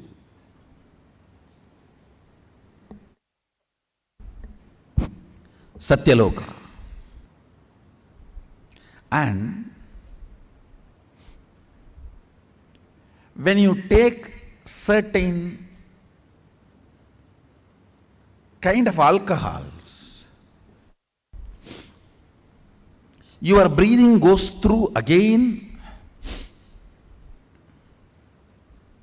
intense pattern, gives access either to Swarga or Naraka based on your pattern structure. Deep pain or high joy.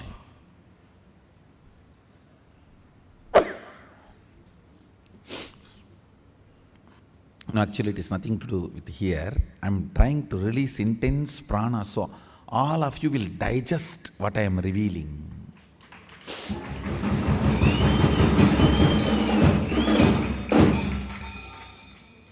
The intensity of the prana is getting increased, so body is just balancing, that's all. So your brain cognizes what I am talking because I am sending compacted files into your system. All the words I am using are only password, not information. Information is going through the intense files, the compacted files. The words I am using is only the password to open your brain. The words I am using are not informations I am conveying to you. It's only the password. The information I am sending it through the compressed files. The words are used only for opening up, means like a password. The prana only is used to send the compressed files into you. So the file goes and sits directly inside you and the cognition happens. That is why many times after the satsang you go and start talking many things which I never uttered verbally, but matches very logically with the subject I am talking. It means the compressed document has been inserted inside.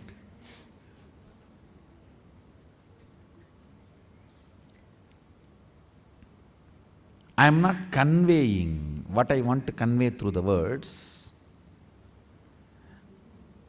I am only opening you through my words.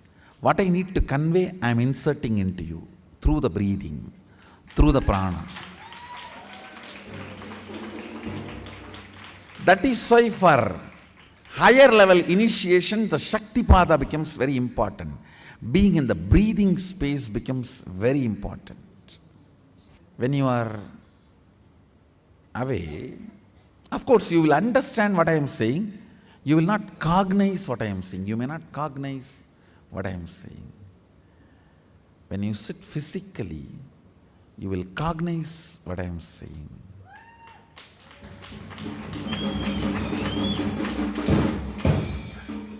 After the satsang, when you are doing your job, causing, or when you are talking to other people, Adinavasis, suddenly you will see so many ideas will open up and you will be talking.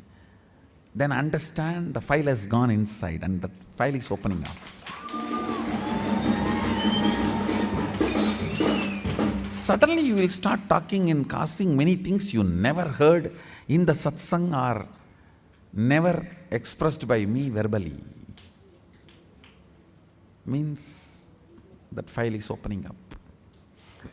If you are in the Adinam, do not miss this morning 2 hours chance you get to sit with me. Morning only 2 hours you get chance to sit with me. Morning Pada Puja and Satsang. Don't miss that 2 hours. That is actually the reason why you are here.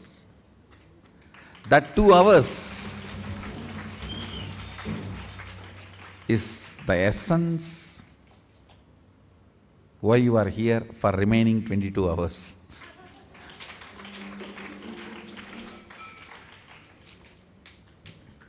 That is why I make sure the other 22 hours is not that easy. So you are the first reason to remain here is only these 2 hours, not any other hours. All that can be only secondary. But the primary reason should be this first 2 hours. I'll continue to expand. I think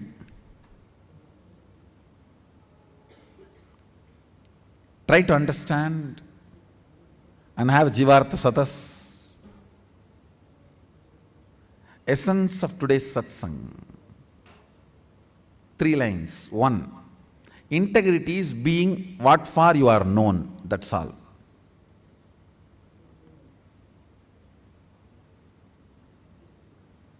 Second, various methods of making your breathing intense opens up different components and parts of your constructs of your brain, gives access to different dimensions of universe. Third, very carefully listen. Listen very carefully. Neither my form nor my words can be equivalent to my breathing space.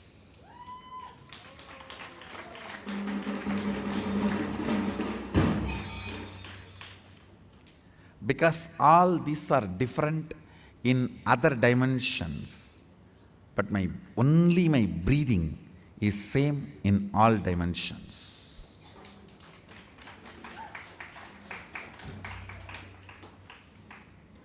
The air inhaled goes to Kailasa and gets exhaled.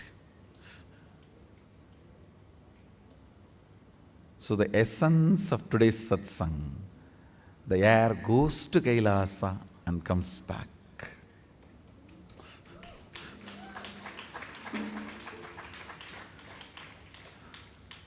Do Jivartha Sadas on it. I bless you all. Let's all radiate with integrity, authenticity, responsibility, enriching, causing, living Shuddhadvaita Saivam, Sada Shivoham, the eternal bliss, Nithyananda. Thank you. Be blissful.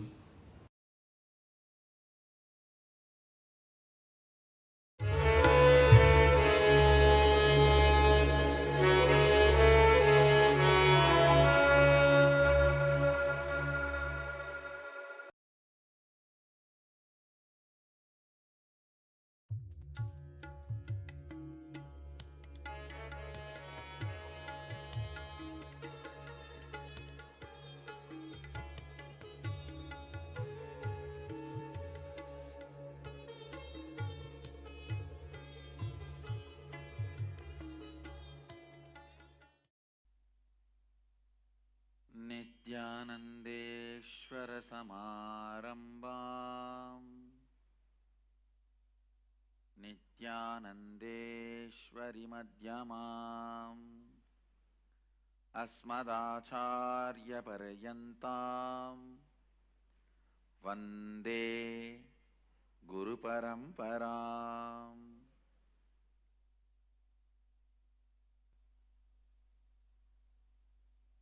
I welcome you all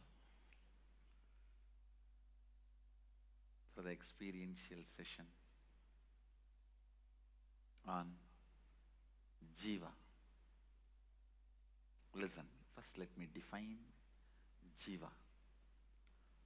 What you perceive yourself as of now to whatever you can perceive you.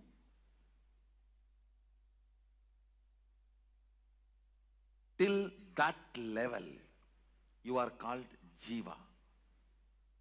When you cannot perceive yourself anymore individually, separately, you are Shiva. Listen, let me repeat once more. Whatever you perceive as you, as of now, from this point to whatever you can perceive as you,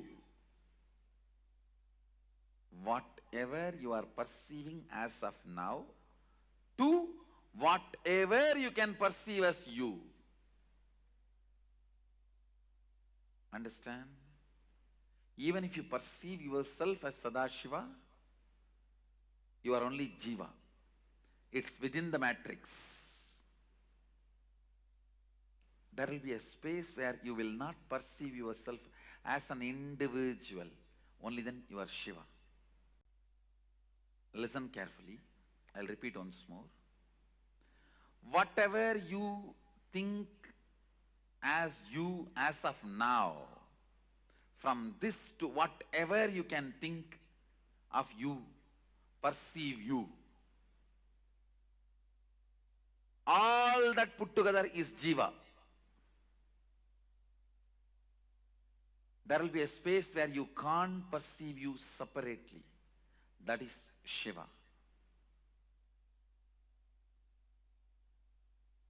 The basic unit of jiva, I'll explain now. Listen carefully. Basic unit of jiva.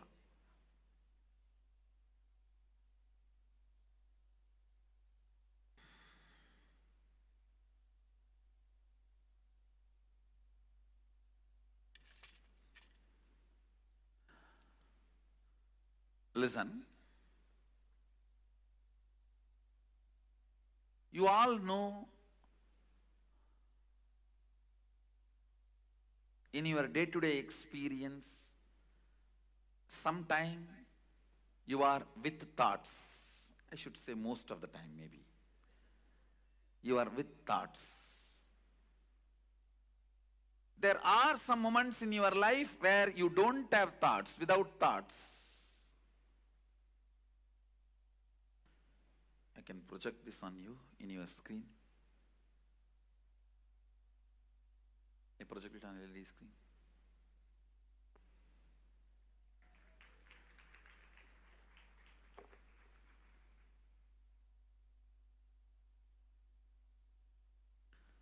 Listen. With thoughts. Now,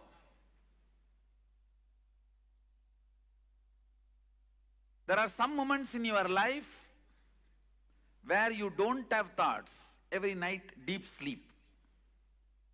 That is why you wait for that moment where you can forget your spouse and boss.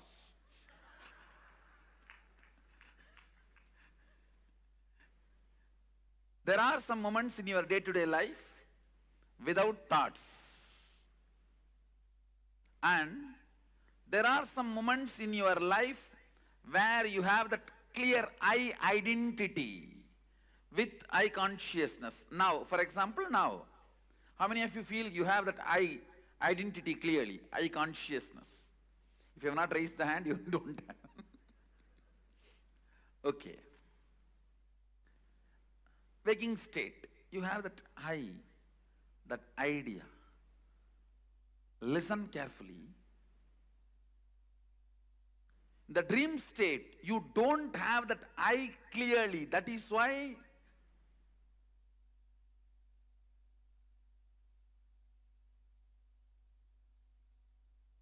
the thoughts are driving you. The I is not able to do anything in your dream. You can see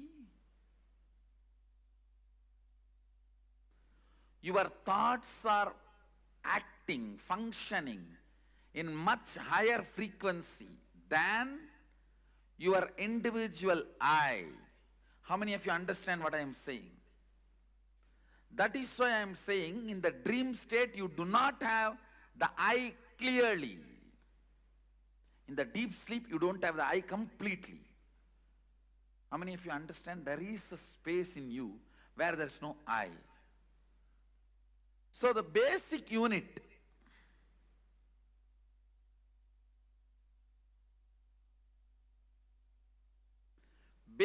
units of your life is with thoughts, without thoughts, with I consciousness, without I consciousness. These four crisscrosses each other. I'll explain. When you have thoughts and the identity, idea, I, both, it is called waking state, where almost 80% of you are. Not 100%, I'm seeing still.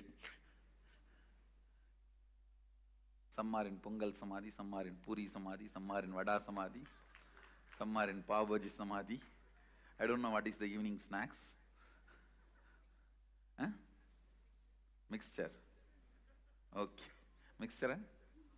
Bundi Samadhi. Whatever.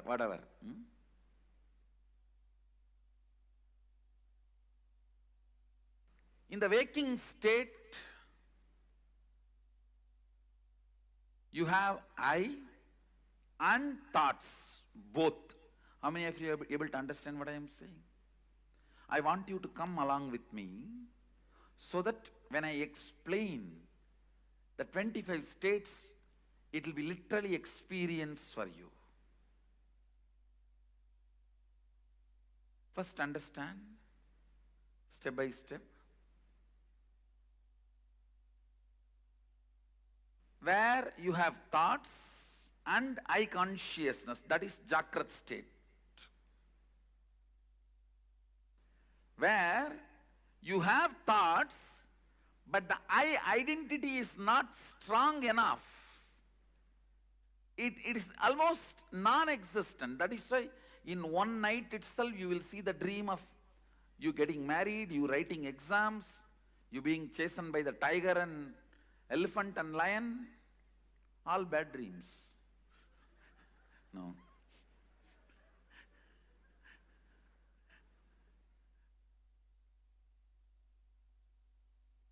The I is not that clear. Thoughts drive the whole happening. Thinking, thoughts are there, but I consciousness is not there. That is what I call dream state. If you have any doubts, I will further give you more examples and give you clarity. There is a space where you neither have I thought nor have thoughts. You neither have I consciousness nor have thoughts. That's what I call deep sleep. I think 20% of you are there.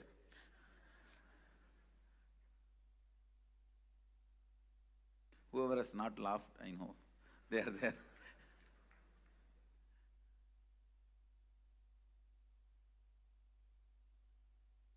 Where you do not have I consciousness and you do not have thoughts. Both are missing. That is what I call sushupti, deep sleep state. Then there is a fourth state, very rarely you experience, where you have I, but you don't have thoughts. Very rarely, when you are having energization.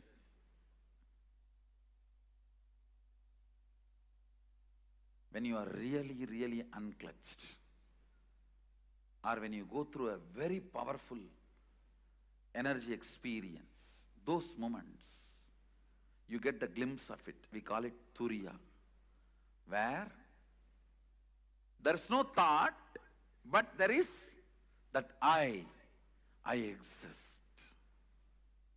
The whole Buddhist enlightenment is only up to Turiya.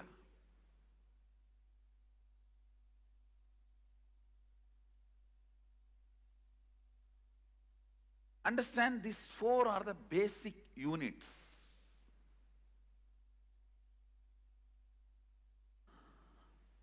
Of consciousness,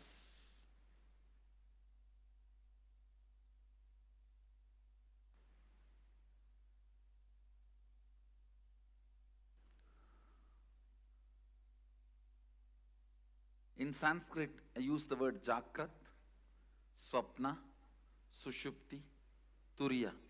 Turiya means simply fourth state, that's all. Fourth state.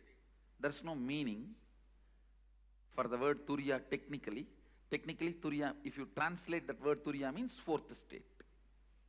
Maybe in English I can give a new word, awakened state. I myself can create a word, that's all. There is no English translation. If I translate that word Turiya, it only comes as fourth state.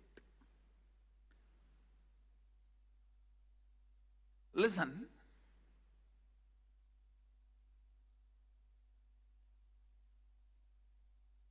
there is a fifth state on which all these four states operates. All these four functions, that fifth state is almost like this board.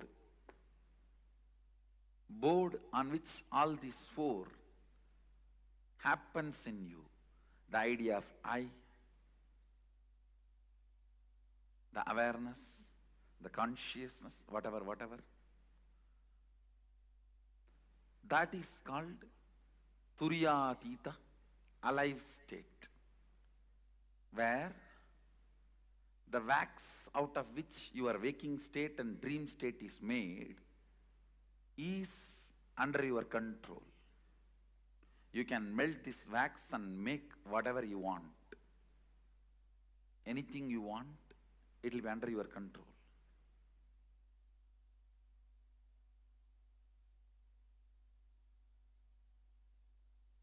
I'll try to repeat once more.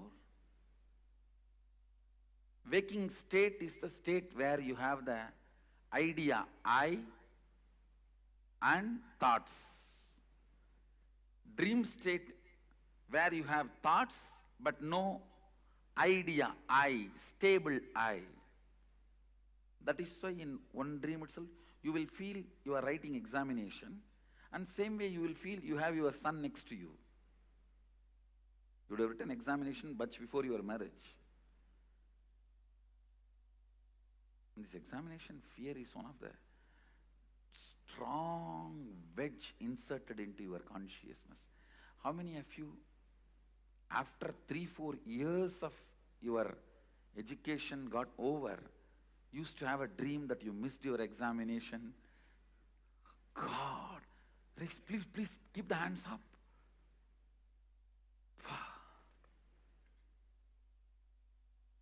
I never had this dream. First of all, I don't have a dream. Next thing, I never went to examination. So both problems. Neither I have dreams, nor I went to examinations. Examination fear is the strongest wedge inserted into human consciousness. If we can remove examinations from our education system, world will become non-violent.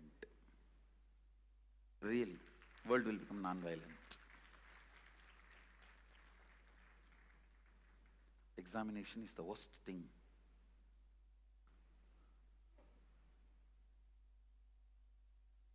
You go through most horrible experience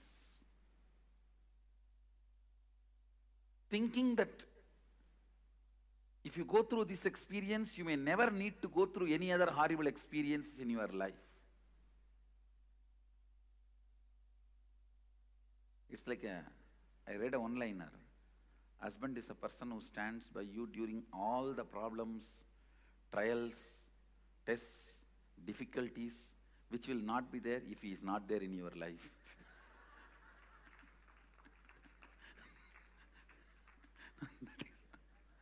Now, examination is almost like that only.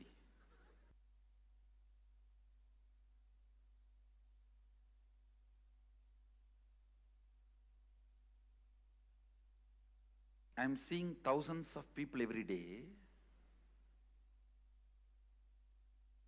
either in classes, programs, or giving personal interviews, darshans, or people who come to hear about their Akashic records, whatever. With all my experience, I tell you, the largest reason human beings suffer without experiencing the fourth state is examination fear. The human beings I dealt with, mostly Indians I can say,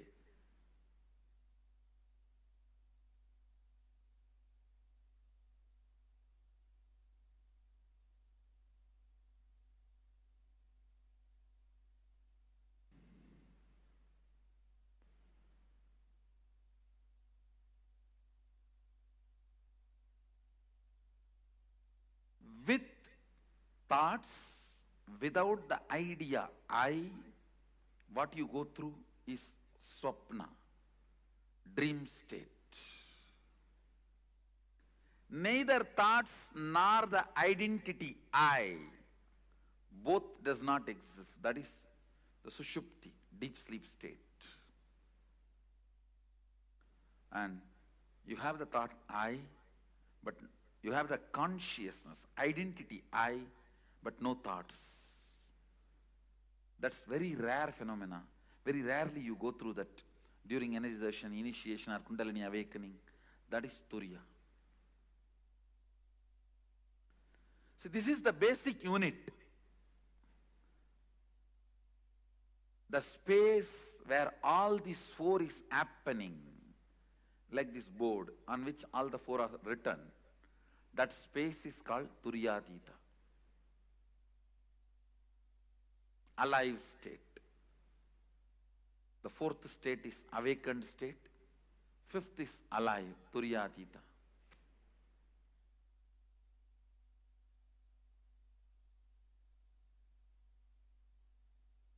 I want you to take few minutes and take notes. Usually I'll say you don't need to take notes, listen. But now I want you to write also once more. So you are all clear. I can take you to the next step. Please listen. First, I want you to intellectually understand this column.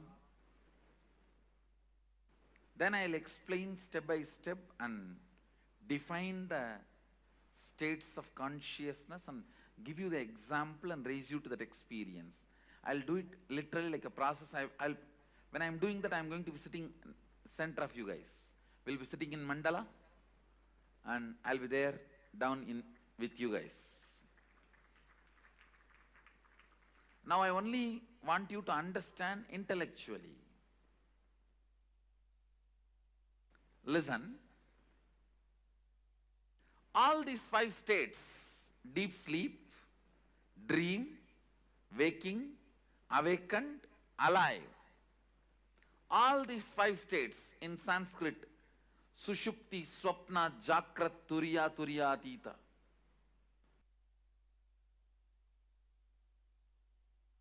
All these five states cross each other. You may ask, how? Because you are no more a single integrated being. All the time, one part of you is planning, strategizing about your future and possibilities. The other part of you is just interested in denying you, which is strategizing. The part which goes on strategizing about you and your future is called mind, head, intellect, logic. The part which goes on denying you does not want the direction. Not because it is right or wrong, just it does not want. It's like a tantrum throwing child, what you call as heart emotion. Please understand, you have been given a very wrong idea. Your heart and emotion is always right. No. Both are corrupt. Understand? Both are corrupt. Both carry deep incompletions. Heart wants something just because it does not want that. Heart denies something just because head wants it. It's not that always heart is right. No. If you feel heart is right, no. You are wrong. Head is wrong. That does not mean heart is right. Head is wrong does not mean heart is right.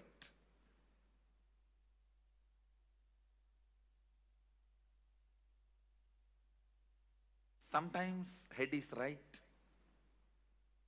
That does not mean heart is wrong. Sometimes head is wrong. That does not mean heart is right. Both have their incompletions, both have their problems. Because you are no more a single being. See, invariably when the whole humanity has started experiencing this dual being, two-part. That is when our masters declare the Kali started. So two parts of you experiences two different states at a time always. Please understand. If your head, which is strategizing about your future, is now awake, your heart is in dream state, sitting somewhere and doing something else. If you have to put your head and heart together, keep yourself in the waking state, you feel stressed, tensed. Oh, I can't be like that for a long time. Maybe few minutes, okay. Not more than that. How many of you understand what I am saying? How many of you experientially feel, yes, I go through this? Understand, the line, vertical line is a heart projector. Vertical line is heart's line. Horizontal line is logic's line, head's line. So listen, when your head is in Sushupti, heart is also in Sushupti. It is called Sushupta Sushupti, deep sleep, deep sleep. Very rarely you experience this. Even in your deep sleep, if you are lying on your bed for 8 hours, maximum you may experience this deep sleep for 20 to 30 minutes, not more than that. Please understand. Head, heart, both parts of you experiencing Sushupti and Sushupti, deep sleep and deep sleep.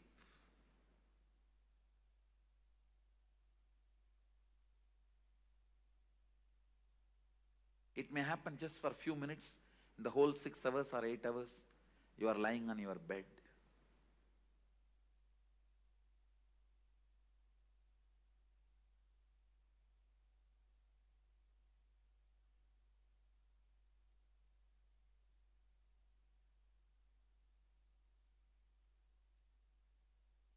When your head experiencing dream state and your heart experiencing deep sleep, you can perceive this experience. When you dream and just fall asleep without even waking up,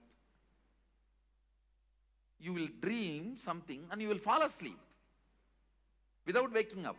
Again you will dream something, you will fall asleep. Maybe third time or fourth time when you dream only you will wake up. How many of you have experienced this? When you wake up, you will remember all the 3-4 dreams. That is what this state, the Sushupti and Swapna. Then Sushupti and Jakrat, Sushupti and Turiya, Sushupti and Turiyatita. Understand that horizontal line is line of logic, mind. What is your strategy? See, one part of you constantly strategizes about your future, your life, logically goes on analyzing right, wrong, how to get the maximum out of everything. That line of head, logic line. And the other part, heart, emotion. Even the word heart may not be right word, because somehow unfortunately you have that very good idea about heart. I will develop some other word. The crying child, the immature child inside you, which goes on throwing tantrum. Whatever your father says is wrong. Once you decide just goes on saying no, no, no, no, no, that becomes mantra. The no becomes mantra for one part of you. A complete frustration about everything. Anything which can be seen and which can't be seen. People get frustrated because they can't see Sadashiva.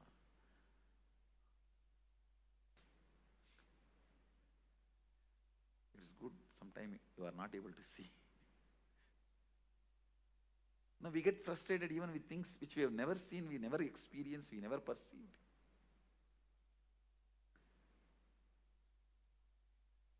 The tantrum throwing child. So better I will use the word TC, tantrum child. The tantrum child is the vertical line. The tantrum child in you is the vertical line, and logical, strategizing mind, that is the horizontal line.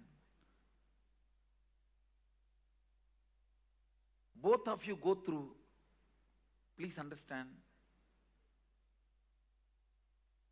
some of you are small family inside, some of you are joint families inside, some of you are apartment complex inside. Please understand, do not believe you are one person. If you think you are one person, even you will not be able to answer many of your questions about your own self. How many of you feel there are many things which you are not able to answer about you? Then how will anybody else find the answer? That is why if somebody questions you too much, you get angry about them. Or even I don't know, how can I explain to you? How many of you feel many times even you are not able to handle yourself? Raise your hand. That is what I mean, exactly the tantrum throwing child. Just saying no, no. I will face whatever it may be. Whatever comes, I'll face. But when it actually comes, you will not be able to face that. Now, how many of you do, listen carefully. Clearly, you take a very stupid decision with the thought current. When it comes, I will face, whatever, come what may. And when it comes, you will collapse, you will not face. How many of you? That is what I am calling tantrum throwing child. Just saying no. Does not bother even about you getting lost something. You just want to collapse, destroy everything. Even if I die, that is okay. Let me destroy the world and die. Let me pull the whole thing down and die. The tantrum throwing child experiences different state, and the logic, strategizing logic, which constantly plans for your life. That personality experiences different state of consciousness. That is why you go through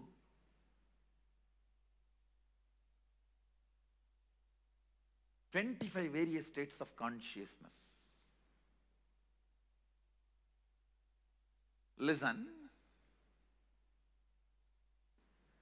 The TC, tantrum throwing child, goes through the deep sleep, and logic goes through the deep sleep. Both experiencing deep sleep. That's what I said.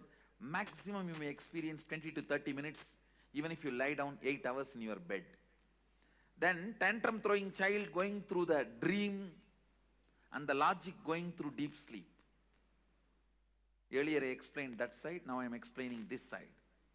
Listen carefully. Earlier I gave one example. You going to dream, falling asleep without waking up.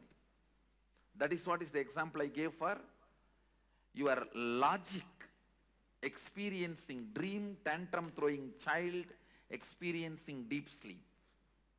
Now I am showing you this side. The tantrum throwing child experiencing dream, but the logic experiencing deep sleep. Listen carefully. That is what I call, if I have to find an English equivalent word, frustration. In Sanskrit we call it virakti. Vrakta means the tantrum throwing part of you is active, but the logic is completely absent. Listen carefully. In Sanskrit it's called vrakti. In English I am trying to translate with the word frustration. I'll give you the context where the tantrum throwing you is so alive, wildly active and dreaming.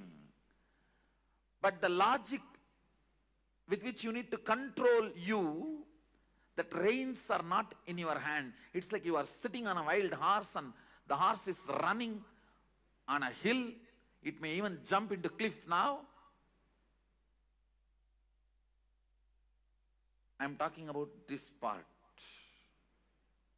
Where, see, this is TC, means TC, tantrum throwing child, this whole line. This whole line is logic, your mind.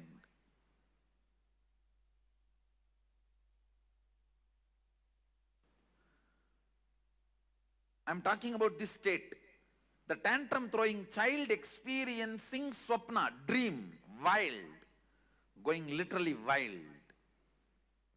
And your logic, which is supposed to control, put a rein, is sleeping. It's like you are sitting on a wild horse and you are not able to control the wild horse. It is running. It may jump anytime off the cliff. All the decisions you take in frustration, please understand, all decisions you take in frustration will destroy you. Even if you think it is good decision, I tell you, do not do permanent damage to you because of your temporary sadness. Just don't take decisions when you know you are frustrated. Whenever you know your tantrum throwing child is wildly active and your logic with which you need to control your perception is absent, don't decide. You will be overloaded with frustration. Don't decide. How many of you understand you went through this in your life? How many of you are able to catch what I am describing? Please raise your hand. Next, the tantrum throwing child is in waking state, but your logic is in deep sleep. It means you are not frustrated, you are very destructive. Understand? Very consciously you agree for destruction. You agree for the kind of a tantrum throwing lifestyle. You agree to be in denial. What can I do? That's all. Very consciously you wind up. You withdraw. I may use the word self-denial for this state. The state now I am circling. The state now I have circled, I'll call that as self-denial, where the tantrum throwing child is awake. I should use the word wake up. It's in a waking state. But your logic, the strategizing mind, the strategizing component of you is completely asleep. The next, the tantrum throwing child entering into Turiya,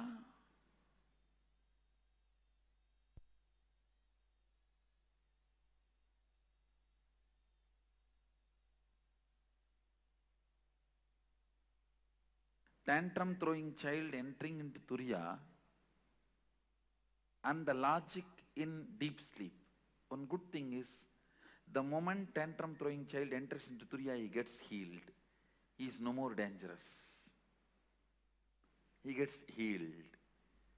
Listen, very important thing. If a tantrum throwing child in you catches the glimpse of thoughtlessness, Turiya, even once, the whole thing becomes seeking. That is why the hippies become seekers even if they get one glimpse. The tantrum throwing child in you becomes a powerful seeker even if you catch one glimpse of Turiya. So I'll call this state as Turiya plus Sushupti, which I marked, seeking awakened but don't know what to do. Your logic does not know what to do, how to proceed, but you know something you need to discover. I'll call that as a seeking but not active. Means you don't plan about how to go about it. Your logic has not found any method. It has not discovered any way to seek. But the tantrum throwing child is now throwing tantrum about everything which is seen or felt, which is not matching with the reality of the Turiya. See, now the Turiya becomes the benchmark, the awakened state becomes the benchmark.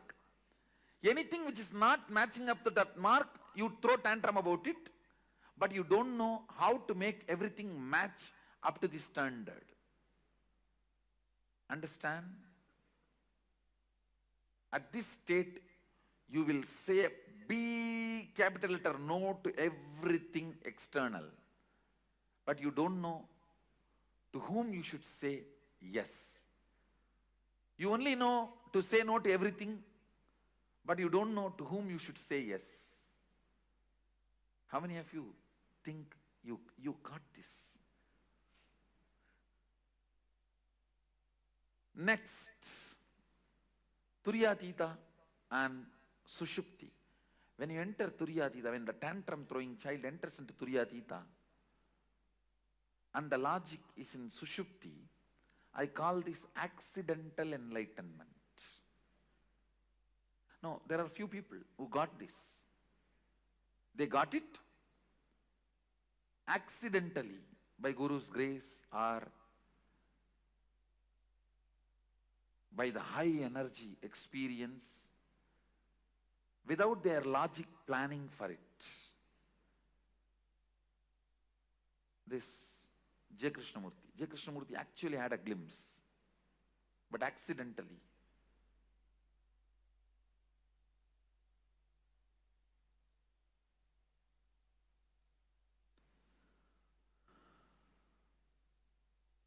The next, your tantrum throwing child experiencing deep sleep and your logic experiencing dream state. Understand? This is very interesting. Just now I explained. Where you dream but go back to the deep sleep, again dream and go back to deep sleep. You need to know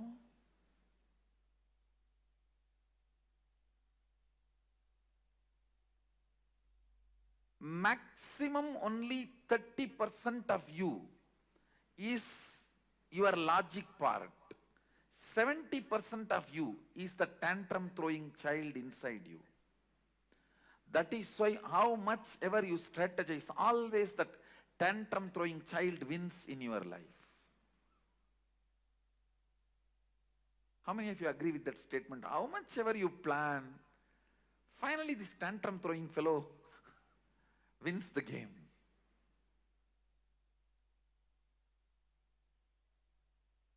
Even if your logic, for example,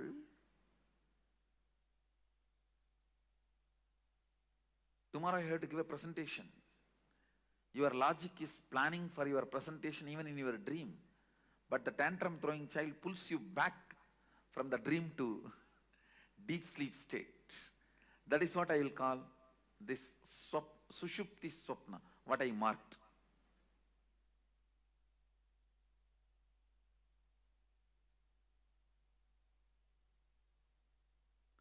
Next, the tantrum throwing child experiencing deep sleep, but the logic experiencing waking state. I'll say in this state, your logic thoroughly plans for your future. You will sit and think, nicely plan. But within next 24 hours, you will forget the whole thing and you will start thinking again the same thing and do the same plan. As if the whole thing got control deleted. How many of you experienced this? Your logic's plan, but your tantrum throwing child is not even interested in looking at it.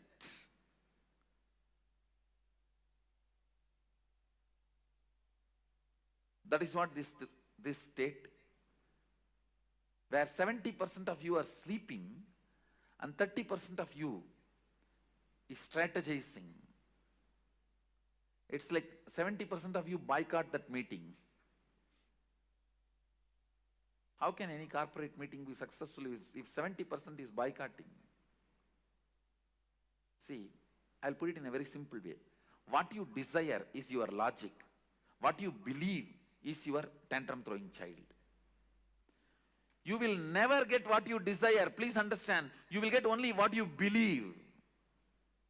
You desire always to have wealth, but you believe you will never going to get it. You are never going to get it. You desire to have health, but you strongly believe that is not part of your life. So you will not manifest what you desire, you will only manifest what you believe. People always confuse between desire and belief.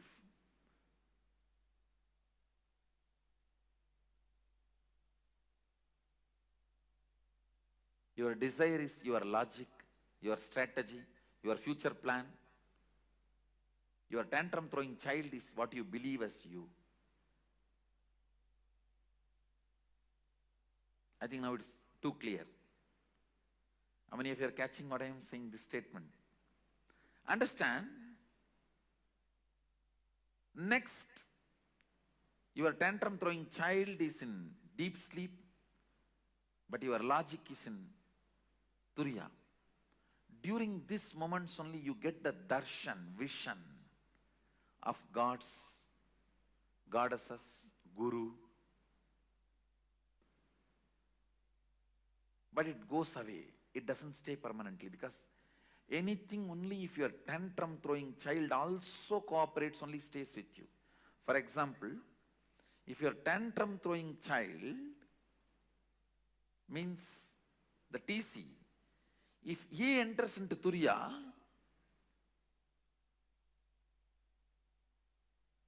and your logic is in Sushupti, which I circled now, at that state, if you get any experience of God, Guru, Darshan, it stays with you permanently, because 70% receives it.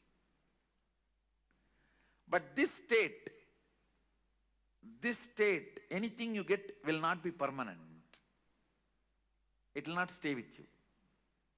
It doesn't stay with you. In both states you get, but this, only if your tantrum throwing child enters into Turiya and you experience something, it becomes permanent. Means your belief enters into that state, not your desire. When your desire enters, your belief will pull you back. Ramakrishna gives a very beautiful example.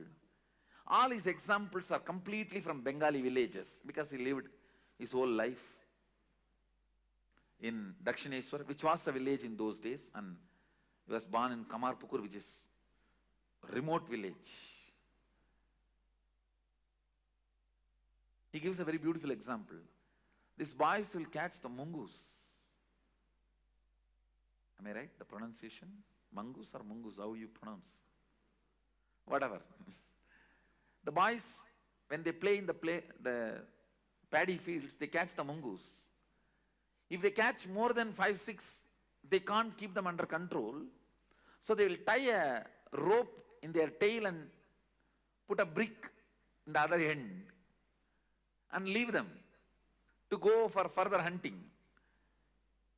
These fellows, they will enter into their home, which is like a dug below the ground. Even if they enter and hide in their nets, in their holes, the boys will come and just pick up the brick and pull the rope. They will come out, they will carry them. Just like the mongoose, in whose tail the rope is tied with a brick, can never hide, can never rest in his hole. If your belief is holding you back, just your desire cannot take you anywhere. Because the belief is a rope and brick. It will just pull you out. Listen, here, your belief is in deep sleep, only your desire experiences higher awareness. Then it doesn't stay permanently. If your desire, even if your desire is in deep sleep, if your belief enters into the higher consciousness, you don't lose it. Next, the tantrum throwing child in Sushupti, and you enter into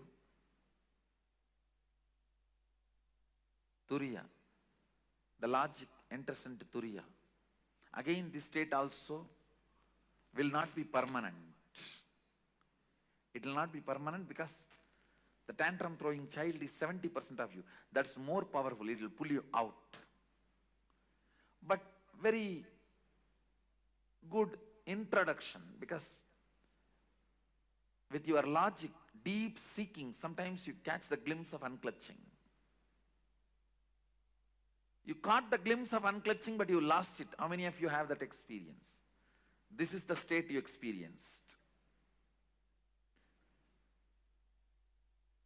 The state I have circled now, that's the state you experienced. If you got, unclutching comes by your desire, not by belief. Bhava Samadhi comes by your belief, not by desire. Understand? Unclutching comes by your desire, logical seeking. Bhava Samadhi comes by your belief, a deep feeling connection. The tantrum throwing child, when he feels connected, you experience Bhava Samadhi.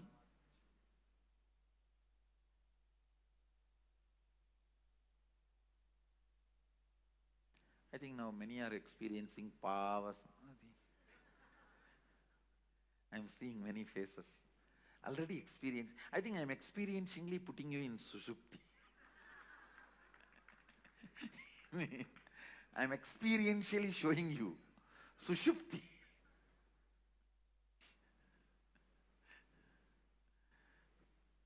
If your belief is in deep sleep and desire is in Turiyatita, that's the state I have circled. You do catch Satori, but which does not stay back. It doesn't stay back. It goes away. But if your belief catches Turiyatita, desire is not cooperating. That is, I can say, this state. Your belief means tantrum throwing child is catching Turyatita, but your desire, logic, is in deep sleep, sushupti. It's not cooperating. This will become permanent, but this will not be permanent. If you achieve this, you will always lose. Achieving this is very easy, but you will lose it. Achieving this needs little practice, but you will not lose it.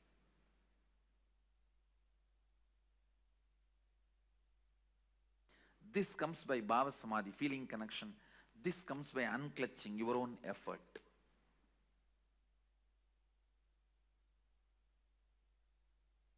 If both happens, that is what. If both happens, that is what is called Turiyadita, which becomes permanent. Thank you. Be blissful.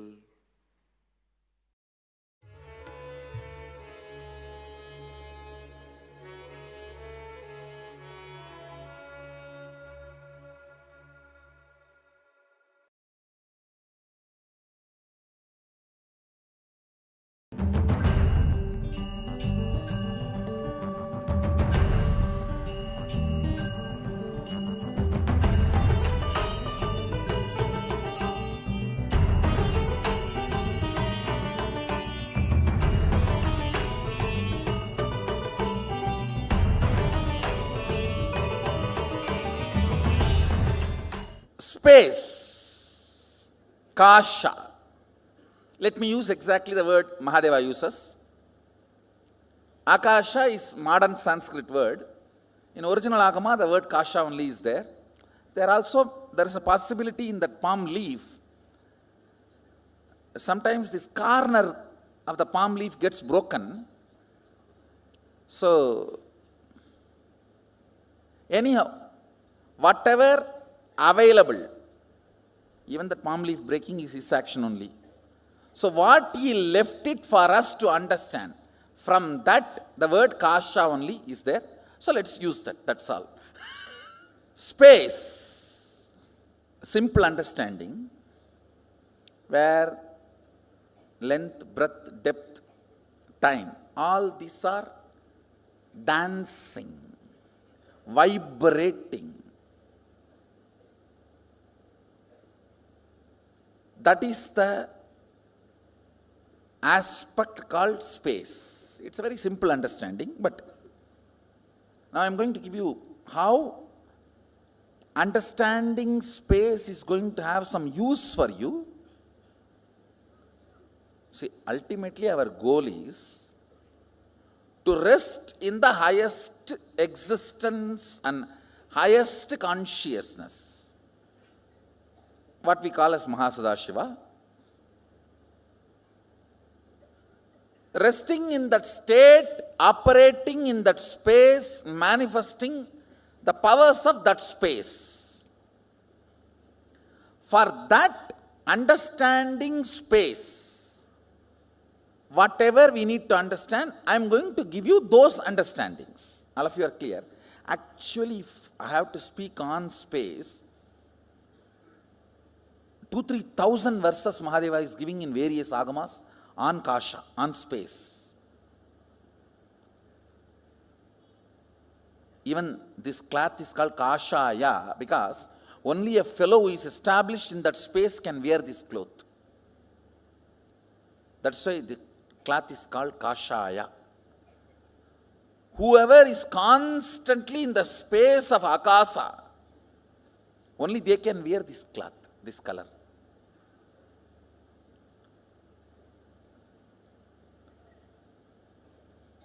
2,000-3,000 verses he explains about the space. I am going to give you some maybe 20 ideas which is useful for you to manifest powers of Sadashiva and to understand the space of Sadashiva. See these simple words: feeling suffocated, irritated, I am not okay with all these simple words. Only by uttering them again and again, you create that feeling. How many of you understand this? Usage of those words avoided, that experience is also avoided. How many of you understand that? So, can you take 2-3 minutes and pen down, listen carefully. Usage of words in your space, becoming experience, few incident. First time when you started using the word depression, various explanation. It is nothing but Shiva, Sadashiva, Mahasadashiva, like that. Depression.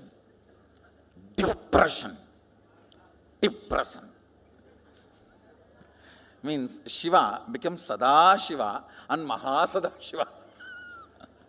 Like that. Depression becomes depression and depression. When you started using these words, cherishing these words, and manifesting those experiences in your space, just for you to understand, listen, please listen. If two objects are stuck, sound is generated. If a thought is stuck on the space, reality is generated. That's all.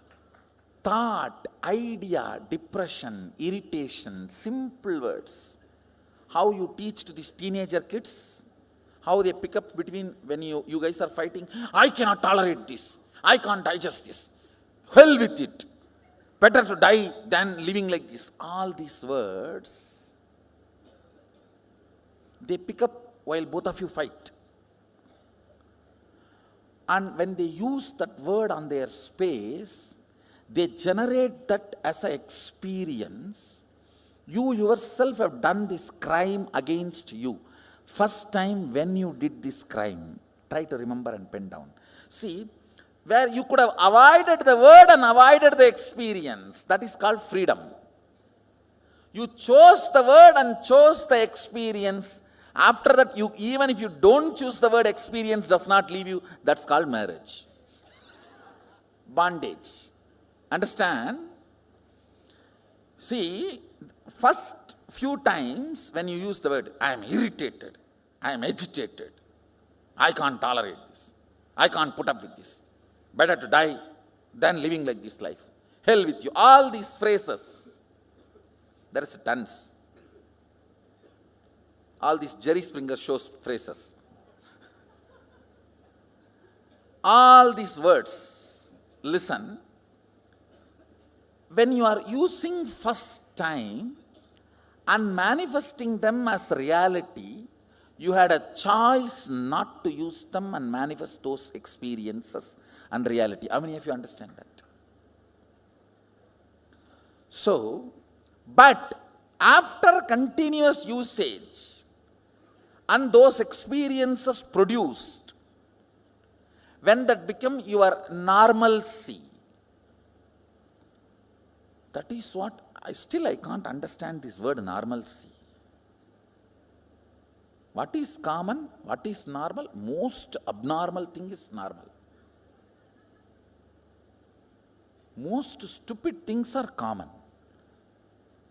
Now, sometimes people question me, why our kids are taught so much of importance for the language is given. Our balasans are not supposed to even utter the word no, not, all that. Avoid knowing. So much importance is given for their language because when the language is stuck in the inner space, the reality is generated. Understand the Damaru of Mahadeva, dancing in the space of Chidambara, generates the cosmos. So the language we use inside is the Damaru of Mahadeva.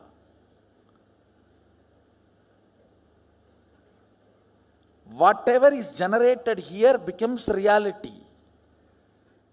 Just remember 1 or 2 incidents and write, so you will understand when you started doing this big crime against you, using strong words and generating those ideas and experiences in your inner space stupidly. And same way, even when you use the good words. See, when I go to the temple, such a peace happens to me. Initially, it may not have been that big experience. But the good words repeated, third time when you go to the temple, really you will have that peace. How many of you have experienced this? That's all.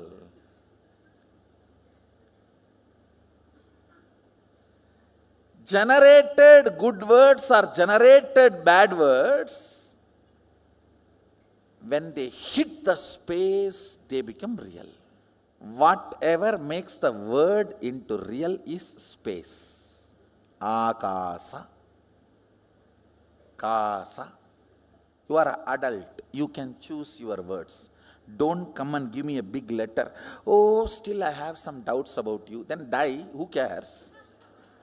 You are an adult. You pick up the word. Is somebody else sitting in your head and picking up the word? Nothing else can be done.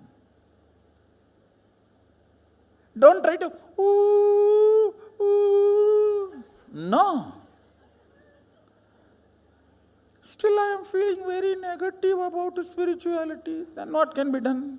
You are an adult. You decide which thought current you decide to cherish as your part. I can teach only to adults.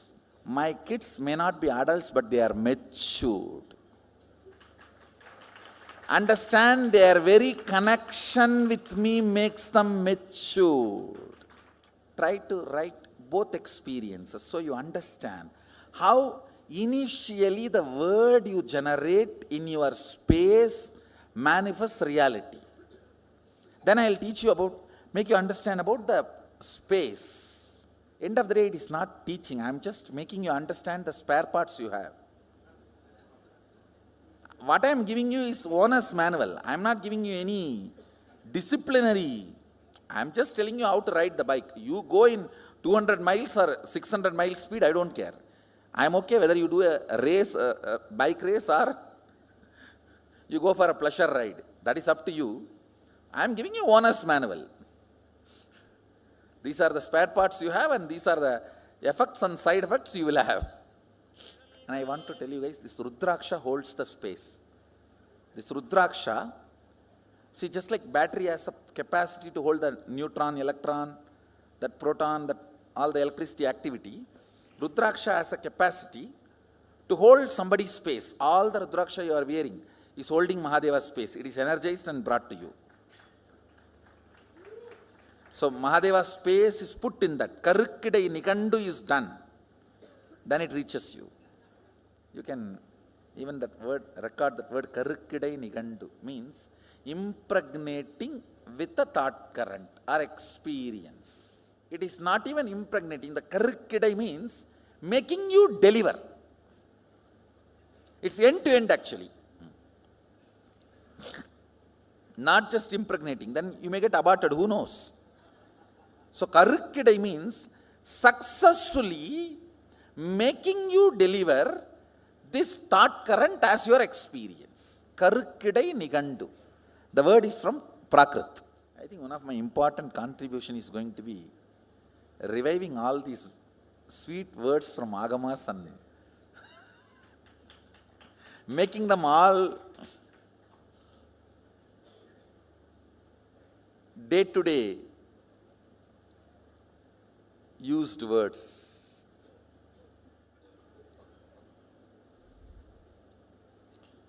Listen.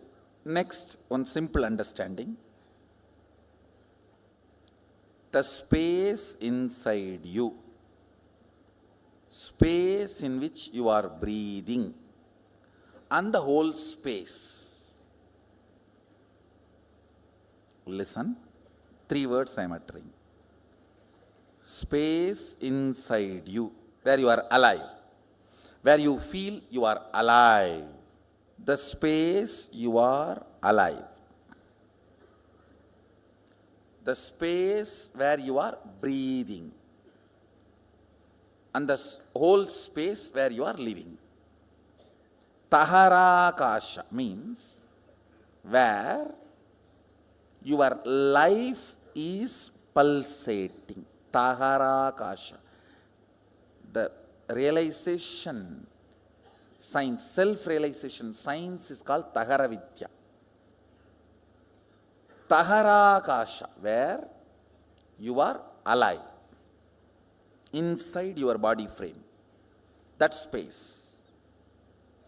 Where you are breathing. This is Nithyananda Sabha. This is called Katakasham. The whole is called Mahakasham. The words you reverberate inside decides the quality of your state. The words you generate in your breathing space decides quality of your space and life. The words you generate with the cosmos decides your existence, mantras. The words you generate here, I can't tolerate, I am irritated. You understand the examples? Now you understand why I gave those examples and made you do the homework? Taharakasha. Along with the power manifestation, I am programming this whole thing inside you as a powerful cognition. See, goal is actually you manifesting powerful cognitions only. Power manifestation is to inspire you to manifest powerful cognitions. And it is not that it is something wrong. And Mahadeva, such amazing software developer, his whole system is only to the level of enlightenment you will manifest powers. Because it is from there he is making you manifest. See, in the Yoga Vedanta Sampradaya, towards enlightenment you manifest powers. But here, from the grounding of enlightenment you manifest powers. So the whole software Shaktipada is different. And one more thing you need to know. You need to be very careful about whose breathing space you are breathing and listening to these great ideas, because Shaktipada happens. Understand? You need to know when you take any help, you grasp, you imbibe the foundation context on which they are sitting, they are standing. All of you are clear? If you go to a guru who says, Siddhis are wrong, they come during enlightenment and they stop your enlightenment, and you heard that, that is hell for you. Because he knows only that science and he is doing Shaktipada with you, only that, and that will be your reality. If you go to a guru who says, it is from established groundedness of Sadashivatva, the powers manifest. Understand? When you become Shiva, Shakti manifests in you. That's all. When you listen to this truth and manifest powers, this is your Shaktipada and this is your reality. So you need to be very clear from where you are getting Shaktipada, from whom you are getting Shaktipada, and is that system authorized by the Shastras? That is too important. Siddhi is stepmother. In Tamil, Siddhi means stepmother. Shakti is mother. Adi Shakti. Understand one more thing. For you to manifest Shakti, you need a strong Shaktipada with a master who has already mastered this science. When there is no master to give the Shaktipada, teaching yoga is the best. You can do it from manual book. Why do you think yoga became very popular? Because you don't need masters. Teachers are enough. But for Shakti to manifest, actually, only if you manifest Shakti after the Shaktipada, it is called Shaktipada. Otherwise, it is Verum Pada. Not Shaktipada. Only if you manifest Shakti, after the Shakti Pada, it is Shakti Pada. Otherwise it is what? Pada, that's all. These three words. Taharakasha, Chidakasha, or Katakasha, or Mahakasha. This has two words, Chidakasha and Katakasha, both. Why I am using both words, If you don't manifest what you want as a reality in your space, it is called Katakasha. If you manifest your life as you want, it is called Chitakasha. The state, space where you live. The state. Space where you operate. As of now, all of you are operating in this Nithyananda Sabha. Am I right? So this is called Katakasha. If you don't manifest what you want as reality. But if you manifest what you want as reality in your breathing space, it's called Chidakasha. Conscious space. Katakasha means mud space. Katam is a mud pot. The space inside the mud pot has no use. The mud pot has any use of the space inside? No, you are saying Katam. No, Katam is used for us, not for mud pot. For mud pot, it is a beating. Kalyana Anaprandriyam.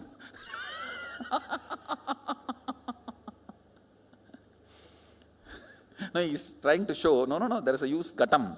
Gatam music is used for whom? For us who generates, not for the Gatam. In your space, listen, your state is Taharakasha, where you exist, Taharavidya. Taharavidya means the knowledge of enlightenment science. Now whatever I am talking to you, all these can be classified as Taharavidya. Precisely if I have to translate that word, grounded in existence. Tahara. Grounding you in your soul, Atman, enlightenment, is called Taharavidya. Where you are grounded is called Taharakasha, the space of your life, alive. Your state. The words you generate there and hit you decides the state you are in.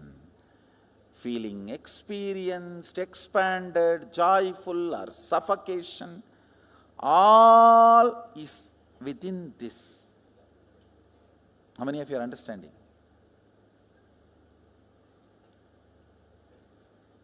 Having the whole world open for you and feeling imprisoned can be there. Sitting on one small cave, feeling enlightened can be there. Because it is on Tahara. There are many great sadhus lived in a small cave of remote Himalayas, lived such an ecstatic, glorious space. And there are many people who are flying whole day and night in the space, but feeling imprisoned inside. How many of you are understanding what I am saying? I tell you, if this science can be taught in schools, the whole quality of the humanity will become different. The words you utter, actually, what we should do, that fork is there, what is the name? Spoon. Can you guys get one? We have the tuning fork. It should be given to everyone. Just 24 hours you should experiment. Every time you utter a bad word inside you, you should hit that and feel. I have damaged my state. No, for you to remember. Just 24 hours is enough. So much awakening will happen to you. How many times you are damaging you? Understand? After a few days, you logically start substantiating this self-sabotage pattern. What is there? That is the way it is. All right, I stop self-sabotaging, as if my life is going to become better or what. See, my business is failing, my life is ruining. All right, now I will stop doing all these self-sabotage patterns, so it's going to become better. It means what? You yourself have come to the conclusion that you are doing is okay. How many of you understand with what I said? So, okay, a lot of drainage water is coming into your home because of flood, then why not drink it? Let's drink. No, that's what you are coming to conclusion, am I right? So you are saying, okay, I am not drinking it. Is it stopping coming here or what? I am not saying it's coming or stopping coming and all that. But this is not the way to go about.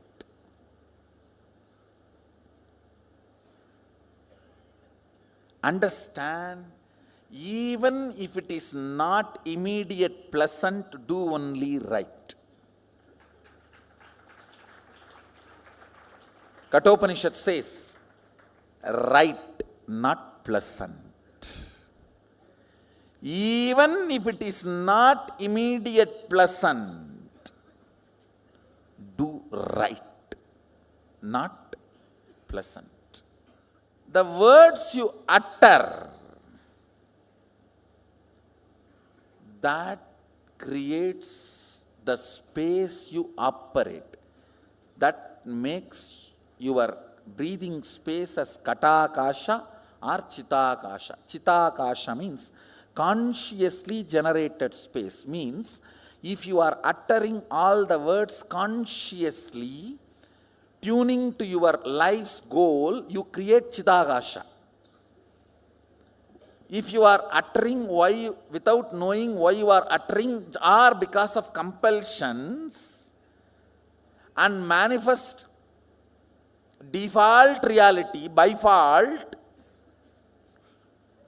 that is called katakasha.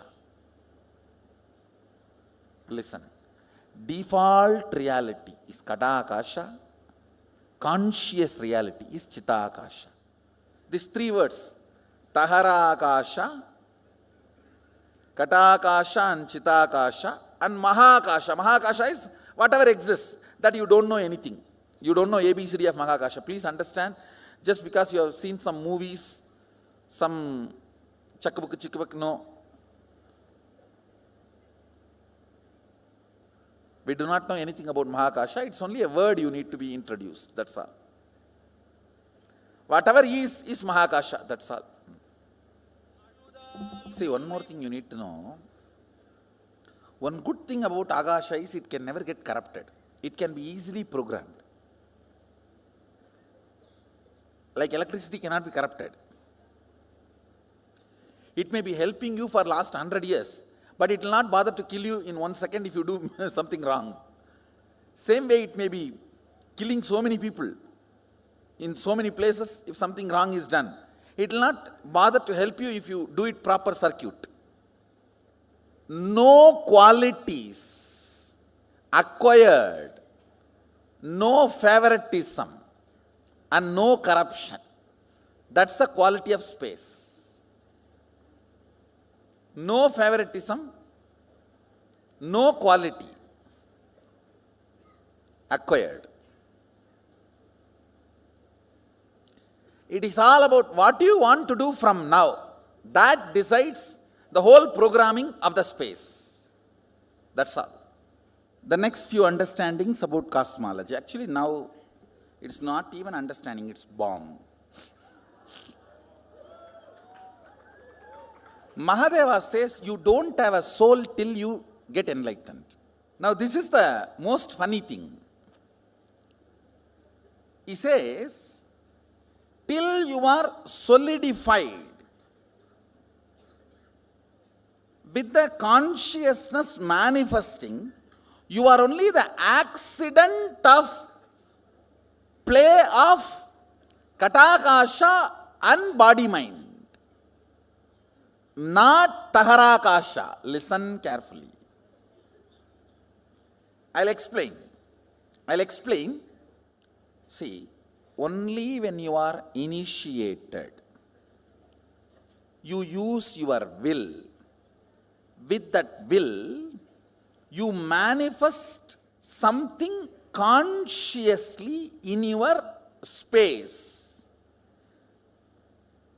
Only then soul enters into your system. Till then, soul means the jiva is not operative in your system. Your body is alive and functioning because of the vatavarana, not because of the individual soul. He calls it pratyagatma chaitanya jagratam. I will be using this word many times in the satsang also. Individual conscious will awakening and declaring its existence. If you know, yes, I exist, and I have this as a problem, this as an inspiration. Even if you have a problem, it's okay. But your individual will should perceive the problem, only then it will start cracking the code.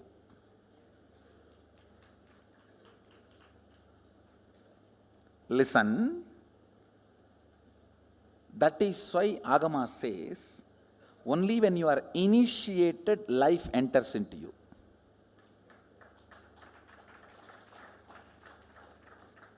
In Vedic tradition, we have something called Dvija, reborn.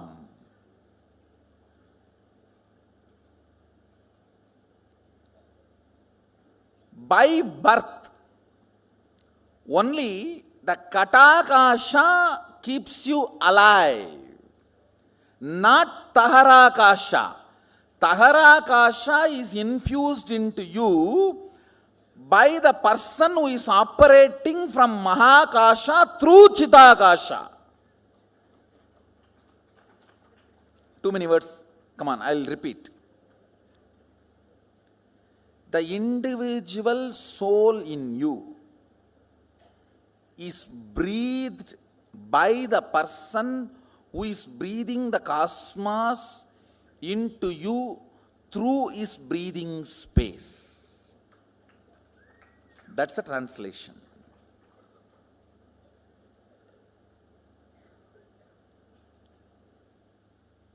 Till then, your perception of existence is because of the ambience of the Katakasha, like in your mother's womb, even though you kick, hit, move, do everything, you cannot be called as individual soul. By its vatavarana, it appears as if you are alive.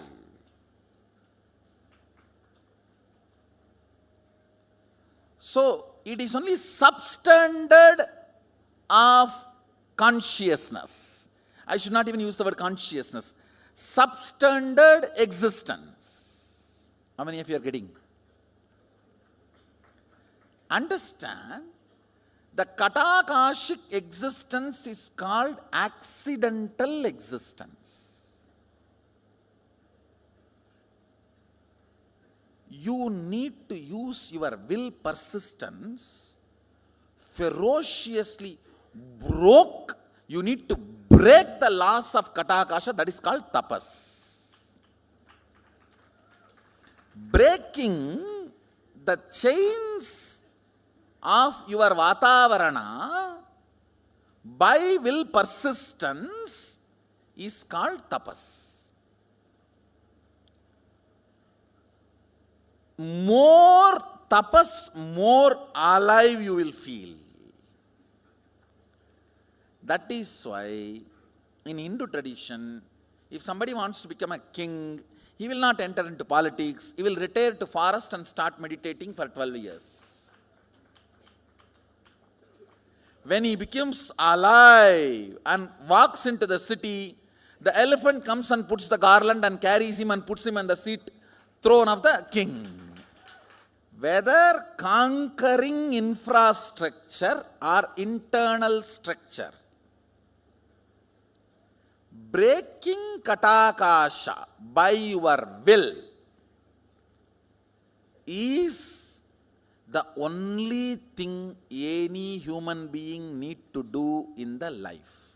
Kadakasha is the accidental ambience you are breathing, which gives the illusion or delusion you are alive. Your existence is given a delusory idea that you are alive. Because you are breathing, you are made to believe you are alive. Like ups and downs of the wave gives the feeling as if the ocean is alive in that area, even though there is no independent individual energy exists. You have soul only when you manifest powers. Now that is what is the conclusion. And do you know funny thing?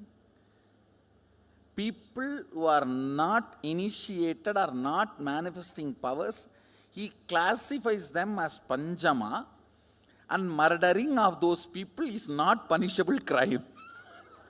Sorry for... No, I am not saying we should take this literally, but I am saying the importance he gives for power manifestation and awakening the Pratyekatma Chaitanya Jagratam. You should read in this way, not in this way. You should read the importance Mahadeva gives for power manifestation.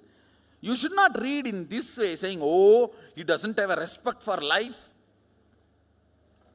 Now let's come to the point, what is will persistence and what is will? Listen. Will is not astra, it is shastra. I'll explain these two concepts. Astra means a weapon loaded, pre-planned, pre-programmed and operated.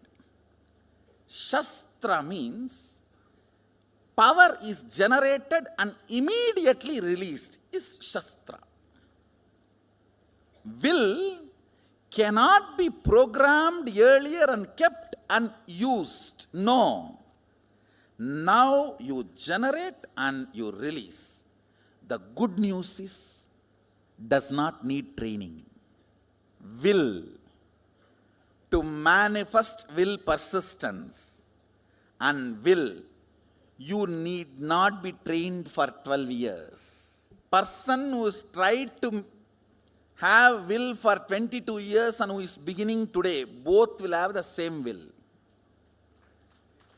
Because will is the weapon from the space which cannot be programmed. Listen carefully. Subtler and subtler you go, they can only be less baggaged, programmed.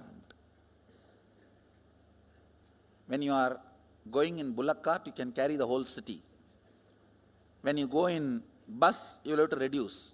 When you go in train, you have to reduce more. When you are going in the flight, it has to be reduced a lot more.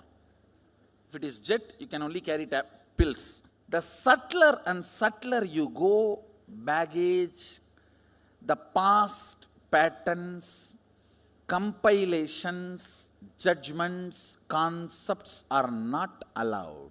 In the length dimension, your whole past is required, only then you can move towards future. You need to know about your past history, only then you will have the confidence about building your future. That is why British destroyed our history first. So we will lose confidence. Destroying history is not a small thing, it's a strategy. Destroy it so he doesn't know his possibilities. Just before extinction, I have come, so don't worry, it cannot be destroyed. 79 would have been too late. It cannot be destroyed now. I'm grounded. We have grounded enough now. The important lesson you need to know, understanding you need to know with all this is,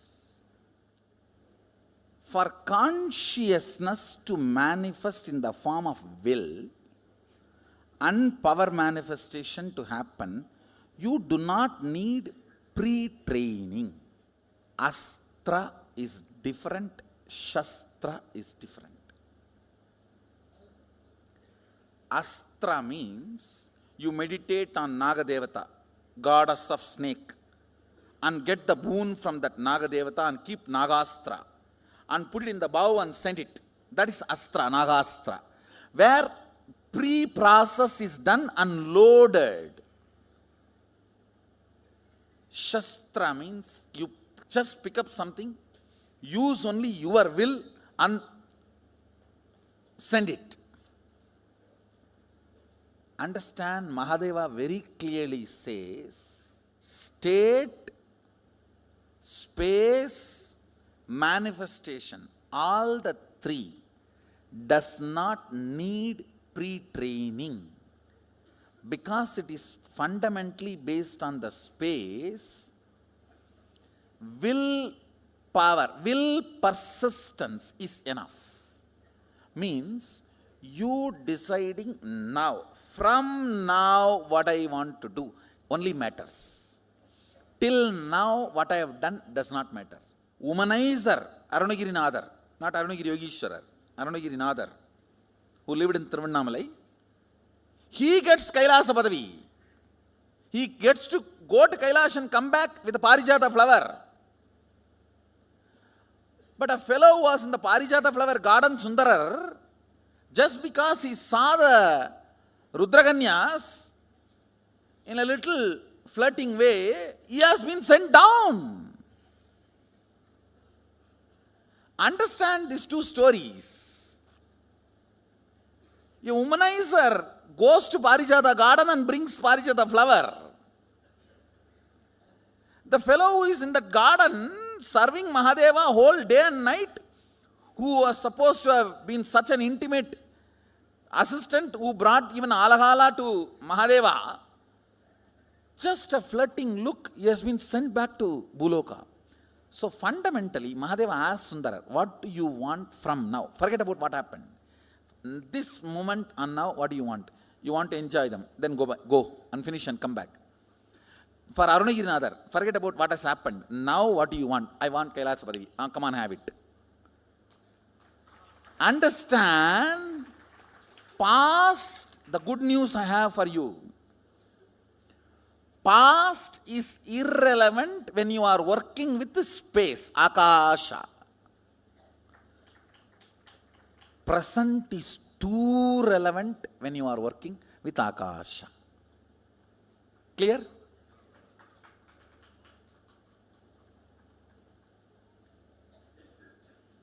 You have been 20 years devotee, 25 years devotee, or born and brought up along with me, does not matter. Or yesterday only you entered the program, does not matter at all.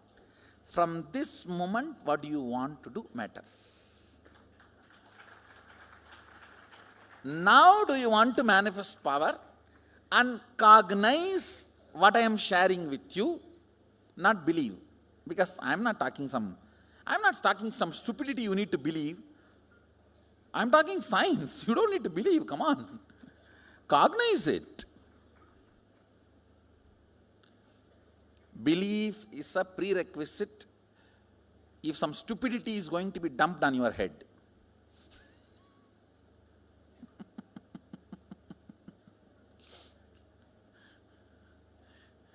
Here I am sitting and analyzing the science of life,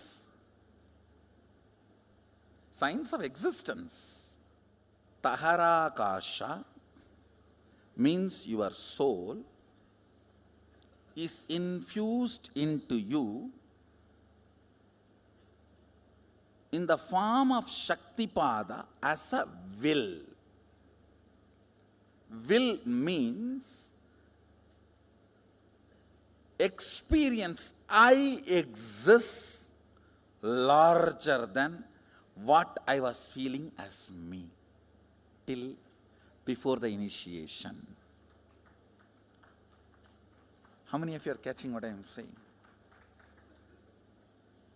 How many of you feel, listen carefully, after the initiation and power manifestation, even the way you feel you is much larger.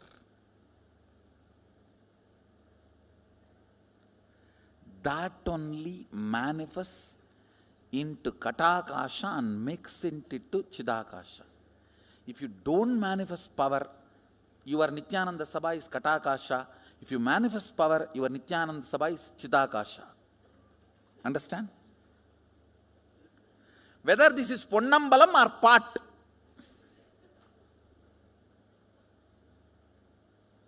Kata or Chita is up to you. In part, what you can do? Only. In Ponnambalam only you can dance. In Chitakasha only you can dance. Signs of initiation. Diksha. This word Diksha need to be understood. The word initiation is too superficial for Diksha.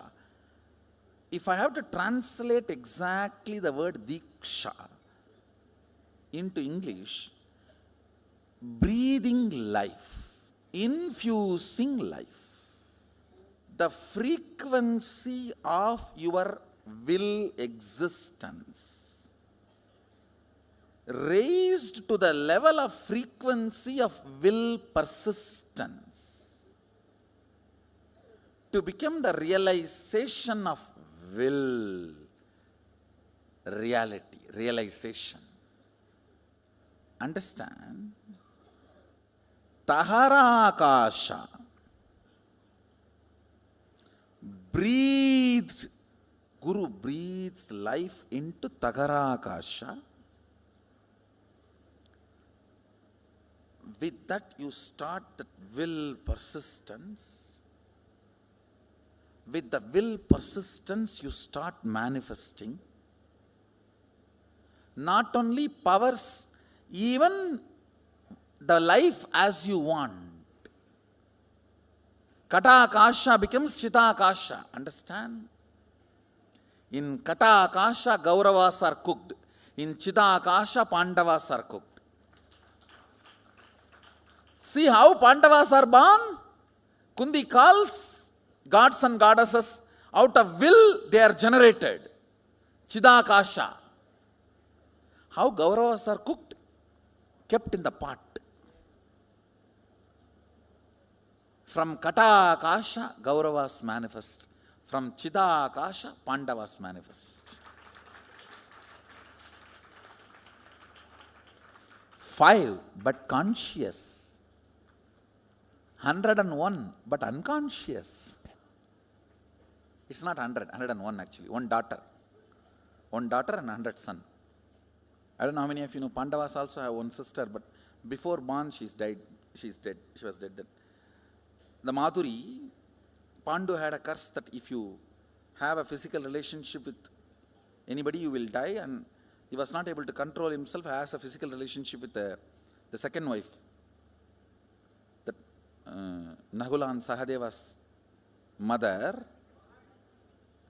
That night, see the power of Pandu was such, because for quite a long time he was celibate.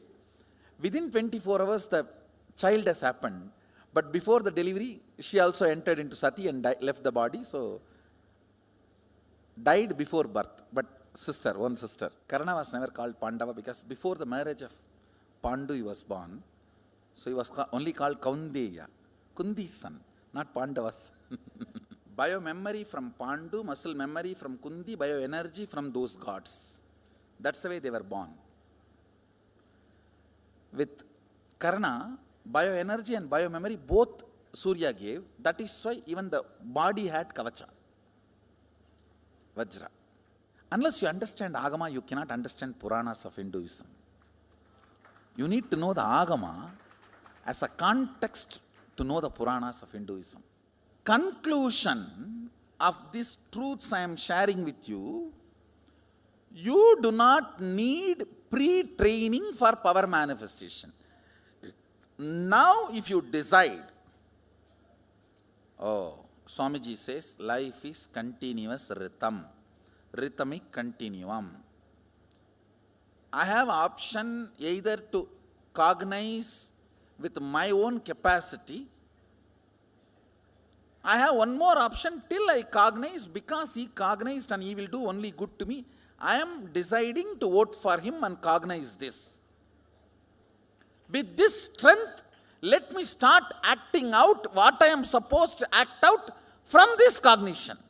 Is initiation. How many of you are getting? That is what is Shaktipada. See, life is rhythmic continuum. You can realize only if you die 3 times and see.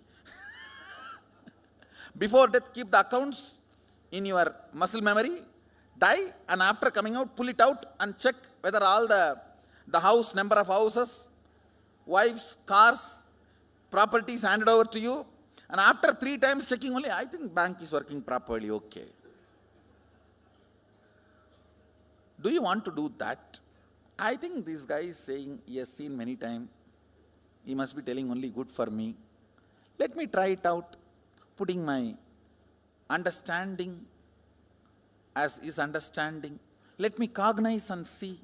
Like how in the maths teachers they say, let's keep x equal to y for the sake of solving this problem. Once you solve the problem, then it becomes yours. See, once you keep this cognition as a proposal and manifest the powers, after that you don't need to die and see. This cognition is yours now, because it has worked for you. How many of you are understanding? See, till you manifest the power only, this is the proposal. Will you become me? Understand? Once you manifested the power based on that cognition, then what happens? Then it is yours. Then it is your realization.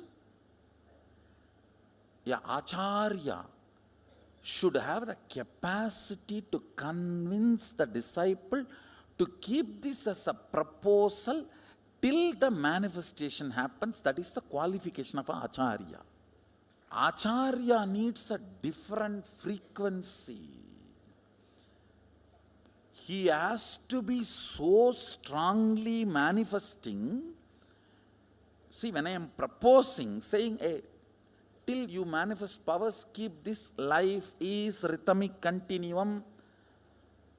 I should be able to command your inner space and should have proved at least in few people a good track record.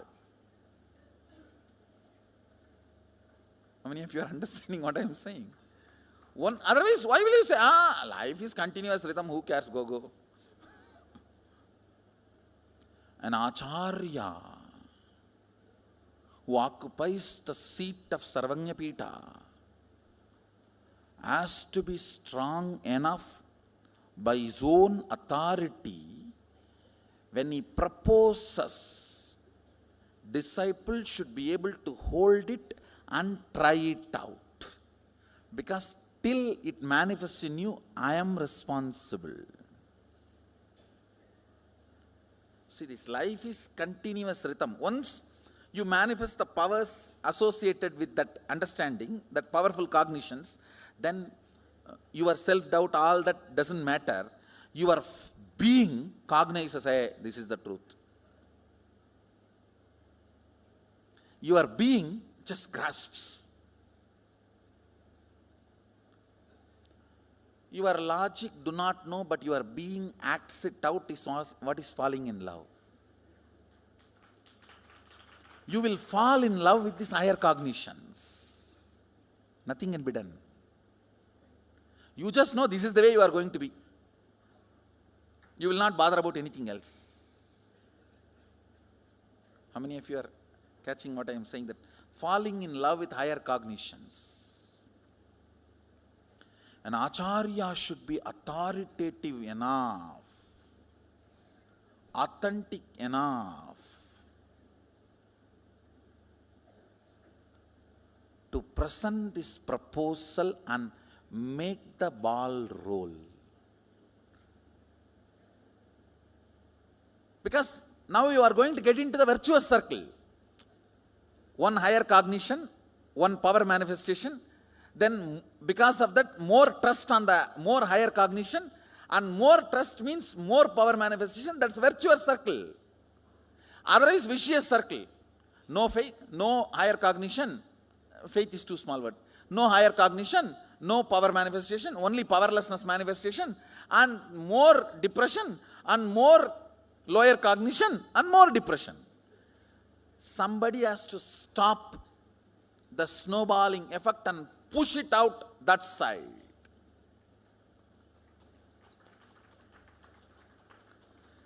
From Taittreyaredas, somebody has to push it and send it to us Urtvaredas.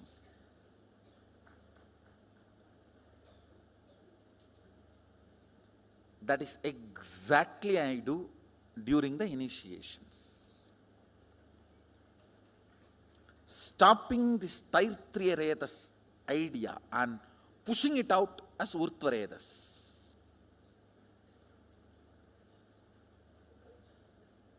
Listen. With this cognition I am giving, life is rhythmic continuum. First thing, powerful cognition. Fear of death is not there. Second, responsibility. I have to come to completion with this wife, otherwise she is going to come back. No, with any situation, not wife or boss, completion is the only freedom. Till then it is going to be continuum. Freedom and responsibility both. You do not need earlier training.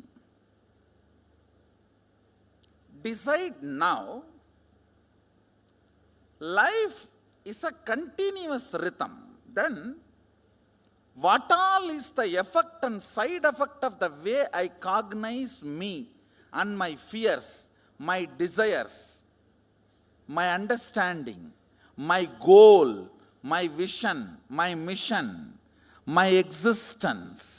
I think that is where fear comes. Oh, too many things are at stake.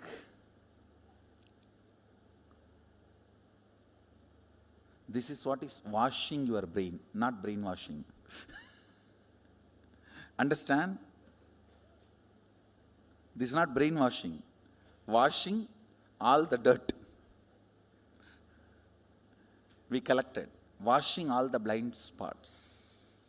Just with this one understanding, life is continuous rhythm. You can become enlightened and manifest all the powers.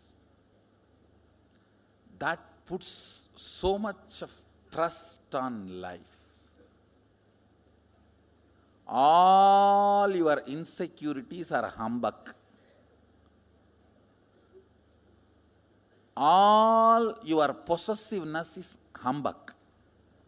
Understand? Own but don't possess. Owning means taking responsibility to include everyone and share.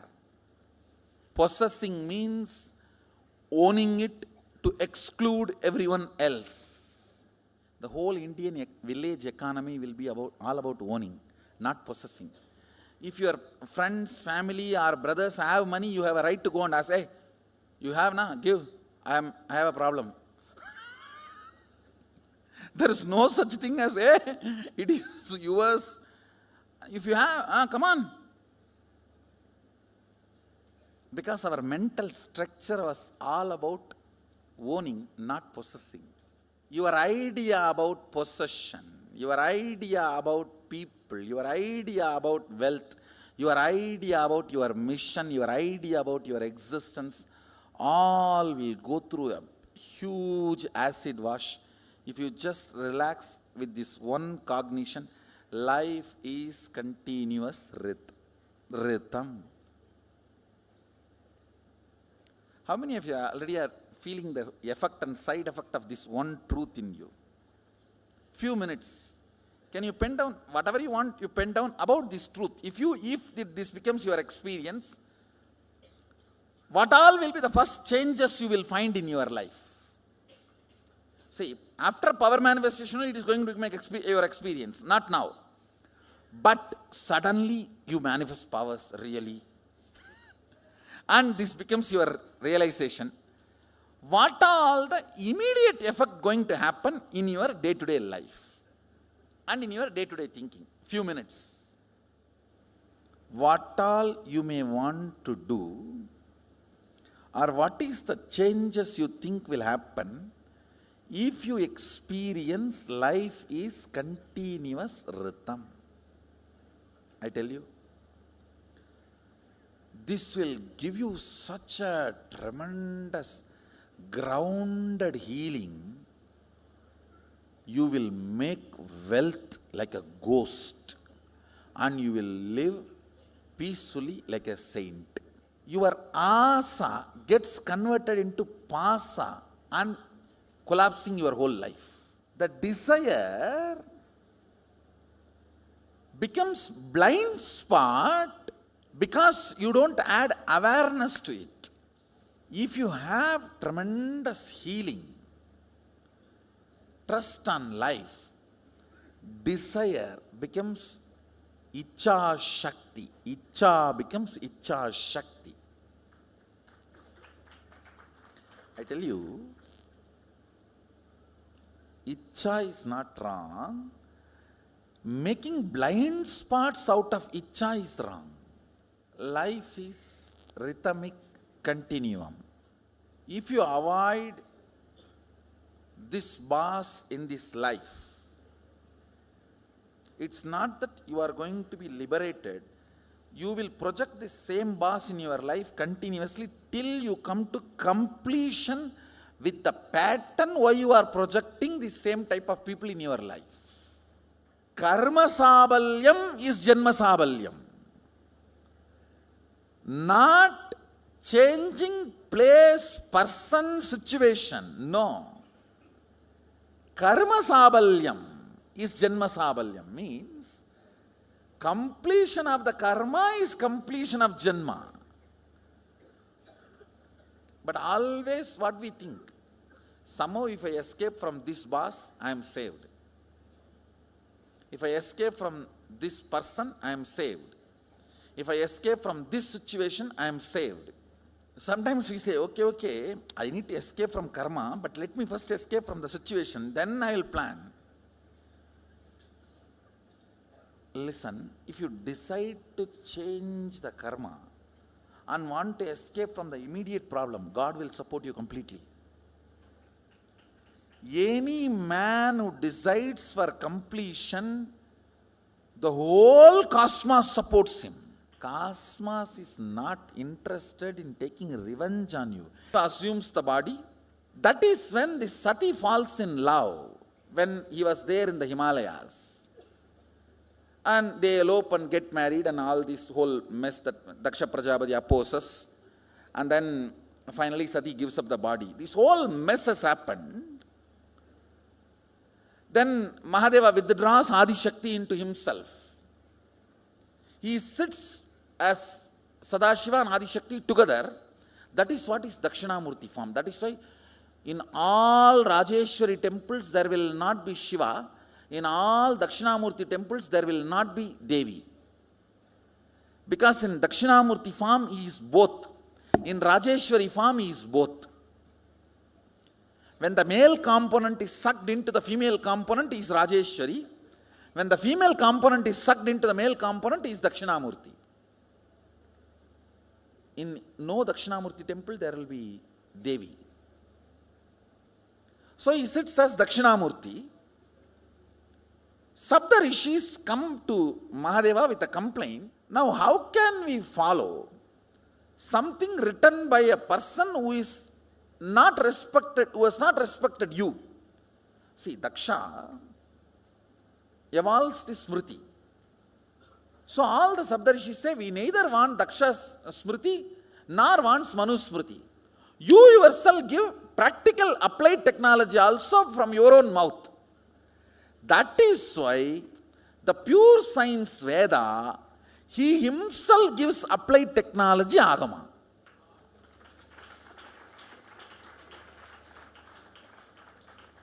Otherwise, earlier the applied technology was given by Manu only. Manu and Daksha Prajapati only evolved the social system based on the original Vedas. Because of this situation, Mahadeva teaches to Saptarishis in Dadiji Ashram. That is where the Agama gets revealed to Saptarishis. He himself gives applied technology. From that time, the Smarta, Smriti Sampradaya and Saiva goes on fighting with each other. The Smarta Saiva problem starts from that time. Means Yoga Vedanta and Vedagama.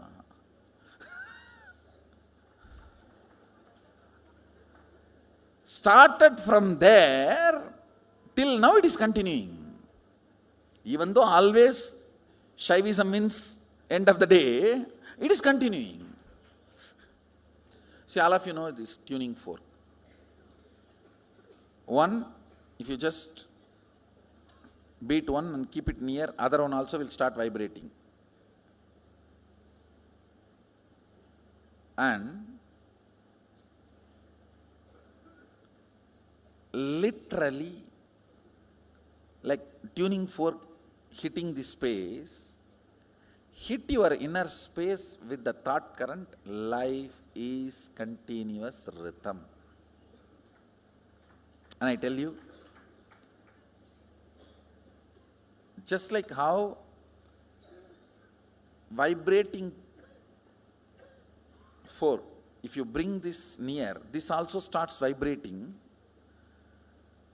I am a vibrating being, consciousness.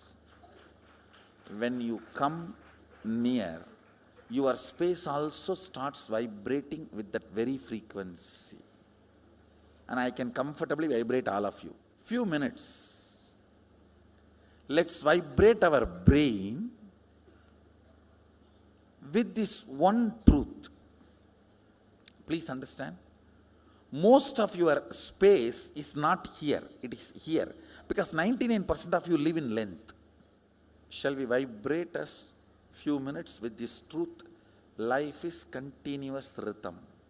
Life is continuous rhythm. Actually, the description of this only is Nainam Chindanti Shastrani Nainam Dagati Pavaka, all that you read. With this description, with this understanding, I am going to make it as experience. Akanda Paripuranam, the continuous rhythm.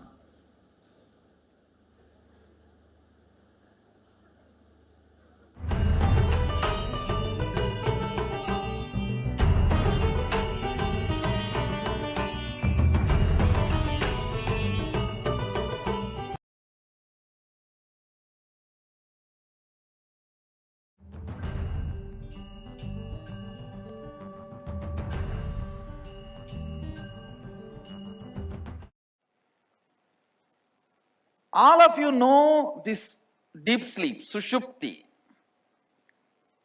Swapna, dream. Many of you are in. Waking. You know what is the waking state.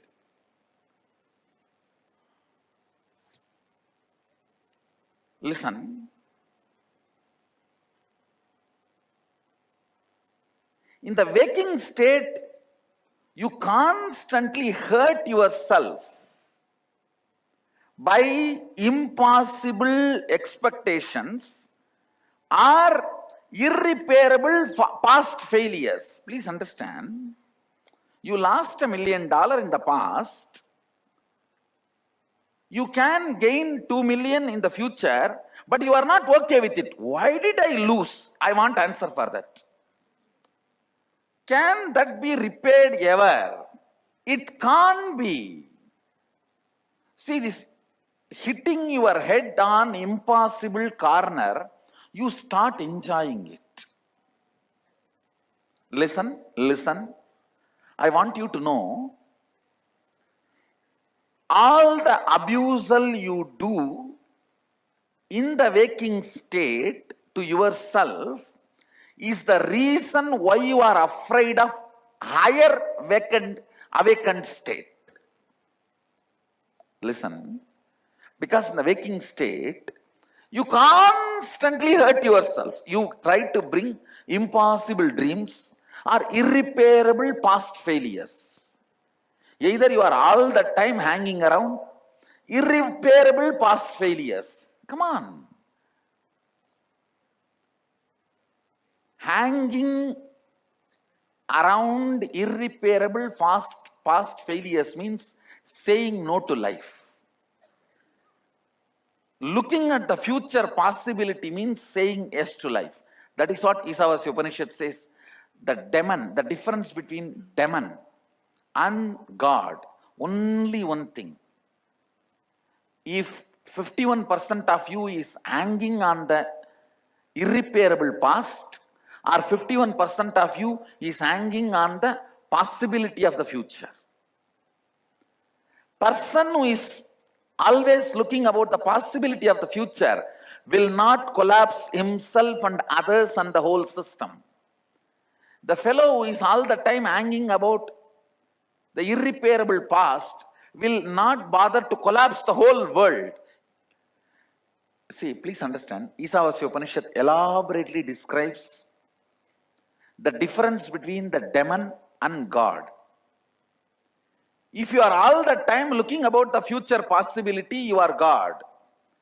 If you are all the time hitting your head about the irreparable past, you are demon. If somebody is all the time hanging on the irreparable past, he will be so frustrated, he will not be bothered to collapse the system. He will feel, let the whole world be destroyed. If I am not happy, let the world not be happy. Let it be destroyed. Listen deeply. This hurt which you create on you, you get frightened about moving to the higher awakened states. Turiya is the higher possibility state. In Turiya, you will feel a strong oneness with the whole. In Turiyatita, you will be able to manipulate everything as you want. See, in Turiya, you will feel one with the whole. Like this wall, this hall, this whole universe, planet, with everything you will feel one in Turiya. In Turiyatita, you can do as you want with all of this. It's all in your disposal. Listen, I'm not talking two big things. Whenever I describe something like this extraordinary, you always have a feeling, okay, nice story. In the waking state, you may have 100 ideas about you. Roughly, it is not 100, sometimes it is even 2,000-3,000. I am giving you a rough example. In the waking state, you may have 100 ideas about you. In the dream state, you will carry only that 4 or 5 ideas from this 100. When this 100 idea calls these 4 or 5 ideas identity back, you wake up from the dream. When that 4 or 5 idea is freely roaming around, it is called dream. Listen. When this 100 idea identity calls that 4 or 5 idea identity back into itself, it's called waking up. Dream may be 5 ideas. Waking may be 100 ideas. Awakened state will be 1,000 ideas. I should say 1,000 possibilities. Alive state will be 10,000 powers. Listen, this 5 calls the 100 back is waking state. 1000 calling that 100 back is awakened state. 10,000 calling this 1000 back is turyatita, alive state. How many are, if you are able to understand? If you understand this swapna and jakrat, you will be able to understand. See, in the dream state, you can never imagine you can do what you can do in the waking state. Do you remember all the capacity you have in the waking state, in your dream state? Now, if you remember, you will wake up. Forgetting your capacity is lower identity. Listen, I am giving you the formula. Forgetting your capacity is lower identity.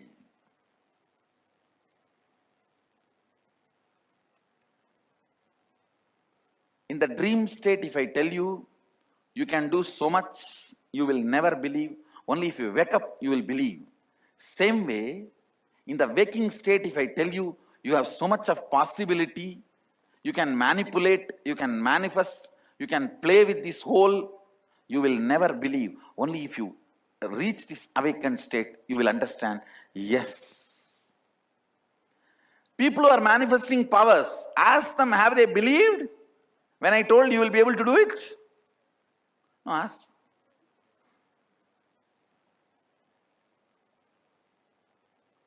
I tell you, actually when you start manifesting, first few days even you will have confusion about it.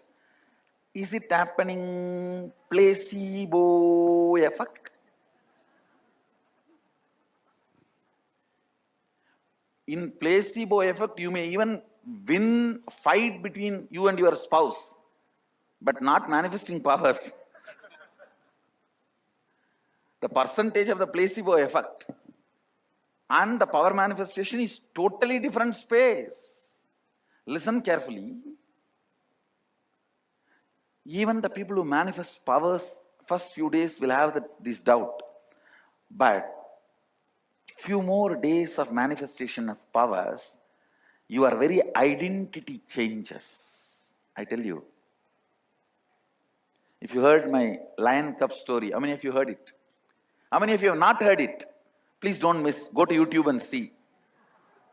Please go to YouTube and see the lion cub story, where a cub mistakenly identifies itself as a sheep and lives brought up by the sheep, and it meets a lion by mistake, and the lion makes this cub realize its identity. That's the whole story. And you are the cub. Mistakenly, you identified yourself as a human being and got caught with human beings.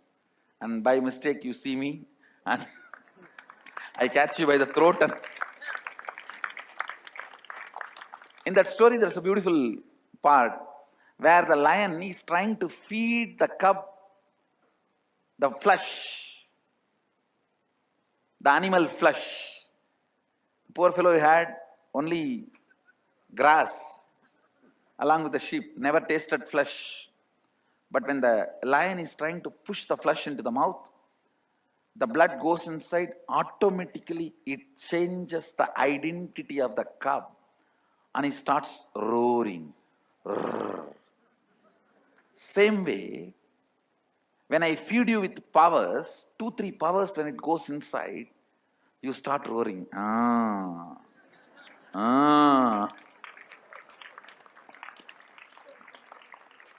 Eating powers transforms your identity.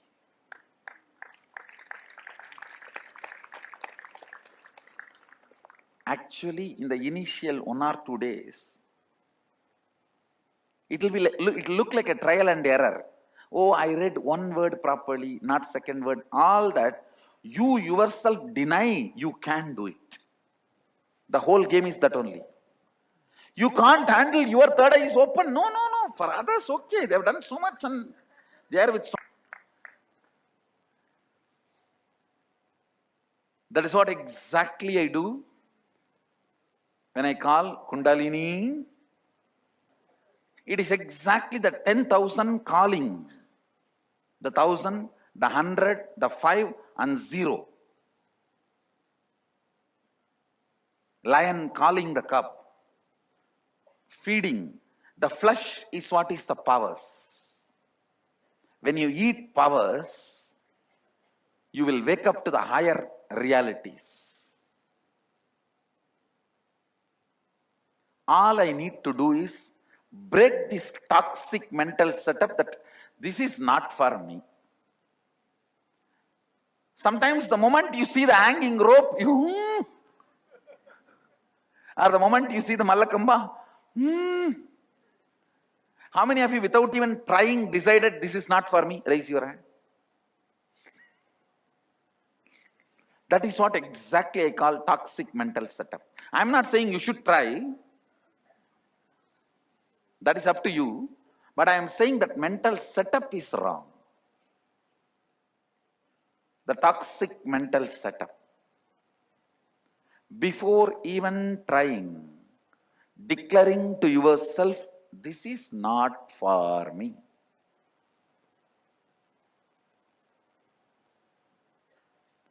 Anyhow, I will poke holes into that setup. One good news is that toxic mental setup, even if you drill 2-3 holes, it will collapse. It's like a huge concrete floor. Even if you drill 2-3 holes, if I just puncture your logic, it will collapse.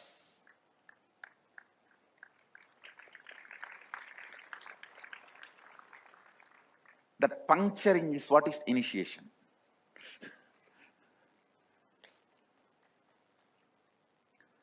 This Turiya and Turyatita. Turiya is all possibility space. Turyatita is all powerful space.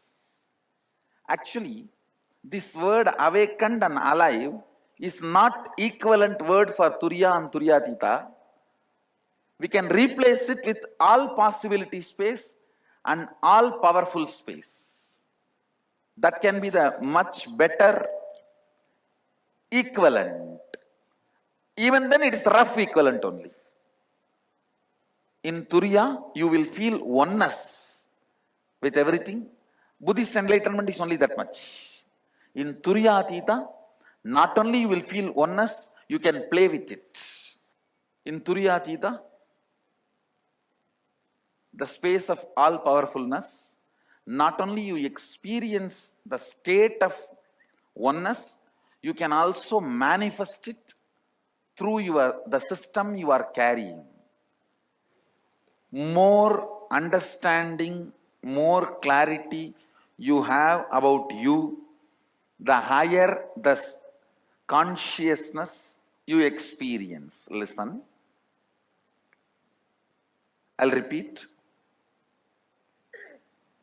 More clarity, more understanding you have about you makes you experience higher states of consciousness. If you only have 5 clear understanding about you, you will be in dream state. If you don't have anything, you will be in deep sleep. If you are carrying 5, dream state. If you are carrying 100, waking state. If you are carrying 1,000, all possibility state.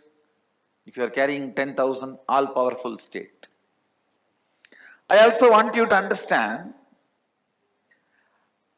humbleness is not thinking low about you, it is thinking less about you. Listen. Humbleness is not thinking low about you. Don't think if you have a 5 idea about you, it is humbleness. No. It is thinking less about you. More. You should be thinking more about your possibilities, less about your conflicts. But the so-called socially humble people, you will see they will have so much of complications inside. They will torture everyone with their humbleness. See how humble I am? Why he is not that humble? No, their humbleness will be such a torture for everyone around them.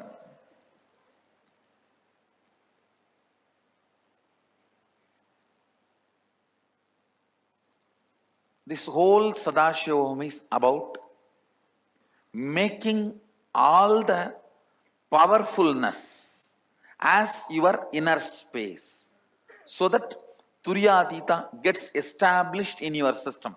Turyatita means the tantrum throwing child in you and the desire you have about you. Means strategizing logic, desire, tantrum throwing child, belief. The tantrum throwing child in you is your belief. The desire, logic, strategy making mind you have in you. Both components experiencing Turyatita is the goal of Sadashivaham. I commit with you guys, I will make it happen. See, ultimately,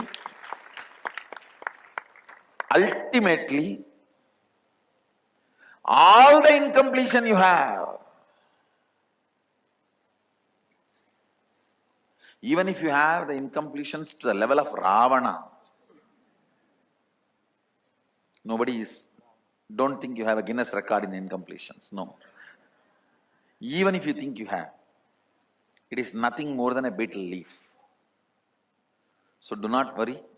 And if your mind is cunning enough to play with you and keep you in confusion, I am brilliant enough to play with that mind.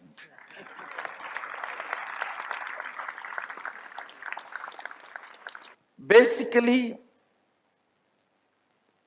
your desire part, your logic part entering into Turiya or Turyatita is easy, but will not be stable. But your belief part entering into Turiya or Turyatita will take little time, but once it enters, it will become permanent. It will become stable. I am only working on your belief part. See, even one or two powers starts manifesting and the Kundalini Shakti starts happening, immediately your idea about you will start getting reorganized. Not in your logical mind, in your very belief system. In your very belief system, it will start getting reorganized. Wow!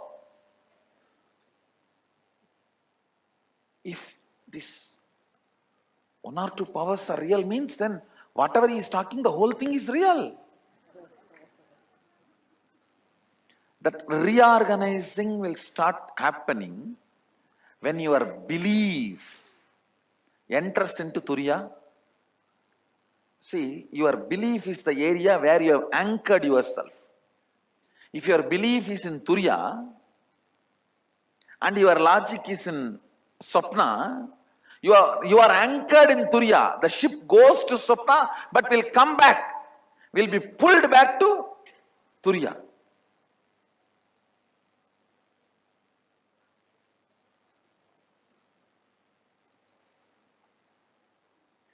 I have made more people experience Turiya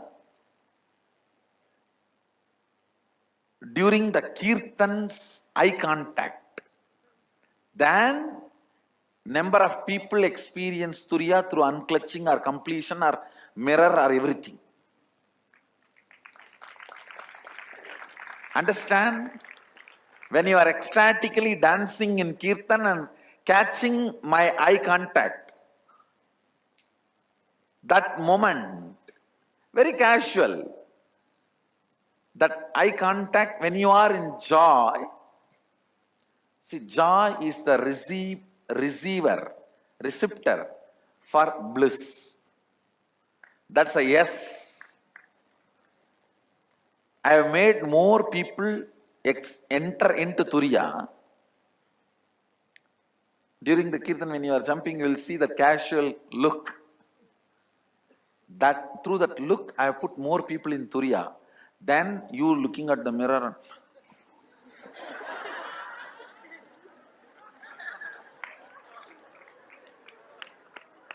I have seen people doing this mirror completion.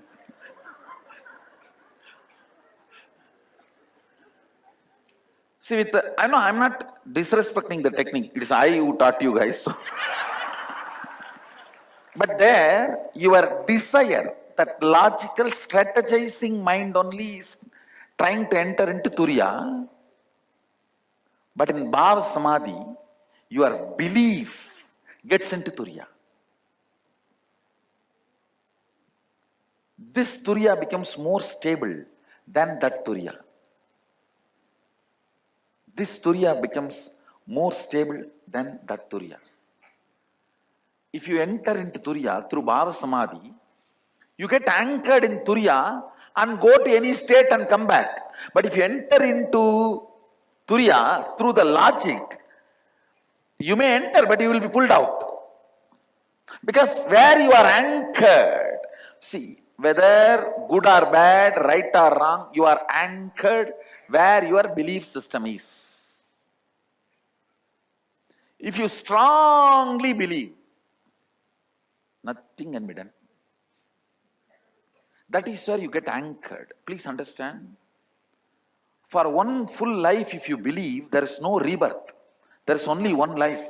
That is the biggest damage done to your consciousness. Actually, when the death happens, when other states of consciousness opens up, you will get overwhelmed and you will not move into any of that.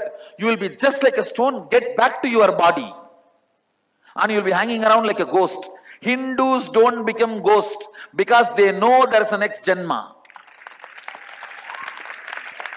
And for the sake of Godel, do not believe in this one life theory. That is the worst conspiracy done against you. Please understand, this one life theory is the worst stupidity. For example, if you start believing that, you will not be prepared for the different doors opening. When you are not mentally prepared for the different doors opening, actually when those doors open, you will get overwhelmed.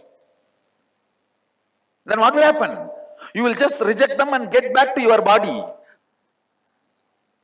Hindus, we don't believe in that. Only if you are enlightened, your body is preserved so that it continues to radiate the highest bioenergy. Other than that, as quickly as possible, we get rid of your body.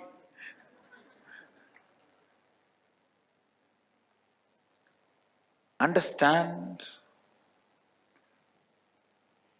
this one life theory, karma, this delusion, liberation, all these are very closely connected. Whenever you are overwhelmed, invariably you retire, you retreat, you withdraw, and just collapse into sushupti. Means deep sleep. Sometimes for ages, people retire into deep sleep. Like the story in Rama. I am not saying your belief is right or wrong, your desire is right or wrong. I am only saying what is going to be reality. What is going to be reality? With this whole understanding, ultimately you need to experience Turyatita means the belief component of you and desire component of you both should experience Turyatita and Turyatita. In the Turyatita and Turyatita, what kind of a brain activity will happen That only I have captured in this spiritual alchemy product. And I will push that into you, into your system, when you are not fighting with me continuously. That actually happens when you just relax or rest or fall asleep. You will not be fighting with me. The watchman will be out.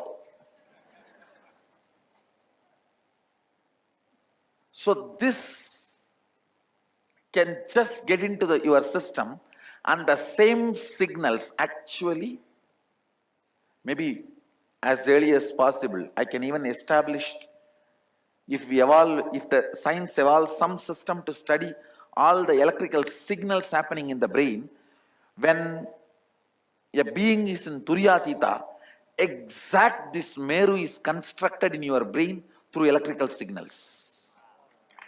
Exactly. Exact this Meru is constructed. The same line which is there in 3D, but actually it happens in 3D, not in 2D, in 3D. It gets constructed, that electrical signals going, that exactly gets constructed in the system. If this construct is done in your brain and maintained for 21 minutes, that's enough. After that, it cannot be removed, it cannot be erased, you cannot fall back. This whole process, from morning I am sitting, just for the 21 minutes only. Understand? Only when more and more spending time, you will start relaxing. You will become unarmed. You will stop keeping all your guns, your AK-47, AK-57, everything. That is why Sadashiva says, Guru should eat with the disciples, rest amidst them. The disciples should see from morning till night all the personal life, the way Guru lives, behaves, attends to everything. Only then your being starts resting. He's also like us only. He's not going to. We can be in peace. Only with the long hours of sitting, the entanglement starts happening. Your brain also starts vibrating. Only then I can construct this whole electrical signal in your brain and keep it for 21 minutes. Otherwise I can construct maybe for 2-3 minutes, you will be out. He is doing something to me.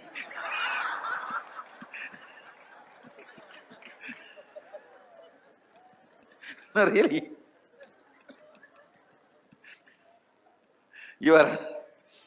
That belief part will start throwing tantrum. It will start raising the black flag. But once this high energy is actively kept within you 21 minutes, you will start tasting it. It is like a lion has to force the flesh into cub's mouth only first time. After the blood goes inside, the flesh goes inside, the moment it crosses the throat, now lion need not put the flesh into the mouth. Actually, you need to take his hands off quickly. Otherwise the cub may bite this hand. After that, I don't need to do anything. You will start tasting it. Oh God.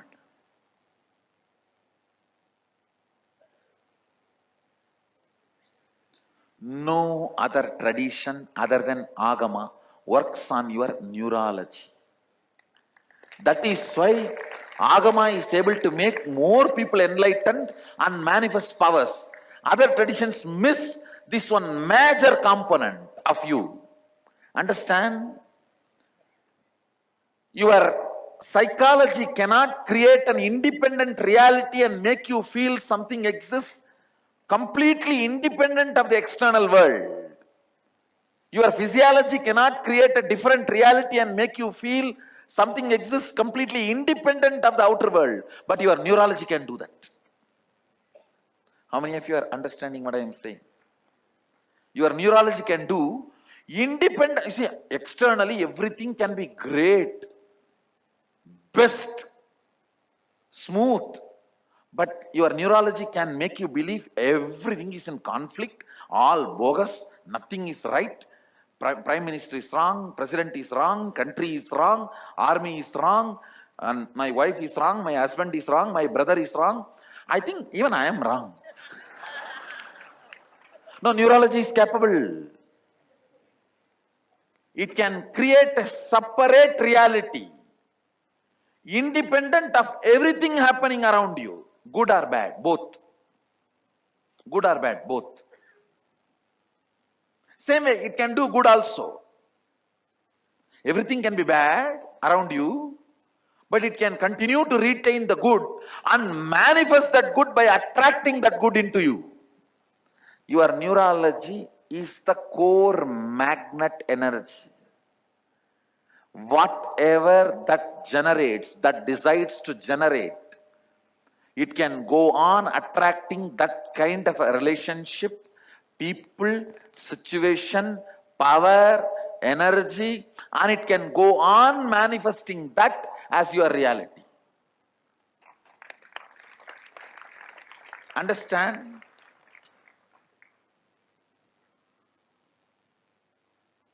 That is why only spiritual traditions which works on your neurology are successful in making you enlightened and manifesting powers.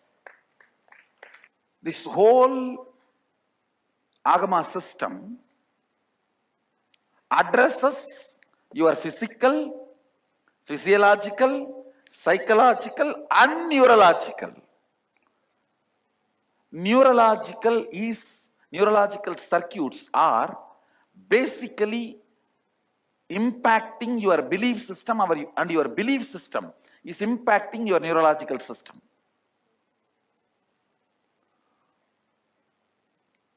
The whole work is about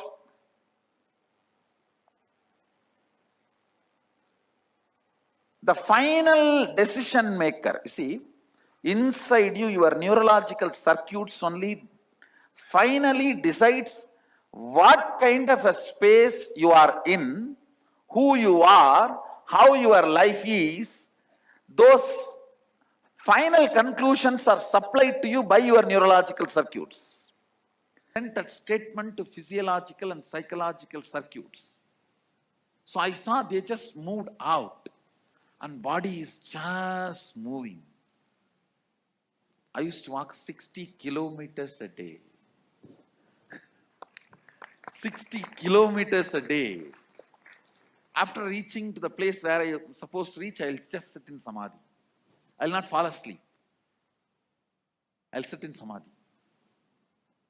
So it is possible, the extreme physical activity in a tremendous loving and caring ambience, where you do not feel you are tortured, but you are on the side of the physical activity, sending a statement to one part of you, makes you experience that. See, if you feel, I am putting you through this yoga from morning till night, I am forcing you, it will not be tapas. If you are convinced, no, I am doing it, Swamiji and me, we both are on same side. You fellow, you be on the other side. If you tell your tiredness and boredom, relax, relax. You are one side, me and Swamiji another side. Then it is tapas. Understand? So basically, your physical part, if that takes my side, this whole program will be a tapas. Means, I'll give you the practical statement. Just do not respect your tiredness and boredom. Treat it like your spouse.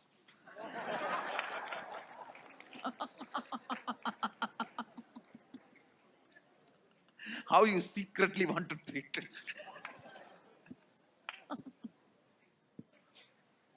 Your boss treat your tiredness and boredom like your boss. Tell them, no, I'm too busy with Swamiji. Then that becomes tapas. Could you please explain how the logical mind and the tantrum child... How the larger? Logical mind and the tantrum child experiences or cognizes Turiyatita. You reach Turiyatita. Logical mind loses its form as logical mind, and tantrum throwing child loses all its spicy qualities. Both of them become very evolved, matured beings. So, in Turiyatita, they are no more tantrum throwing child, they are no more the logical mind. Much of their qualities disappear. Yesterday I was telling, even once a rebel catches the glimpse of Turiya, he becomes a seeker. He is no more a rebel. He is not rebelling just out of his ignorance. He is saying capital letter no due to his knowledge. Understand? See, a Parivrajaka, see, at the age of 17, I said no to society and started walking. I decided I will live out of the grid life. I don't want this grid. I don't want to be hooked to this grid. I'll live my life. I walked out. Not because I hated, but because I understood this is not useful for me anymore. So, at one point, the tantrum throwing child will lose all his spice and he will become an intelligent, brilliant seeker. Your no will have a different context. Your yes will have a different context. Is it true that some of our desires get dumped in the Sapnaloka? Whatever you powerfully deny and powerfully run behind starts reverberating in your dream state. If you really, really want it, and if you really, really don't want it, it gets into your dream. That's all. If you really, really want it, and you really, really don't want it, really, really want to spend time with somebody, really, really don't want the snake to chase you, you will see both in your dream. It boils down to the strong yes and strong no. Both gets dumped into your dream. As we go through the states, what happens to time in our relationship? No, listen. There is something called chronological time. How the clock moves. There is something called psychological time. The psychological time is the unit of the psychological time. Listen. The unit of the chronological time is 1 second. Understand? 60 seconds is 1 minute. 60 minutes is 1 hour. Like that. The unit of the psychological time is the gap between one thought and the other thought. If it is more, means you have a lot of inner space. You take life sweetly. A rich man. Understand? Even the word rich is too small. I'll say, a man who has enough of inner space to take his life is a royal being. Means the gap between the one thought and the other thought is more. If the gap between one thought and the other thought is too less, you are a worker, Shudra. And if there is no gap and you are not even able to handle what is going on inside you, you are a Panchama, Chandala. If the gap is more, you are a king. If the gap is too much, you are a Brahmana. The psychological time, the unit of the psychological time is the gap between one thought and the other thought. The ultimate richness is the inner space you have and the way you take the life. The way you take the life decides whether you are a royal being or not the zeros in your bank balance. Not the zeros in your bank balance, the way you take the life. The way, the inner space, the amount of inner space you have, and the way you approach the life, that decides your royalness, your bigness. I would like to know, how does meditation and pranayama and repetition of mantras affect the states of consciousness? All that is like a using toothpick and trying to move Everest. And after achieving, okay. You see, all of that may be initial help, but not after coming here. So after that, we don't have to do I meditation? think from now you don't have to do any of that. What you need to do after the Sadashivam, I will tell you at that time. Thank you. Understand, most of these techniques are very preliminary level.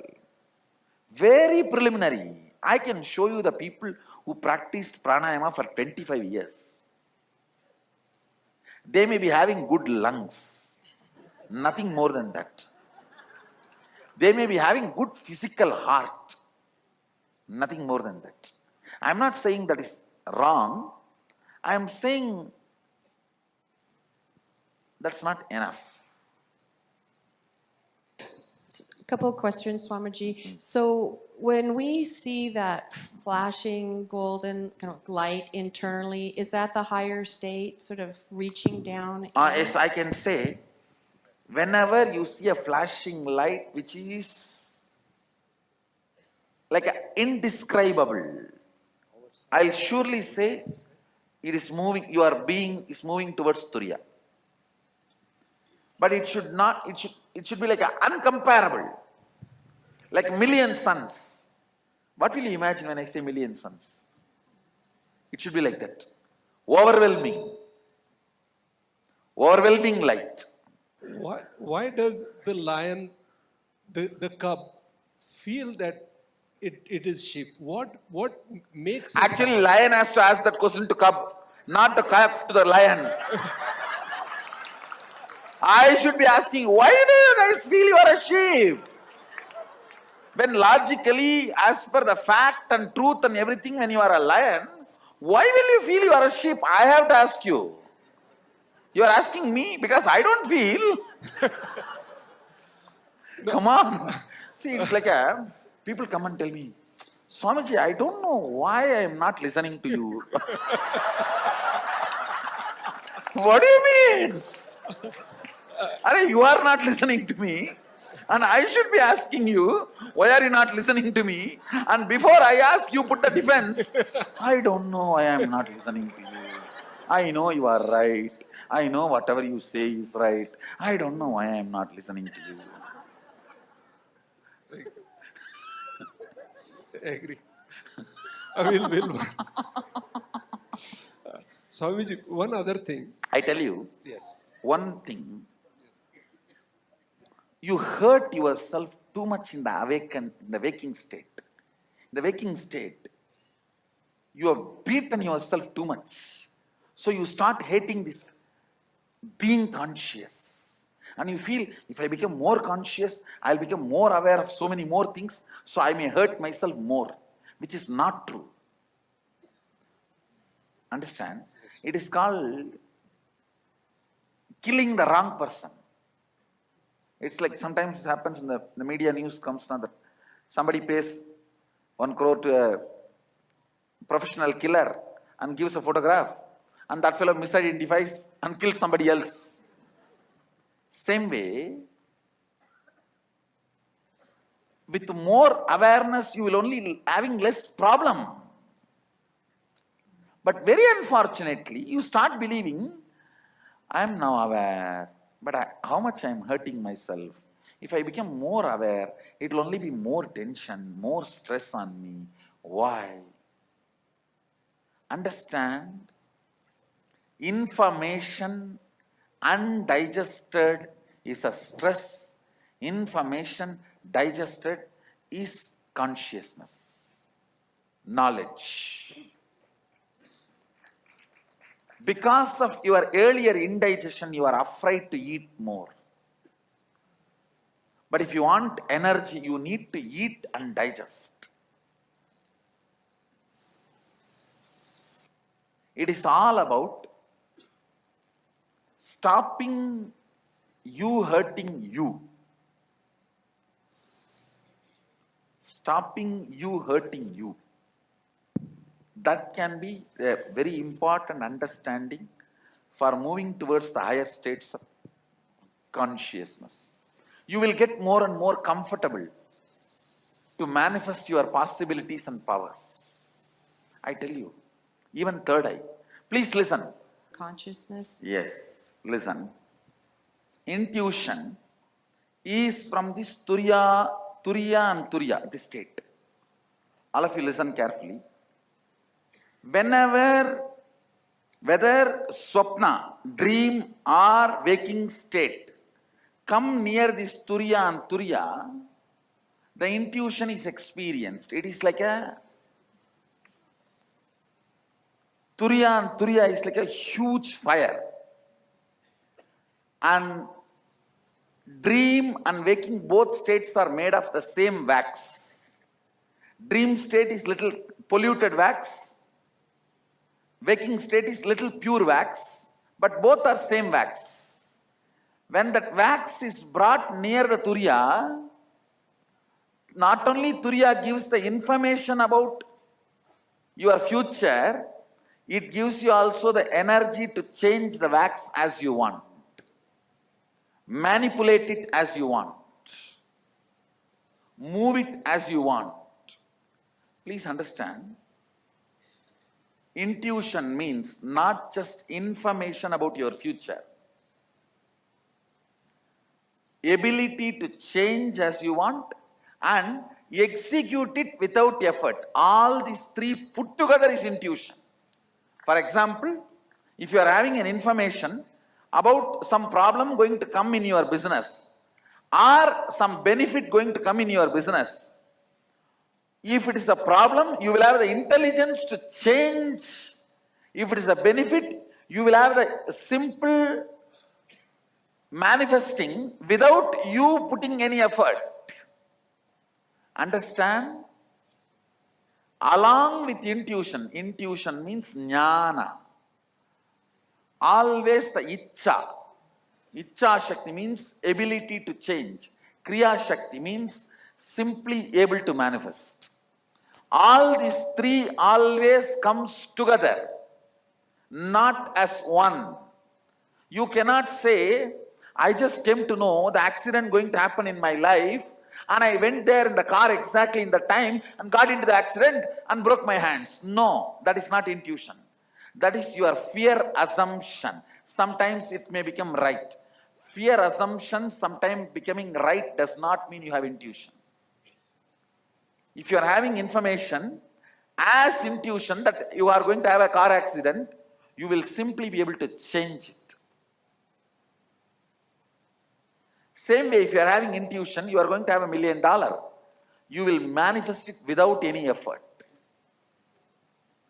Any intuition always comes with Icha, Kriya, Jnana, all the three Shaktis together.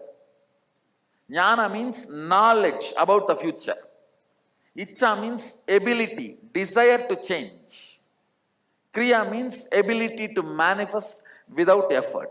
All these three, if it comes together only, it is called intuition. Otherwise, it is not intuition.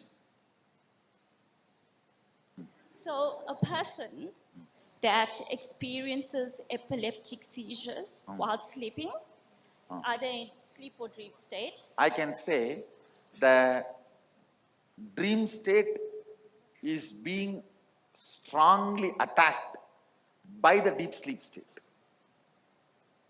It is like a belief part is in the dream state, but the desire part in the deep sleep state.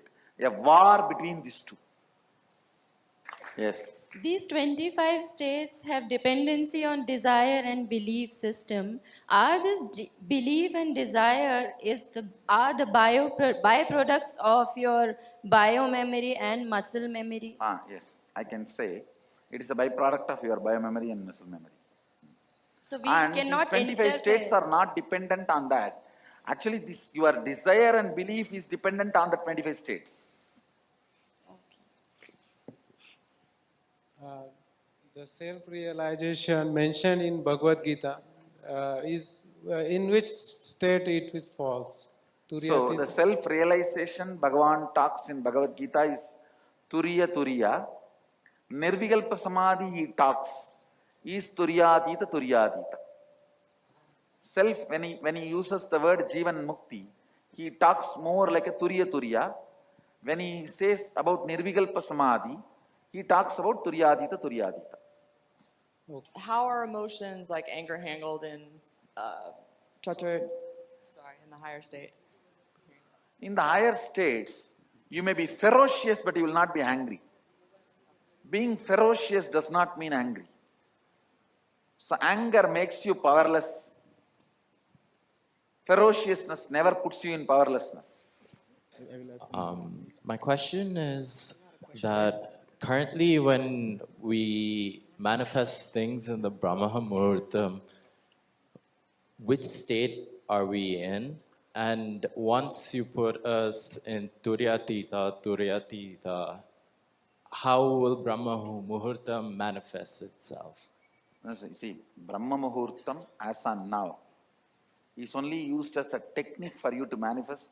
In the Brahma Muhurtam, what state you are in is deciding, it is decided based on what do you want. If you want to be having Turiya continuously, and you put that word in the Brahma Muhurtam, put that idea, you start manifesting Turiya. And after I put you into the Turyatita, naturally your Brahma Muhurtam, you will be in Turyatita, you will not be asking for anything else. Thank you, Swamiji.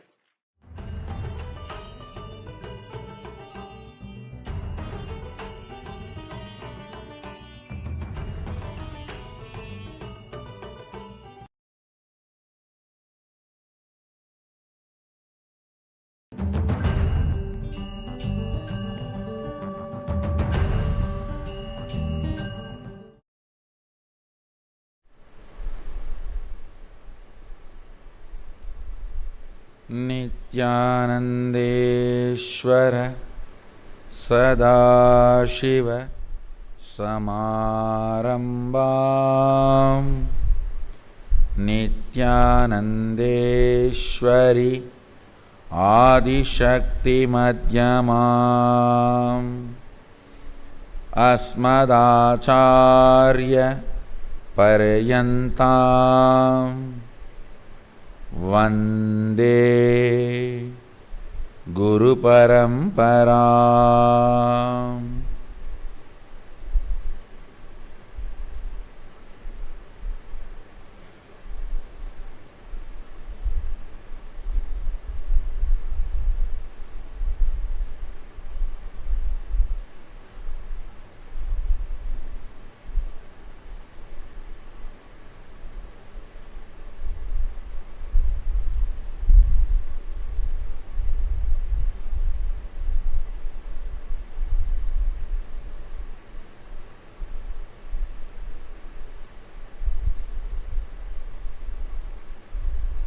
I welcome you all with my love and respects. I welcome all of you, all the MSS participants, MSS graduates, Inner Awakening graduates, the Inner Awakening participants who are still here, few, and MSS graduates and the people, devotees, visitors, viewers, samajis, satsangis, here for MSS continued education session. I welcome all of you with my love and respects. Today I will explain few fundamental principles about the 11 dimensions. Then I will initiate you. See,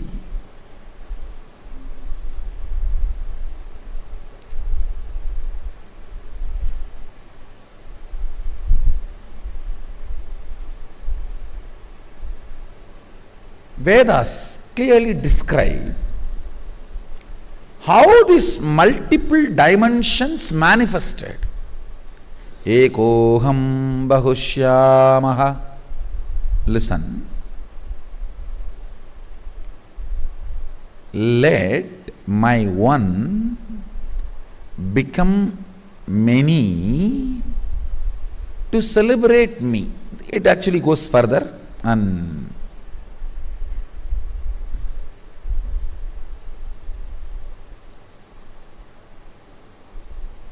Sutra and Bhashya and Vartika and Tika, if you see all the four, it's such a beautifully aligned.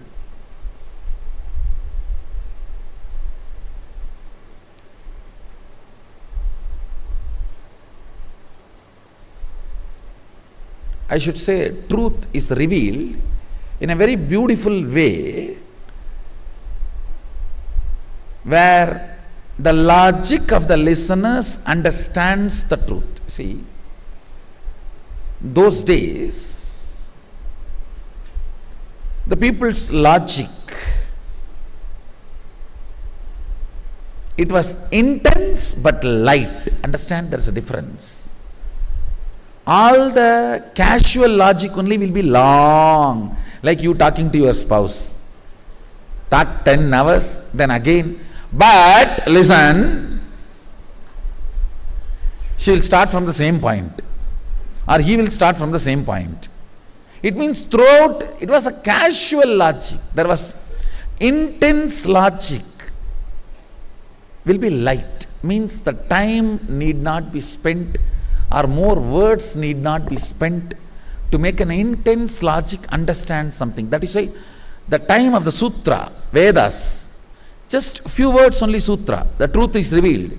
Egoham bahushyamaha. Then the time of the commentators, Bhashya, logic has become little casual and little longer, so you need to interpret and make them understand. Then comes the time of the Vartika, means commentary on commentary. You need to use more words. Then comes Tika, commentary on the commentary of the commentary on the commentary.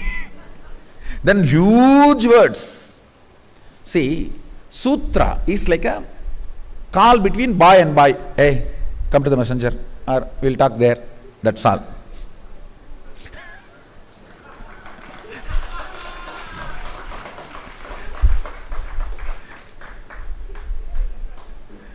Bhashya is almost like a call between mom and married daughter. Little more. Then comes Vartika. It's a call between man and a girl when they are in love but before marriage. Little longer.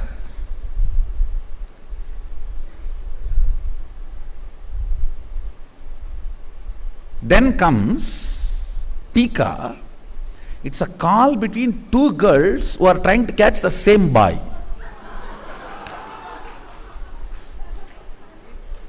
It will not end that easily. Both trying to get more information about him from other without telling the purpose. So it will go on and on and on. She will talk about every person in that college to come to his roll number. Because directly if you ask about him, then she will know that you are interested. So you start from the person 2. You see, that number 2 fellow, roll number 2, his glasses are so... What do you think about that roll number 3's jeans pant? What do you think about this roll number 4's new bike? And this fellow's roll number is 757. But she has to finish the whole thing for the other person not to doubt. And this one will also be sitting and waiting when she can come to this roll number. Then comes Kali Yuga.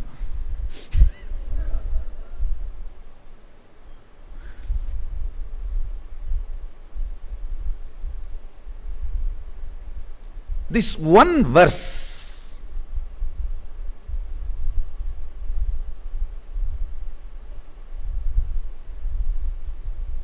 if you are in the depth level of logic, you will understand this one verse. Let my one become many, not my oneness. Understand? Oneness never becomes many. Aham. He is not saying ekam bahushyamaha. No, ekoham bahushyamaha. Aham can always only be one. Let that one become many. Listen to every word I am talking, because I am going to give you solution for almost all your problems based on this one fundamental principle.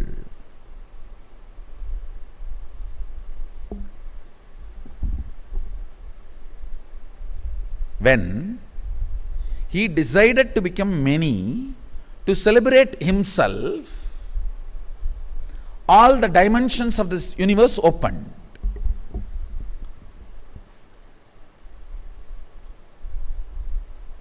Understand, your whole life is nothing but you deciding. See, at one point in your mother's womb, you decide, Ekoham bahushyamaha. Only then you open the womb where you were residing for 10 months and come out.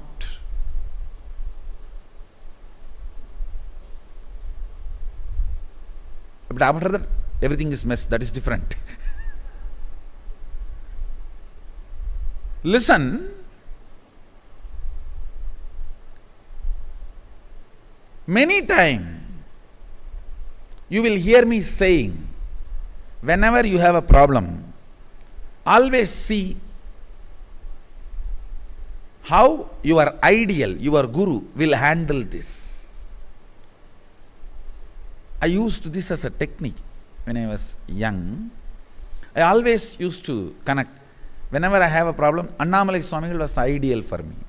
Ramana Maharshi's disciple. First thing I'll say, how Annamalai Swamigal will handle this? Of course, after Arunagiri Yogeshwara happened, he became the ideal. Then I'll always look how Arunagiri Yogeshwara would have handled this. Have this one understanding how Sadashiva will handle this. The moment the one became many, all the problems you have, he also started having. Don't think he does not have a problem. He has all the organizational problems you have, relationship problems you have, everything you have, he has. He solved it. You have not. That's all.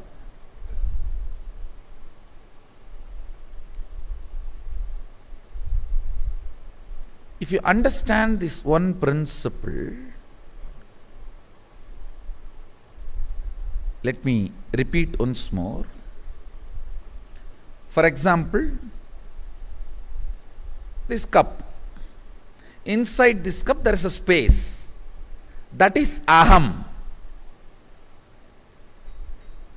The space inside the cup is connected to this cup. This whole thing can become multiple, but the space itself cannot become multiple.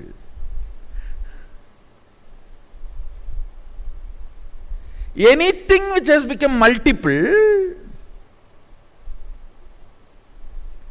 as the source of oneness inside them. listen carefully. Anything which has become multiple, as a source of oneness in them, oneness has not become many, only one became many. Aham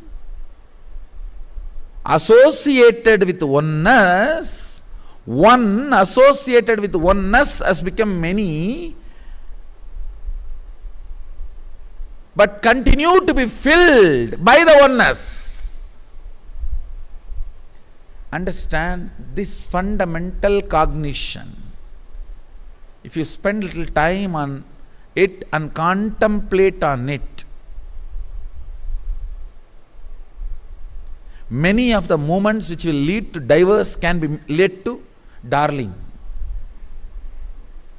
See, if you know, even in the other person's aham, there is a stuff which is in me also. The space in that glass and me, in that cup and in me, is oneness. One only became many, not the oneness. Oneness is same.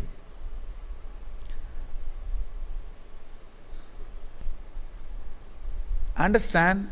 Actually, all these things are only proposals and theories. Rosy word proposal. Proposals are not equivalent to matured relationship. Proposals cannot be equivalent to the life lived without divorce for 100 years. So his words are proposals. But I will tell you, conclusions by the owner who created.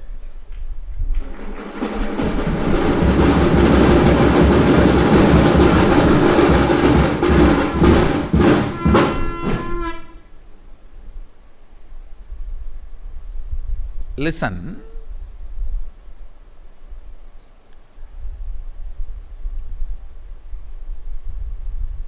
Simple understanding. You know, if you go late from office, in the house there is going to be a small Kurukshetra. When you go, if you are preparing yourself with aham, that one, it is going to hit each other and can lead even up to divorce. But if you go with understanding, the oneness which is in me, making me feel the self of the selfishness, is same in that self also. Understand, the self of the selfishness, which is here and there, is one and the same. If you go with that understanding, end of the Kurukshetra, it can even become Ardhanarishwara. It is not necessary it should become only fight or divorce. Understand? Everything. If you are in a dimension of anything other than you is your enemy, you are going to be in Naraka, hell.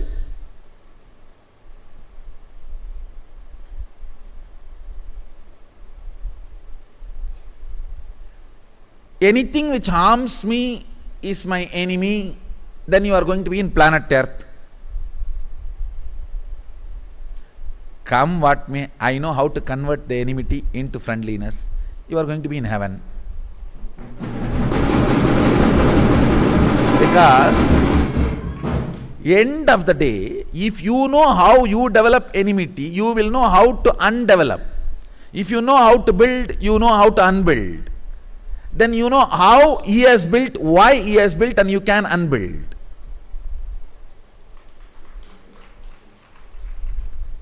And most of the time,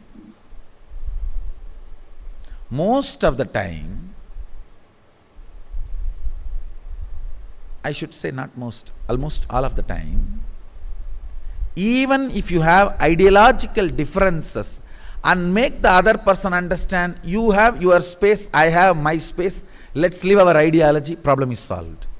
There, the space can sort out the issues. Please understand, even organizationally, look at this whole cosmos. The moment Mahadeva declared, Sadashiva declared, let me become many, he has manifested a company, an organization. Let me become many to celebrate me. But the whole thing is so smoothly going. If you bring the same fundamental principles for your organization also, let first of all you become clear what do you want to do is completely integrity and enriching. If you have some agenda and talk something else, nobody is going to do what you want because why you want. They will do what you want because what they want, not because why you want. Understand? Organization becomes organism only when people do what you want because why you want.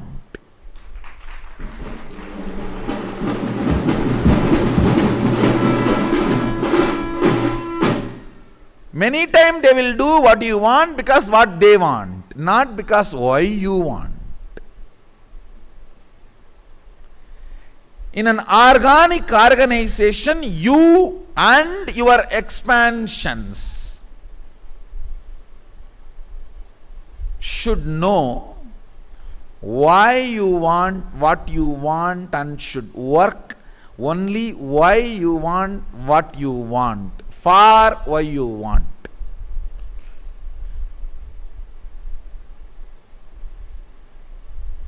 Then I tell you, not only you, even your whole organization, people will live like a teenagers. There is no aging. Aging is conflict of interest. What is interest? Your original, what you want is really not doing good to everyone. You have some interest. You can't reveal that. Then, but you go on be painting, and you have a layer and layer. The way you talk, describe everything as its own layers. Then what happens to the listeners? What happens to the people whom you manifest, whom you attract? Then they also say, all right, you tell what you want. We may do what you want because we have to be obeying you, but not for what you want. Letter will be followed, not the spirit. That's the best way to collapse a law. Just follow the letter, missing the spirit. The law will become outlawed, useless. Look deeply. First, let you be very clear what do you want. And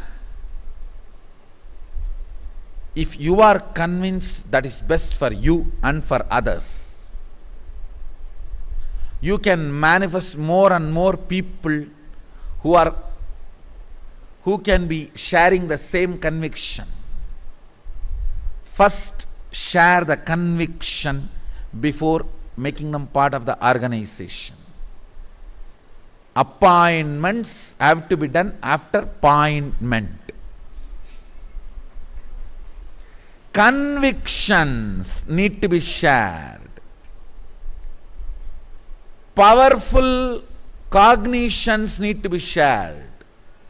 Then money, remuneration, all other things become secondary. Organization will become successful.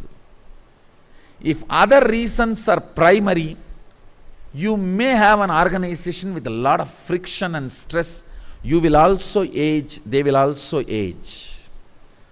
Working with the people with whom working or living with people with whom you have friction ages you. Working with people, living with people with whom you don't have friction matures you, never ages you.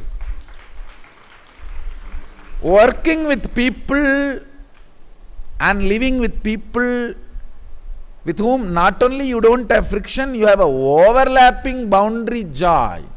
You live like a teenager.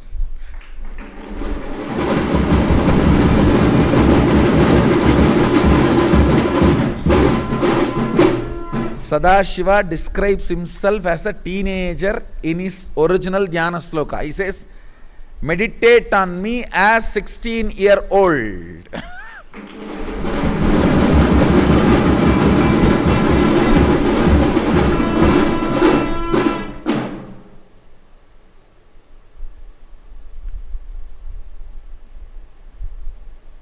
If you are running a company, organization, home, or a team, sit and internalize this one understanding, integrity to the vision, then ability to transmit that cognition, powerful cognition to your team, your family, your company or your organization. Then you will see life becomes Ekoham Bhagushyamaha. Let me become many to celebrate me.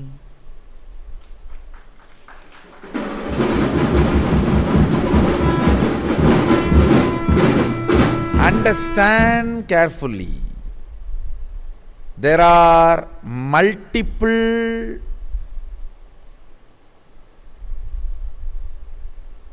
me's, but there is only one mummy. There are multiple ones, but there is only one oneness. Mahadeva is very clear. My one become many, not me become many. Not my oneness become many. Oneness remains as oneness. That is what is the meaning of the verse. Purnamata Purnamidam Purnat Purnamudachyate. Even after the whole removed from the whole remains as whole. Understand? I can give two-layer meaning. W-H-O-L-E and H-O-L-E. If the whole H-O-L-E is removed from H-O-L-E, H-O-L-E remains as H-O-L-E. W-H-O-L-E removed from the W-H-O-L-E continues to remain as W-H-O-L-E.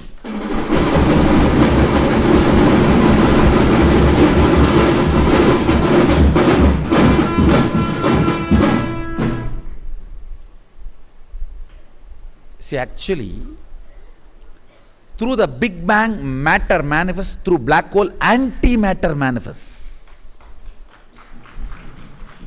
When I held the Rudra Veena straight, I sent intense vibrations, sounds,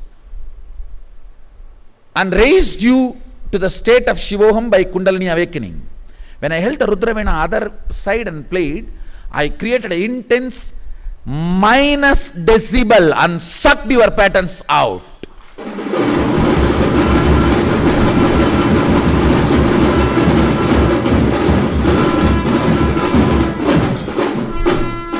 Understand? Decibel lower than zero. Anti-sound, like an anti-matter, anti-sound.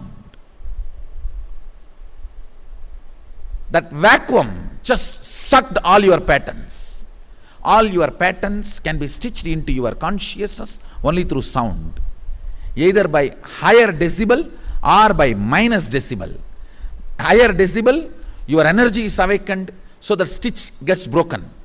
In lower decibel, by thread, it is pulled out.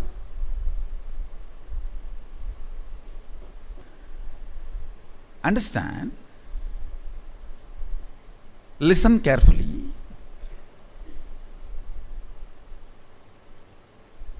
Whenever your inner space opens its wings like a moods of joy, positivity, courage, exploring, creativity, art, love.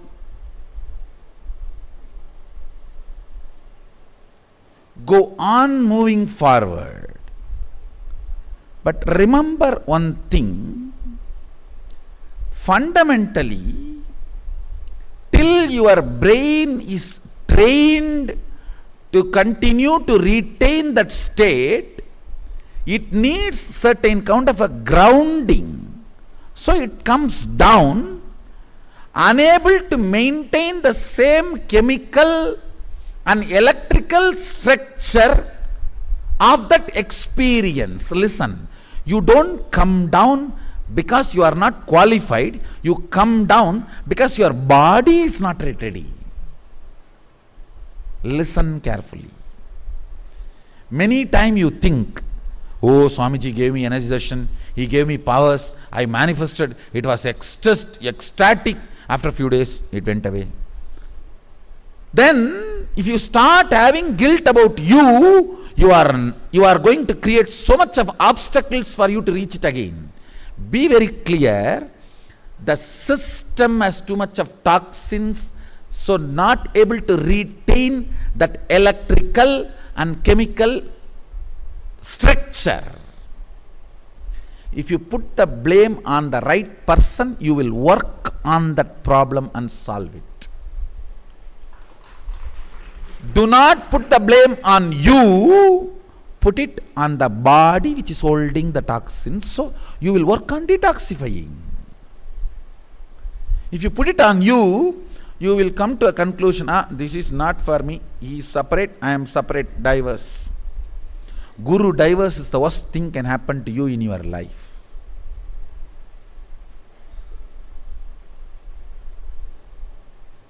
Listen carefully.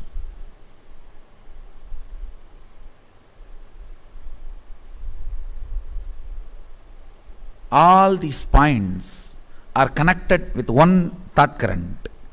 I'll give you one by one.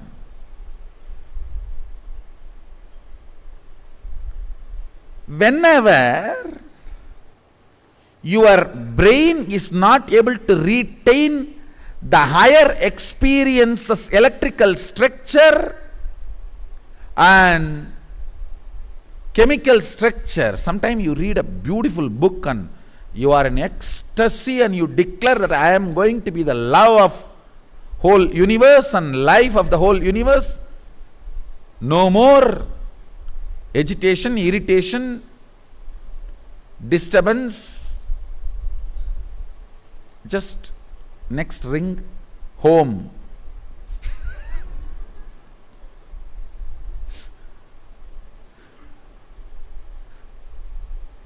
The whole thing becomes different. Call from home. Understand,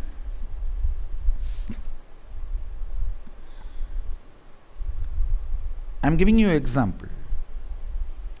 Whenever you are not able to retain the higher electrical structures and chemical structures in your brain and come down. When I say higher, I mean everything, feeling love, ecstatic, compassion, powerful, kundalini, power manifestation, all of them are higher in various levels.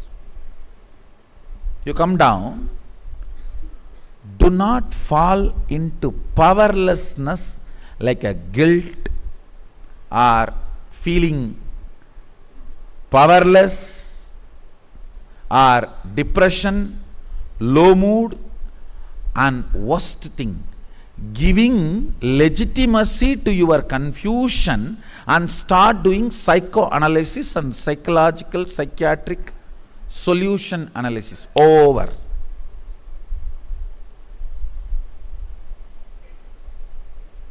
The only thing you need to do, all moments of down, use it for prayer. Prayer is the best alternative for any of the low mood. understand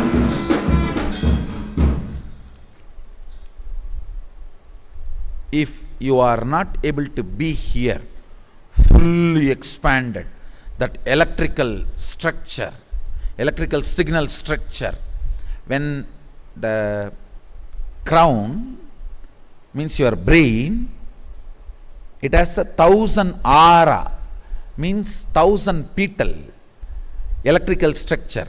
If all 1,000 are lit, that is what I call higher emotion, higher electrical structure. It releases a unique chemistry in your system. Intense dopamine, the pleasure chemicals are released. Your whole system is in a different space. Whenever you are not able to retain yourself there and come down, it comes to this neck.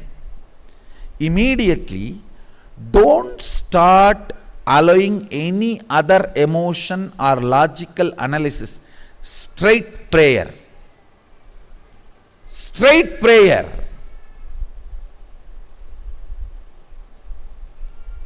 You can pray to the same power which gave you the glimpse, or whoever you think is the ultimate. Hinduism gives you complete freedom. Param, ultimate. It can be Parashakti, Paramapadam, Paramashivam, Parameshwaram.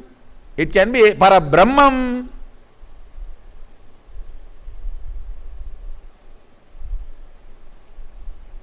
It can be anything ultimate.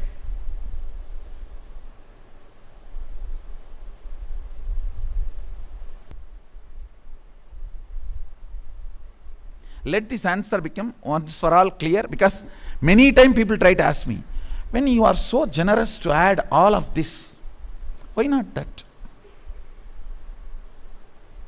Followers of all this don't have a problem if we keep all of them in one temple and one place. We don't have a problem.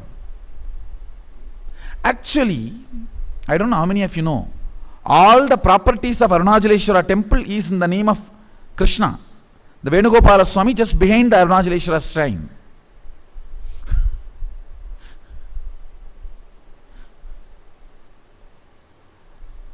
So I want to make that point very clear here. Let me come back to the subject. Listen.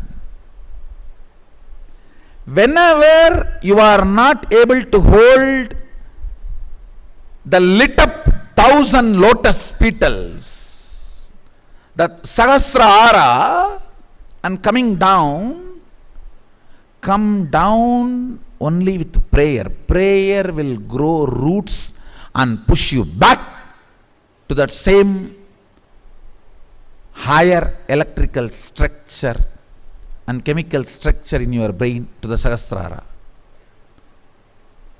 If you start analyzing, why am I not retaining? Maybe all the sins I have done.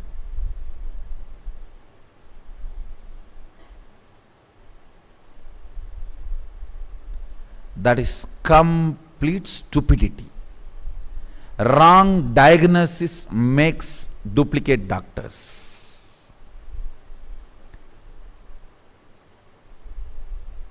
Quack doctors begin with a wrong diagnosis. It's a wrong diagnosis starts giving birth to quack doctors. Understand? Little raw, but let me tell what to do. All the raw things have to be told. Playing with the confusion of the patients, or playing with the ignorance of the patients,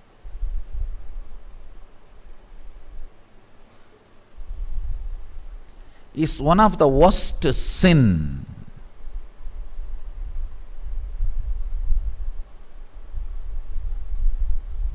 Whoever starts that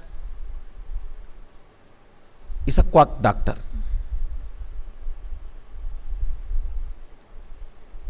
So not able to retain yourself in the higher space and coming down is one of the biggest problem of the seekers. And I am not going to play with your confusion. I am not going to play with your ignorance. I am committed to Kala Bhairava only to enlighten you.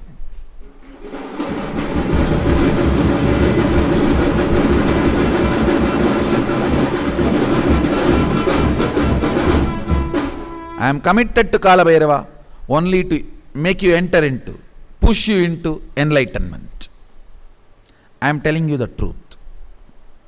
As it is, neither sin, nor guilt, or karma, nothing is the reason.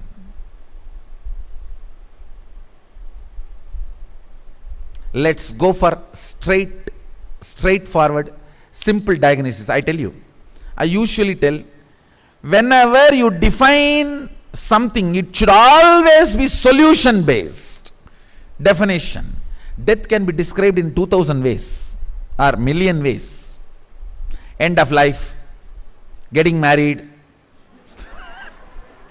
heart stopping,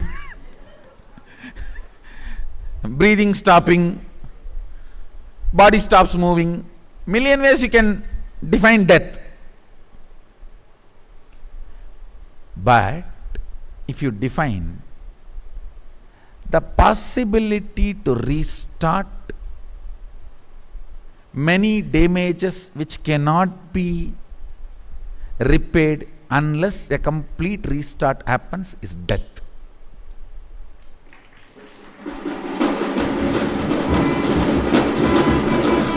The very definition is a solution. Understand? In Sanskrit, there is a word called Nikandu. It has two meanings, dictionary and solution. Go and check. Nikandu.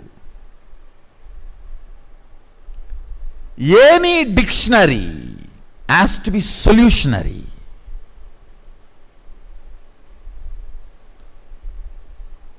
You can Google the word Nikandu in Sanskrit. It has two meanings. Dictionary, solution. I am actually sitting and working. 3000 words. All the important words like a life, death, sex, law, country, nation, earth, cosmos. Major 3000 words which we use in our life. Solutionary dictionary.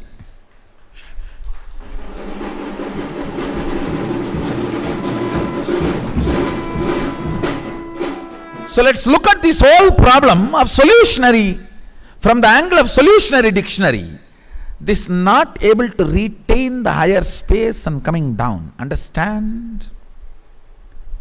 The right diagnosis is the brain and the system has certain toxins which is not letting the same higher electrical signal, the structure to be alive, the same chemical structure to be alive, it's pulling down. The solution is detoxification. Till then, engage yourself intensely in prayer. Prayer grows roots for you which no other psychological suffering can grow. If you don't do prayer, you will fall into pain and you will start thinking it is mandatory. Pain grows you roots if you don't use prayer to do it. You would have seen my quote. Don't create pain, but don't hate, because pain also grows you roots. Now I am upgrading it. Pain grows you roots only if you don't use prayer to grow it.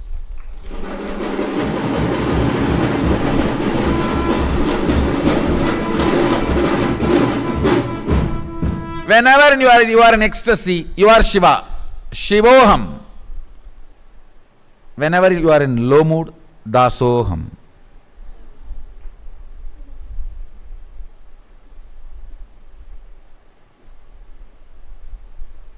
Whenever you are in ecstasy, I am Mahadeva. Whenever you are coming down, I pray to Mahadeva. That's all.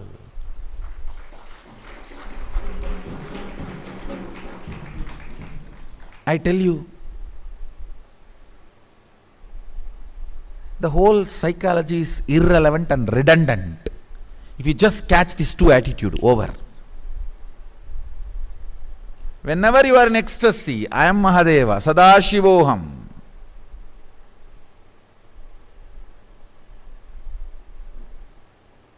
Whenever you are not able to retain due to the toxins, till the toxins are eliminated, when you are coming down, Sadadasoham. That's all. The whole problem of which is right, Dvaita or Advaita, I have finished it.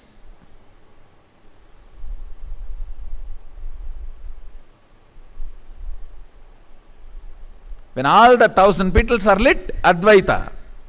When it is slowly coming down, Dvaita. Over. If you land only in Dvaita and prayer, you will again and again be pushed back to Advaita. Neither Shankara lived without realizing, experiencing Dvaita, nor Ramanuja lived without experiencing Advaita.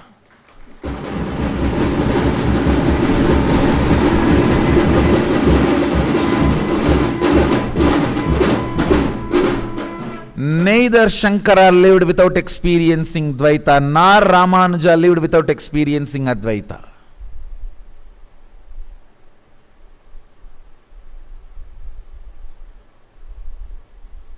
It's a stage you cross till you become the space of oneness.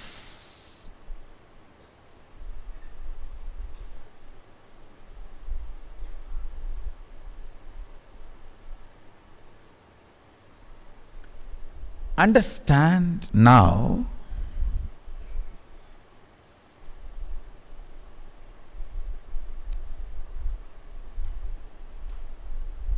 it is your decision about your existence gives you access to various dimensions of the universe.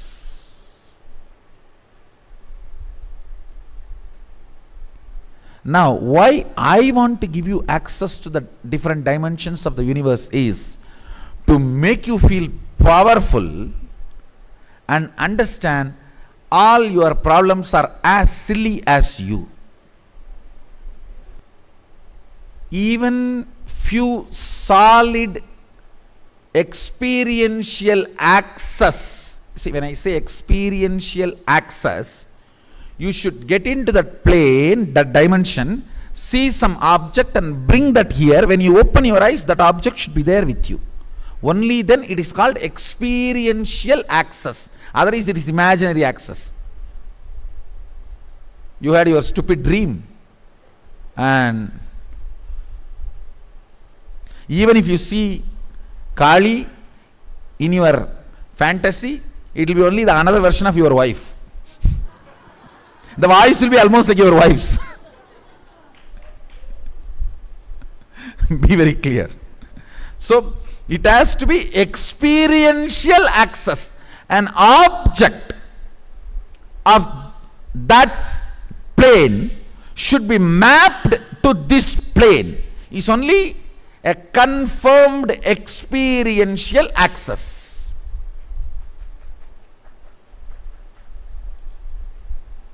Now is the bomb. This whole batch of MSS participants, I commit with you guys, I will give you that.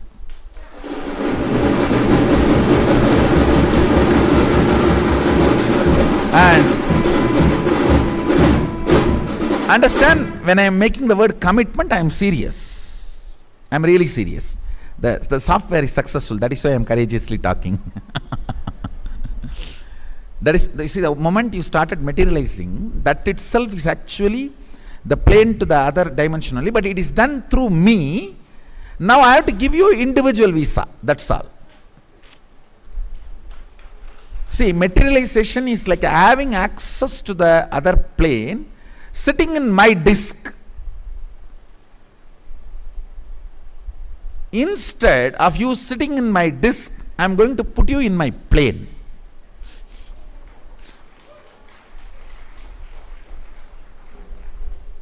Something which you see with your eyes in that plane and you pick it up, when you are down, that item also should be mapped into this. Let's do the drama. It's possible. It's possible. What happens, with this, the powerful cognitions about the larger existence of you becomes more stronger in you than the stupid identity given to you by the stupid society. The personification of stupidity is human society. Nobody knows why they are doing what they are doing. Everyone is afraid of the other and doing. You are afraid that he may be talking bad about you, and he is afraid you may be talking bad about him. I tell you, don't bother about others' opinion because they are bothered about your opinion.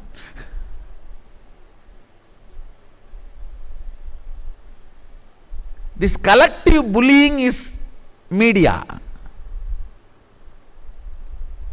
Why they always do it collective, because they are afraid to come alone. Sheep. The same word for singular and plural. Because they are always plural, but not powerful.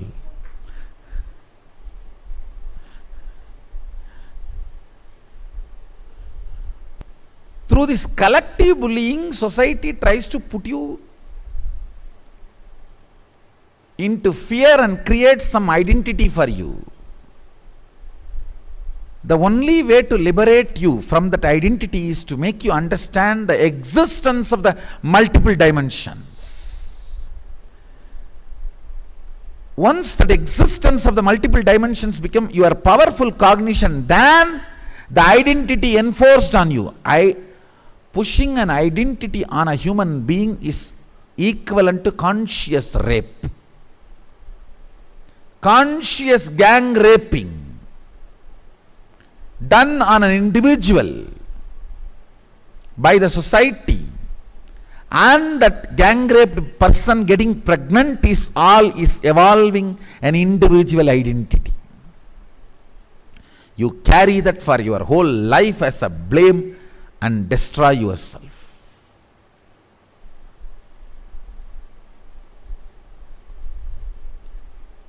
All of you look back. Whenever the social identity which you are carrying as broken pieces in you is created, you have been gang raped by society. Look at the original incidents, and giving you experiential access to the higher dimension will make you realize and will make this identity lose its power over you. That is what I call liberation.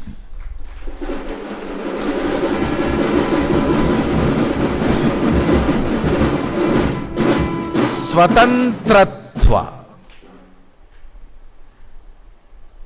Life starts, education starts with this initiation, with this liberation. Yeah. A child, when he enters the Gurukul, this satsang should be seen by him, and he should understand when he was gang raped and the identity was inserted into him forcefully and decide to renounce it. He should be given access, conscious experiential access to higher dimension. With that Swadantratva, only he can be allowed to enter into Gurukul.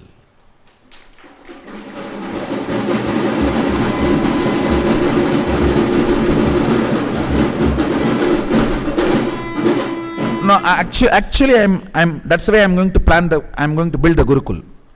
The initial people who came just from Buloka and staying. And once you have experientially demonstrated you had access to the higher dimension and manifested it, brought something from there and mapped it to this planet Earth's matter, and you have shown now you are more powerful than the identity inserted on you by the society by gang raping you, only then entry into Gurukul is given.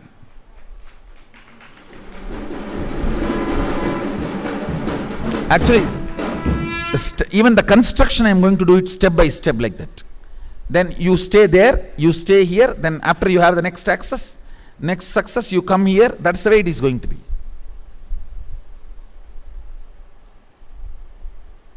This is the first step in education.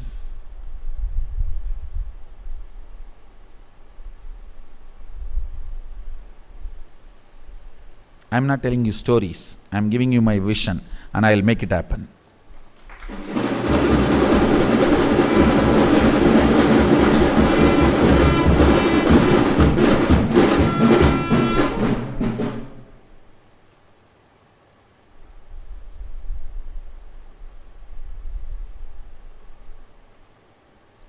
Brilliant are those who wait for me to make my vision into reality.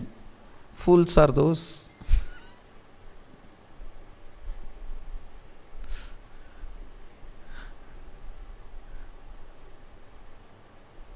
who don't give me a chance.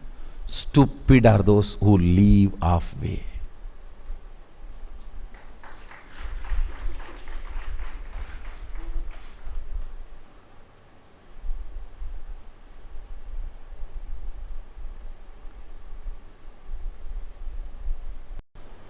I bless you all.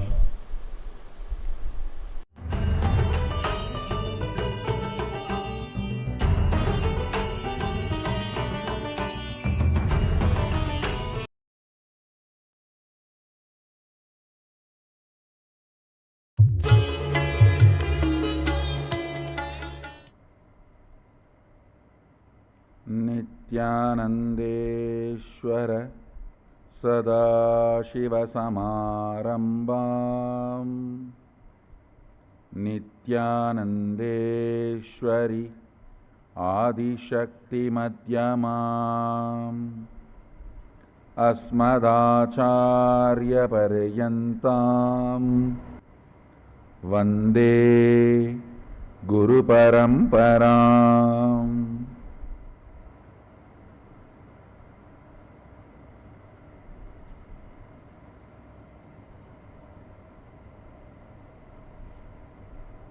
I welcome you all with my love and respects.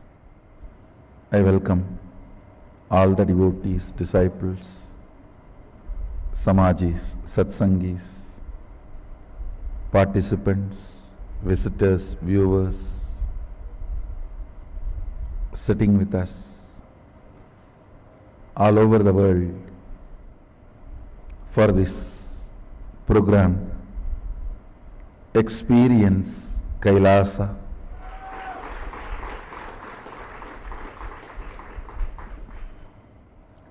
First of all, I want to tell you, I recommend you take notes. And I also allow anybody to video record, audio record. So all this should make you understand how important this session is going to be. And I also sincerely recommend you watch this like a spiritual practice for next 21 days. I'm going to introduce Mahasadashiva. Everything possible which can be introduced, dimension or cosmology, understanding I'll introduce in every possible way. I'm introducing cosmology directly from horse's mouth. Understand? Maybe if we want to use this horse's mouth phrase in a very Indian Shaivite way, bull's mouth, we can change it. Nandi's mouth. Directly. First thing I want to tell you,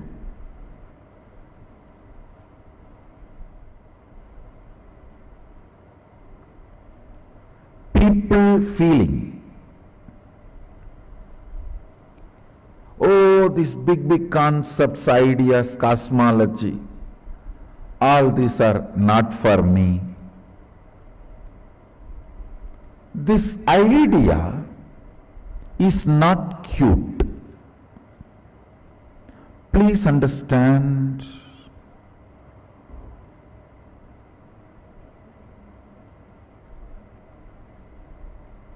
Sanatana Hindu Dharma is very clear. Not able to understand is lie.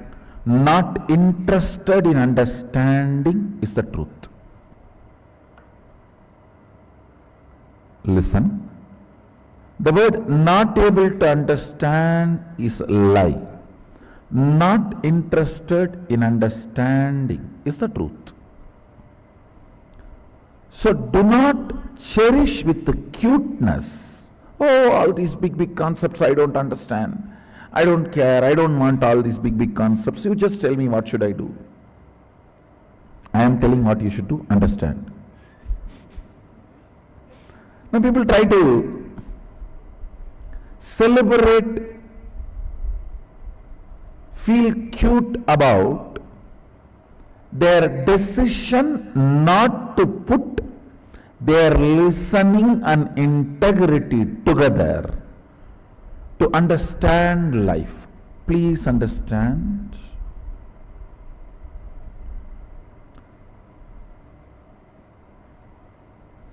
If you are in this cosmos, you need to understand this cosmos, and you are equipped enough by Sadashiva to understand this cosmos. So all these sentiments, oh, these big words, big ideas, big concepts, I cannot grasp. I am a simple devotee. No, don't.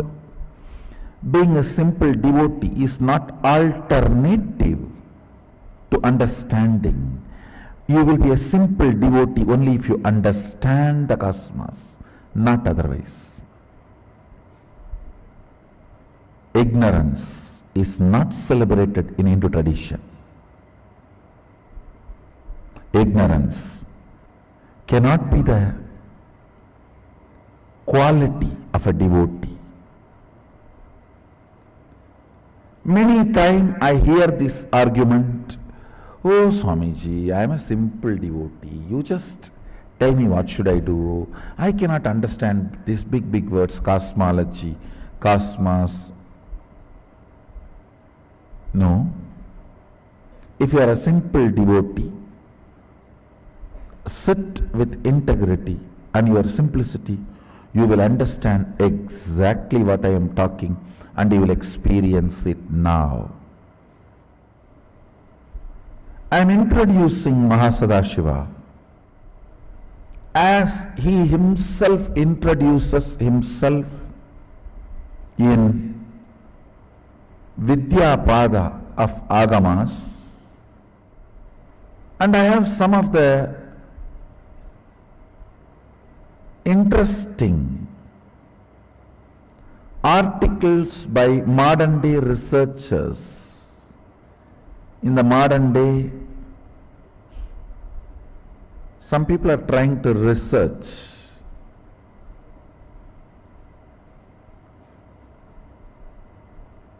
from the angle of neuroscience and brain, possibilities of brain and the universe,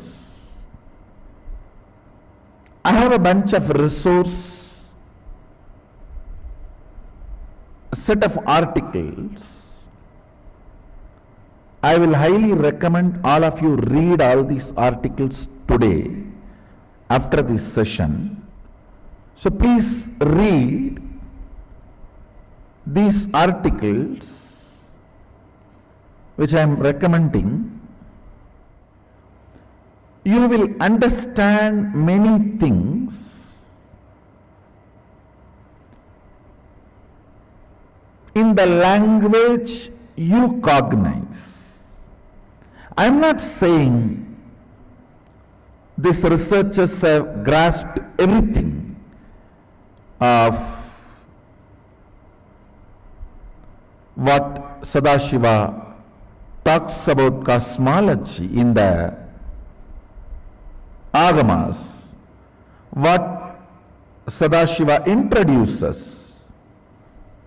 I don't want to say these researchers have got everything, but I can comfortably say that they are moving in that direction. For example, whatever, let me first give you the reference of those articles. It is like a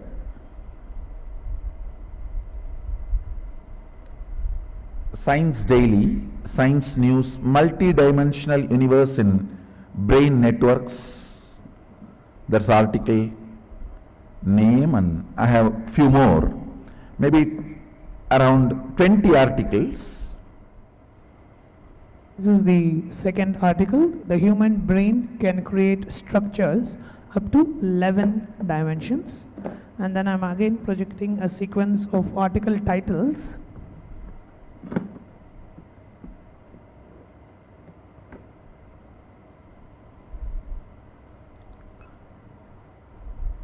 The next is multi-dimensional universe in brain networks. You can actually take a screenshot of the screen here.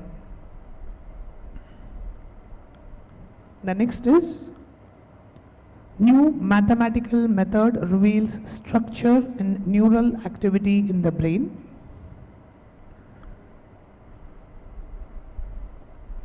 Mathematicians help unlock brain function. Multi-scale computational model sheds light on embryonic development. Cold Spring Harbor team to use $2.7 million NIH grant to map long-range neural projections. Researchers propose sequencing-based approach to map all neuron connections in the brain. Now I want to tell you, first I wanted to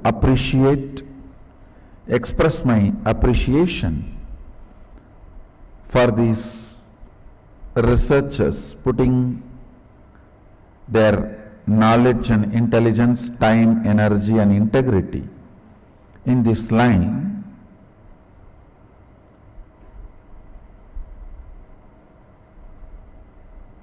And I will really recommend to them to spend little time on Vidyapada of Agama, where the cosmos introduces cosmology. Mahasadashiva talks about cosmology. It will really be wonderful that they will be helped in their research. They will know which direction they should look, towards which direction they should look. Okay, now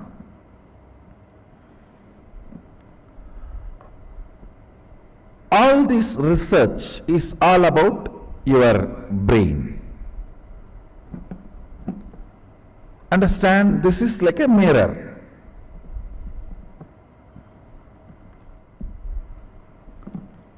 this is the mirror in which the cosmos reflects, and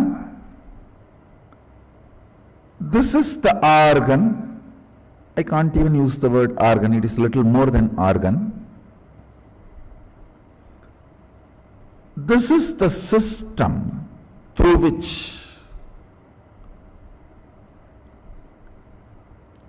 you are perceiving the cosmos,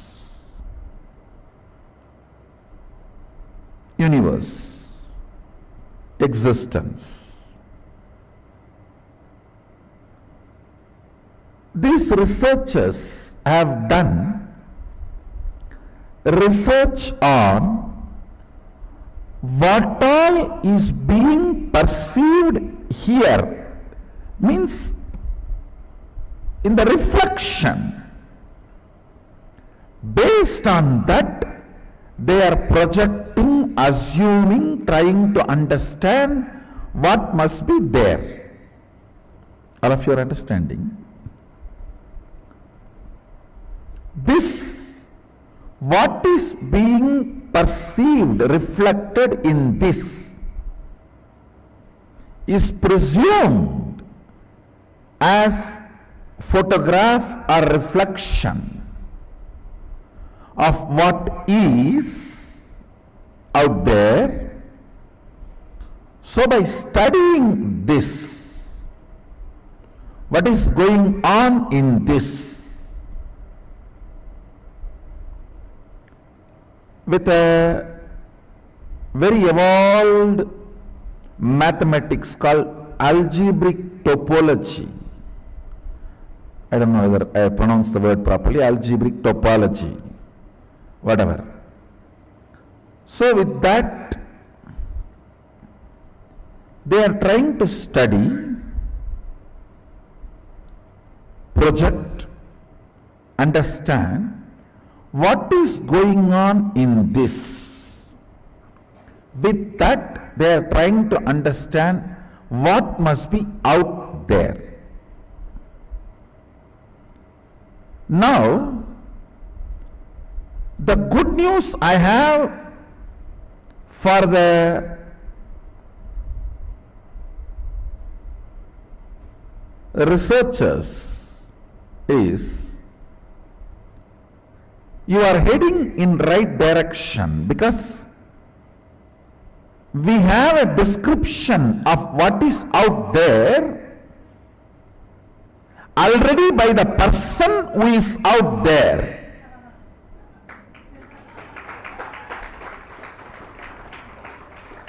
We have description, a very elaborate and very detailed, Bhur, Bhuva, Suva, Tapa, Satya, all the lokas and dimensions.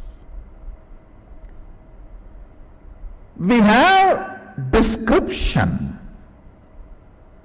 by the person who is out there about what is there. Your algebraic topology, which they are trying to use, which acts like a telescope and microscope together. Understand? Algebraic topology is like a telescope, can project into the space to study the Big Bang and black holes, and it can be microscope, can be zoomed into inside a forest, a python hiding in the hole of a tree, and the blood group of that python, whether that python has some bacterial infection. It is like it can zoom into the networks. Understand, this algebraic topology is a very sophisticated maths they use, which behaves like telescope and microscope together. And With this, they are studying what is happening here. What is happening here?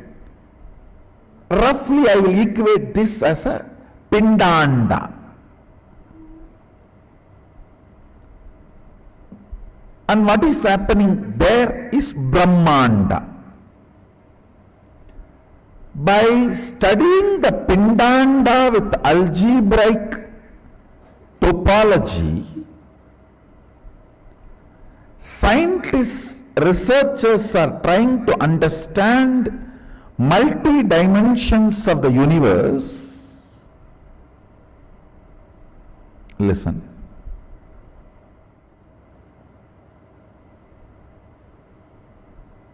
Sorry if I am presenting too complicated things. I'll try to map it down to your language and the way you can grasp. Fundamentally, the researchers are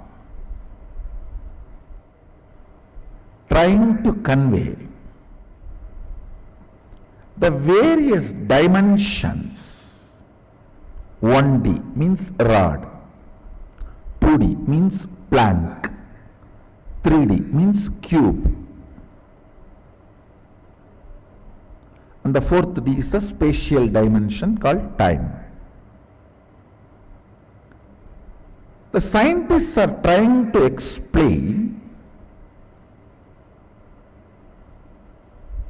researchers are trying to explain through this algebraic topology, which works like a telescope and microscope together. It is not just this 4-dimension alone our brain is perceiving. Our brain is able to perceive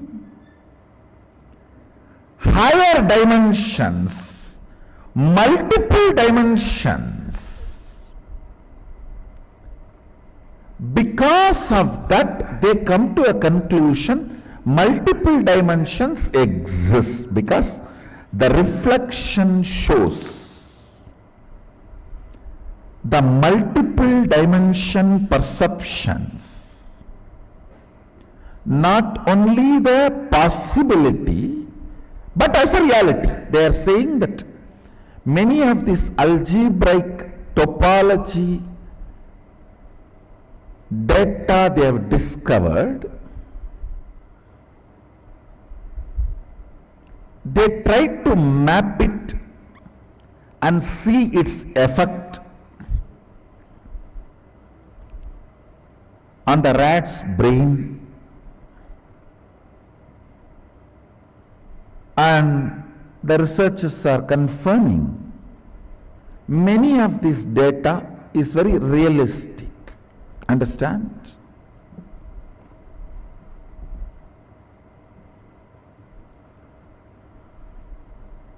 This is where I wanted to suggest to them. One, please study Vidyapada of Agamas. You will have lot of input, support and direction. That is one. Second,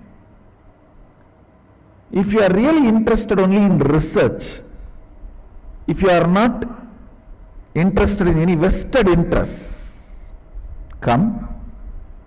You don't need to waste your time on putting your algebraic topology, projections, mathematics on the rat's brain and study. I'll give you live brain. You can study mine. I'll reflect this whole 11 dimension. What is out there in here purely. Study all the 86 billion neurons and its activities simultaneously. I am not interested in any of the pride, all these, that. I am saying Let's do something good to the world.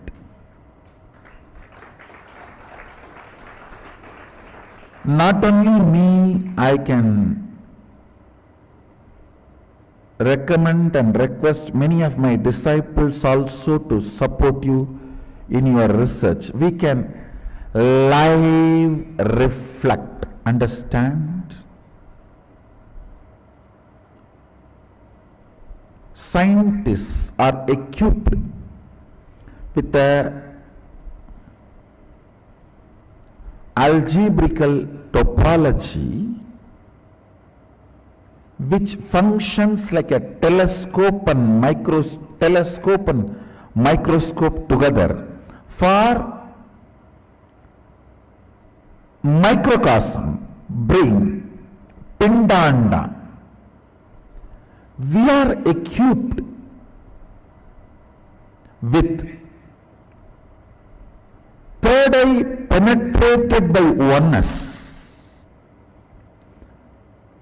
third eye opened by oneness, can be used same way algebraic topology is used in microcosm. We can use the third eye penetrated by the oneness in macrocosm. Understand? Scientists with their algebraic topology, which can function like a telescope and microscope together, study the multi-dimensional happening in the brain. We Shaivites, empowered by Mahasadashiva, whose third eyes are penetrated by the oneness, can show precisely what is out there in here.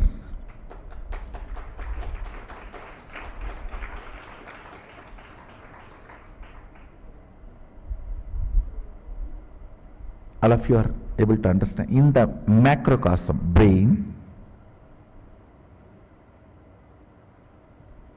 algebraic topology helps like a telescope and microscope to study what is going on in this. With that only they are coming to many understandings. I am telling them, please come here. We have cosmic algebraic topology, third eye penetrated by oneness, which can function a cosmic telescope and microscope together. I can project and tell you precisely what is happening in the sun now.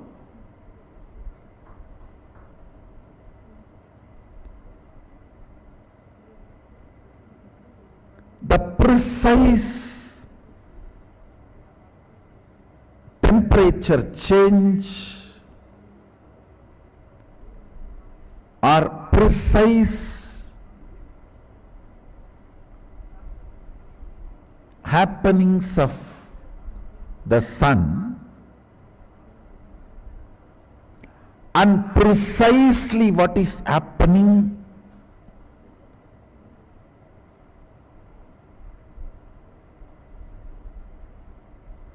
in your eardrum when you hear these words from my mouth.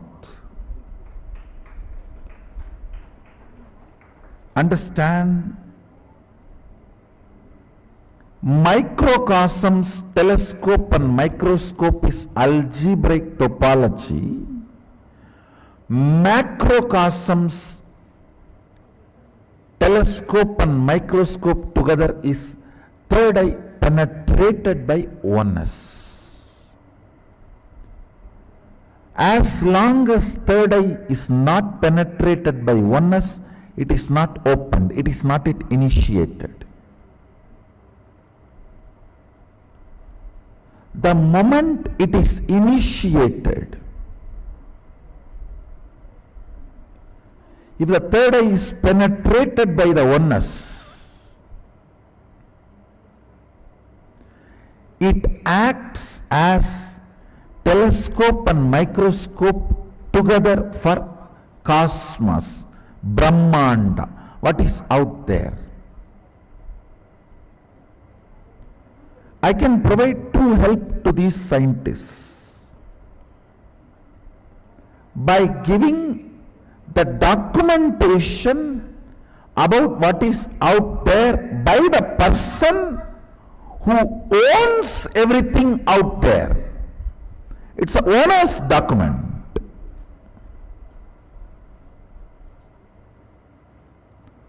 Who created and who is sustaining his own internal document.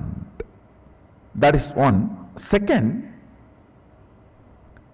I can provide direction and evidence of whatever is out there by making the pure reflection of that in here.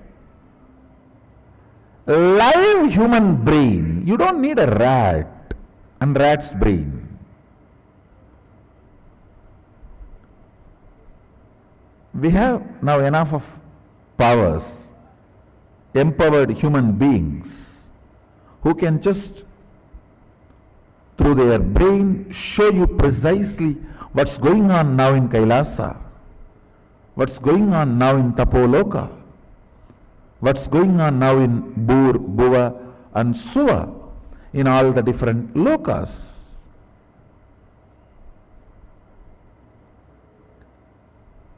Understand, you do not need to use the rat's brain to map the data you collect through algebraic topology and verify them with the reality. We can provide, not only I am open and many of my disciples whose third eye is penetrated by the oneness.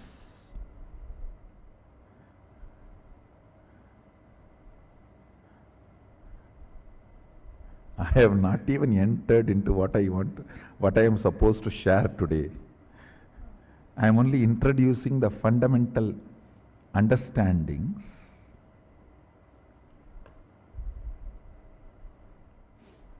Sanatana Hindu Dharma is rich man's religion. Means who is really rich in everything.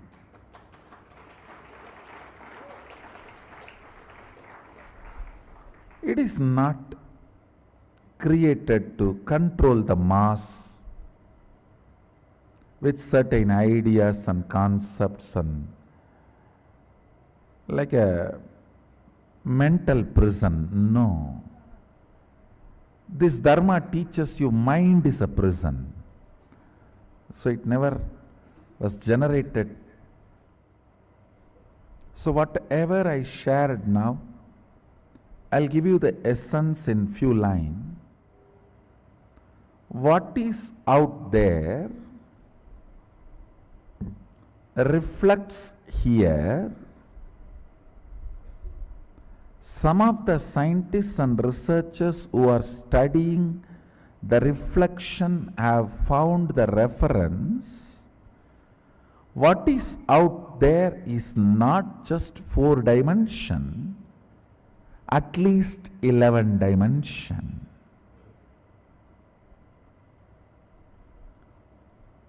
And the methodology they used,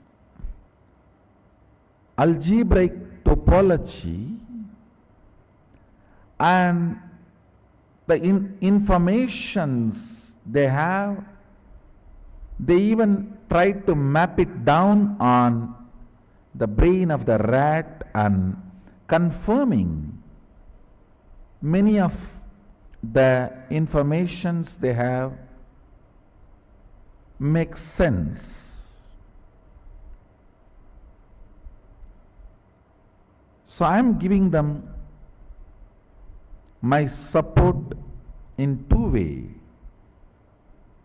You are only working on what is reflecting here. Unfortunately, a normal brain's reflection is not complete. That's first. Second, we actually have a documentation of what is out there by the owner who is out there. And it is available in here. We can provide you the documentation.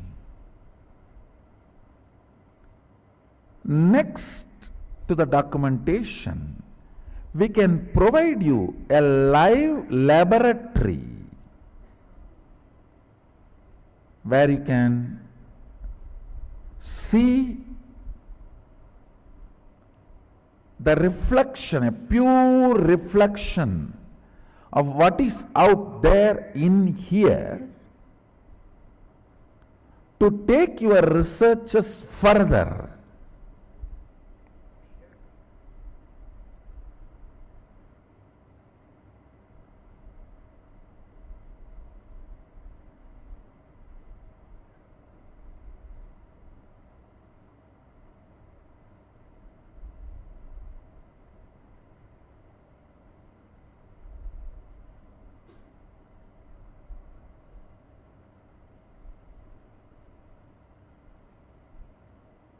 So you can try to understand what is in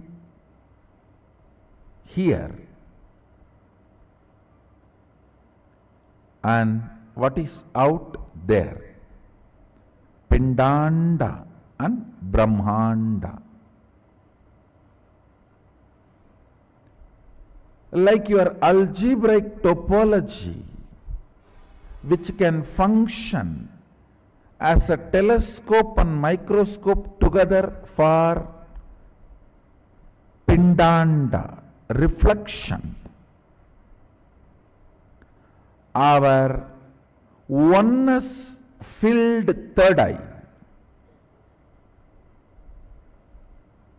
can be used as a telescope and microscope together for the Brahmanda, cosmos. You have a live telescope, microscope together for cosmos. So,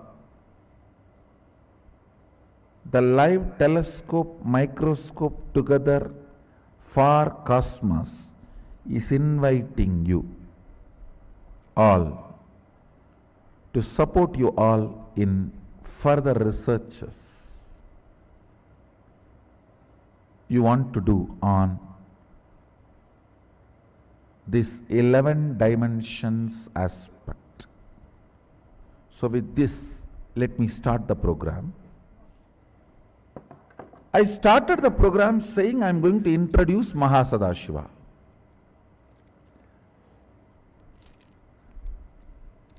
I only prepared you to introduce Mahasadashiva.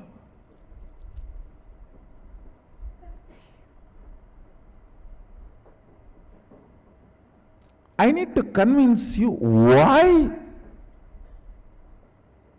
such complex understandings about cosmos and life need to happen. Understand?